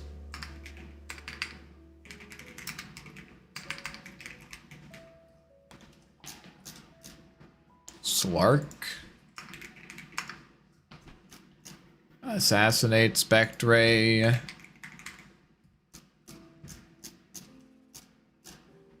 Spectra. Treant. I don't even know where I'd play Treant. Probably support. That's it.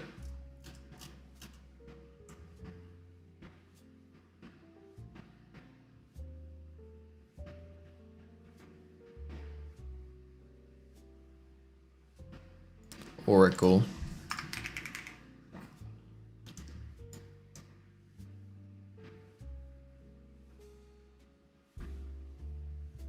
Morphling Shotgun. I just don't like playing Morphling. It's too stressful for me.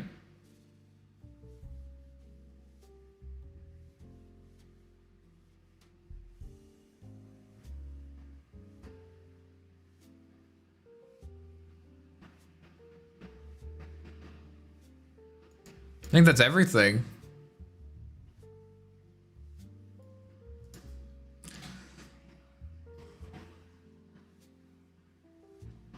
Tidenover getting auto anchor smash when he takes damage level 20 could be an interesting build. I'm not sure it's something I would want to build around necessarily. I want to look at.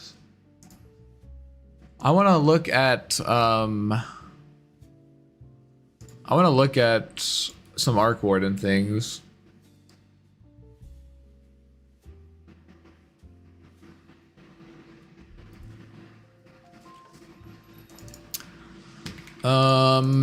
So what does... I honestly think Phylactery could be good.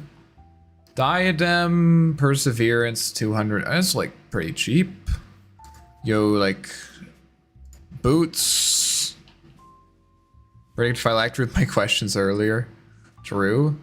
Like what would I do for this build? Probably boots.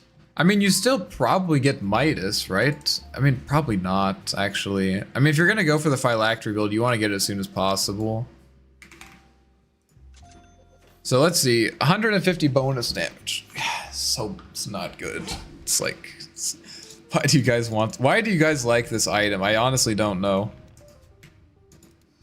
So we're probably like here. Let's say we have this, our level 10 timing. It's agreed to go for Phylactery first. I think so, but we're gonna test. I don't even want to look at this. I want to look at like a real hero and just like see, like just like an Ogre Magi or let's do a Queen of Pain. Like same level, maybe even a little bit higher level, and then she has her like normal like power treads. She has her like power treads. What else do people buy? Like Dagon. What do people buy now? Oh, Blade Mail, right? So out of touch with Queen of Pain. Guides. Blade Mail, yeah, Blade Mail, Kaya, Yasha.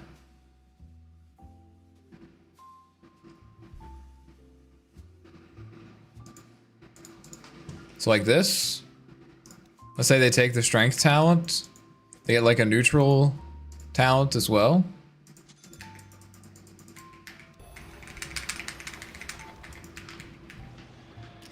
I mean, I guess. I think if Phylactery is a lower cooldown Dagon that slows and doesn't cost 1,000,000 mana. Yeah, but what are you using the slow for? Right? Like, the ability that you use to proc the slow already slows. Like, I know it will slow more. I know it slows more, but I think of like this, like I need to think in my head, for what reason do I want to slow them? Well, I want to slow them in order to land Spark Wraiths, right? Okay. Well, Flux Slow already slows them enough to land Spark Wraiths, so I'm not getting more out of the value. Maybe you can argue that if I slow them like this, I can get more attacks off. I could maybe see that. I think that's like a good argument for it. So maybe we do like something like this. But I don't know, like you're spending 2,700 gold, 2,600 gold.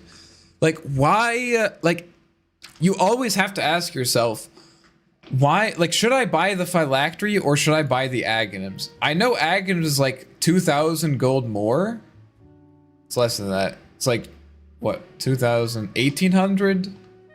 1,800 gold more, right? It's 1,800 gold more, less than that. I don't know, something like that. And it's just it's so much better. It does more damage. It disables them.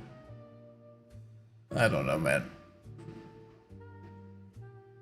It's like, it's such, if you want to argue that you can, like, yes, you can hit the Phylactery timing earlier, then, like, you have to, like, you really have to hit a very specific timing, right?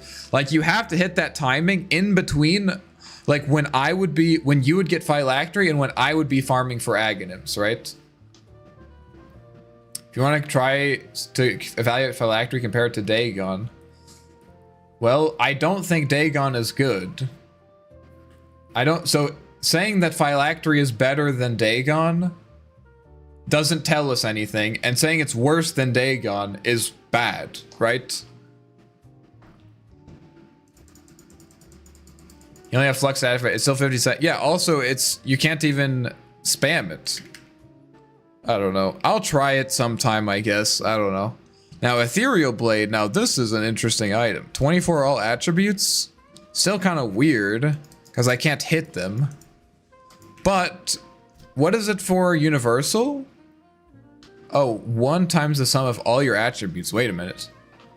So the sum of all my attributes is what? Apparently 258 plus 50, so minus 50. I mean, my hero does build a lot of stats, like with Aghanims. What does this look like with Aghanims? Like, can I just like, I mean, this is like a lot of gold. Let's say this guy is Kayayasha.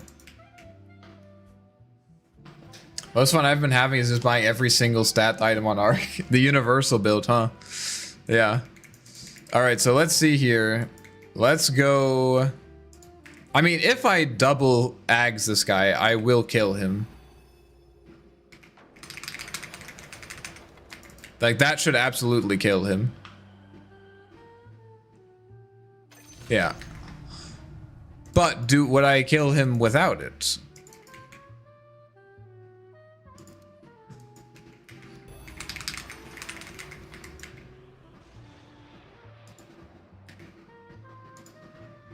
Not quite.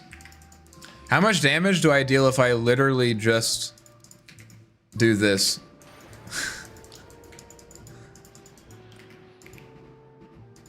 It's okay. I mean, this is definitely a build I'll try. If you power capture a billion runes, then E-Blade does a billion damage. Yeah, I mean, let's see, like, if I had, like, my full caster build. I'm not fucking buying, I'm not having that, dude. I'll try it sometime just to silence the haters, but fuck that item. If Flux was lower cooldown, maybe. Parasma. Get the Parasma. Get the Blink. Get the Dagon. This is the caster build. This is my caster build, at least. This is what I like building as a caster. Let's give him level max. Just see what we can do to him. Refresh. Health. Isn't E-Blade kind of dead now that it doesn't have lens in it? Well, the reason I'm buying is because it gives 24 all attributes, which is very, very nice. That is quite nice. 24 all attributes is very good on a universal hero, right? Unfortunately, it doesn't tell me how much it is, but it's very good. Can turn off to reset HP. Yeah, I just need to get better at clicking at this. Okay, so we do this. Oh, I need to hit him. Wait a minute. That's a weird thing about E-Blade. So I hit him. Pretty good. It's actually a lot of damage. It's actually a lot of damage. Wonder if we'll see an E-Blade on Muerta. I definitely could see that for sure. Spawn 10 runes for the buff. Oh, true. Actually genius. Can I spawn runes anymore? Is it here? Yeah, here we go. Oh, it like makes it a nice circle. So with this is gonna be plus 15 all attributes times 3. 30, 45. It's giving me my E-Blade an extra 35 or 45 damage. 35? 45. All right, ready? So we do this. I'm gonna get, let me just, he's level 30, bro. I just need, let me get this. Refresh. Here we go. I mean, it's pretty fucking good. That's pretty good. So the problem is that why does E-Blade, this is always the thing, all right? This is why I'm always skeptical about E-Blade. Does the damage amplification from E-Blade actually make you deal more damage than if you were to just attack them? You know? That's what you need to consider. So if I like summon my Tempest double and I blink on him and do this, right? Yes, I could have E-Bladed him, or I could deal an extra 250 attack damage, right? But if I E-Blade him, I can't do that. So if I'm E-Blading him, I'm basically, this is so weird. Like if I E-Blade him, I'm basically saying I'm not going to attack him. I guess I could like, this is what we do, all right? We blink. We blink, we hit him first, and then we finish him off with the E-Blade. Genius.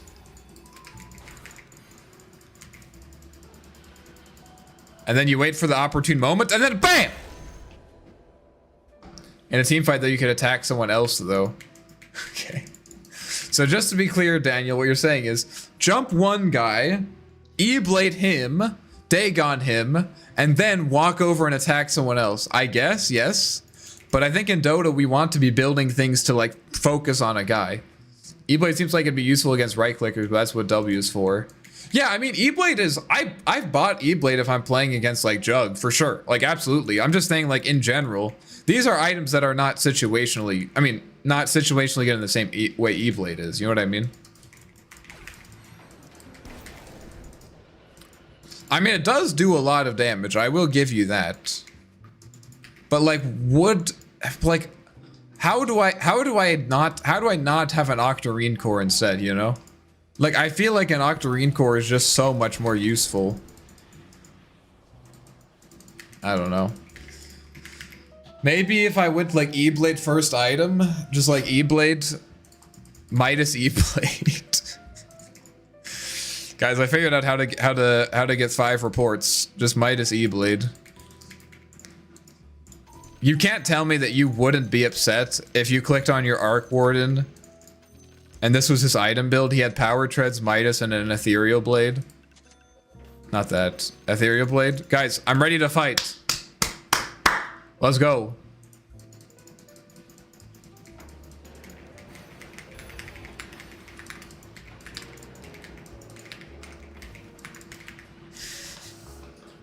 I can't.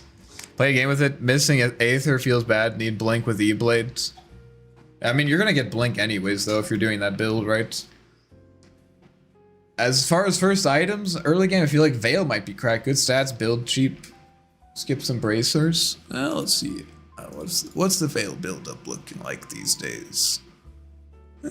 Wait, I thought this was supposed to build out... What? Why does this build out of a circlet? What builds out of a crown now? Something else builds out of a crown. I think this isn't updated. Wait. I'm sure something else builds out of a crown. Am I hallucinating? Oh, is it Holy Locket? Oh yeah, this used to build out of a diadem. Never mind.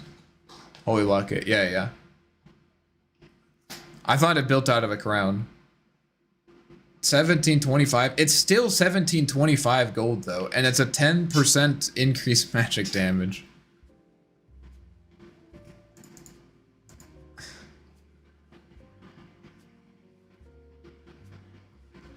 You always have to remember too, any aura item, even a negative aura item like Shiva's or what's it called, Radiance. All of these items are worse, like they are bad options for Arc Warden, because if you compare like what they do compared to our other item options, they're just not as good, right?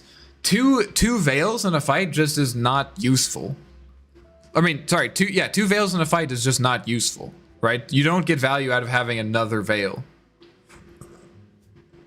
Does a Holy Locket active gives extra heal lamp? Does it stack? I'm pretty sure it doesn't. Casual earn, no downside in great early fights. What do you mean no downside? It costs 850 gold or something, 825. I built earn on Arc Warden. I built earn on Arc Warden until they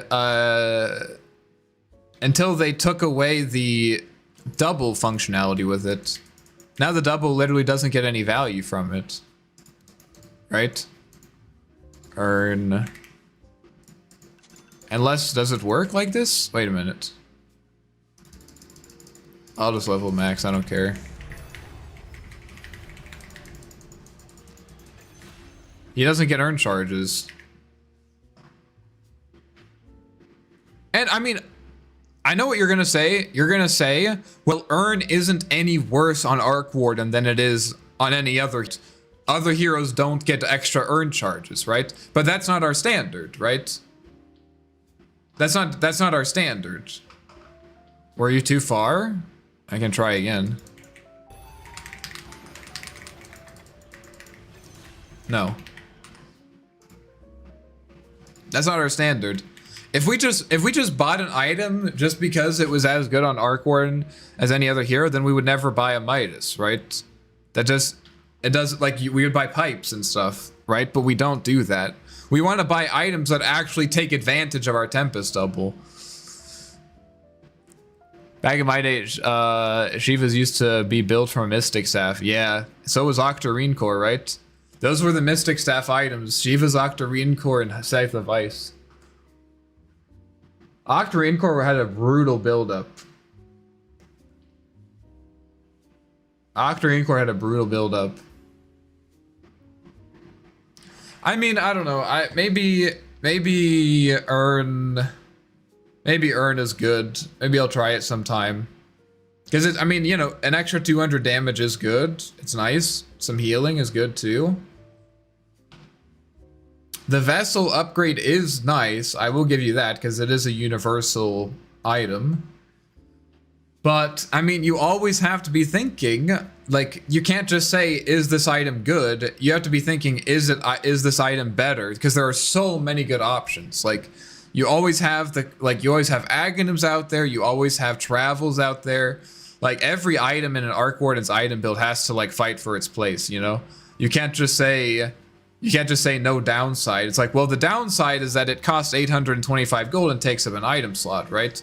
This could have been an Atos, you know? This could have been, you know, working on an Aghanims. This could have been a Midas or something. I mean, obviously this isn't a Midas, but, like, you know, it is a non-trivial amount closer to a Midas. Shouldn't double get an urn charge? I thought the change was that the multiple urns can get a charge from a single kill. Nope, it doesn't. The double is hard-coded not to get urn charges. Because it used to be the double would copy the urn charges and charges on any ability that your main hero would have. So for example, if you had 3 urn charges on your main hero, you create a Tempest double, the Tempest double would always have 3 urn charges, and then you could use the urn on an enemy, and then your Tempest double would have 2 urn charges, but if you just summoned it again, it would always just copy what your main hero had. And they got rid of it for some stupid reason, because it wasn't even like, it wasn't even broken, you know? But they just changed it. Try Locket, it should heal so much now. It could be like Midas on your unsummoned clone. Tick like a Midas on your unsummoned clone. It doesn't tick like a Midas on your unsummoned clone.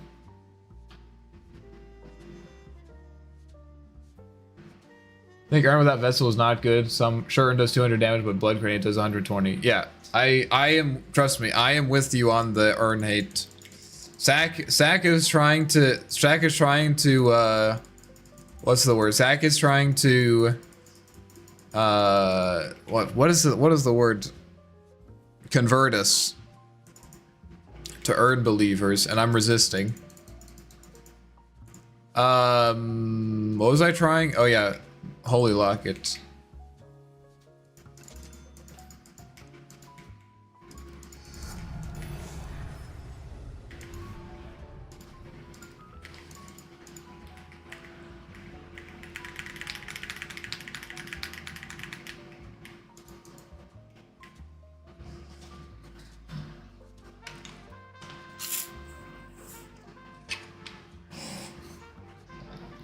Zach is trying to trick us.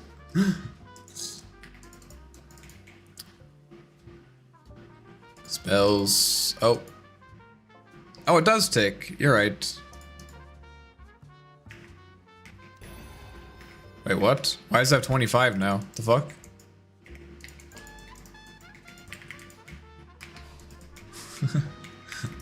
What the fuck is going on?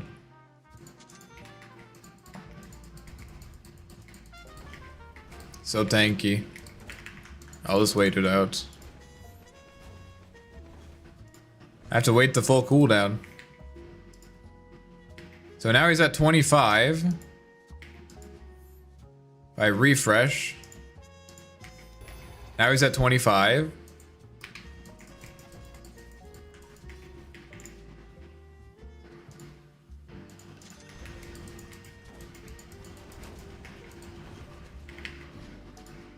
Okay, let's see what happens.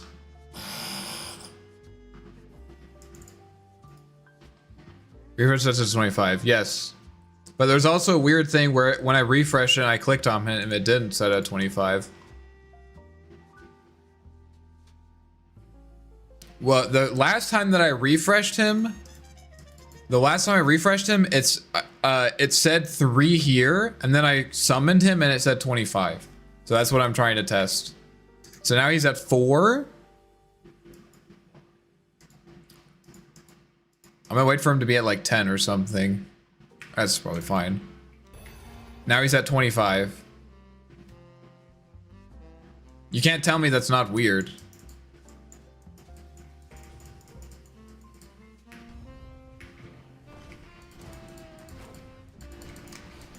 So he used all of his charges. Okay. Fair enough. Consume the ones on the main here and see if he's copying. Yeah, I'm gonna test this one more time and then I'm gonna try that, Daniel. Zach, explain how this works. What if you waste your hero's charge? Yeah, we'll try that in a second. I just want to see. So we're at 3 now. I summon. Now he's at 25. Okay, so now I eat mine. I eat mine and he eats his. Okay, now we kill him. I should just make one of these guys.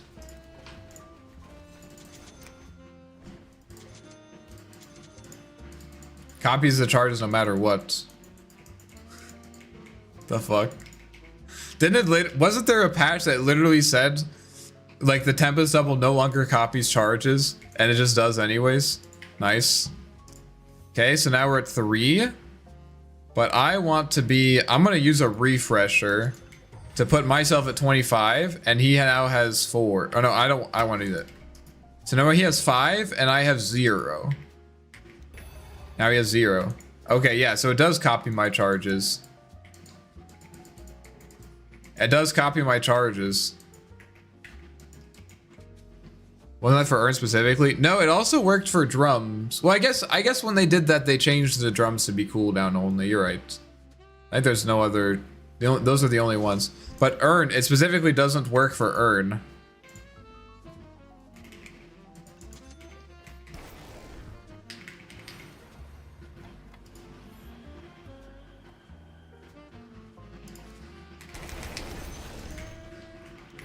He doesn't get Urn. So you want to save the Urn charges until you summon your double, and then you can give yourself free Urn charges. I mean, not Urn charges, Locket charges. So alright, Zach, when do you buy Holy Locket? Like, do you buy it after Midas, or when are you buying it?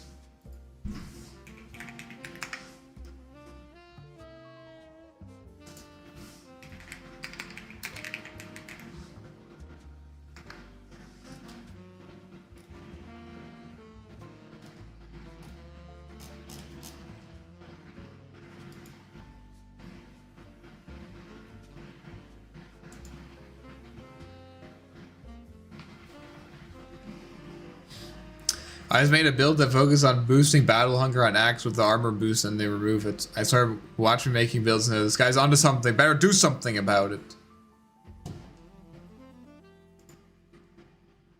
After Midas, 1 item. I went Vessel Locket, earned into Midas.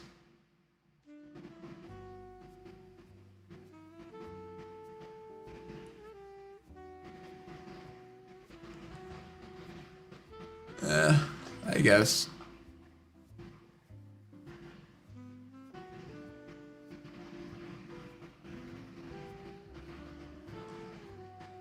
First thing I say is you can win any lane with a Giga health boost. Yeah, but what if I'm already letting my lane? Meteor Hammer way better now. I mean, I wasn't exactly buying it for the stun. I guess, Spencer.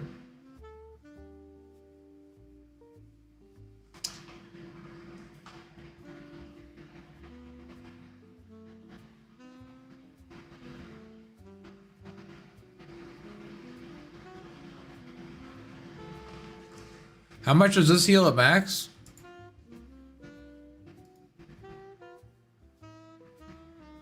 $17 health per charge stored up to 25.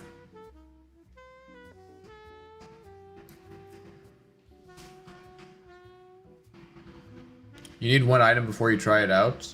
What do you mean? Oh, you're saying you want to buy one item before the Locket? 17 times 25. 425. But it's times 1.15. And then times, what is it? It's 10% times 1.1.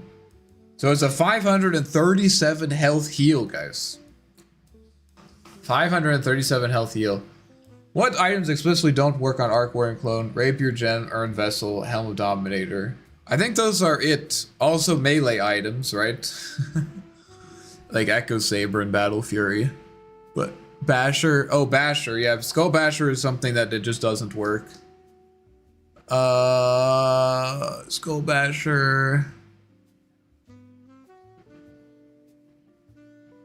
I think that's it.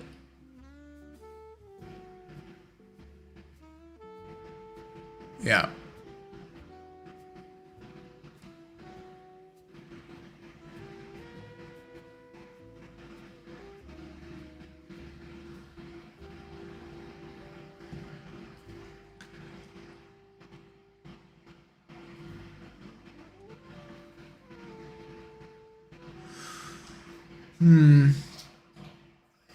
Maybe I'll try it. I mean, I've done it before, just not on a core Arc Warden. I played it as a support.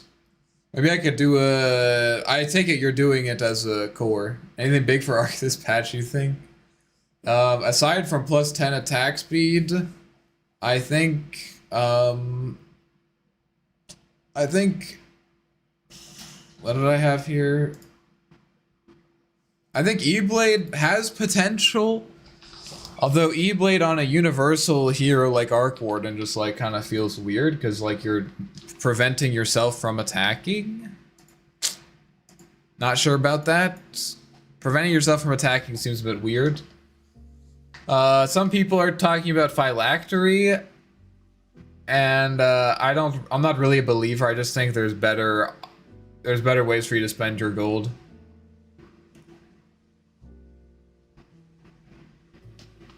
Items on Arc Warden are just so good, you know? Like, I just don't think that you can waste money on a phylactery when you could buy, like, literally a fucking maelstrom. You know? 2,600 gold? I mean, it's like, what, 300 gold difference? Like, how do you not buy a maelstrom? Yeah, phylactery's a better timing earlier, but, like, maelstrom's, like, not that much worse of a fighting item than phylactery, if worse at all. But then you also get to scale, too. I think maybe if Conda was a better item, maybe it would be worth it, but this item is pretty much trash, I think.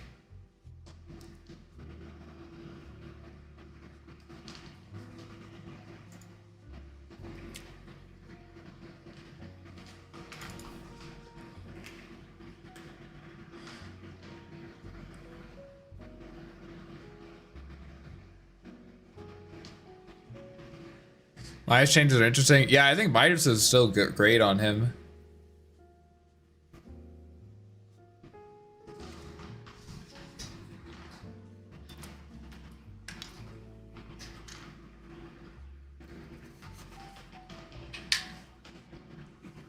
Is Disperser being a one-time nullifier significant?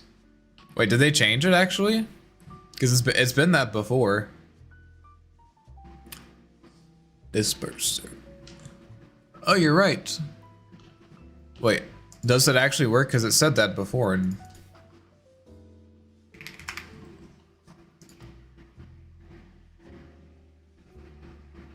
not sure why they moved the fastest of like 5 heroes this patch. Yeah, I don't know either, man. I don't know. I think that they had a lot of stuff on their plate and they didn't really want to dedicate they didn't want to dedicate a lot of time to it. So I think they like kind of mixed up a few heroes. Let's see.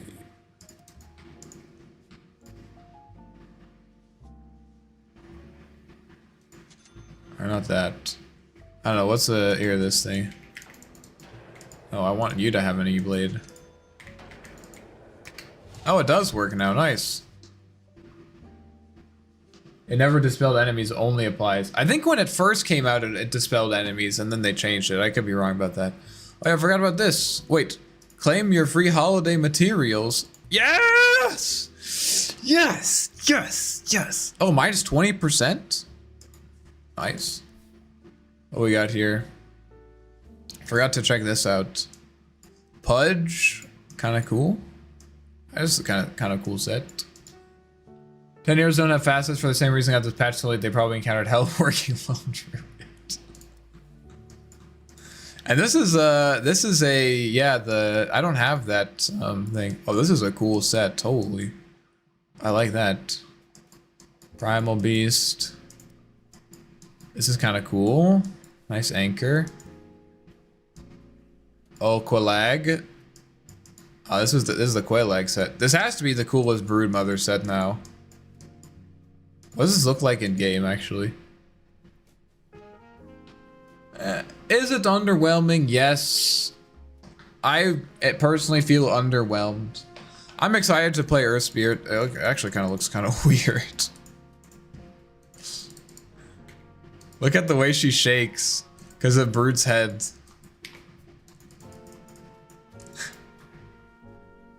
It's so weird.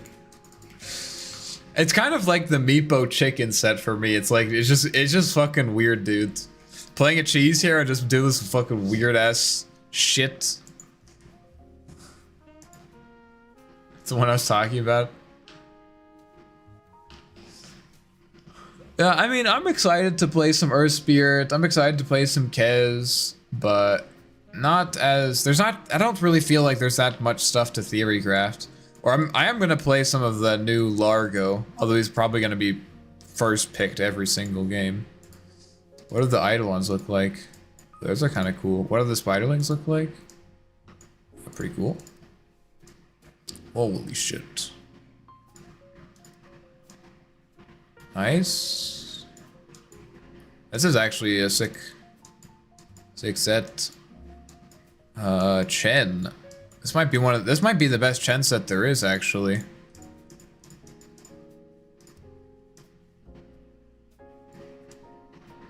Okay, another Marcy set. Is this techies? Siege Fast Fingers, new heroes can't get double picked or banned, remember? That is true. It's not just Fast Fingers, but like it's also like you have to like coordinate, like move your I should mark on my screen where it is so I have my mouse on the right spot. I do like this techie set. What is our proximity mine? Is that supposed to be like a pumpkin or something? I don't know. Holy shit. That's kind of terrifying.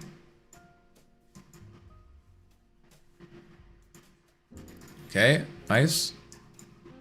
Silencer. Oh, he has... Oh, that's kind of weird. He has like an arm here. Comes here with Largo taking off the screen. That is actually genius. It's just right in the middle. I should do that, actually.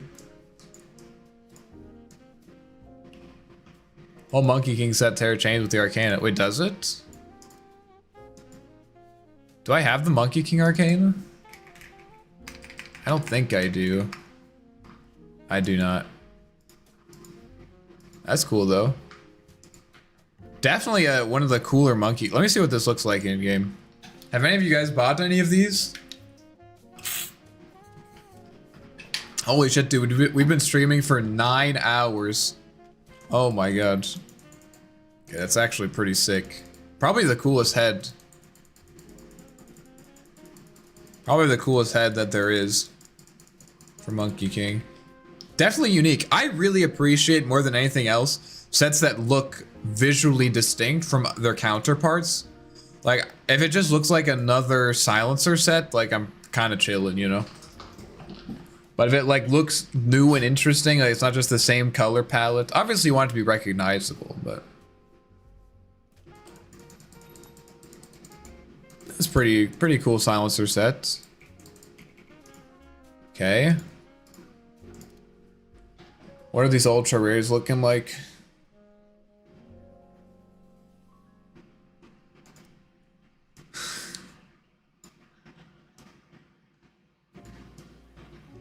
Okay. I gotta check out this one. I like the Bane set with the extra grimace, generally giving you heebie-jeebies. Oh, is it an ultra rare or something?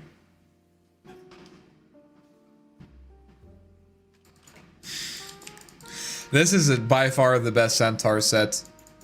I would unironically play Centaur if I had this set.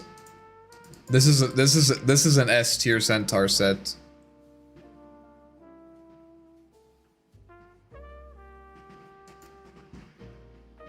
What are the odds? 1 in 2,000. Pretty good, pretty good. I bet Ionic already has this one. I'm not new, just referencing it. Wait, which Bane set are you talking about?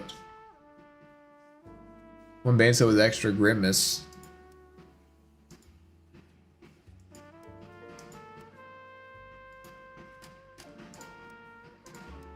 This one?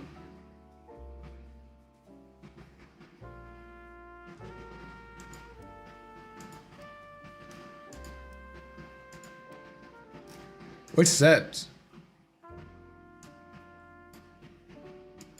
Is it this one? This is the only one that I think changes the mouth. I actually have this. I should equip it.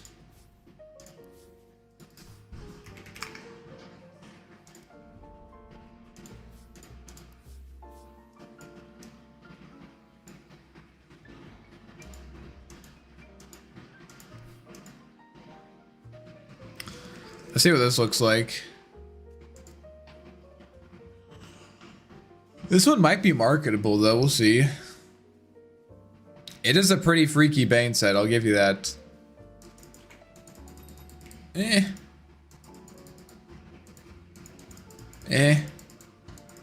I mean, if I was a Morphling player, I'd definitely want to have this, but one day we'll have an ultra rare Arc Warden set, guys. Just wait. Just kidding. I'm kidding, guys. Kidding. It's not happening. Is this one tradable at some point? Oh, this is awesome. Like the little sharks. Saw it out of the corner of my eye on a teammate once and it spooked me.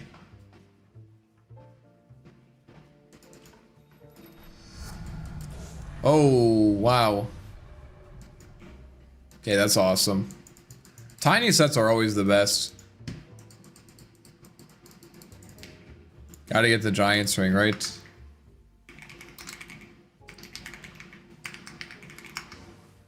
Oh, nice.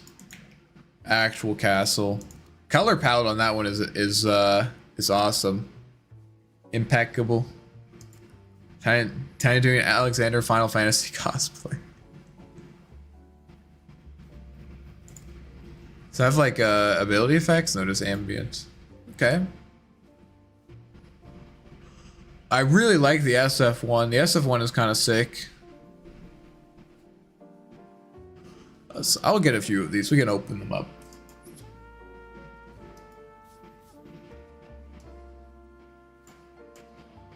Oh, don't look at my...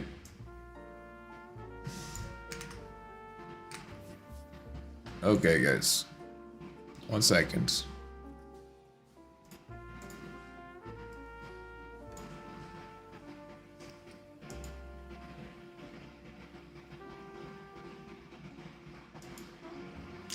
I'm just opening 3, guys. All right, chill out. It's just 3.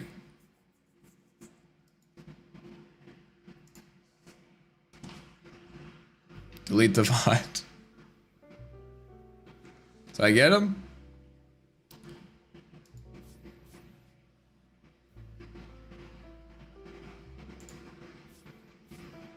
There we go. All right.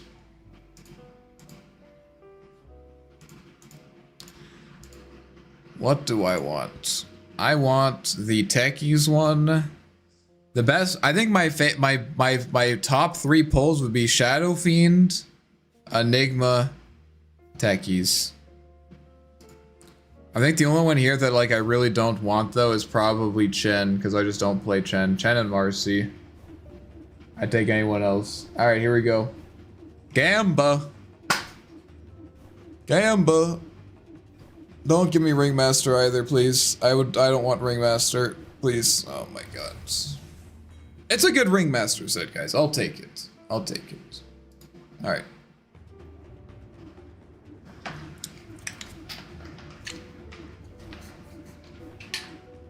Alright, this one I'm getting Shadow Fiend, by the way.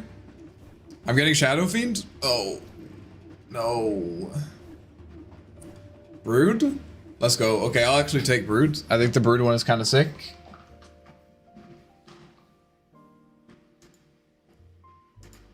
Alright, last one.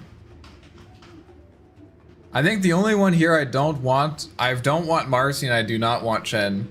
Please get Chen out of here, man. Get Chen the fuck out of here. I really would like SF. No, no, no! No! Brother! Brother! I don't play this hero.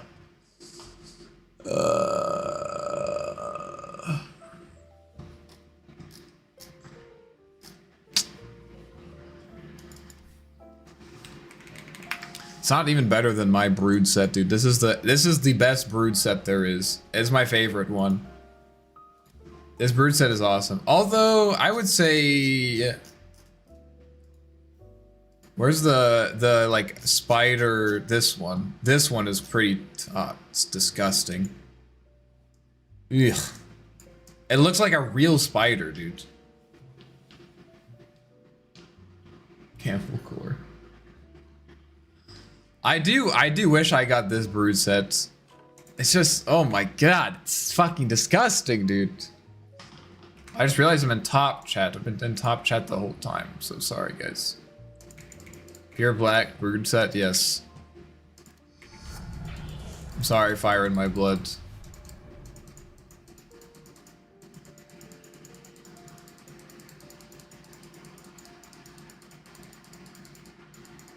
Yeah, this one's cool. I saw the Brood set and I thought League of Legends looking type shit. Yeah, I mean, I like it because it's a Dark Souls 2 reference. Not Dark Souls 2, Dark Souls 1 reference. I just don't like how... I don't like how the lady shakes.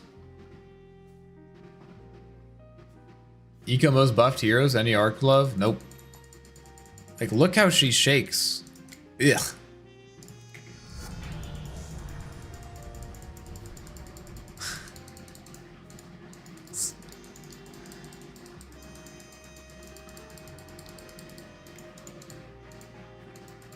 Oh, the tiny one. Yeah, yeah, yeah.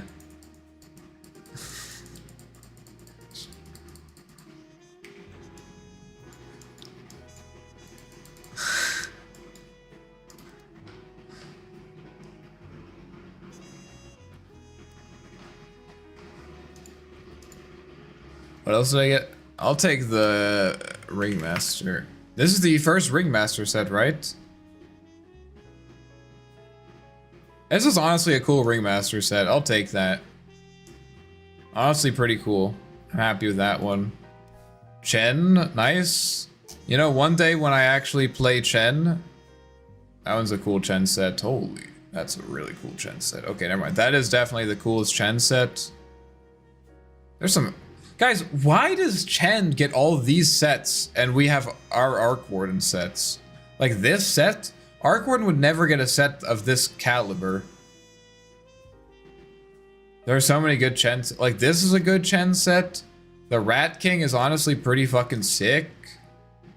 Oh, whatever. I'll take it. You know, fine. One day I'll become a Chen player, right? Nope. But anyways. It is a cool set. I didn't say this wasn't a cool set. This is a cool set.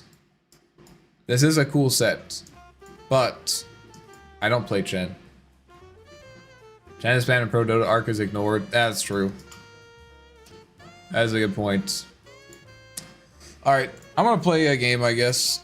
Not ranked though.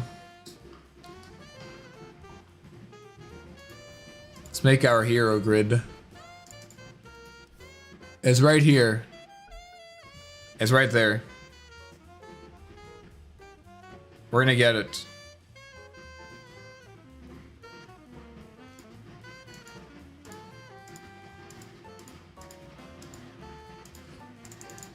I got him! I got him! I got him, guys! I'm playing him off lane.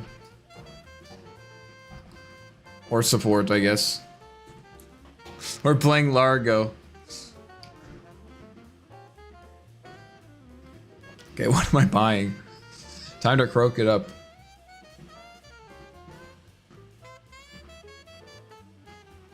Play mid. They took mid. I'm happy with this. Playing Treant, nice.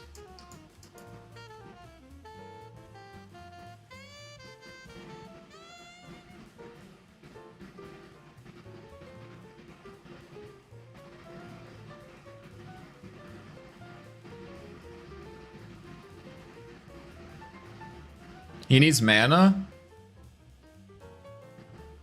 I think we'll go Arcane Boots? What? Don't play Spectre off lane, bro. The fuck? Arcane Boots? I'm thinking about... I think Gleipnir would be good. Mana Boots Holy Locket? That seems like a good idea. Oh boy. Maybe made a build for the hero, classified as support, but it seems like he could soft carry. I think he would be a great offlaner. I don't know what you're supposed to do with New Spectre. Yeah, he's vibing it up. Okay, let's think about what we're doing here. Probably against Jakiro, which is gonna be very cringe. Probably just gonna Bootsa speed it up, pull second wave, call it a day.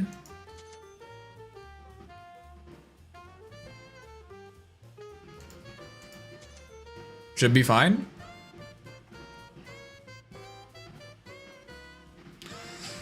Arcane Boots. I guess Atos, this game is like not that good.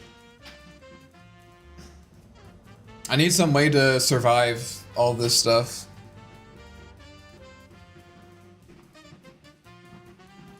Oh yeah, I should turn off the music actually. So I can play this hero with the beats. Alright. Here we go, boys. This guy's fast. 8 on his urn. Really? Don't believe you on that. Am I lagging?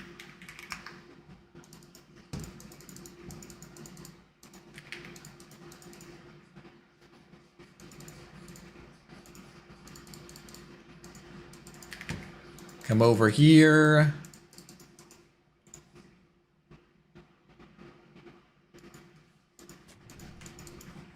Guess if he sentries here that he'll see the ward.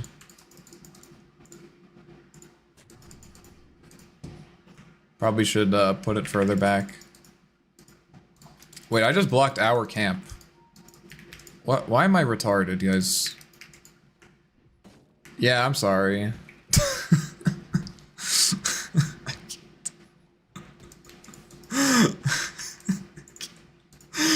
Okay, guys.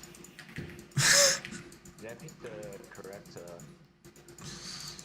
Why am I stupid? I feel like the other one's pretty useless. I don't know if I'm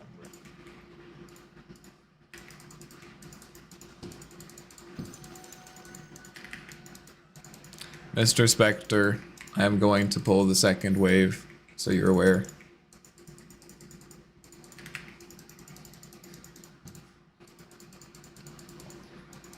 It doesn't say, but buff icons, it only works with magic damage. Okay, it's good to know. This lane is very bad for us. Jakiro Slark, big spook. Spook of Dota. So I will be pulling the second wave back.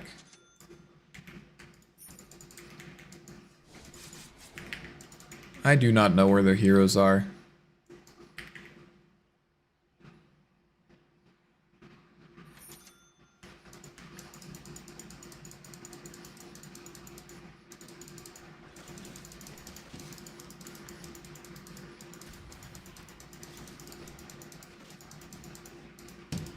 Bruh. Boots. Gabe, Dota game, Boots Gaming.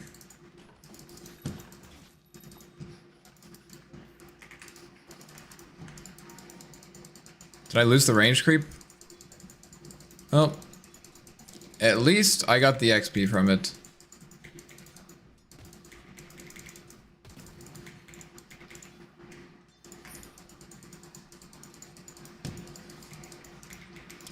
I'm thinking about going Frog Stomp. Just because it helps clear waves. Full distance 210.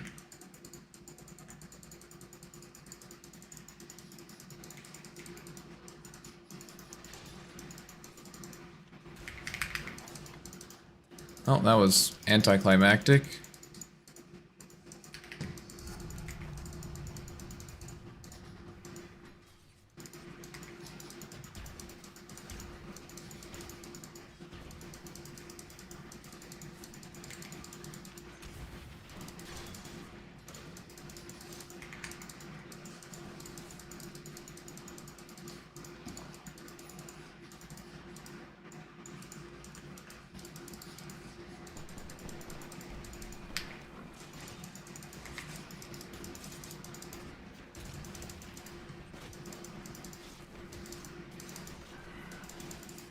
The fuck?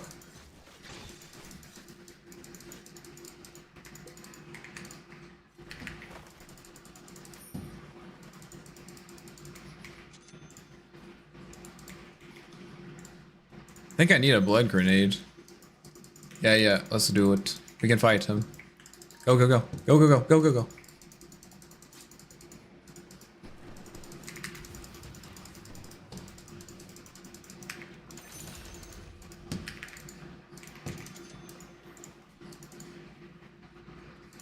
Okay, blood grenades seem very strong for this guy.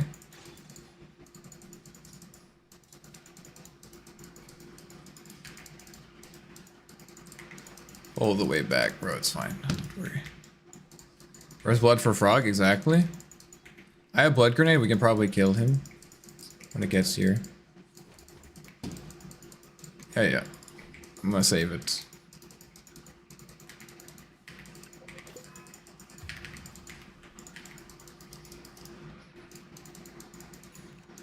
Just play like you have it. I'll use it on you if you need it.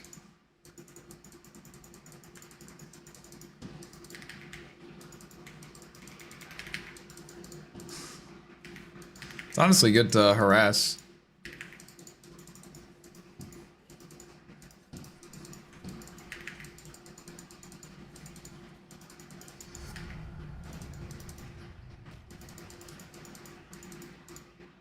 $25 for extra damage, 30% extra damage.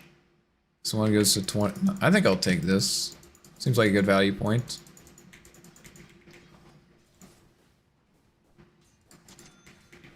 The lick ability forces enemy to face you, so you get to force staff. Oh, that's interesting.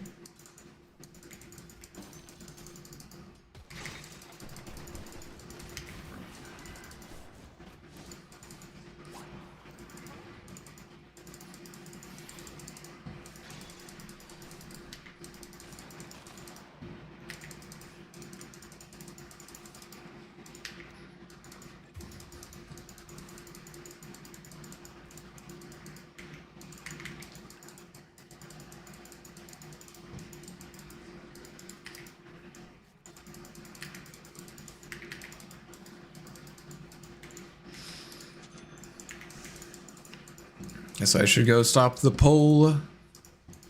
I want this XP though so much.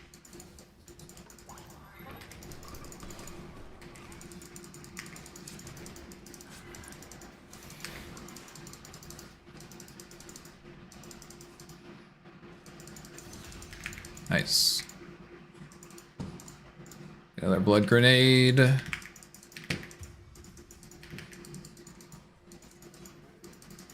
I'm gonna bring this back to our tower.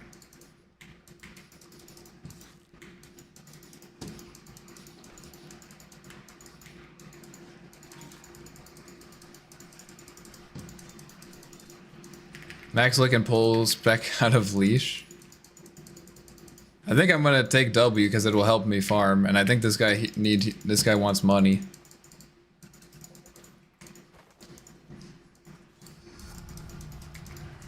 That is unfortunate.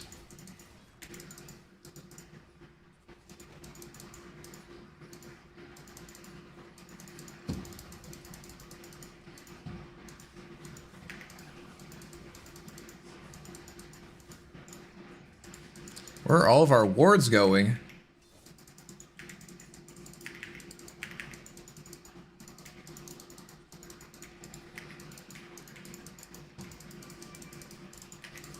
Just hard, he has boots.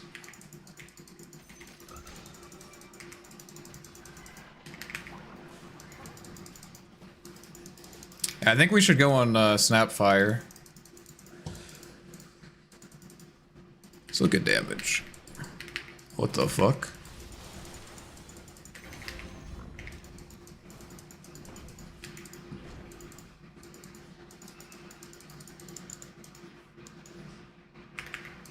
You think we can kill Invoker?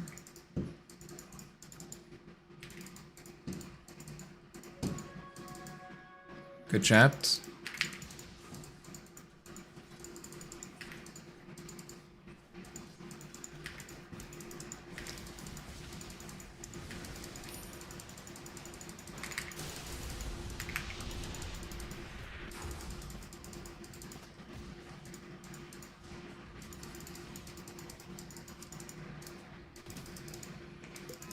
Only forced to snap TP.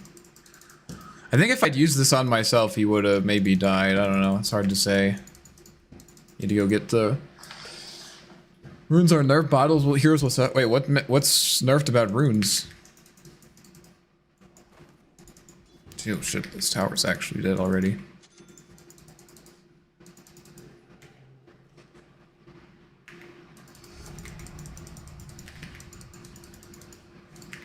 Guys, you're right. This guy has serious mana issues. Ghost Walk. Invisible Walker. Let me give you the Lotus. Invoker missing invisible. Got it.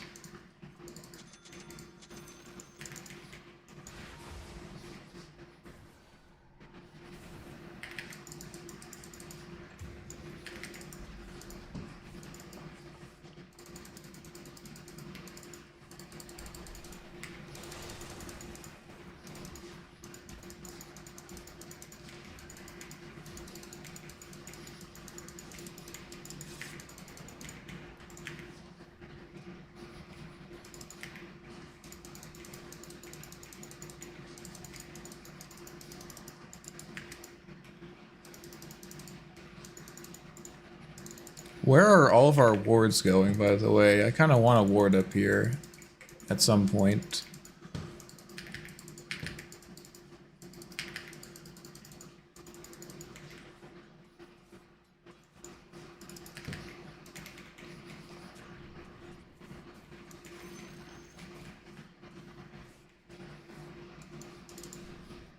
This tower is actually just dying?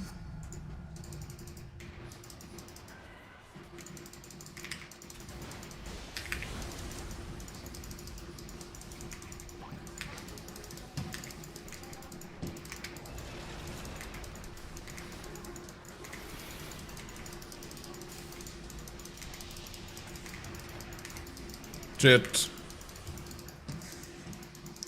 This here's kind of hard, actually. I ran out of... dude, it's cost so much mana. It actually costs so much mana. What the fuck?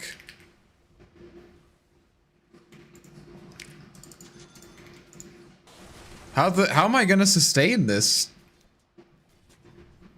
20 mana? Did I get EMP'd? I don't think I got EMP'd. I'm kind of confused about our...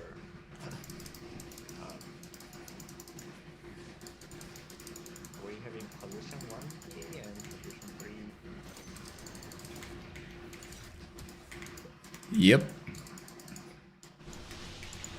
Coming.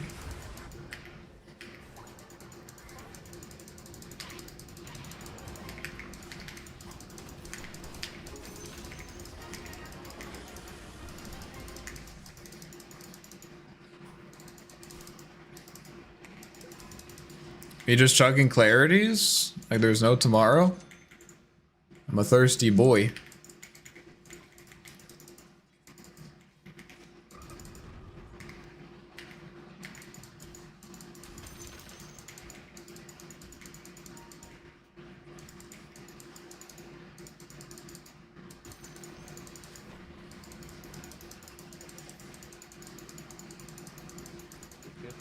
Hey, you need Kai and Sanj. Yeah, I was thinking the same thing.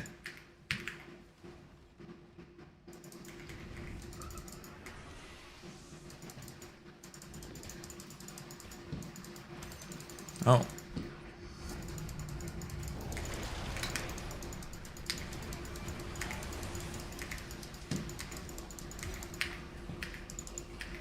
I'll see you, man. Warlock.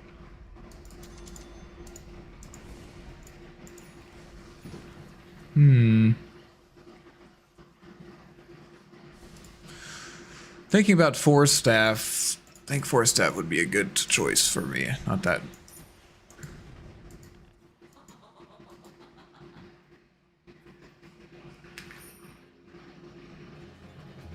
%70% slow resistance, movement speed by 60%. Not 60. Was it? 16%. Oh, we did good in our lane. Unfortunately, my Zeus not do as well.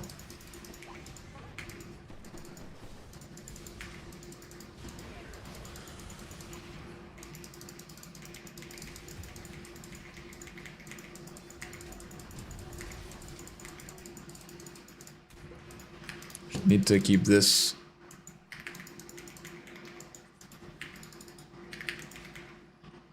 Why are we not playing the new and improved arc? You're right, that's on me. This guy's so fast. 365?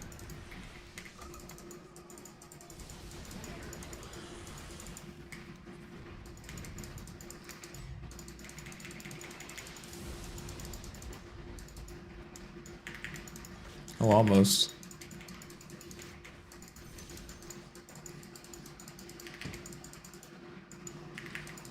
Let's go get the,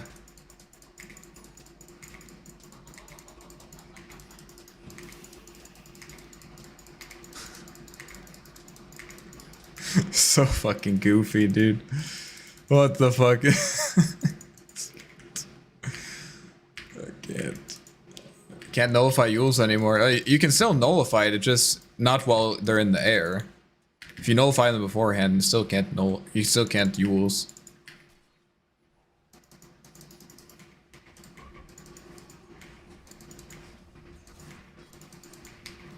I need somebody that can fight, actually. It's kinda hard.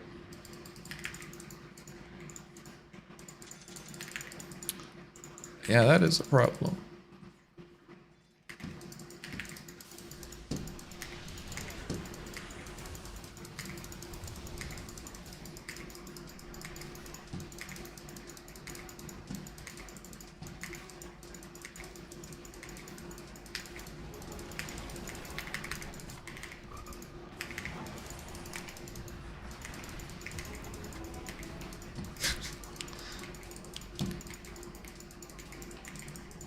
Sorry, I fucked you there.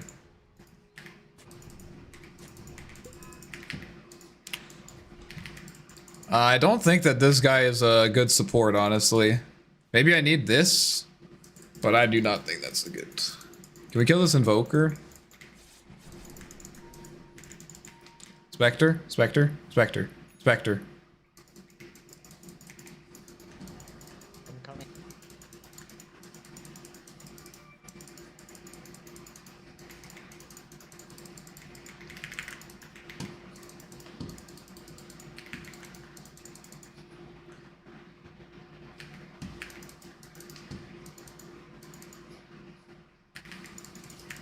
The fuck? I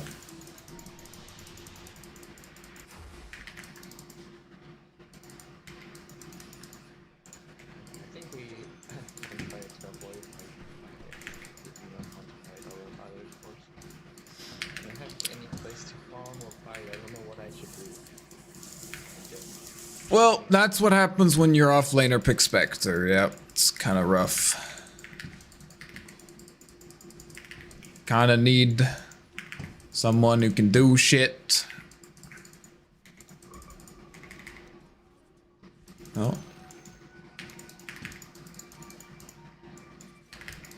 Yeah, I'm trying to get there.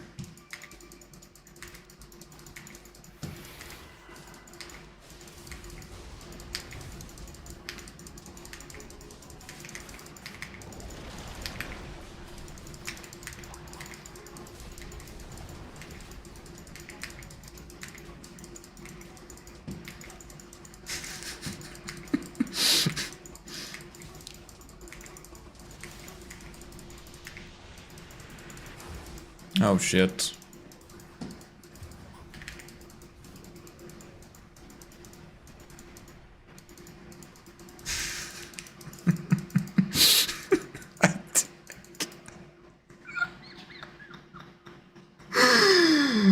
Oh my god, dude.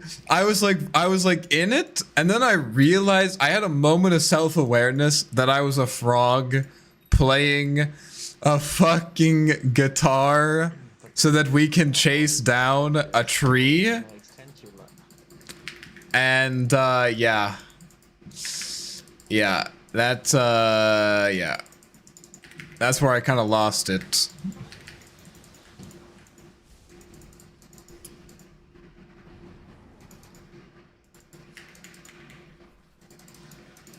Yeah, it's very bad that we can't even keep vision on one of these things.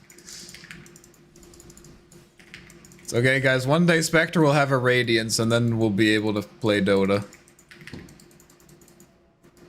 I mean, maybe Spectre griefed, but... I mean, not maybe PA griefed, but at the same time, bro, like, what the fuck? Build a Scotty and become Ice Frog. Delete the hero. I'm vibing. You were going when I went to bed. I told you you'd... Oh. You have a word behind this?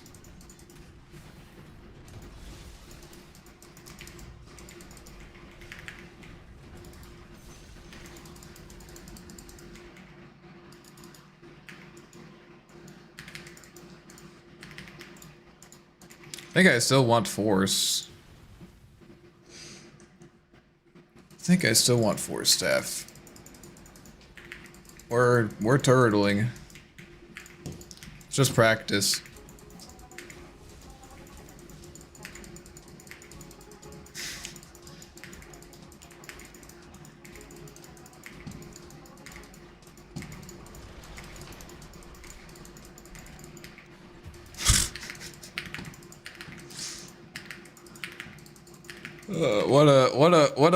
What a funny hero.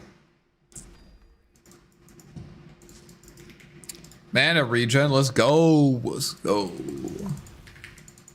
Kobold Cup.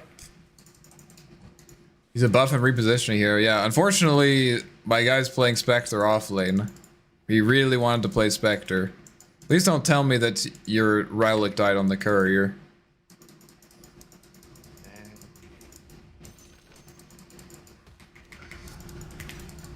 Well, bingo.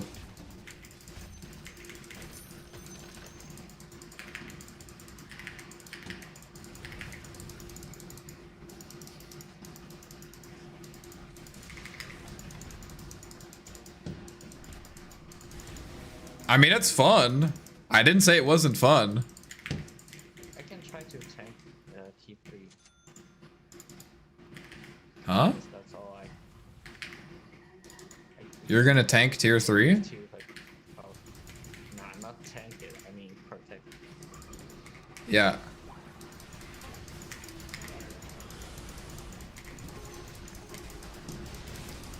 I'm healing!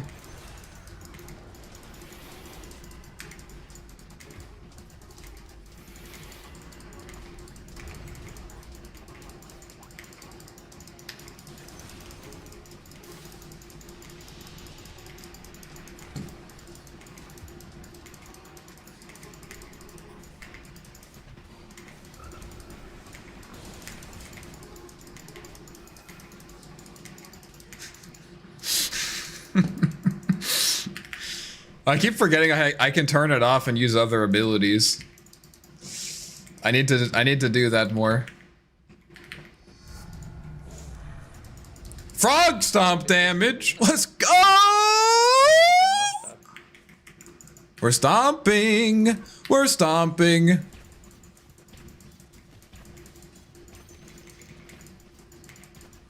I missed all the last hits. I think this hero can output with mana support is insane. I've been people breaking 30k healing. Yeah, I mean it's hard to say like what's the problem. I mean I don't think that this hero is the problem. I think that we have yeah, Spectre off lane is rough. He almost has Radiance though. Yeah, he almost has Radiance, guys.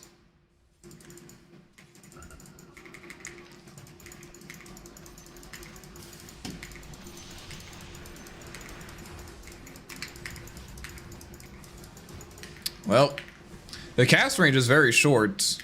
I feel like you kind of need Aether, but I guess it's not that big of a deal.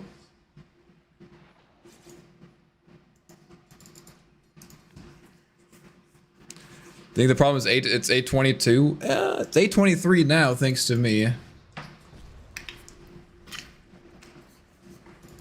It's gotta clear creep waves. Gotta get that money. Thankfully, I'm only level 10. Oh.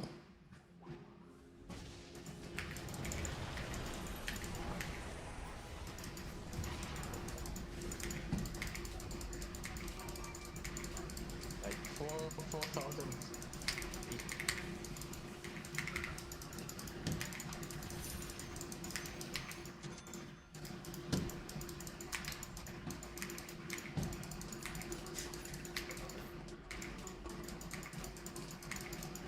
He's denying creeps, bro. Calm down.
W is like peak last strike. It's so annoying.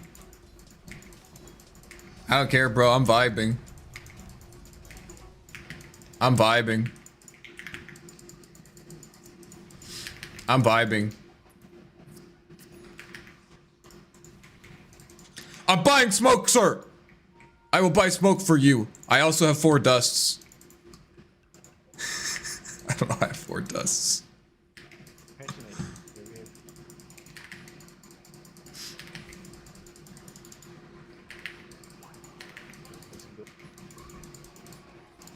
I buffed you with frogs. That you're strong. Yeah.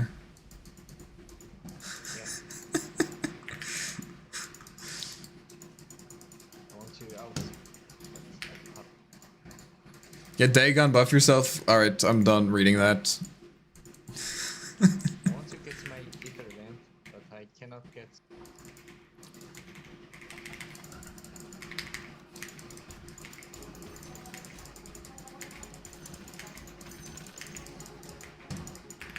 So I can buff myself and then I clear waves. Genius. Fuck, man, they have something worse. And that. Okay. That's not good. Oh, it's fake. That's not good.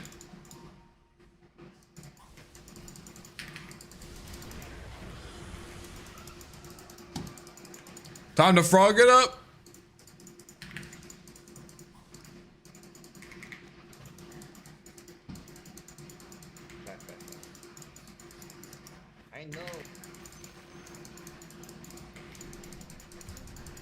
gonna make. Oh shit! Should I let you think?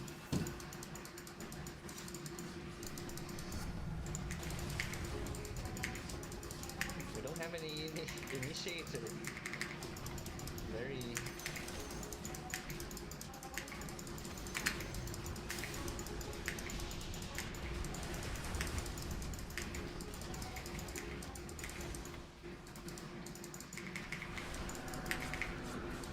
Oh.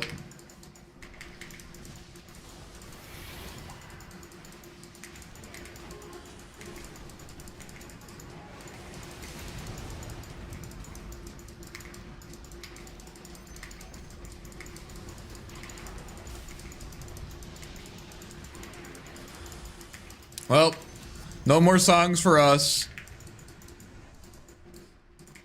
No more songs for us, guys. Watch out for Sunstrike.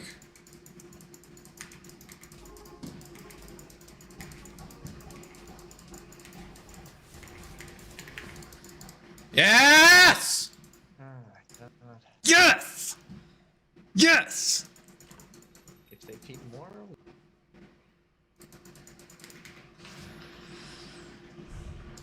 Yeah, you can't. I think that's a good idea. Just take care. I don't know how you think. Yeah, let's reward here. Reward, come.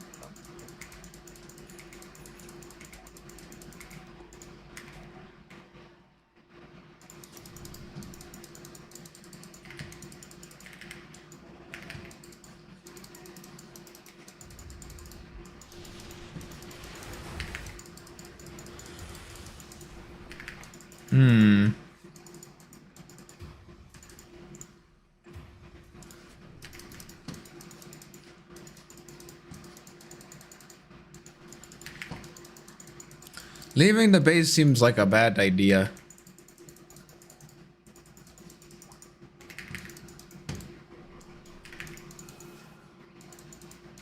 I can't even get my ether there.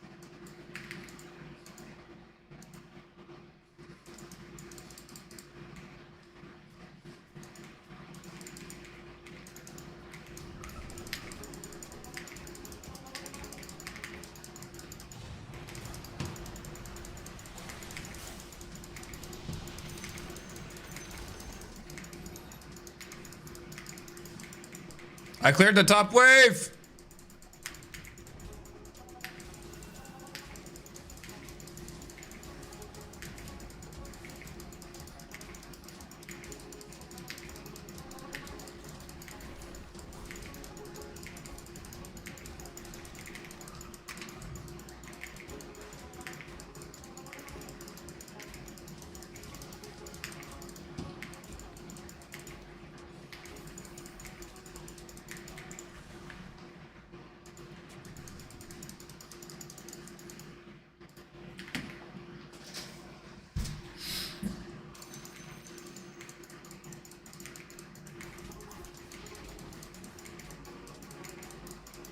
I just feel like so far behind that my my healing buff like just really doesn't matter.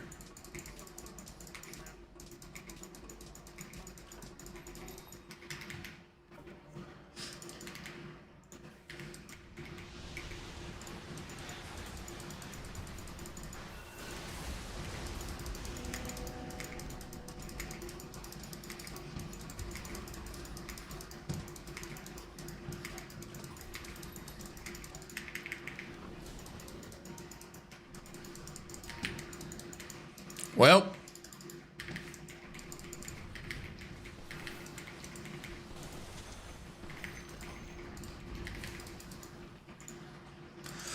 Spectre 3, very good. Should actually become an interesting hero. He seems good.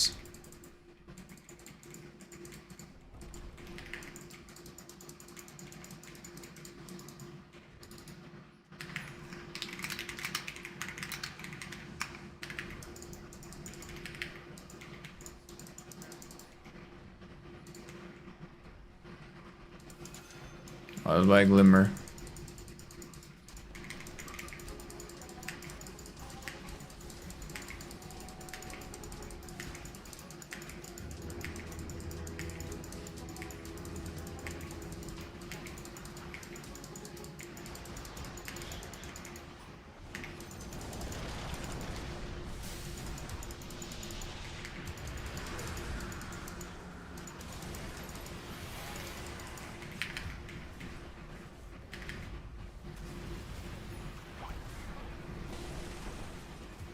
Hmm.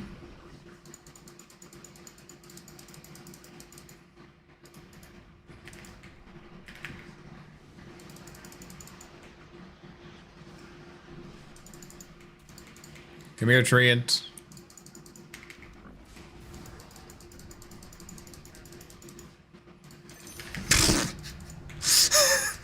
We got him, boys. We fucking got him.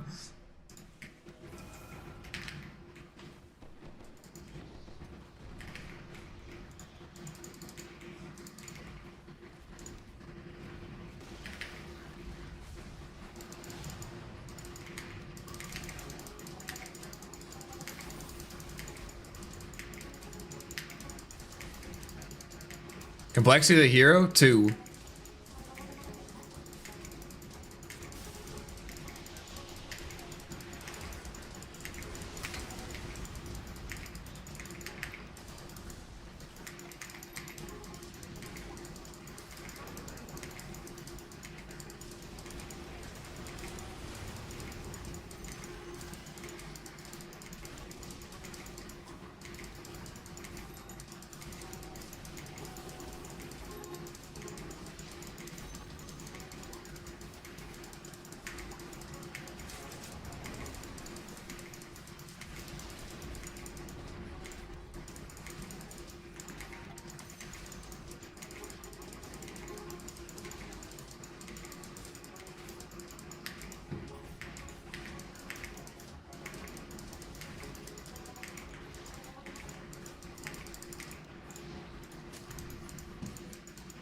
Seems decent. Yeah, well.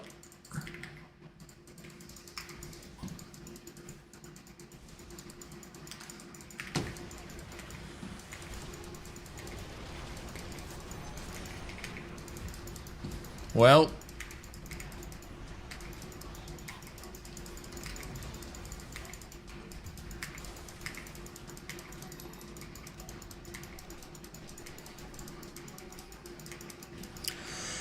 Somehow we ended up highest level in the game. I guess it's because I killed Treant. Well, that was interesting. Wait, what's this? Is that the beat? Beat still sounding? Hmm.